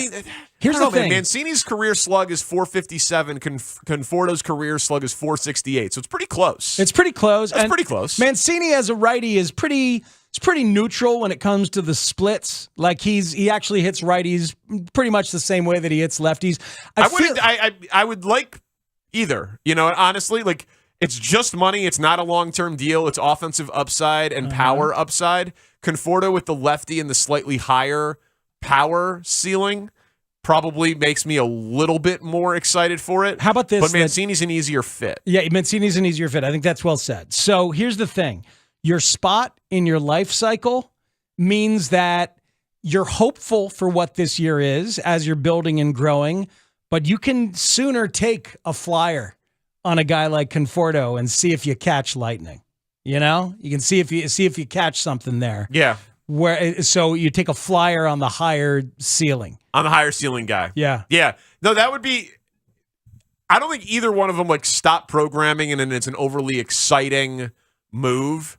But I think that you need to do something like that to add the potential of another 25 home run bat. You absolutely do. Into the lineup. Like, so that feels like a signing that will happen. Yeah. And needs to happen. And Mancini, like as I say it, Conforto's ceiling is maybe 10, 15% higher as an offensive player, but Mancini's fit is better, and your outfield is so solidified that my guess is Mancini's much more likely. I think it's probably true. The thing you do have is that Wisdom can play first, Bellinger can play first. So as you shuffle around a little bit, and Morrell can slide over and play third. I think Morrell's going to be a guy who just plays everywhere. Fills in as needed. Yeah. So if it is a lefty bat, it's not the end of the world. Two other names that are out there, the texters are bringing up, and rightfully so. Brandon Belt, the former Giant, is an interesting one because there is power in his bat of recent years, and there wasn't before. Bring me power. Right, but I think he's going to want a multiple-year deal. We'll see if it comes. And then Eric Hosmer, your guy Eric Hosmer. Just let go. But straight up just paid to not play. Yeah, paid to not play, but a phenomenal defensive first baseman. Yeah, like if your swing broke. If you're valuing, well, he hit real well in San Diego for a while. Yeah. Last year, not power, right. But for average, for a long time he hit well last year, but not power. There's not power there. Yeah, the power disappeared. It was never he never really materialized into the power hitter they thought he was going to be. Good dude. Everybody likes him. Clubhouse connector, bilingual, Spanish-speaking dudes. Didn't realize that. Loved him. Best defensive first baseman of all the names we've mentioned. Yeah, very, very, very great glove. Got overpaid. He just looked the part. Good-looking dude, 6'5", top prospect pick, all those things. So, yeah, but and a pretty beloved teammate. On those Royals teams, I would like it'd be good for the show if the Cubs signed Eric Hosmer. So I'm Team Conforto. Yeah, I wouldn't mind 2 signings, but I like the Conforto idea a lot. Yeah, I like both of them. I think that Mancini feels more likely looking through the 2 profiles, but the one they did do was Dansby Swanson. We're going to talk to Kelly Kroll, who covered him every day, and he played every day. She's part of the Braves TV crew, but also seems to have a good personal relationship. So we'll get to know the newest Cub from someone who knows him well. Kelly Kroll, next on The Score. This is Chicago's #1 and most listened to sports station. We're live from Chicago, talking Chicago sports. Listen on your radio or through the Odyssey app. AUDACY. We are 670 The Score. Always live on the free Odyssey app. This is Jim Rome with an Odyssey Sports Minute. Micah threw shade all over.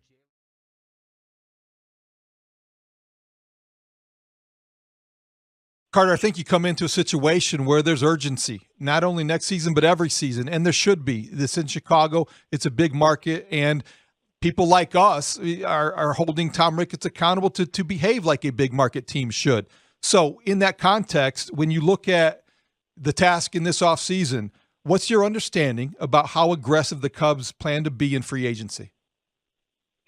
Yeah, I mean, obviously I'm at day 1 now. Yesterday was day 0, so still trying to get an understanding of where we are and where we want to go with our offseason plan this year and offseason plans, in future years. That word urgency, I totally agree with you.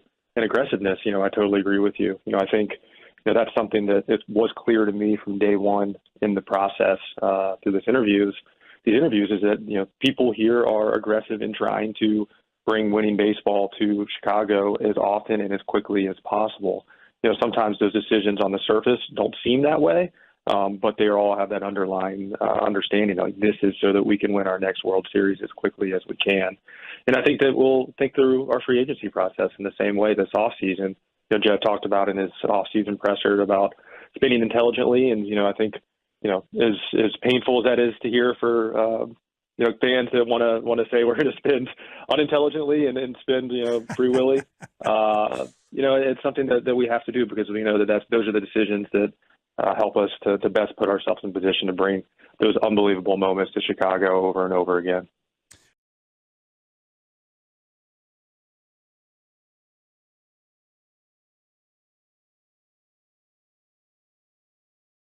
Congratulations on retirement. I guess the obvious question is, what makes now the right time?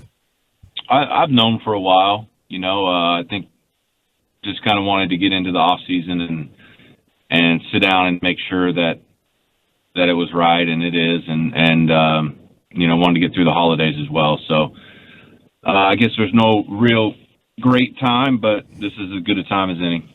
John Lackey told me a few years ago, he's like, when the work outweighs the pleasure of pitching, it's time to kind of evaluate the situation you're at. And that's where I was at. The work in between the starts was just getting too hard to keep up with just the little nicks and bumps that were, bothering me through the years. And John, I know this is, at this point, the definition of out of your hands. We stopped counting the numbers now on the day that you're officially retired, but what would the Hall of Fame mean to you? Obviously, it would mean an unbelievable amount to me. You know, I didn't play the game for that reason.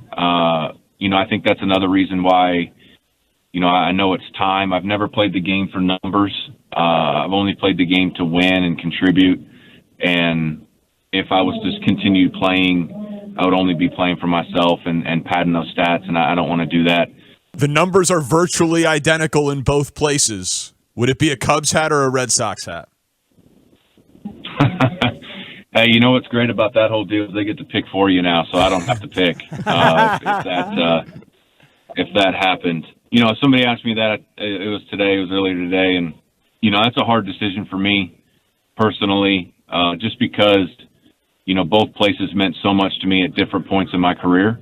The people that I've met along the way in both organizations, kind of, you know, same thing. So that's why I say that. I'm not trying to be politically correct in that whole deal, but both organizations meant so much to me, and both cities meant so much to me that, you know, if it was to happen, you know, I was kind of hoping they could do one of those fan hats where you can pick both teams. Yeah, there you go. 2 bills, a bill on the front and a bill on the back.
Nothing.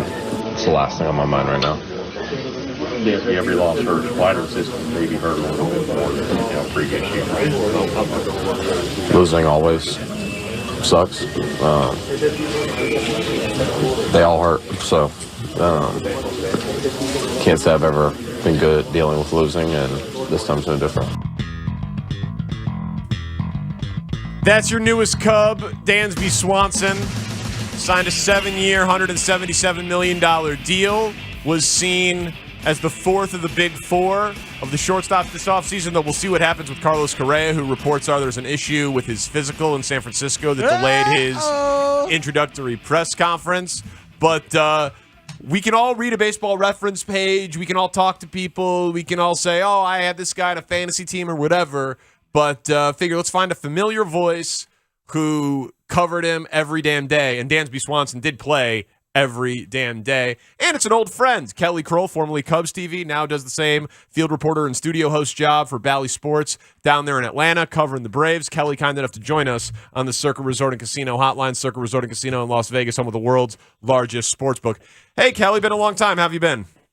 It has been. It's been too long, guys. It's great to hear your voices, and I've been great. I've been really, really good. A little bit longer of an off season than I'm used to. The Braves exited a bit earlier than they had the past couple of years, and obviously when I was there in Chicago, the Cubs always made October fun. So I'm getting to enjoy a little downtime this off season, and that's been nice, and it's been a lot of fun to follow all of the hot stove action for sure. We've had plenty, but I guess it's one of those bittersweet. I'm sad to be losing a guy like Dansby that I really, really enjoyed covering and talking to every day. But if there's anywhere, I think he's going to thrive.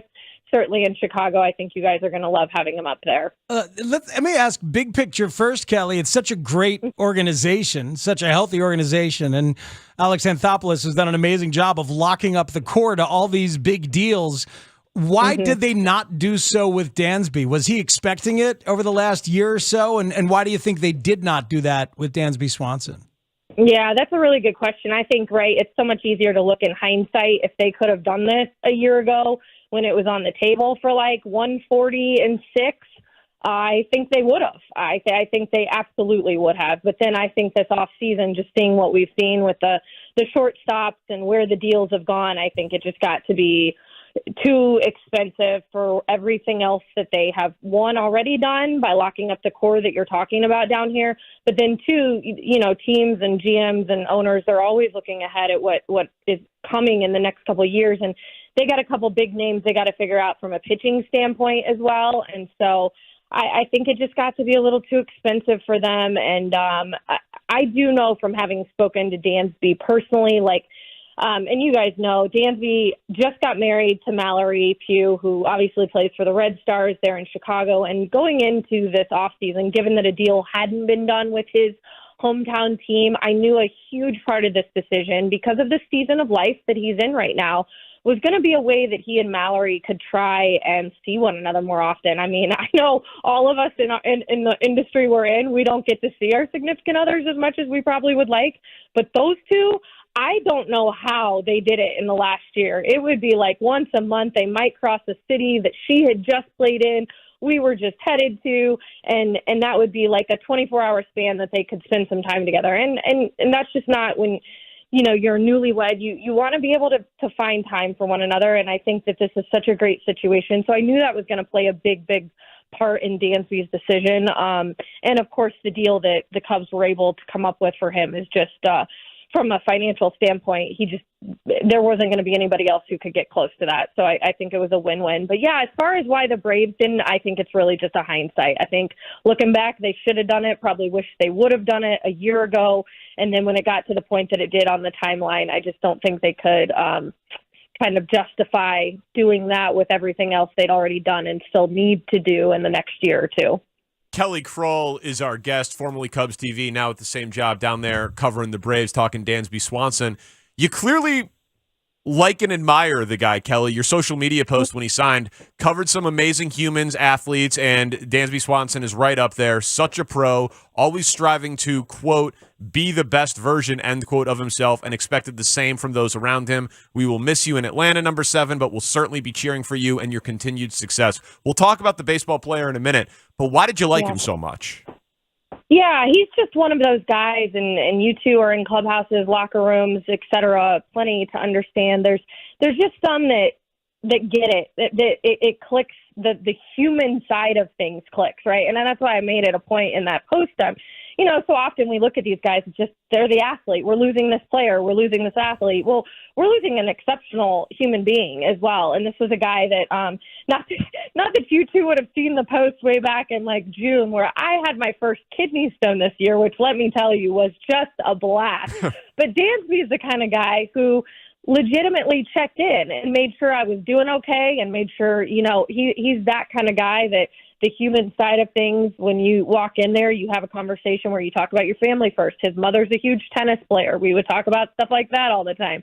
Dansby, I think one of just a little example that I will never forget is when you're on the road traveling as much as we are, like Sunday mornings, they'll do chapel as a team. And oftentimes as a team, that's a team thing. Like you're not, as a broadcaster, following the team necessarily included in those kinds of things. And that's perfectly fine. But Dansby made it a point to let me know, like, if I wanted to be part of that, just meet in the dugout at a certain time, this, that, and the other, that I was welcome. And those are little things, but I think they're great examples of just the human that he is. And then that, of course, those are examples with me. You can imagine how that carries within the clubhouse as to how he treated rookies, how he treated veterans, how he treated the everyday guys who were posting up, like you said, literally every day on the field. He just made sure he was connected and understood and in tune with everyone in that clubhouse. And leadership comes so natural to him. And then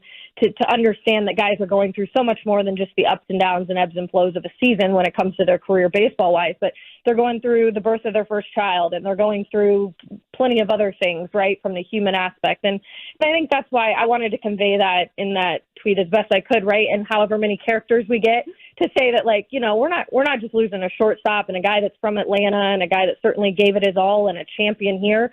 We're losing a champion human, and he's going to bring all of that, and I think even more, to Chicago, and especially the north side with where that team is right now. I just think he is such a terrific piece to add to that clubhouse for sort of some of the little things you need to start building to start seeing wins and consistent winning happen. Well, yeah, we'll expand on that then. Like, so the leadership is one thing, and that's great. Obviously, it's not to be dismissed, but give us the full scouting report then on the player and why you think it's a fit for the Cubs.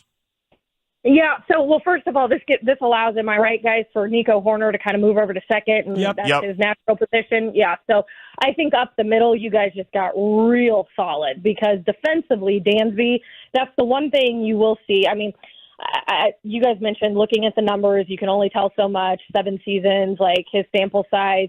I think last year he had an incredible year. I think it might be a bit of an outlier. I don't think he's going to be as bad as his worst year. I don't know that he'll consistently be as good as he was last year. I think he's probably somewhere in between from an offensive standpoint at the plate. But the one thing you will never see that effect is his defense.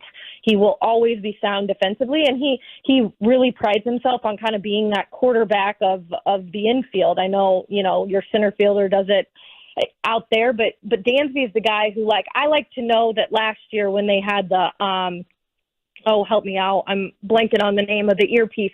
He was always wearing one, so he kind of knew what was going on with the pitcher and the catcher. PitchCom. Mm-hmm. Thank you, PitchCom. Okay, sorry. You're fine. It's one of those days, right? Blanking on. So he would wear the PitchCom up the middle, and I know a lot of shortstops did that, but he was one that wanted to kind of understand to that degree what was being executed so that he could best position himself and everyone else around him. So I think that gives you an idea as to defensively, you're getting, I think, a perfect fit for what now Nico can do. And the two of them, I'm going to be really excited to watch defensively up the middle, what the Cubs kind of look like moving forward. Offensively, I said what I said about the numbers. That's overall, but I think when it comes down to the guy you want up with 2 outs and a man on second and you need a run scratched across, he's your guy. He definitely has a clutch gene in him. He's a guy that came through and through. He loves being in those moments. He wants to be that guy, prides himself on being that guy. I think also, too, I don't know where he'll hit in the lineup for the Cubs, but I can tell you this, the Braves moved him up and down last year because of injuries and everything else. If you need him leading off, he can do it. If you need him hitting third, fourth, if you're telling him hitting ninth is what's best for the team because you need 2 leadoff hitters, fine. The guy doesn't really have an ego in it, and you can always use one of those, right? That isn't going to be all affected by what part of the lineup he's hitting in. He just goes out there and does what he does day in and day out. And I loved the clip that you ran of him talking there before we got started, guys, because we see a lot of guys who say they hate to lose, but we also see a lot of guys who hate to lose but also collect their paychecks. Dansby is not one of those. I mean, he is affected by bad losses more than just about anybody I've been around. He's surly on the plane. He is not. He's all in his feels for a few hours, and that's fine. I mean, that is the competitive side of him that literally just hates and seethes losing. He's a winner. That's what he's been his whole life, and that's what he expects. And I think he's going to expect that again from those around him up there on the north side. I think he really relishes in being kind of an older guy, which is funny because he's not, but he is in these clubhouses that now have 21 and 22-year-olds, which is kind of what the Braves turned into. And I know that's a lot of what the north side has. So I think he's going to just be tremendous from all of those aspects. Kelly Kroll from Bally Sports in Atlanta and formerly of Cubs TV up here for a lot of our listeners to remember, talking about Dansby Swanson. Yeah, you're helping complete the picture for why a guy like this gets the money he does. We know that it's also the market these days, and what looks like an overpay maybe for this guy and for others is just kind of the way that business is done these days. But they clearly love so many of the soft factors as they build a culture here. And this guy's a winner. And you know what I love, and maybe you can speak to this. I love that he's a former number 1 overall pick who struggled in Atlanta, struggled in Arizona, and then struggled in Atlanta too. He went down to the minors in his rookie season in the middle of July in Atlanta, hurt a bunch in 2018 and 2019, and has progressively gotten better. And as you're investing in somebody for the next 7 years, to look at that work ethic and look at the improvement, to me, would matter a lot as a financial investment. Have you seen him working on himself and improving in that way? Oh, my gosh. Without question. And another thing that I think will help is when you guys do get to meet him and when he does sit down and gets to be introduced to Chicago and everyone and the fans and the media, is Dansby's a Vanderbilt guy, okay? Like, this is a really smart kid, a really smart guy who, for those that, what I mean when I say Vandy guy, they teach their athletes there how to conduct interviews, how to be genuine, how to be authentic, how to also say the right things in the right moments, all these things that, like, that's fine to be taught that when you're 18, 19, 20 years old, but then to really understand why that's important, Dansby gets that. He's a mouthpiece to not only what's going on in the clubhouse, to those of us that are covering the team on a day-to-day basis, but he's also a guy that can feel what's happening and then relay that to teammates as to here's how we get better. He's a tremendous communicator, in other words, right? And I think that, to what you're saying, he's grown over those 7 years in understanding the hardships and how you handle them when you are injured, how you still are a great team at it, how you can still contribute. You learn all of those things. And now more than anything, his durability to me is one of the biggest X factors. Like you said, posting up every day. This guy, I numerous times I watched him where he was not feeling his best, right? Like I'll remember vividly, it was like last year, the flu kind of went through the whole team at one point. And this is a guy that's sick and was purely getting sick right before the game. Like, it was evident. You could hear it in the clubhouse. I hate to be that, like, blunt, but it was just, that's who was sick. And you're like, okay, well, and he made it a point. He was going to go out there. He was going to start that game, and eventually Snit did pull him from that game because the Braves were able to get in front early. But that's the kind, I mean, that's just, when you do that, the example you're setting for everybody else, like, if this guy's this sick and he's still going to get out there in 90-degree weather and give us everything he can, like, the least I can do is show up and give it my best today. And so, and he fights Snit. Even last game or two of the season when the Cubs had the Braves had finally clinched the division, he wanted to play in those last couple games, and Snit really had to say, no, I'll let you start, because then he had basically started every game of the season, but I'm not leaving you on your feet all day long. But that's just kind of, again, sort of what he stands for and what he thinks from a visual standpoint he needs to be doing so that others see that and follow. Kelly, great stuff. Thank you for the much-needed perspective. It was good to catch up, and hope to see you in Chicago this summer. Thank you. Guys, looking forward to it. Happy holidays. Good to be on with you. You as well. That's Kelly Kroll from Bally Sports down there in Atlanta. doing the same job, studio and field work for the Braves that she had here in Chicago. Right. It's jarring to see the numbers and then look around and think, okay, this is not superstar, locked and loaded, offensive, middle of the order stud, but he brings a hell of a lot to the table. Yeah, so we want to play something for you from Dansby himself on the other side, plus an oops by me when I was booking Kelly Kroll earlier today. Can share that story as well. Parkins and Spiegel on the Score. This is where the Bulls play. Levine down the floor, unnervingly, Derek Jones Jr. with a two-handed slam. The last few years, we were always playing for that last game of the season, playing to win the last game, be in the playoffs, and win it all. Now, over these last few months, I mean, the focus has shifted, but it's still on winning. You know, you still have to come into the ballpark every single day, and that's what we're trying to keep around here is that winning culture. You know, the focus is obviously these young guys, they're trying to develop themselves and learn their place in the big leagues, but as a group and as a whole, we're coming into the ballpark every day, and that task is to win that game, you know. So that's really what hasn't shifted. So, no, I mean, obviously we're not getting all the results we want right now, and we know where we're at as an organization. But we have to, as players, we have to keep our focus on the field, and that's always to try and win, no matter what. Did you talk to Jed after it all went down? I didn't talk to him one-on-one. You know, it had to be so tough for him, honestly, making those decisions. You know, you get, honestly, even at that level, you get so close with these guys. We've all been together for years and years. And so it's a really, really hard thing to go through. I'm sure there'll come a time. You know, he's been so busy, and you don't see each other a lot throughout the season. That's more of kind of a spring training or off-season thing. So I'm sure there'll come a time where we'll be able to, you know, sit down and kind of go through everything that happened. But he knows that that's not a concern of mine. I have complete trust in everything. I love being here, and I like focusing on my job and really the product on the field and these young guys that we have around us.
Bears report. Says the great stuff from Justin Fields today that we'll hear at 5 o'clock. So just quickly, I'll get this out of the way. When I booked Kelly Kroll to come on the show, I DM'd her on Twitter.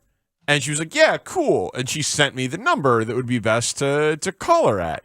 And so this afternoon, rather, I texted, I transcribed the number from the DM to my phone. I tried to just remember it, the 10-digit phone number, and I created the contact in my phone.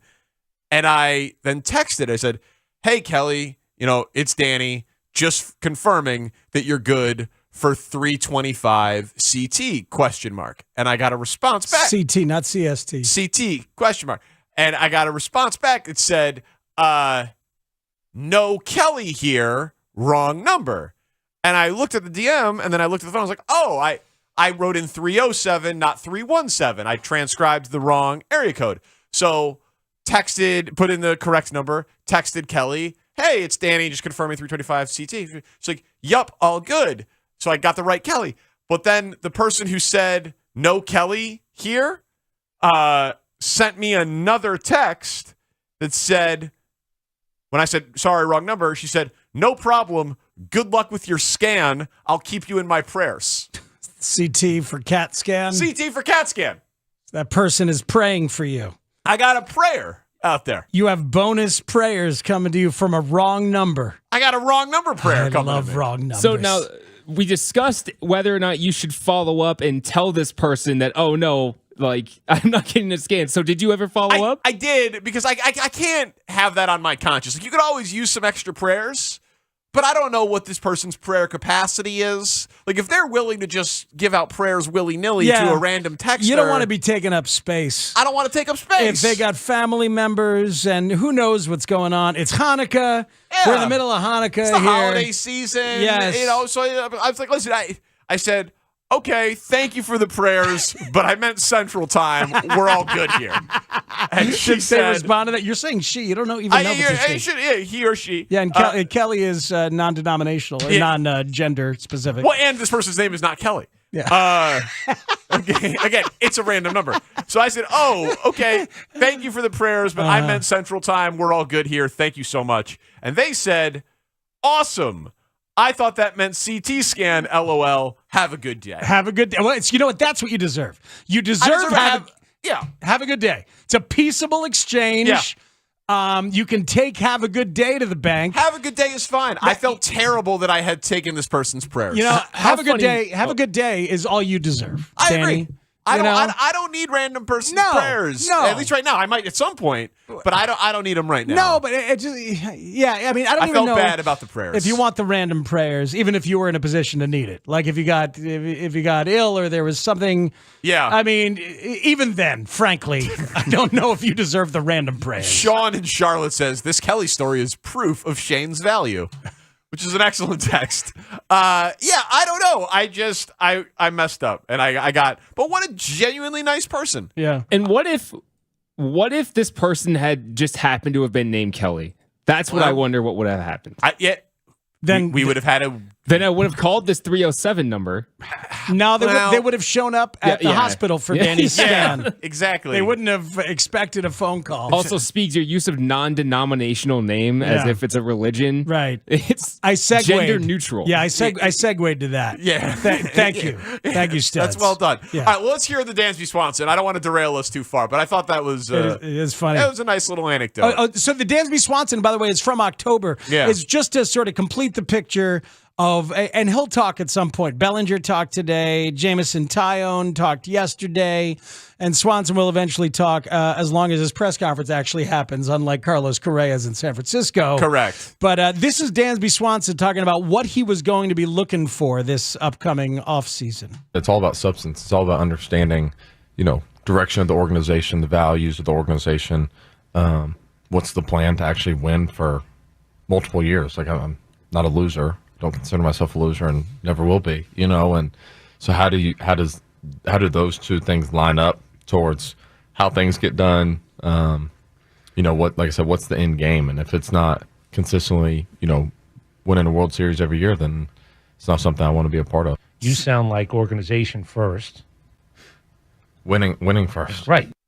So Dansby Swanson there. That's on Atlanta 680 Radio. the fan. Chris Yeah. Domino. There. Good. So hopefully he sold him on a vision that they believe in winning, Mhm. and hopefully one day there's a anecdote around him and the video that they made. We know they made the video for Tyone. It's a Cubs recruiting tactic. Yep. Just like the Lester story. They sold me on the vision before anybody else could see it, and I bought in, and it changed then it everything. came true. You know, Dansby Swanson seems like a guy who would pray randomly for you if you ever texted him incorrectly. He might. I think Yeah. he would.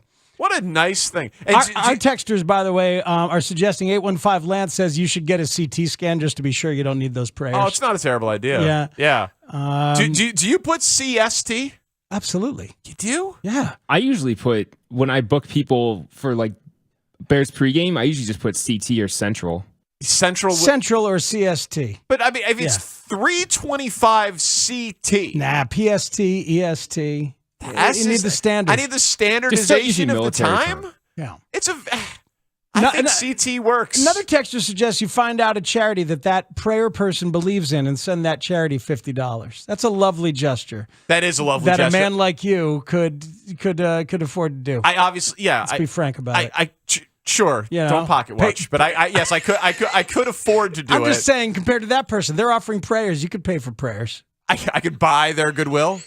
That is generally my style. I can't wait till the snow removal service starts back up. I thought of you about a gift story. I thought of your infamous wedding gift about something. If we have time, let's get to it later on. We'll get to your gift story coming up. But I just I don't think I'm going to continue this text relationship with the random number. See how far you could take it. I don't want to. I just don't want to. What moves are left on the chessboard now that anonymous sources are saying that there's dysfunction among the ranks with the Bulls? It's next on The Score. Dan Bernstein and Lawrence Holmes here. Just wanted to say happy holidays. Happy holidays to you and yours, and thanks for allowing us to be a part of your lives during this past year. So here's to a healthy, happy new year for everyone, from all of us at Sports Radio 670 The Score. I think where we can get better is we have information on our group playing together. With the additions of Dragic and Drummond, it's only 2 additions in relationship to last year where it was like an entirely new team. So where we've got to get better is last year, and the reason it's going to be more challenging this year, to your point, is the East is better also, but there's also things we have to overcome. There was this freshness last year that we just didn't know what this would look like, and we thought it would take a lot of time because all these guys were coming together for the first time. But, they sacrificed and gave up a lot to try to do what was best for the team. And I think to Artur's point, last year and even in this press conference, we really don't even know what our team whole looks like. And we're starting this year, not without Lonzo. So I do think we have information collectively as a team that we didn't have a year ago. Now you take that information. Now, how committed can we be to get better at the things that, I don't want to say held us back, but things that were challenges that we have to overcome collectively as a group? Is Patrick Williams, do you think it's a breakthrough type year if he's had that good enough season? Can he be more aggressive in his personality? I think the biggest thing that has been challenging for Patrick, that's been difficult for him in his development and growth, one, I think coming in as a rookie with COVID, having a shortened preseason, going into his rookie year, there was no summer league. Everybody was isolated. People don't even realize this. My first year in Chicago, I did not have a coaching staff in-person meeting during the season until like April 7th. We never met as a staff because we weren't allowed to be in the offices together. So this really impacted Patrick. I do think this year and the experience he's had the last 2 years can help push him to take another step. And knock on wood, he's been healthy, for the summer. I think he's had some different experiences with workouts, playing against different players, and that's really what he needs. And everybody knows that he's got the ability and talent. It's a matter of him, being aggressive and getting the skill set that he has into the game.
Spiegel Show. The afternoon show, the police of 670, The Score. Afternoons on The Score. Honestly, Bill, this is an embarrassment. This would be bad. This score would be bad if Gobert and Cat were playing. Yes. And this ball game is over, thankfully. Final for Minnesota, 150-126 T-Wolves.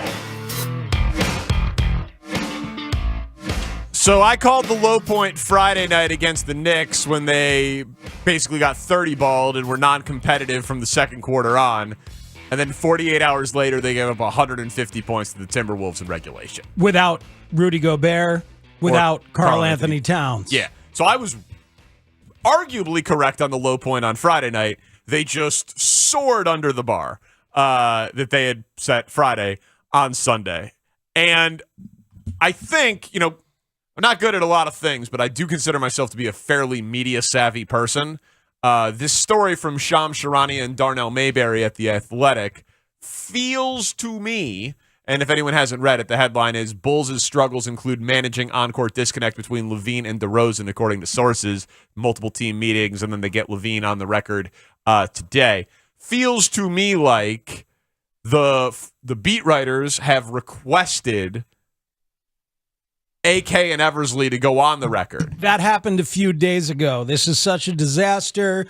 It's rare. We're tired of hearing the coach talk about it and say what he says. You, Arturas Karnisovas and Mark Eversley, please come talk to us. And they declined. They declined. But then a few days later, sourced anonymous reporting comes out that shares internal happenings with the Bulls. And it's Shams Charania, so it's like the guy who digs and digs and digs till he gets something. Yeah, and feels to me like it's like, all right, we're not going to go on the record because what are we going to say?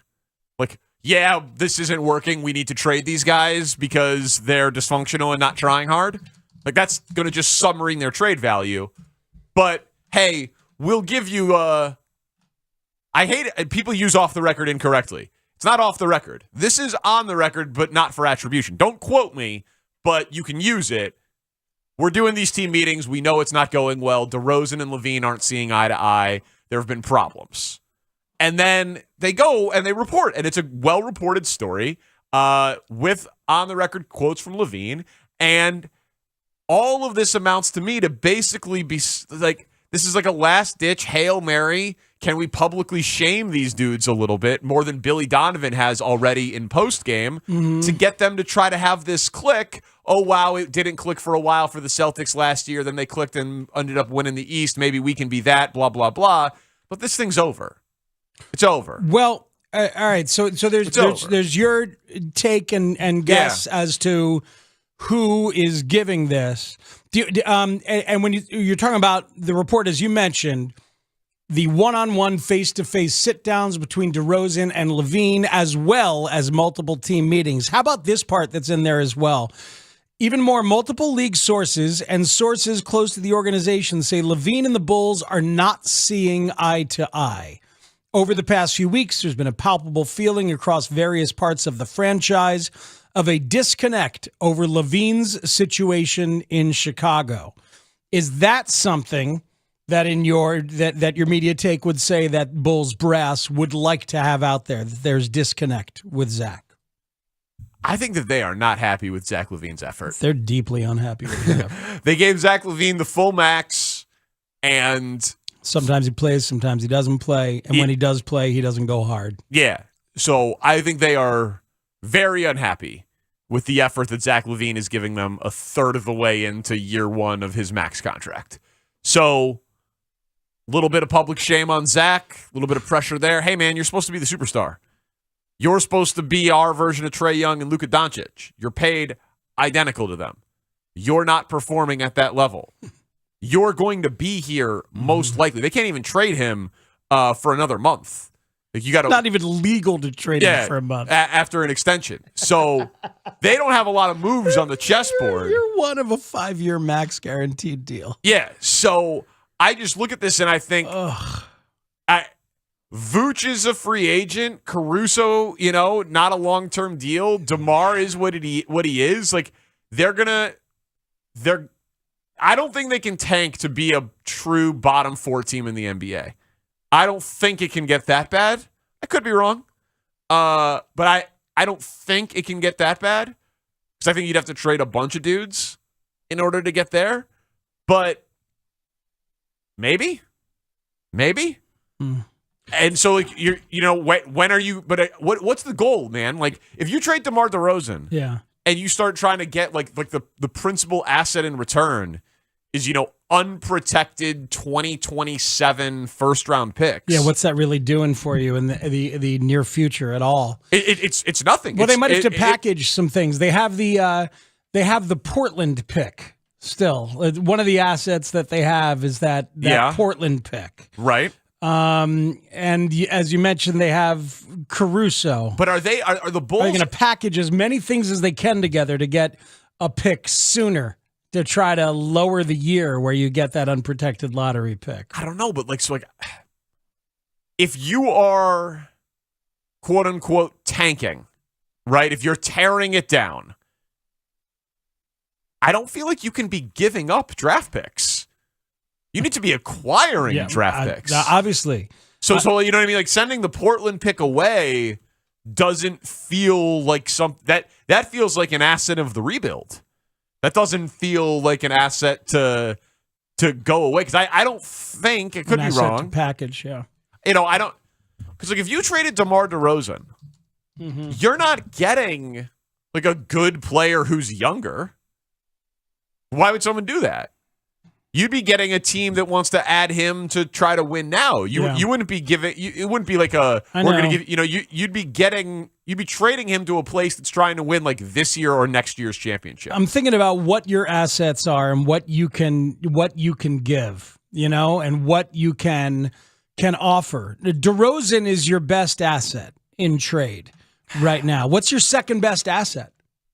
If we're talking players, are you including the Portland pick? I guess I'm including Portland's protected first round pick. Oh yeah, it's probably that. But again, it's different, right? Like that's to acquire a piece. All right, so if we're talking about players, what's the second most appetizing piece? Caruso? Yeah, because Caruso's a winning player. Caruso would be a closer immediately for almost every team in the NBA. Yeah, he would be a playoff game closer. Yeah, I hate the idea of having to give up that guy. I hate it. But here you are. Wrap your arms around it, buddy. I know. Better start embracing it. God. Well, because when him and Lonzo are out there together, all of a sudden the defense is great. The ball is flowing, moving around. Team looked like it had a higher ceiling than the sum of its parts. All of that. Also, I don't think, I could be wrong, I don't think you're trading Zach.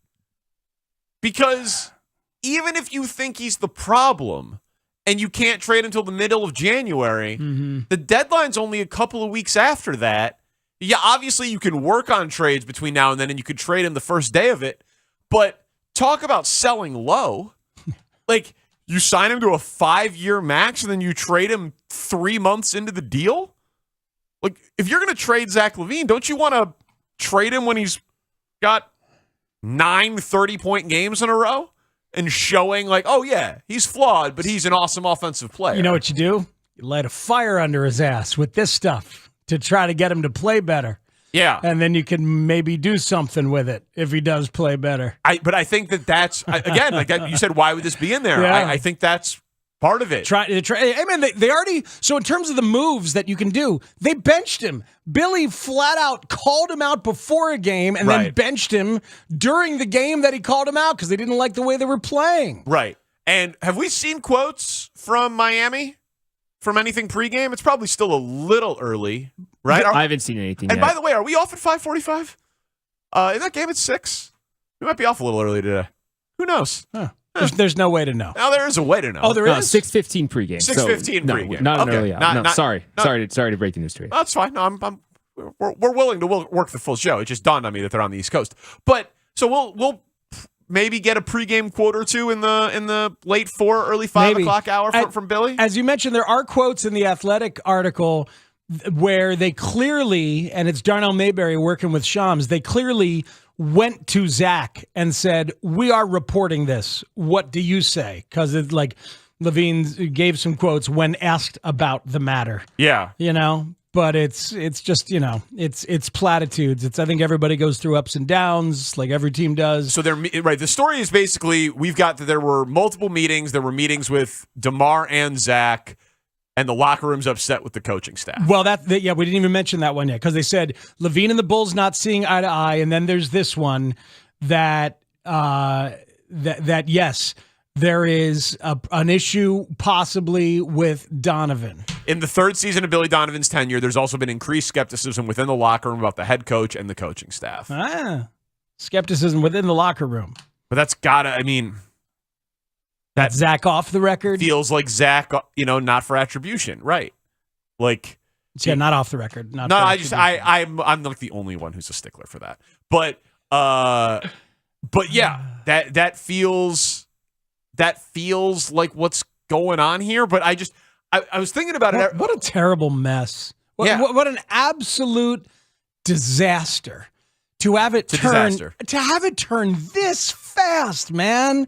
We were like last year in preseason, we're like, what do we have here? Last year, first half of the year, we bet on them to win the East. Yeah, me, and Lawrence. Yeah, that was a mistake.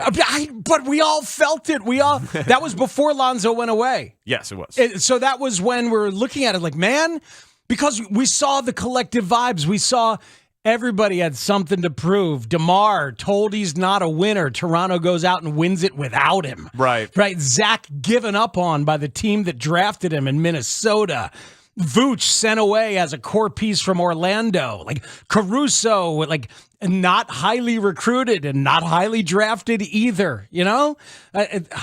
Lonzo sent away by the Lakers in the AD trade. Like, we don't want you for your hometown team. Yeah, doesn't fit with Zion, the whole thing. Yeah, it's it's interesting. I'm trying to think about it, to give them the benefit of what they knew at the time, right? So they make all these moves. They're the best team in the league for half the season. They end up the 6th seed. They go 46-36. They get some bad injury luck. Then they run it back. They extend the coach. They say continuity. But they obviously knew that something was going wrong with Lonzo Ball when they did that, but they had already paid him. So they feel like, okay, we're pot committed there. So continuity. Now it derails. The plan really was to be relevant with a big three of Vooch, DeMar, Zach. They chose relevance. They chose competitiveness and thought that they could then draw more. And then But they gave up so much to do it. They gave up a lot to do it, but the thought was relevance, then continuity takes it a step further, and then Vooch is off the books. That frees up money to add. At that point, maybe Lonzo has developed into taking the next step in his career, right? When they signed him, he was only 23. Yeah. And Patrick Williams was supposed to develop. And then the next year, then DeMar is off the books, and we either sign him to a cheaper deal because he's a aging veteran at that point. He's 34, 35. And then we've got even more money to add to a core of Zach and Lonzo and Patrick Williams, replacing the high expensive guys there. But it's a mess. Not working. It is not working. And you know what? I didn't like the idea at all of signing Zach to a max deal. But I came to the begrudging acceptance that he's one of those guys. It's the rate of doing business. It's the cost of doing business that you do sign him to the max deal. And it's just the NBA, and it doesn't preclude you from doing other things. And all of that, but I didn't like the idea. Hell, way back when, I didn't like the idea of matching the thing from Sacramento. It was the $85 million 4-year deal, the offer sheet. 78, yeah. 78. 78. Yeah, whatever. But he clearly earned that. He clearly did earn that. But I've always All-Star. I know. But I've never respected the all-around effort on the defensive end. But aside from that, here we are. And can you now admit that, and it made sense because I begrudgingly accepted it, but would they have been better off letting him walk away for absolutely nothing and having the money available to do something else? this year, next year, and just letting it be DeMar's team, hoping for Lonzo to return, not being quite as competitive as they might, but still giving themselves flexibility. Wouldn't that have been better at this point? It has to be a yes. I don't think it has to be, dude. Because if you traded Zach LaVine tomorrow, or on January 15th, I think is the day. But you know what I mean? If you traded him the first day. What are you going to get? But you're going to get something. You're one of a 5-year max deal for a dude you're throwing under the bus publicly and privately? But you get something, right? You wouldn't get a second-round pick. You'd get something. You'd get a player and a second-round pick? I don't know. Maybe you'd get a low one. Dude, Zach has a 40-point game this year. Yeah, I know. Zach is not a zero. All right, well, pick a team that needs a score. The Knicks need a score? I think, Yeah, listen, he's an expensive scorer. He's an expensive scorer. So not every team is going to want to take on the contract. Sacramento want a scorer to make a push, and could you sucker them into thinking that's a max deal that's worthwhile? I don't know. You'd have to look around and find a team that... Right. It'd have to be... Sacramento's probably a better thought than New York, because Sacramento will feel like they're never going to get a free agent. So the way to get a 2-time All-Star, they have to trade for him, right? So in New Orleans, a Sacramento, a Portland, teams like that would maybe be the type of team you would talk about. There's other factors. We did the show, though, after Team USA and the gold medal and Draymond Green about how what he learned and what Draymond taught him and all of those things. Maybe I'm an excuse maker for Zach. He's not a zero as an asset. He is playing a disgusting brand of defensive basketball, and I'm not saying I don't think you're an excuse maker. I feel like you are acknowledging there are other factors. You didn't necessarily have cap room. You had cap room to do this with Zach, correct? Because of the rules, correct? Right. So that's it's just not how it's done. I legitimately believe, and I don't know this, but I legitimately believe that 30 out of 30 teams would have given Zach LaVine the max. In that situation. I think it was the only move. I really do. I think it was the only move. Because of the rules, because of the scoring that's there. Because you don't just lose 26-year-old back-to-back All-Stars for nothing. It's just not done. You know what I mean? The guy before his knee injury last year was 8th in the league in scoring. You had a top 10 duo of scorers. They said at the All-Star break that they were the best scoring duo in the league. And we were like, yeah! You know what I mean? You don't lose that asset for nothing. Nobody does. It would be an insane way to do business. The Bulls at least traded Jimmy Butler for 60 cents on the dollar. You know what I mean? The Nuggets traded Carmelo when they realized they weren't going to sign him for 40 cents on the dollar. You don't lose assets for nothing. Zach LaVine's an asset. Now, remember the bit we used to do on Spiegel and Parkins? Asset or asshat? We talked about it. Did we ever do it? Asset or asshat? I was very excited about that. Don't you guys think that sounds great? We had Tim Kitzrow, the asset or asshat, the NBA Jam voice guy. We had him voice it. Yeah, it's in there somewhere. We were really ready to do asset or asshat, and then the show got blown up, which I loved as a bit. Yeah. But I absolutely loved it, and this would be a good one. Because asset or asshat? I was loud on Zach LaVine asset, and recently it's been a little bit more asshat, and so I'm not. This isn't a victory lap for me, but again, and I'm not trying to just catch you, just pin you down. It's fine. Listen, it's going barring reconstructive knee surgery, with that as an exception. It's going as poorly as anyone could have ever imagined. I'm not saying the decision has aged well. I just still legitimately think that every team would have done it because it's not like you said. It's not like you just oh well, now we have $42 million to spend on another free agent. Mm-hmm. That's not how it works in the NBA. So it's just they're kind of screwed. They're kind of screwed. A texter says that the Clippers traded Blake Griffin in year one of a max deal. Is that true? That's interesting. That's a list that we should try to compile. What can you get for a player in year one of a max deal who you are disappointed in for whatever reason? It's an interesting thing because I don't know the answer to that. I don't know what that feels like to another team to take on as an asset and an asset both. Yeah. I mean, you got to be careful. Like, it's a balancing act in the NBA, and I know a lot of people hate this about the NBA, but Sexter said they would have lost all credibility with future free agents. They didn't have a great reputation with them to begin with, right? The Clippers, they're like, we've got LA. We're not worried. We got the Microsoft owner and LA. They're Steve Ballmer. They're going to get free agents. Bulls don't have that. You couldn't have back-to-back All-Star coming off a gold medal that you just let walk away. Zach LaVine walk away for nothing. When it wasn't an option. It really wasn't. So it's going poorly, and the thing is, what's happened to them is their max contract guy is playing poorly. The glue and the thing that makes it all work might never play again. Their 4th overall pick, the guy that we were like, the only way this thing is special is if Patrick Williams takes a leap.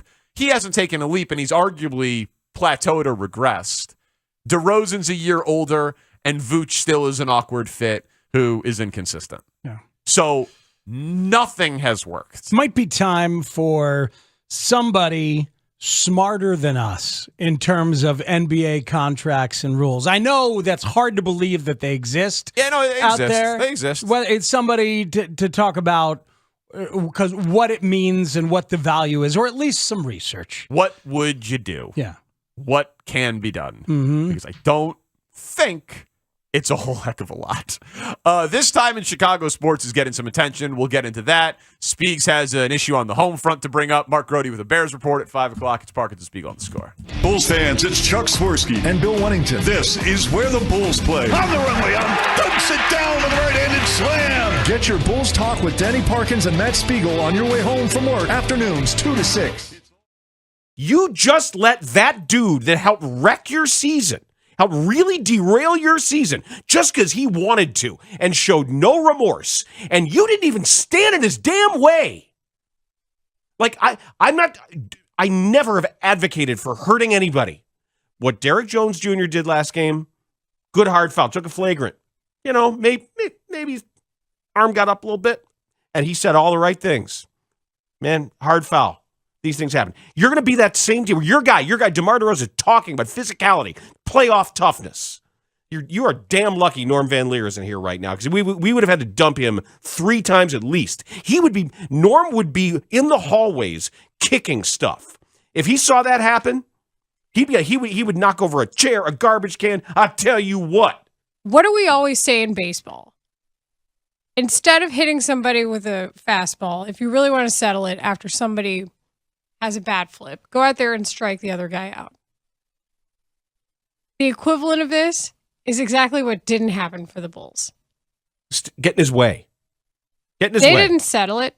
They let him do whatever he wanted. I want to press a button here because I see this blinking light and it says Westside Mike, who's on the score. Let me tell you something. The Bulls is like the Wizard of Oz.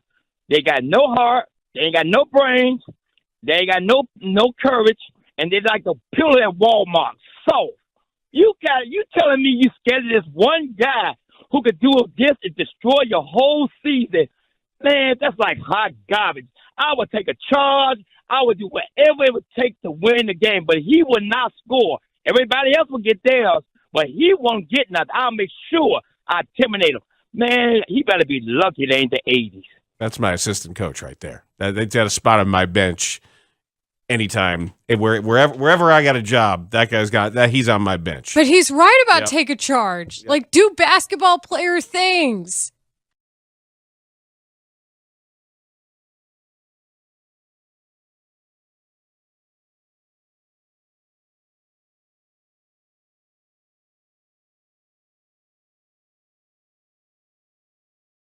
What does the city of Chicago mean to you? Oh, the city of Chicago means everything to me. That was the city I was born and raised in. That was the city that, helped ultimately turn me into a better person on and off the court. The schooling system helped me. Of course, the basketball helped me. So it's so competitive. There's so many people in Chicago who don't get the opportunity to play at Division I level, to play in the NBA, but they are so good in the city. They just might not have the same opportunity I have. that's why I always, count my blessings. I always thank the Lord for my blessings because I see it, each and every year how Chicago talent just not have the same opportunity. But, playing against kids in Chicago, competitive, they play hard, they're relentless. It helped me become a better player, definitely. When you think of like the best talent you played against in the city, whether it be in a high school game or on the playground or whatever, like give me a Chicago basketball story where you're like, yep, that's the essence right there of Chicago basketball. So I played varsity my freshman year. Me and my brother Kobe, we both went there. He was a junior, so I always played up. So I always was able to, get the talent, against older kids. And normally when you in Chicago, you see schools like Simeon, Morgan Park, Whitney, the powerhouses. And so I was a freshman. I went to Westinghouse, and we was in a white. So it's the red division, it's the white division. So we were trying to compete, win conference, so we get back to the red division. And when I tell you, like, it was so competitive each and every game. Like every team was competitive. I mean, Al Raby, you had so many, other, competitive perspective. Like there was so many teams that if you ask a regular person, they would never say these schools. And me being a freshman, me competing against juniors and seniors, it was just so fun and competitive. And that definitely, that's when I looked at like, okay, yeah, the Chicago, this is the real deal. And then of course when I transferred to Morgan Park, my sophomore season, I got to see all the talent and growing up playing with so many different players, playing small fry. That definitely helped me also.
Come on. 312-540-0670. When you hear this clip in a 5 o'clock hour commercial break. Hank and I are celebrating our 35th wedding anniversary tonight. We're going out to dinner for the occasion, but we can't decide where to go. Maybe we can all find a place in our Zagat's New York restaurant guide. Let's take a look together. Come back to Jamaica at Picklin Parrot. There's jerk chicken and other choice Caribbean fare. Hey, Mom, see you there.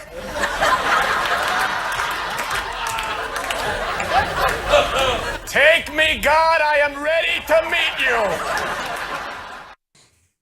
Farley and Sandler, baby. Farley and Sandler, all-time comedic duo. When you hear it in the 5 o'clock hour, be the 6th caller, 312-540-0670. You get a pair of tickets. Sandler at the United Center. Tickets on sale now via Ticketmaster for his show February 5th. I'll be there. I enjoyed Paul Sullivan's column today.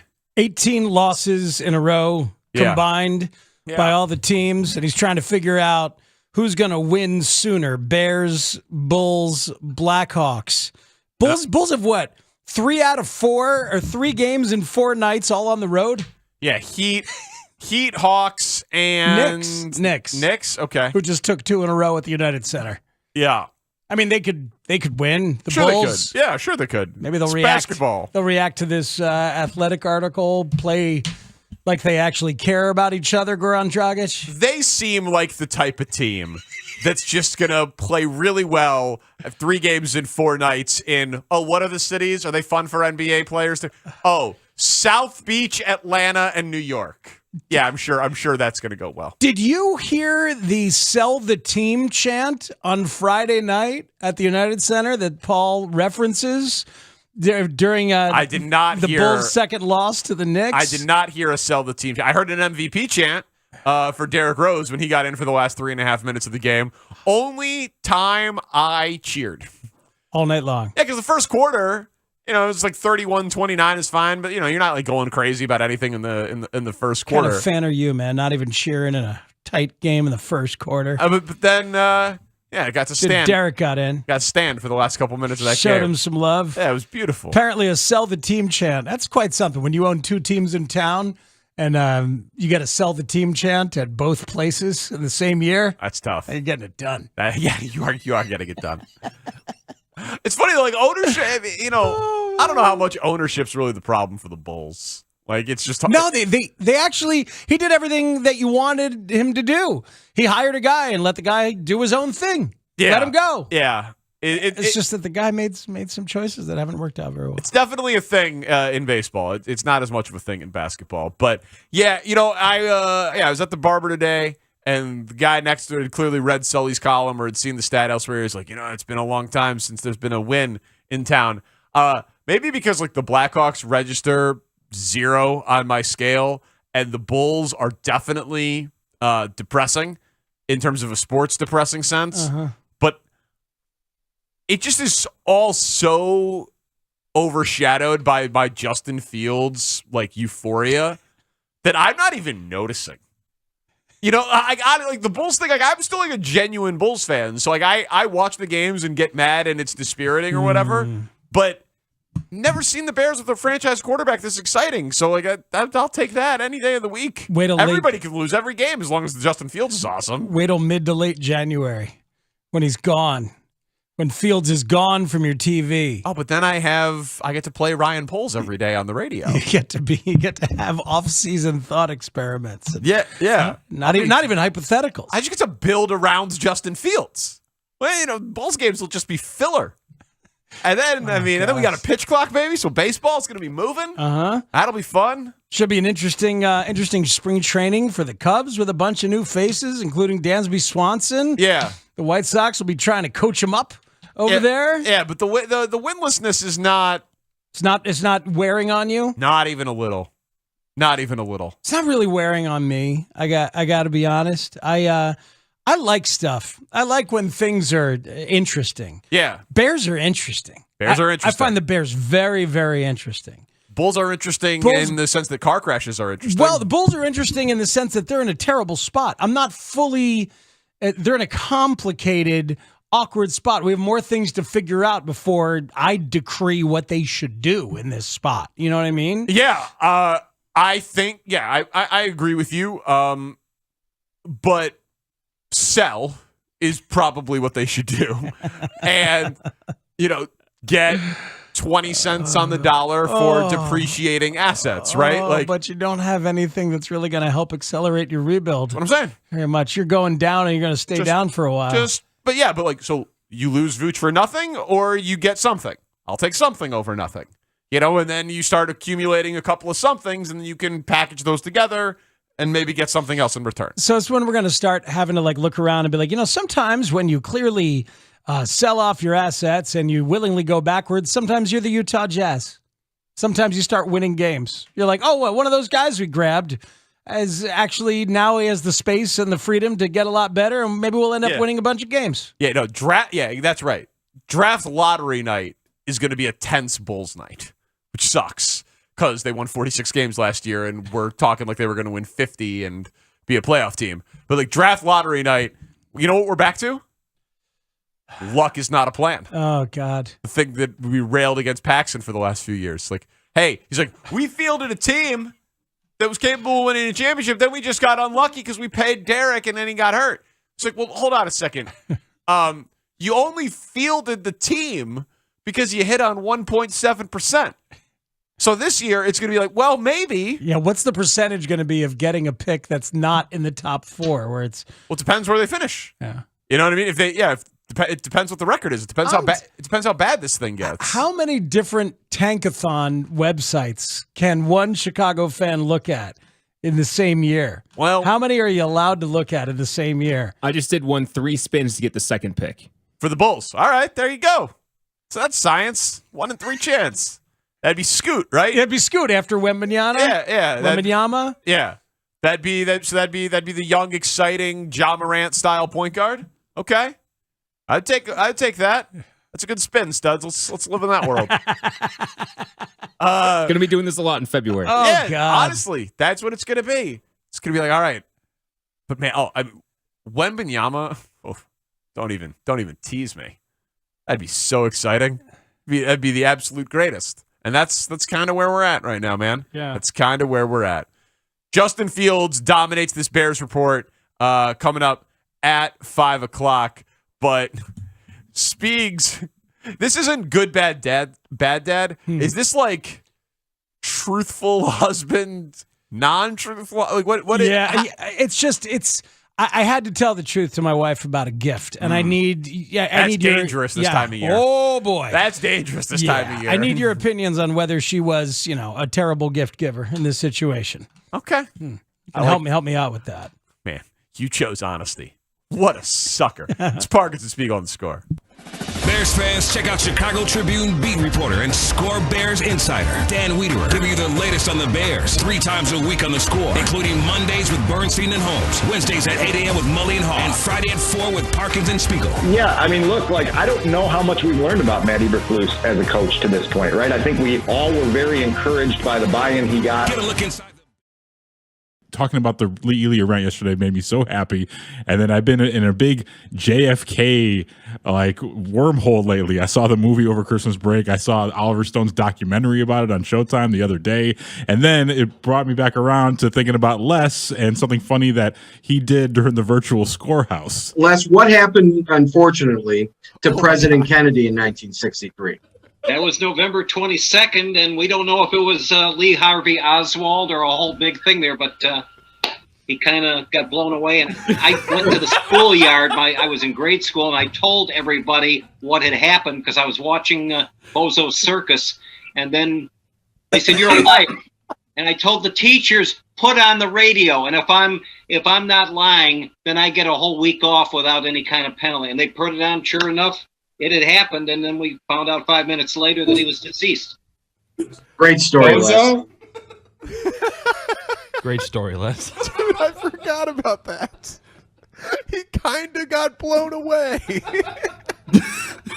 What vivid imagery to discuss a generational defining moment. He kind of got blown away. Les, what happened, unfortunately, to President Kennedy in 1963? That was November 22nd, and we don't know if it was Lee Harvey Oswald or a whole big thing there, but he kind of got blown away. Kind of got blown away. Lee Harvey Oswald or a whole big thing there. Yeah. What FBI. a ridiculous question by Mitch. Remember Mitch hosting that Scorehouse? We're like, we can't do Scorehouse because of a pandemic. Let's put all of the on-air people on together, and we'll just pretend like we're at Scorehouse. But Mitch Rosen is the moderator, and then he would go around to each of us and ask questions. Oh, my God. Do you remember Spiegs during the Scorehouse virtual reunion? out on the balcony of that restaurant asking the waitresses to turn the music down? Yes. Wasn't he? Yeah, he was on vacation, right? Yeah, again. Yeah. Oh my God. Hey, I'm doing something very important here. I'm on a virtual scorehouse on Twitch that none of us are getting paid for. I had way too much wine. That's by far the most inebriated I've ever been broadcasting. It wasn't over the air, right? That was just the Twitch thing? Just Twitch, yeah. Yeah, it was just Twitch. That's okay. It's not regulated by the FCC. He kind of got blown away there.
My uncle? Bears Report with Martin Mully at 5 o'clock. Oh, yeah. Yeah.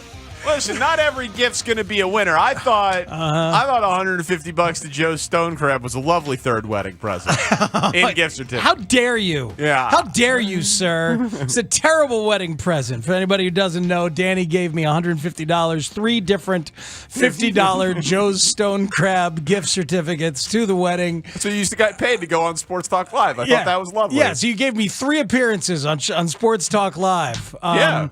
And basically, I took it as a suggestion, in fact, a demand. Go to dinner here.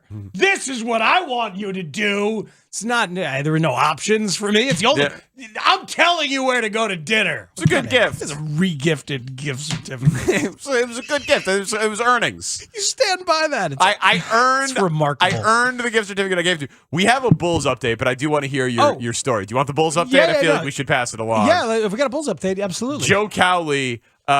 Sources indicated that there was a blow-up between players at halftime of the Timberwolves loss, causing coaches to go into the locker room while they were talking outside. Source said it was the second time it happened. The other was right after a game. Wow. So the Athletic report talked about there being meetings between... This is going crazy. It really is. Yeah, so the Athletic report said that there had been... there was, a meeting between DeRozan and Levine about trying to get them on the same page. So I don't know if we can connect the dots there, that the blow up centered around Levine and DeRozan. I don't know. But regardless, blow up at halftime multiple times. Coaches had to run in because they thought the guys were screaming at each other too much. That's good. The dot I would connect to the Minnesota loss is what Goran Dragic said after the game, where he said we're just not playing for each other. You know, and that is a veteran of many international games and an NBA playoff and finals vet, you know, just being disgusted with the way that they're playing. Yeah. So I'd probably go there first, but who knows? It's good for them.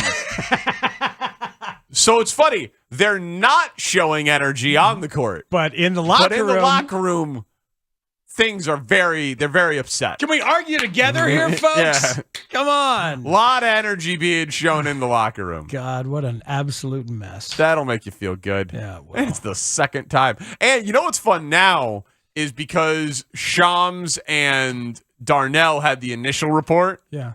Now you get Cowley. Like, digging, oh, no. angry digging. I'm chasing the Athletic. I hate that. And then KC, you know, he's gonna have to come over the top, and he's gonna have to give some. He'll get someone like on the record that no one else got because he's KC. That's exactly right. And then Woj is gonna have to come in with something at some point, and it's just this is they're circling. They're vultures circling a carcass that is relevancy of the Chicago Bulls. I am here for it. It's pretty damn close to a carcass as it stands. Yeah. All right. So give me your thought on this as a legendarily horrific gift giver. I disagree, but okay. You know, I would actually disagree. You gave me a couple of lovely gifts. Yeah, I hit or miss. Otherwise. I take swings. Yeah, you take swings. I take swings. Where's Pie Oh My? Yeah. You do take swings. I gave the producers cash this year for Christmas. My wife has some friends who live out in California. They're lovely people. They are wealthy, so they have a lot of stuff. Hard to give gifts to people the wealthy who have a lot of stuff. Yeah. But my wife was thinking, you know what I'm going to give them because they like to play music on their Sonos and they like. I'm going to give them Alexa. I'm going to give them, a screen, an Amazon screen Alexa, so it can show them some stuff and they can talk to it and they can tell it to go ahead and play their music anywhere they want. I think that's something I'm going to give them. And my response at the time was, "Are you sure they want that? Are you sure?" Right. Because are You're they giving them a piece of technology for their house that some people have some ethical problems with? Right. It's more data, all that. That kind of thing. Have you ever been around one? Oh, I have. We have a couple. Oh, so you like them? Yeah. They're kind of weird. They're not. I've been disappointed with the level of knowledge that's coming out. Yeah, my mom has the Hey Google. Yeah, well, I thought Google was smarter than Alexa. Yeah, frankly. I just find it weird. Yeah. Hey Google, set a timer for 15 minutes. Yeah, well, that's good. I know, but that's what Ruben talks to it all the time and does that stuff. He's practicing piano. He figures out how little he can practice. Whatever we agree to, he asks for. All right. So she gives the gift. They get back in touch and they say, yeah, we're trying to have less gadgets. We're trying to have less screens. So we're going to go ahead and return, right? Yeah. She tells me this last night.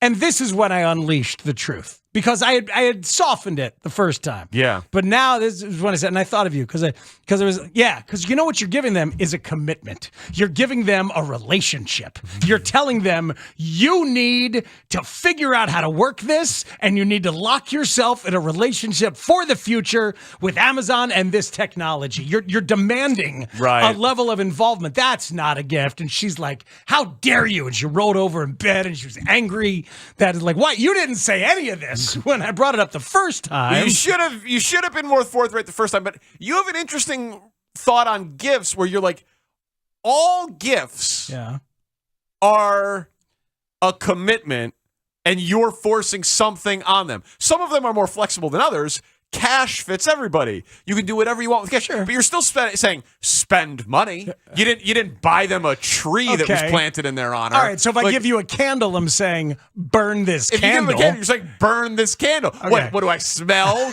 You don't like the odor of my house? Like Ruben likes the piano. You give him a keyboard, you're like, you must continue to like the piano, or that piano will taunt you and you'll feel badly about it. Not a great Christmas gift. frankly, a piano. Well, in my opinion. But some contracts are easier than others. I thought you would enjoy these socks. Wear the socks. Everybody wears socks, and you don't want to wear the socks? Okay, that's fine. It's up to you. Here's Alexa. Here's a character in your home. Right. Here's something here's not just furniture. Here's a way to live. That's the thing. It's a lifestyle. It's a lifestyle. It's a lifestyle. And if they're wealthy, what's an Alexa? $150? Yeah, a couple $100. Something like that. So if they wanted to have that lifestyle, they would do it.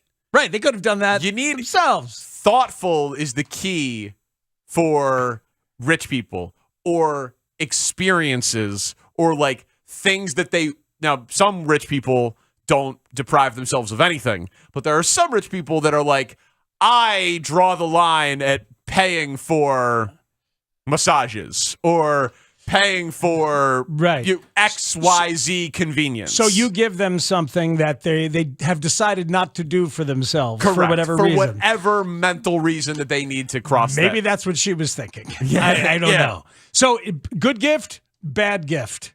To offer someone Alexa and force a lifestyle upon them. Bad gift. Bad gift? Bad gift. I think you're a particularly difficult gift grader, though.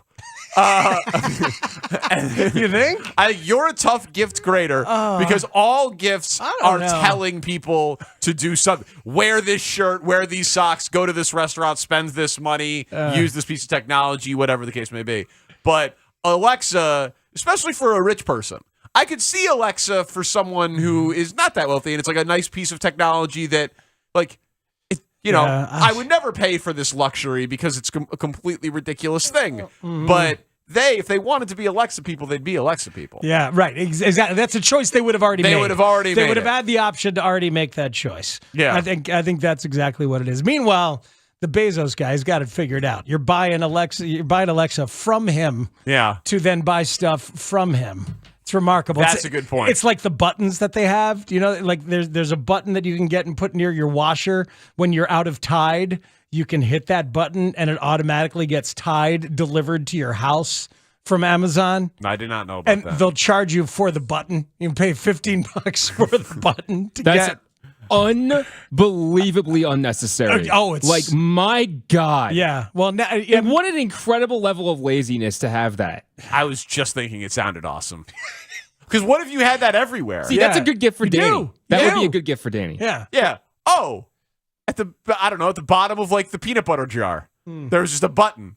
I need more peanut butter. You have my favorite peanut butter invention of all time. This is a good one. Yes. All right, so the peanut butter jar, you get the big jar. It's tough to get out the peanut butter from the bottom of the jar, and then you stick your hand in with the spoon, and then you get some peanut butter on the side of your hand. Yeah. The top twists off. Why shouldn't the bottom twist off also? Twist off on both sides. Flip the jar over. That is legit great. Yeah, it's great. I'd buy that. It's great. I think it's fabulous. They should change the way that peanut butter is stored, because it's not like jelly. You can't just pour it out. Right. You know what I mean? It's not like ketchup. You can't just squeeze. Usually you're dealing with a knife and you're digging down there with a knife and you're not really getting a clean scrape. Yeah. It should. Yeah. The peanut butter jar you should be able to open it from both ends. Thank you for coming to my TED Talk. Mark Grody spoke with Justin Fields today. I presume he did not ask him about spin moves, but he did talk to him about Ndamukong Suh and more. Next on The Score. Hey, NFL fanatics, check out First and Pod, starring the Score's own Danny Parkins, with co-host Pittsburgh sports talker and Parkins' buddy Andrew Filipponi. It's just want to give a shout out to the Twitch stream right now. Twitch.tv/Chicago670 The Score. There's a triple box set up with Pi Mai and as well as you two hosts. This is the dumbest thing ever. Well, if Pi Mai deserves its own Twitch box, then I think that is more than fair. Because, look, there's no way Chris Tannehill, there's no way that Odie's going to let him, like, actually put that up over the mantelpiece in their home. So, like, what does Tanny do? Do you hang it under these monitors? What does he do with that? Well, and it's such an anti-gift. Tanny's background that he does for, like, when they do Locked On Socks and stuff is, like, so well thought out that they're, like, that's not a small piece to be able to try and, like, find a quick spot for in there. That's a space taker. Tanny's background for the Locked On Sox podcast. It's is one immaculate. of the best backgrounds I've ever seen. It's Tanny and Marcus Spears. And I had never seen Tanny's background until Sox Fest because we did the 108 big podcast. And I was like, what? Everything you do is excellence. Just everything. Like it's perfect. Just like everything Tanny does at work. Like that's just who he is. Those people are jerks.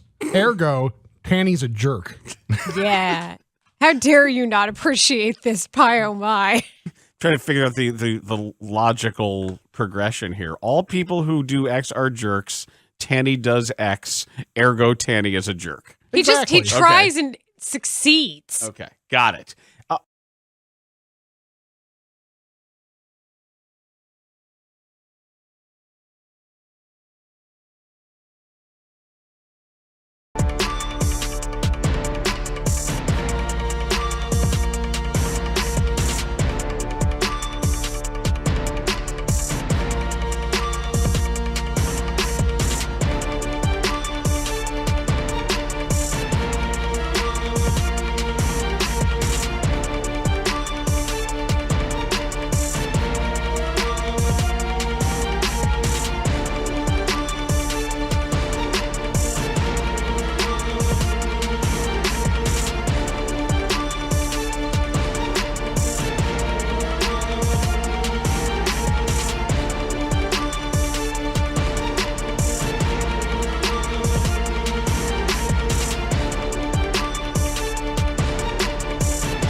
Brought to you by Menards. Save big money at Menards. Here's the man that you fear most in football staring you right in the face. Mark Grody. I call him a maniac, a stone maniac. Covering the Bears for 670 The Score. You had to overcome the mystique. It was almost like an odor.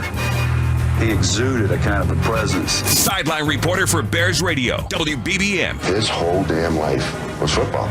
Wasn't driving a pretty car. Wasn't going to the local bar and pounding your chest, I'm the greatest. It was the opposite. Mark Grody. He was Moby Dick in a goldfish bowl.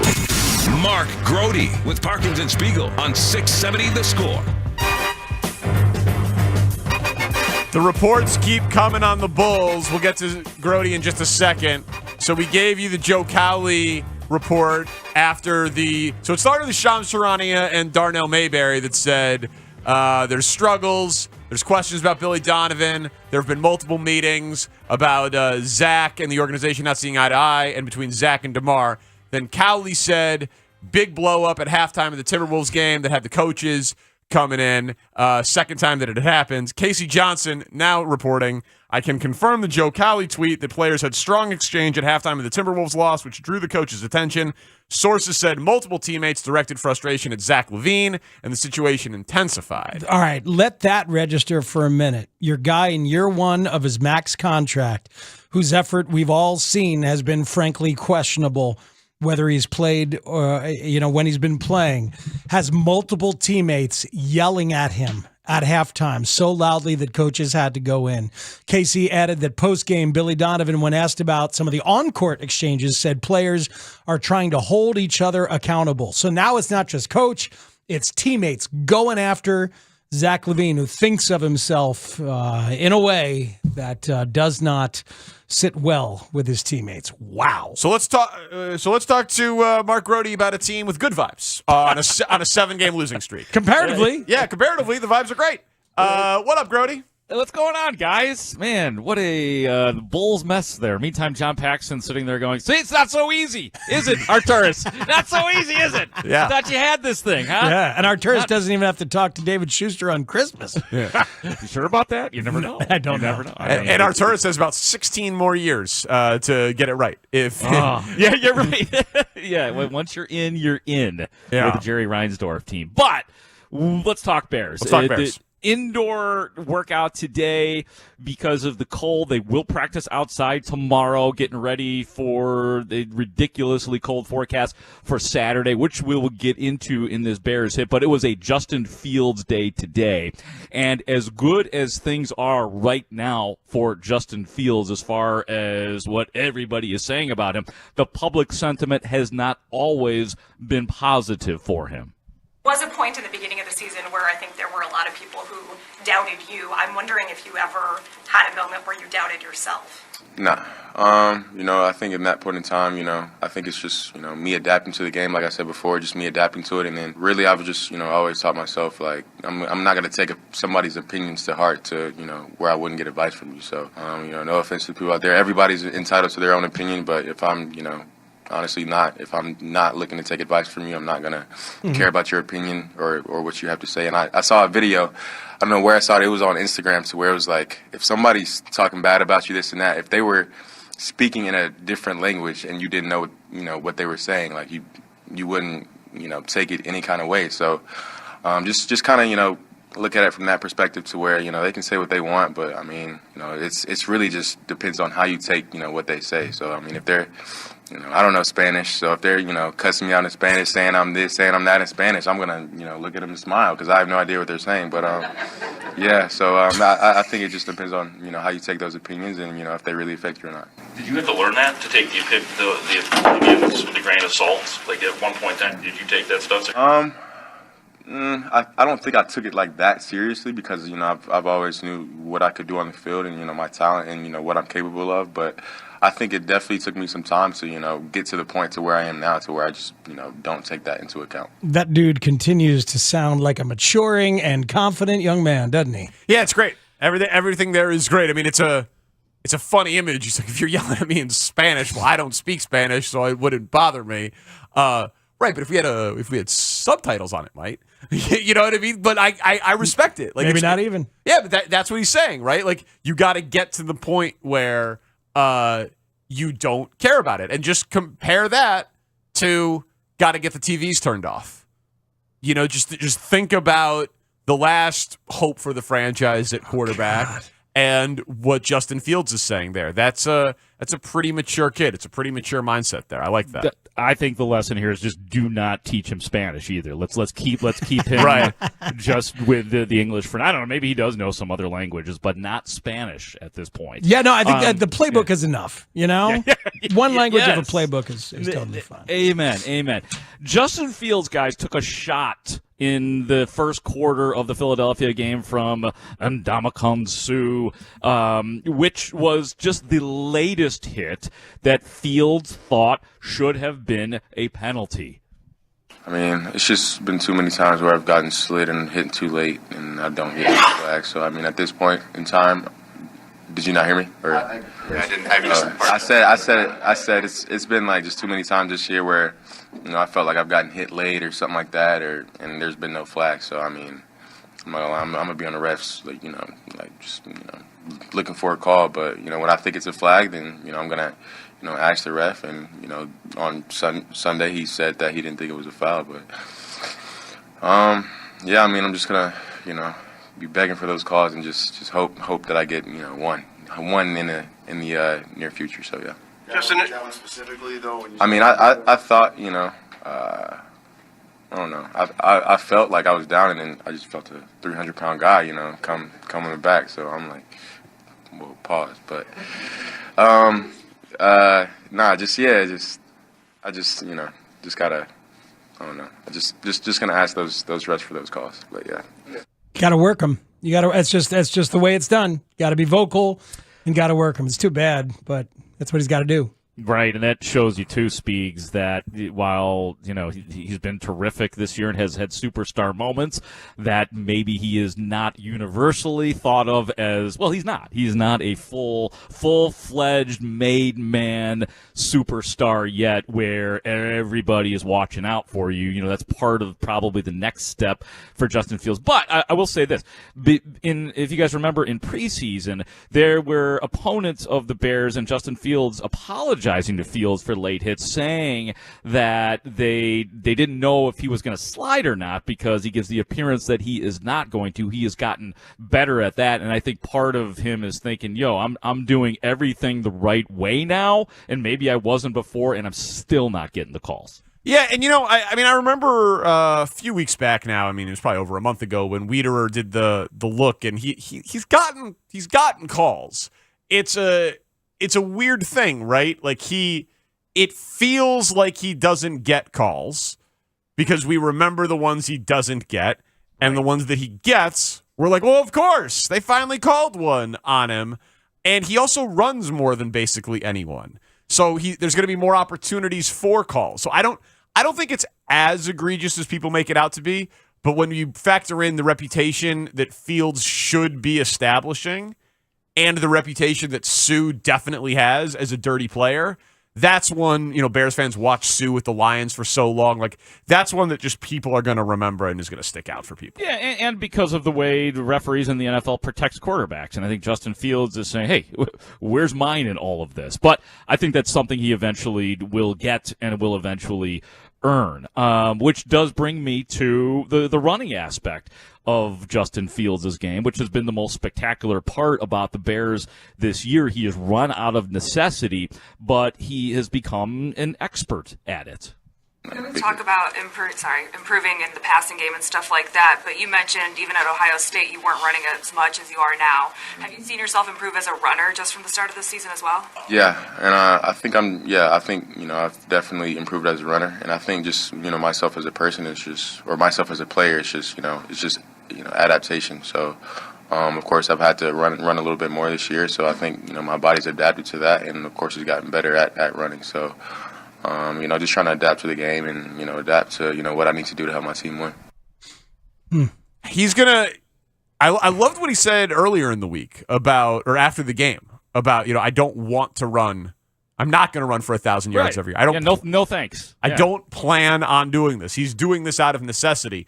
But what I do think is interesting is, like, I bet you he's, I don't know about surprised, but, like, he's got to be kind of amazed at how much success he's having running the ball. Like it's a secret weapon for him. I've asked him questions like that. Like, do you surprise yourself, like after individual runs?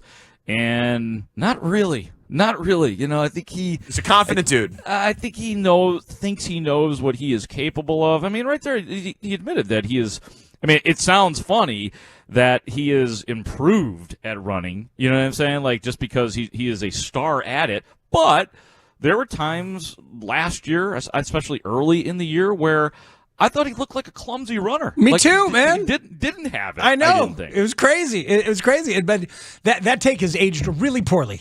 As man is 3 games away from maybe breaking Lamar Jackson's record for most rushing yards by a quarterback. You know what, though? It's like, as always, we need to make sure that we delineate, and I think people have grown very smart enough to do it.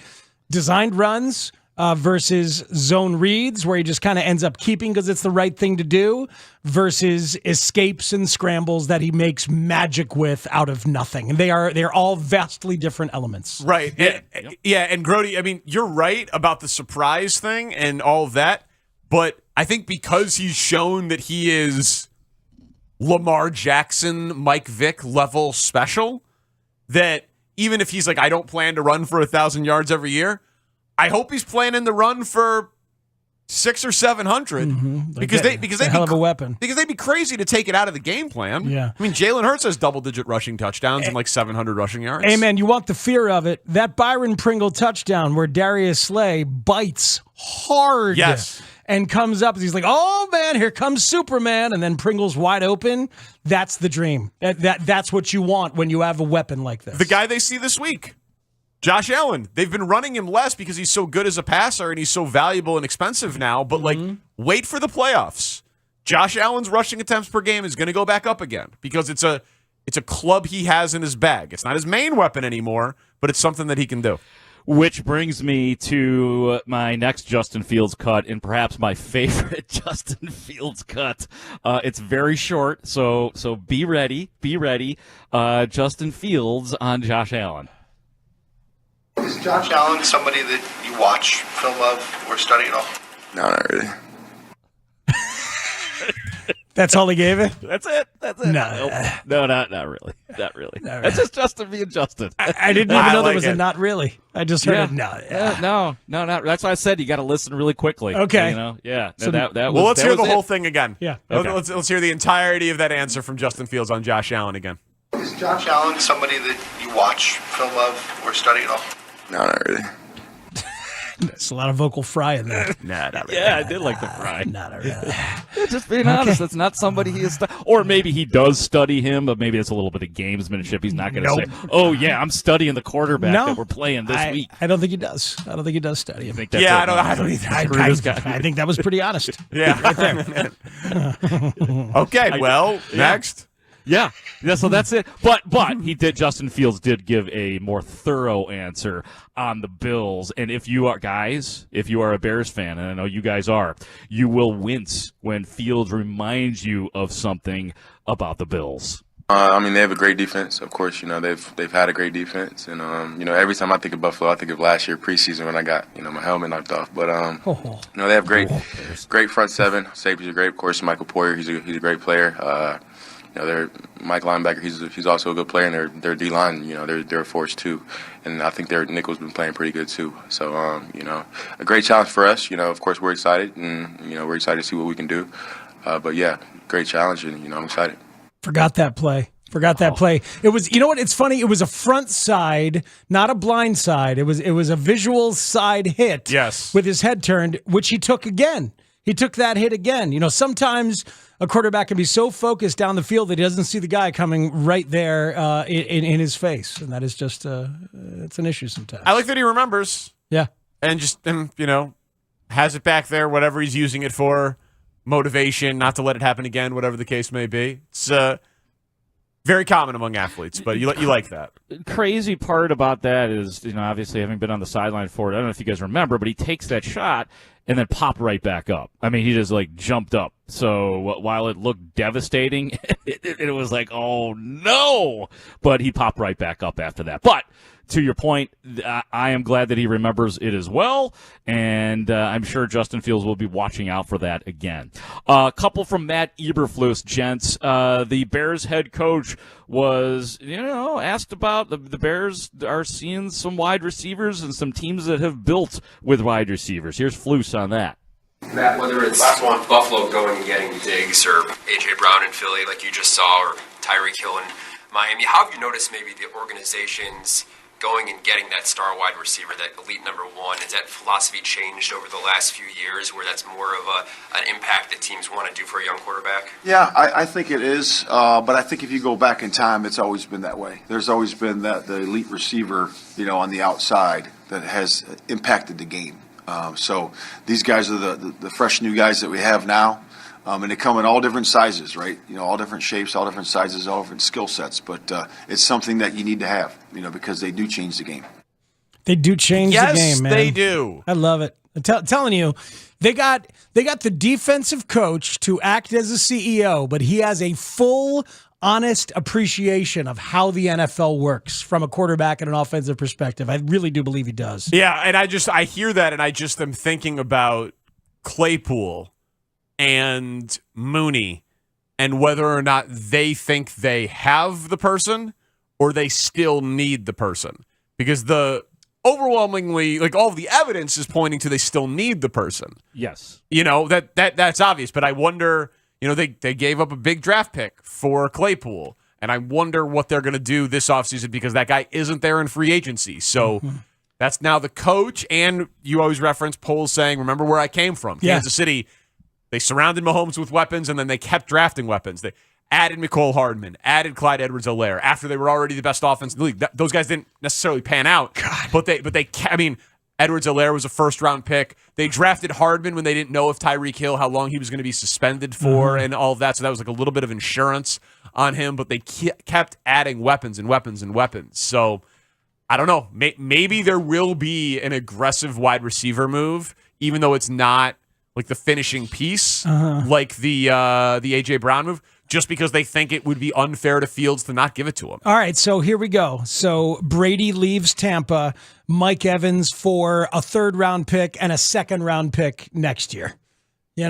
Let's go. Yeah, I don't think you're going to have to give up ones to get Mike Evans. I don't think you're going to have to give up ones to get Mike Evans either.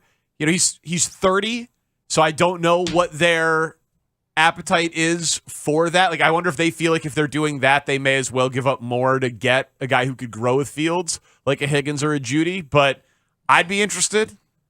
I think you're adding an immediate, true, big-bodied, incredibly solid one, and you'll keep drafting. You're probably not going to take one this year, but you'll have your guys, and you'll keep adding, and somebody else will develop. And they probably look at it on Fields' rookie deal, they can afford to do that. And then they'll draft the guy where the receiver will be cheap when Fields is expensive. When you're paying Fields, exactly right. So that's it's definitely possible. It's definitely on the board. I just love that we're 3 games away from all of this being the talk, period. Not just wide receiver, but you guys asking Jalen Johnson yesterday if he's going to get to the negotiating table with those guys. I mean, it's all coming very soon, and I do wonder if as bad as the expectations probably were from even the top from Ryan Poles this year, I wonder if it's even worse than he thought in terms of the needs, because they need it just about everywhere in terms of more talent. But do we all know that you want to help out your quarterback? That is absolutely number one. Final cut from Matt Eberflus today. The Flus. And we have to talk about the cold. It's supposed to be 0 and below 0 wind chills and just craziness at Soldier Field for the Bears and the Bills. So here's Matt Eberflus on all that. Yeah, I was losing in at Soldier Field in 2013. So, yeah, I do remember it. I couldn't feel my feet. It was very cold, and yeah. Sorry, guys, I did not set that up well. Matt Eberflus was asked about the coldest game that he has been a part of, and it was a game at Soldier Field when he was the linebackers coach for the Dallas Cowboys. That was December 9th, 2013. And guys, this was going on that night. Studs? The high that night? No, don't you have the cut? Wow. Oh, that was the night that he's referencing. Yes, Ditka night. Oh, Ditka night when George McCaskey's mouth was so frozen. Oh, it was beautiful. Can you guys tell me who the quarterback was and what the quarterback did in that game? Oh, boy. It wasn't Jay Cutler. It was Josh McCown, and he had 5 touchdown passes in a 45-28 win over the Dallas Cowboys. Wow. Brandon Marshall had 100 yards worth of catches. DeMarco Murray did run for 146 yards against the Bears defense. On Ditka Day. On Ditka Day, how dare he? You prepared, Grody? What are you gonna do for the sideline here? You know what? I don't know. Somebody was talking about Vaseline today that needs to be smeared all about my face. But I don't know. I'm still plotting it out. Probably a lot of those hand warmers and foot warmers and things like that. But I'll be well layered. I'll be well layered.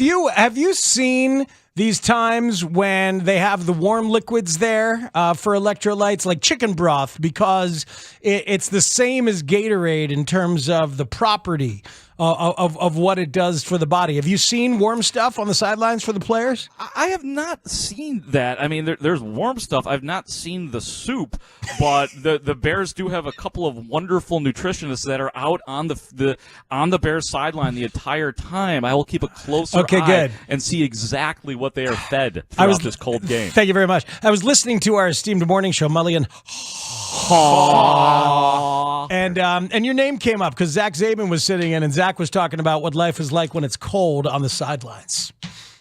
Oh, did he have any advice or like what? Just kind of a gentle bust. Just listen. That's not. I don't miss being on the sidelines when it's 5 degrees outside. Yeah, that's a little bit rough. But that's the biggest issue. Did you sit on the bench, Grody style? I heated bench? No, you can't do that. Oh, I talked to Mark, and he was sitting on the bench. I mean, if you want to do your job and work. Well, he was talking to Chase Claypool on the bench. Yeah, I think it's important to talk to the people that are going to play. Well, because ultimately they will give you a better indicator. But it was interesting. Like Chase Claypool was literally holding open the playbook and telling him every play that was going to happen. I did not have that kind of luxury. Okay, maybe I made that. Because there wasn't a Chase. Zach Saban being critical of Mark Grody. No, that's not what I'm saying. What's wrong with Grody? He's here tomorrow. He's here tomorrow at 7. Zach, listen, by the way, if he's sitting on the bench, and I have no problem saying this, if he's sitting on the heated bench, he's soft, and I'll tell him that to his face. Oh, come on. Did you lend him your old winter gear when you left the Bears sidelines? No, because it's still cold in the winter, even when I'm not on the sidelines.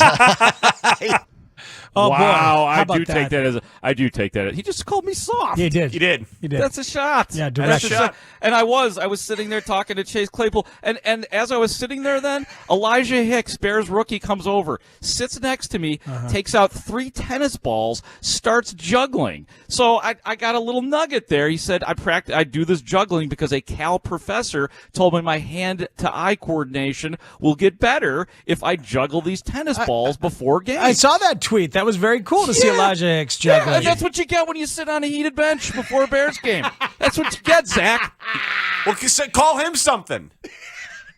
Parkins. I don't know. Maybe I don't know what's the proper comeback here. I don't know. I am flustered right now. I don't know. Well, you got time to think about it. I guess you'll be on with them tomorrow at 7. Yeah, that's right. That should be good. Tune in, everybody. Grody and Zach, sideline guy. Fight! Yeah, things have changed. Things are a little more modernized than way back when Zach was doing it, apparently, okay? Things have gotten better. We're more prepared to do our job. Just tell Zach to talk into his World Series ring. Oh, wait. Well, now that they've added Dansby, they may get a World Series ring. Who knows? Sure. Who knows? A few things to finish out with here, guys. Yeah. Just a walk-through practice today. But, man, Tevin Jenkins was listed as limited, while that guy, Chase Claypool, my heated bench buddy, also estimated as limited with the knee injury. Jalen Johnson estimated as full. So some surprises to me on that injury report. Sam Mustipher is the honorary captain this week. Cody Whitehair has a knee injury. He would not have practiced today. And Equinemius St. Brown is in concussion protocol. And that is all. Jack Sanborn on to injured reserve, huh? Season's over? That's a bummer. That's right. Yep. That is it for Jack Urlacher, as Jeff Joniak referred to him as during the practice. But Tom Thayer took exception to that. No, we're not doing that. We're not doing Jack Urlacher. But Jack Urlacher is done for the season. Grody, good stuff, Bears. Bye, guys, Bears. So we should get back into this Bulls reporting now that we have some details on Zach LaVine. Yes, this we'll recap the entire sad situation and try to figure out where it goes from there. But this one feels like it might get worse before it gets better. It's Parkins and Spiegel on the Score. Dan Bernstein and Lawrence Holmes, middays 10 a.m. till 2. They were down to their 8th string wide receivers? Yep. To the best pass defense in the league with a patchwork offensive line. And he not only ran for 94 yards, his passer efficiency rating was 120. Why aren't we having a damn parade? We're not having a parade because he sacked. You guys happen to see what broke while we were in with Boomer? You see the terms of Cody Bellinger's contract? I did. As reported by the great Bruce Levine, that the Bellinger deal is official. It's 1 year with a mutant option. So after the 1 year deal, if they want, they can turn him into a mutant. It's like a turtle? Is it like a Ninja Turtle thing? There's ooze involved. Well, clearly there's ooze. Yeah, he's like Splinter, Shredder, Bellinger. They have to move him so much. They have to He's the greatest. They have to move the locker down into the sewers. That's what they have to do. Just no regard for any proofreading whatsoever. None. No. The mutant option. He's going to be such a better center fielder if he was a mutant. I mean, I would assume. That's why they're not spending on shortstops. They have a mutant in center field. He's playing multiple positions. What a bargain. Oh, God. Amazing. They're going to be fine. He's going to be able to teleport and crawl on walls. Yeah.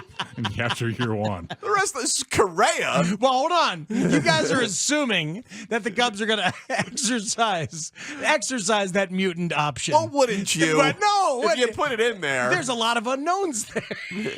No. There's a lot of unknowns. What kind of mutant are you getting? Is it going to wreak havoc? Is it dangerous for the fans, Danny? Think of the fans. I don't know many mutants that mutate into something worse. They become, super fighting turtles. You'd think. And rats and things like that. My experience with the Teenage Mutant Ninja Turtles has taught me anything. It's once you mutate, you're a more lethal version of yourself. How about Vincent? Cody Bellinger next year is going to hit 50 homers for the Cubs.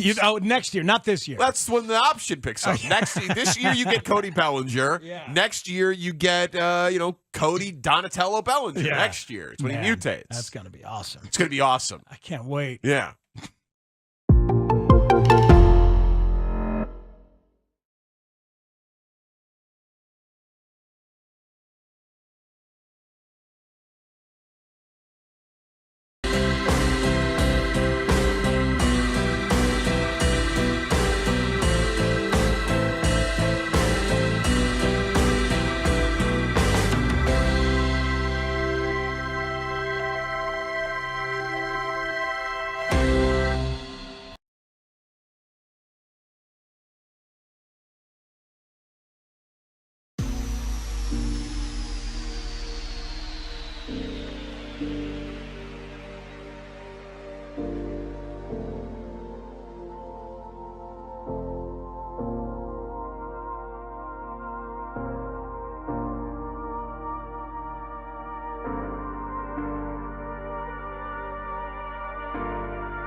like when he lets something slip, not being connected, not being one, not understanding what needs to be done collectively to help out each other.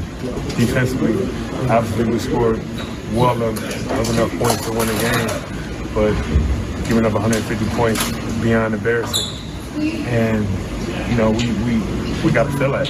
You got to feel that. You got to feel low right now. You got to feel frustrated. You got to feel all the bad emotion and try to understand why. You know, as competitors, it's embarrassing to give up that many points. You know, nothing against Minnesota, but it's not like we're playing against 2016 Golden State Warriors. We got to do better. We got to be better individually and team-wise.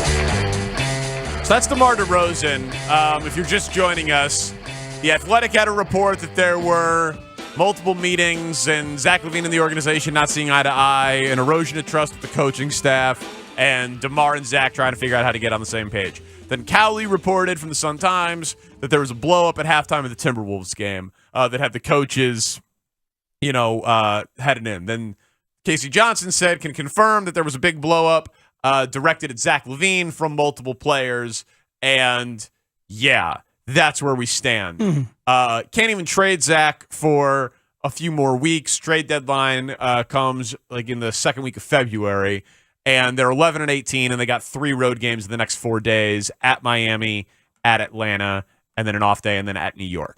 So what's interesting now is, to me anyway, what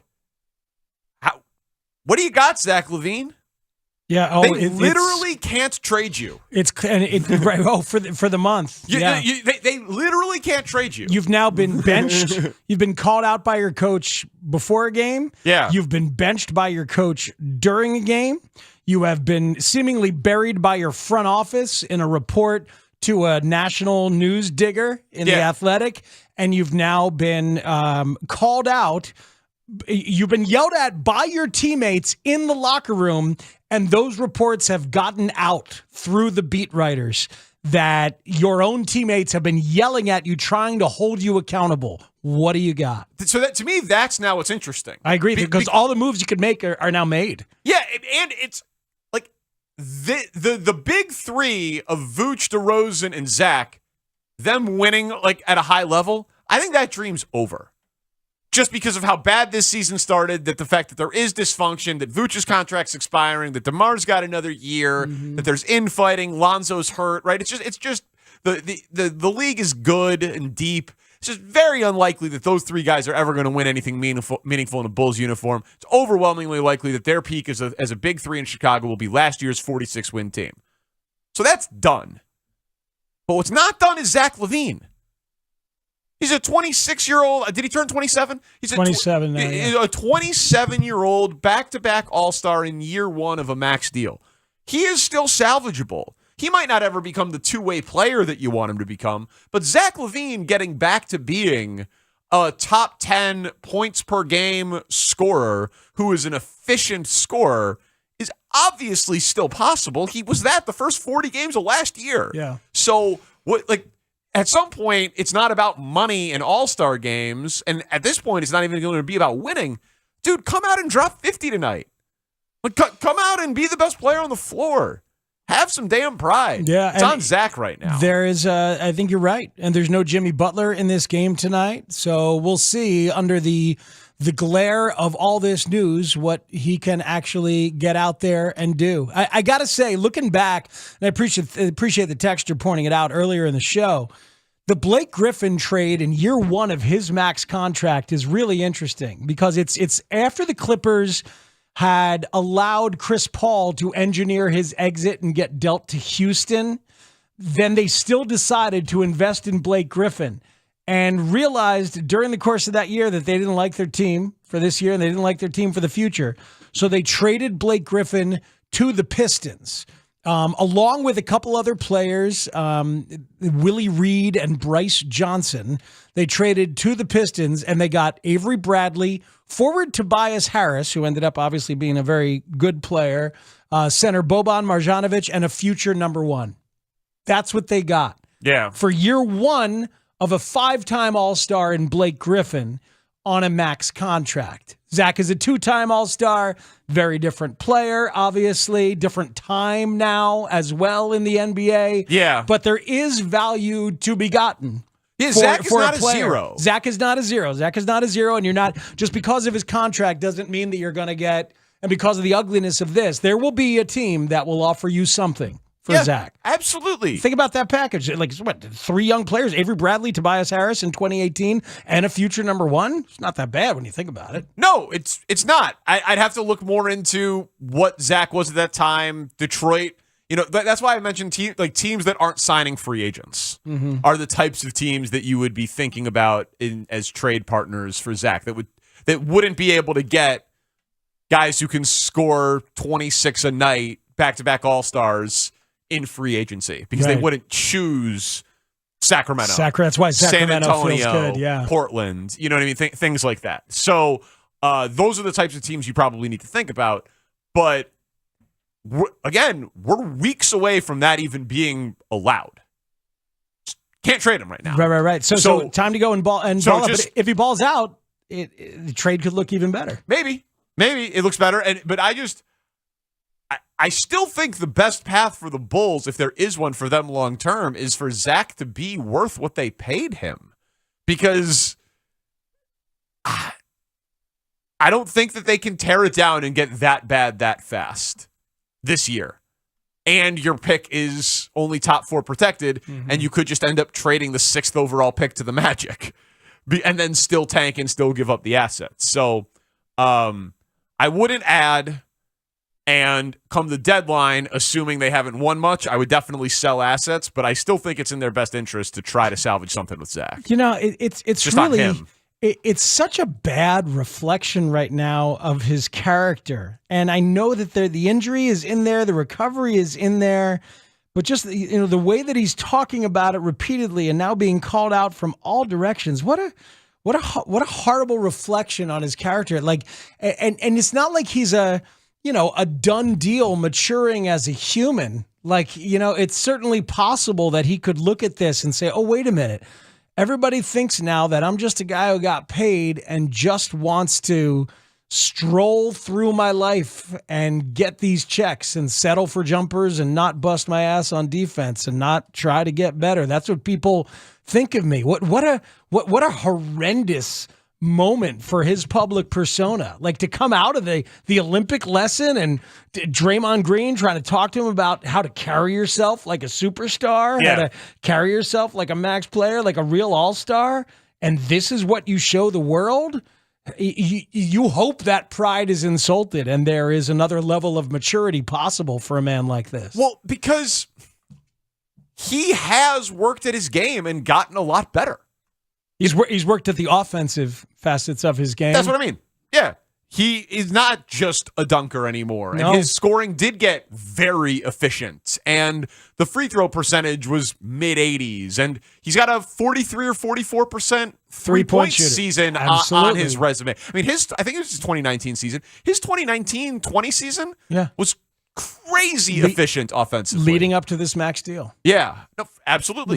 Leading up to the moment of getting it done. And now he's gotten it done, and it looks like a guy who wants to coast his way through. Yeah, no, it's and looking be a guy terrible. Who scores points on a bad team and doesn't care. It's looking terrible. Very disappointing. And I love playing GM.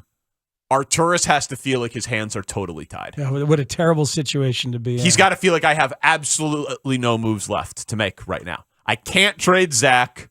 Vooch's contract is expiring, which gives it some value, but it's not like a long-term asset for us or them. DeMar is aging, and Lonzo's hurt.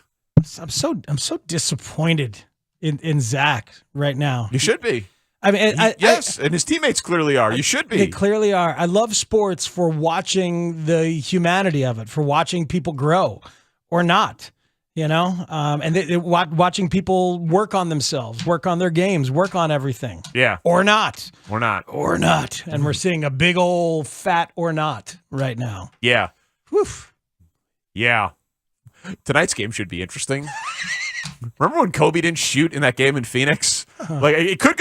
I'm saying like, all right, show us what you got. Yeah. It could go the other way. It could. Yeah. Like go further into a pouty place. Yeah. Further into a butthurt place. Yeah. Did they spend last night in South Beach? You know what I mean? Like this could go the other way. It's Parkins and Spiegel on The Score. Tomorrow, it's Layla Wednesday, where Layla Rahimi joins the Bernstein at Home show to unleash all her Chicago sports thoughts. The Cubs did not set the market. The players did. This is the price you pay for talent. That is part of what competing is. Either you change with it or you're left not competing. Layla Wednesday, tomorrow, and every Wednesday with the Bernstein at Home show. Happy Layla Wednesday. On Sports Radio 670 The Score. Luke Getsy interviewed for a head coaching job this past cycle. He's doing a great job, clearly, with Justin Fields. I am worried, Boomer, about Getsy taking a head coaching job, so much so that yesterday I suggested I would fire Eberflus to keep Getsy for continuity for Fields. People hated that. Yeah, they hated that take. That didn't go well for him. I hate that too, Danny. Yeah. I hate that too. That's a Narpian take, just so you know. Narpian? Yes, yeah, non-athletic regular person. Yeah, well, that's exactly who I am. That's exactly so what I am. good. I've been calling him. He's also an anti-defensive coachite. You know what I mean? Like he doesn't. Narpian rolls better off the tongue. Though. Sure, maybe, but he can be both. But like he didn't give Pete Carroll any credit before or now. Really, it's all about Geno Smith. Bill Belichick's a defensive coach. Yeah, look what he's doing without Brady. See? Gee, I don't know. He just passed Papa Bear Hallis for second all time. I don't know what to tell you. I think it's pretty good stuff. But yeah, he's fine. Narpian is outstanding. That's just. Look at Tom I call my guys that I work with in the morning. I call my guys in the morning that I work with a bunch of narps, and sometimes their take on things like Danny's is Narpian. So, and I think that's a very Narpian take on your behalf, there, Danny.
tonight because Danny Parkins, you are absolutely right.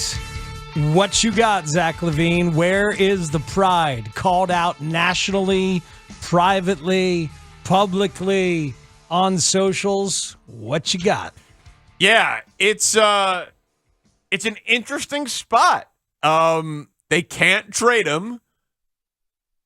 They could trade other guys, but they're putting this on Zach through the reporting, like he's the one that the players aren't happy with.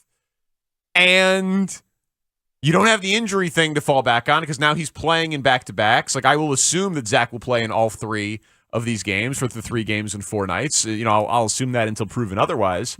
And so now it's just, how does he respond? Because they can't even trade him if they wanted to.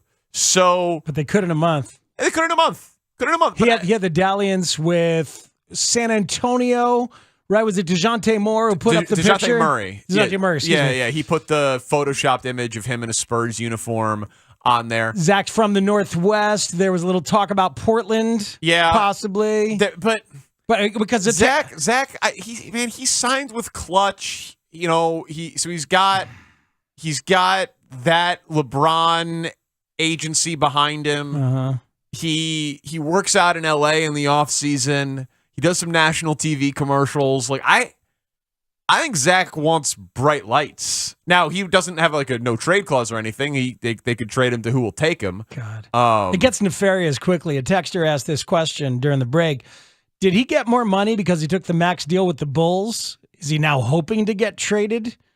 It's a yes in terms of getting more money. Got an extra year and an extra almost, $60 million by signing here? Yeah, if I mean, I don't remember it exactly, but I think it was like he could have signed a 4-year... 167 or 157? Or like, yeah, something in the 150s, I think, if it was with some other team, and then it was 5 for $215 with the Bulls. So an extra year and call it an extra $50 million.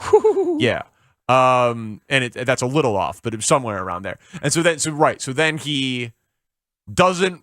He takes extra time rehabbing the knee in the offseason and then sabotages it to get traded. But yeah, I mean that'd be game in the system in a pretty spectacular way for an extra 57 mil or what have you. You could though just play hard and then demand a trade. You could do that. NBA players can force themselves out in all sorts of areas, but then the team that is acquiring you has to give up more assets. Like if you want to submarine your value, get traded, and then have the team that you are going to not give up a lot so that you could win in the new place. I mean, Ben Simmons demanded a trade, 1 year into a max deal in Philly? Kyrie Irving tried to ask for a trade a year or two into a max deal. It's now on the table that Stars will ask early in the max deal. Ask. Yeah. He could ask. I don't know that he's intentionally sabotaging his value, whether it's intentional or unintentional. It's certainly happening. Yeah, that'd be kind of amazing.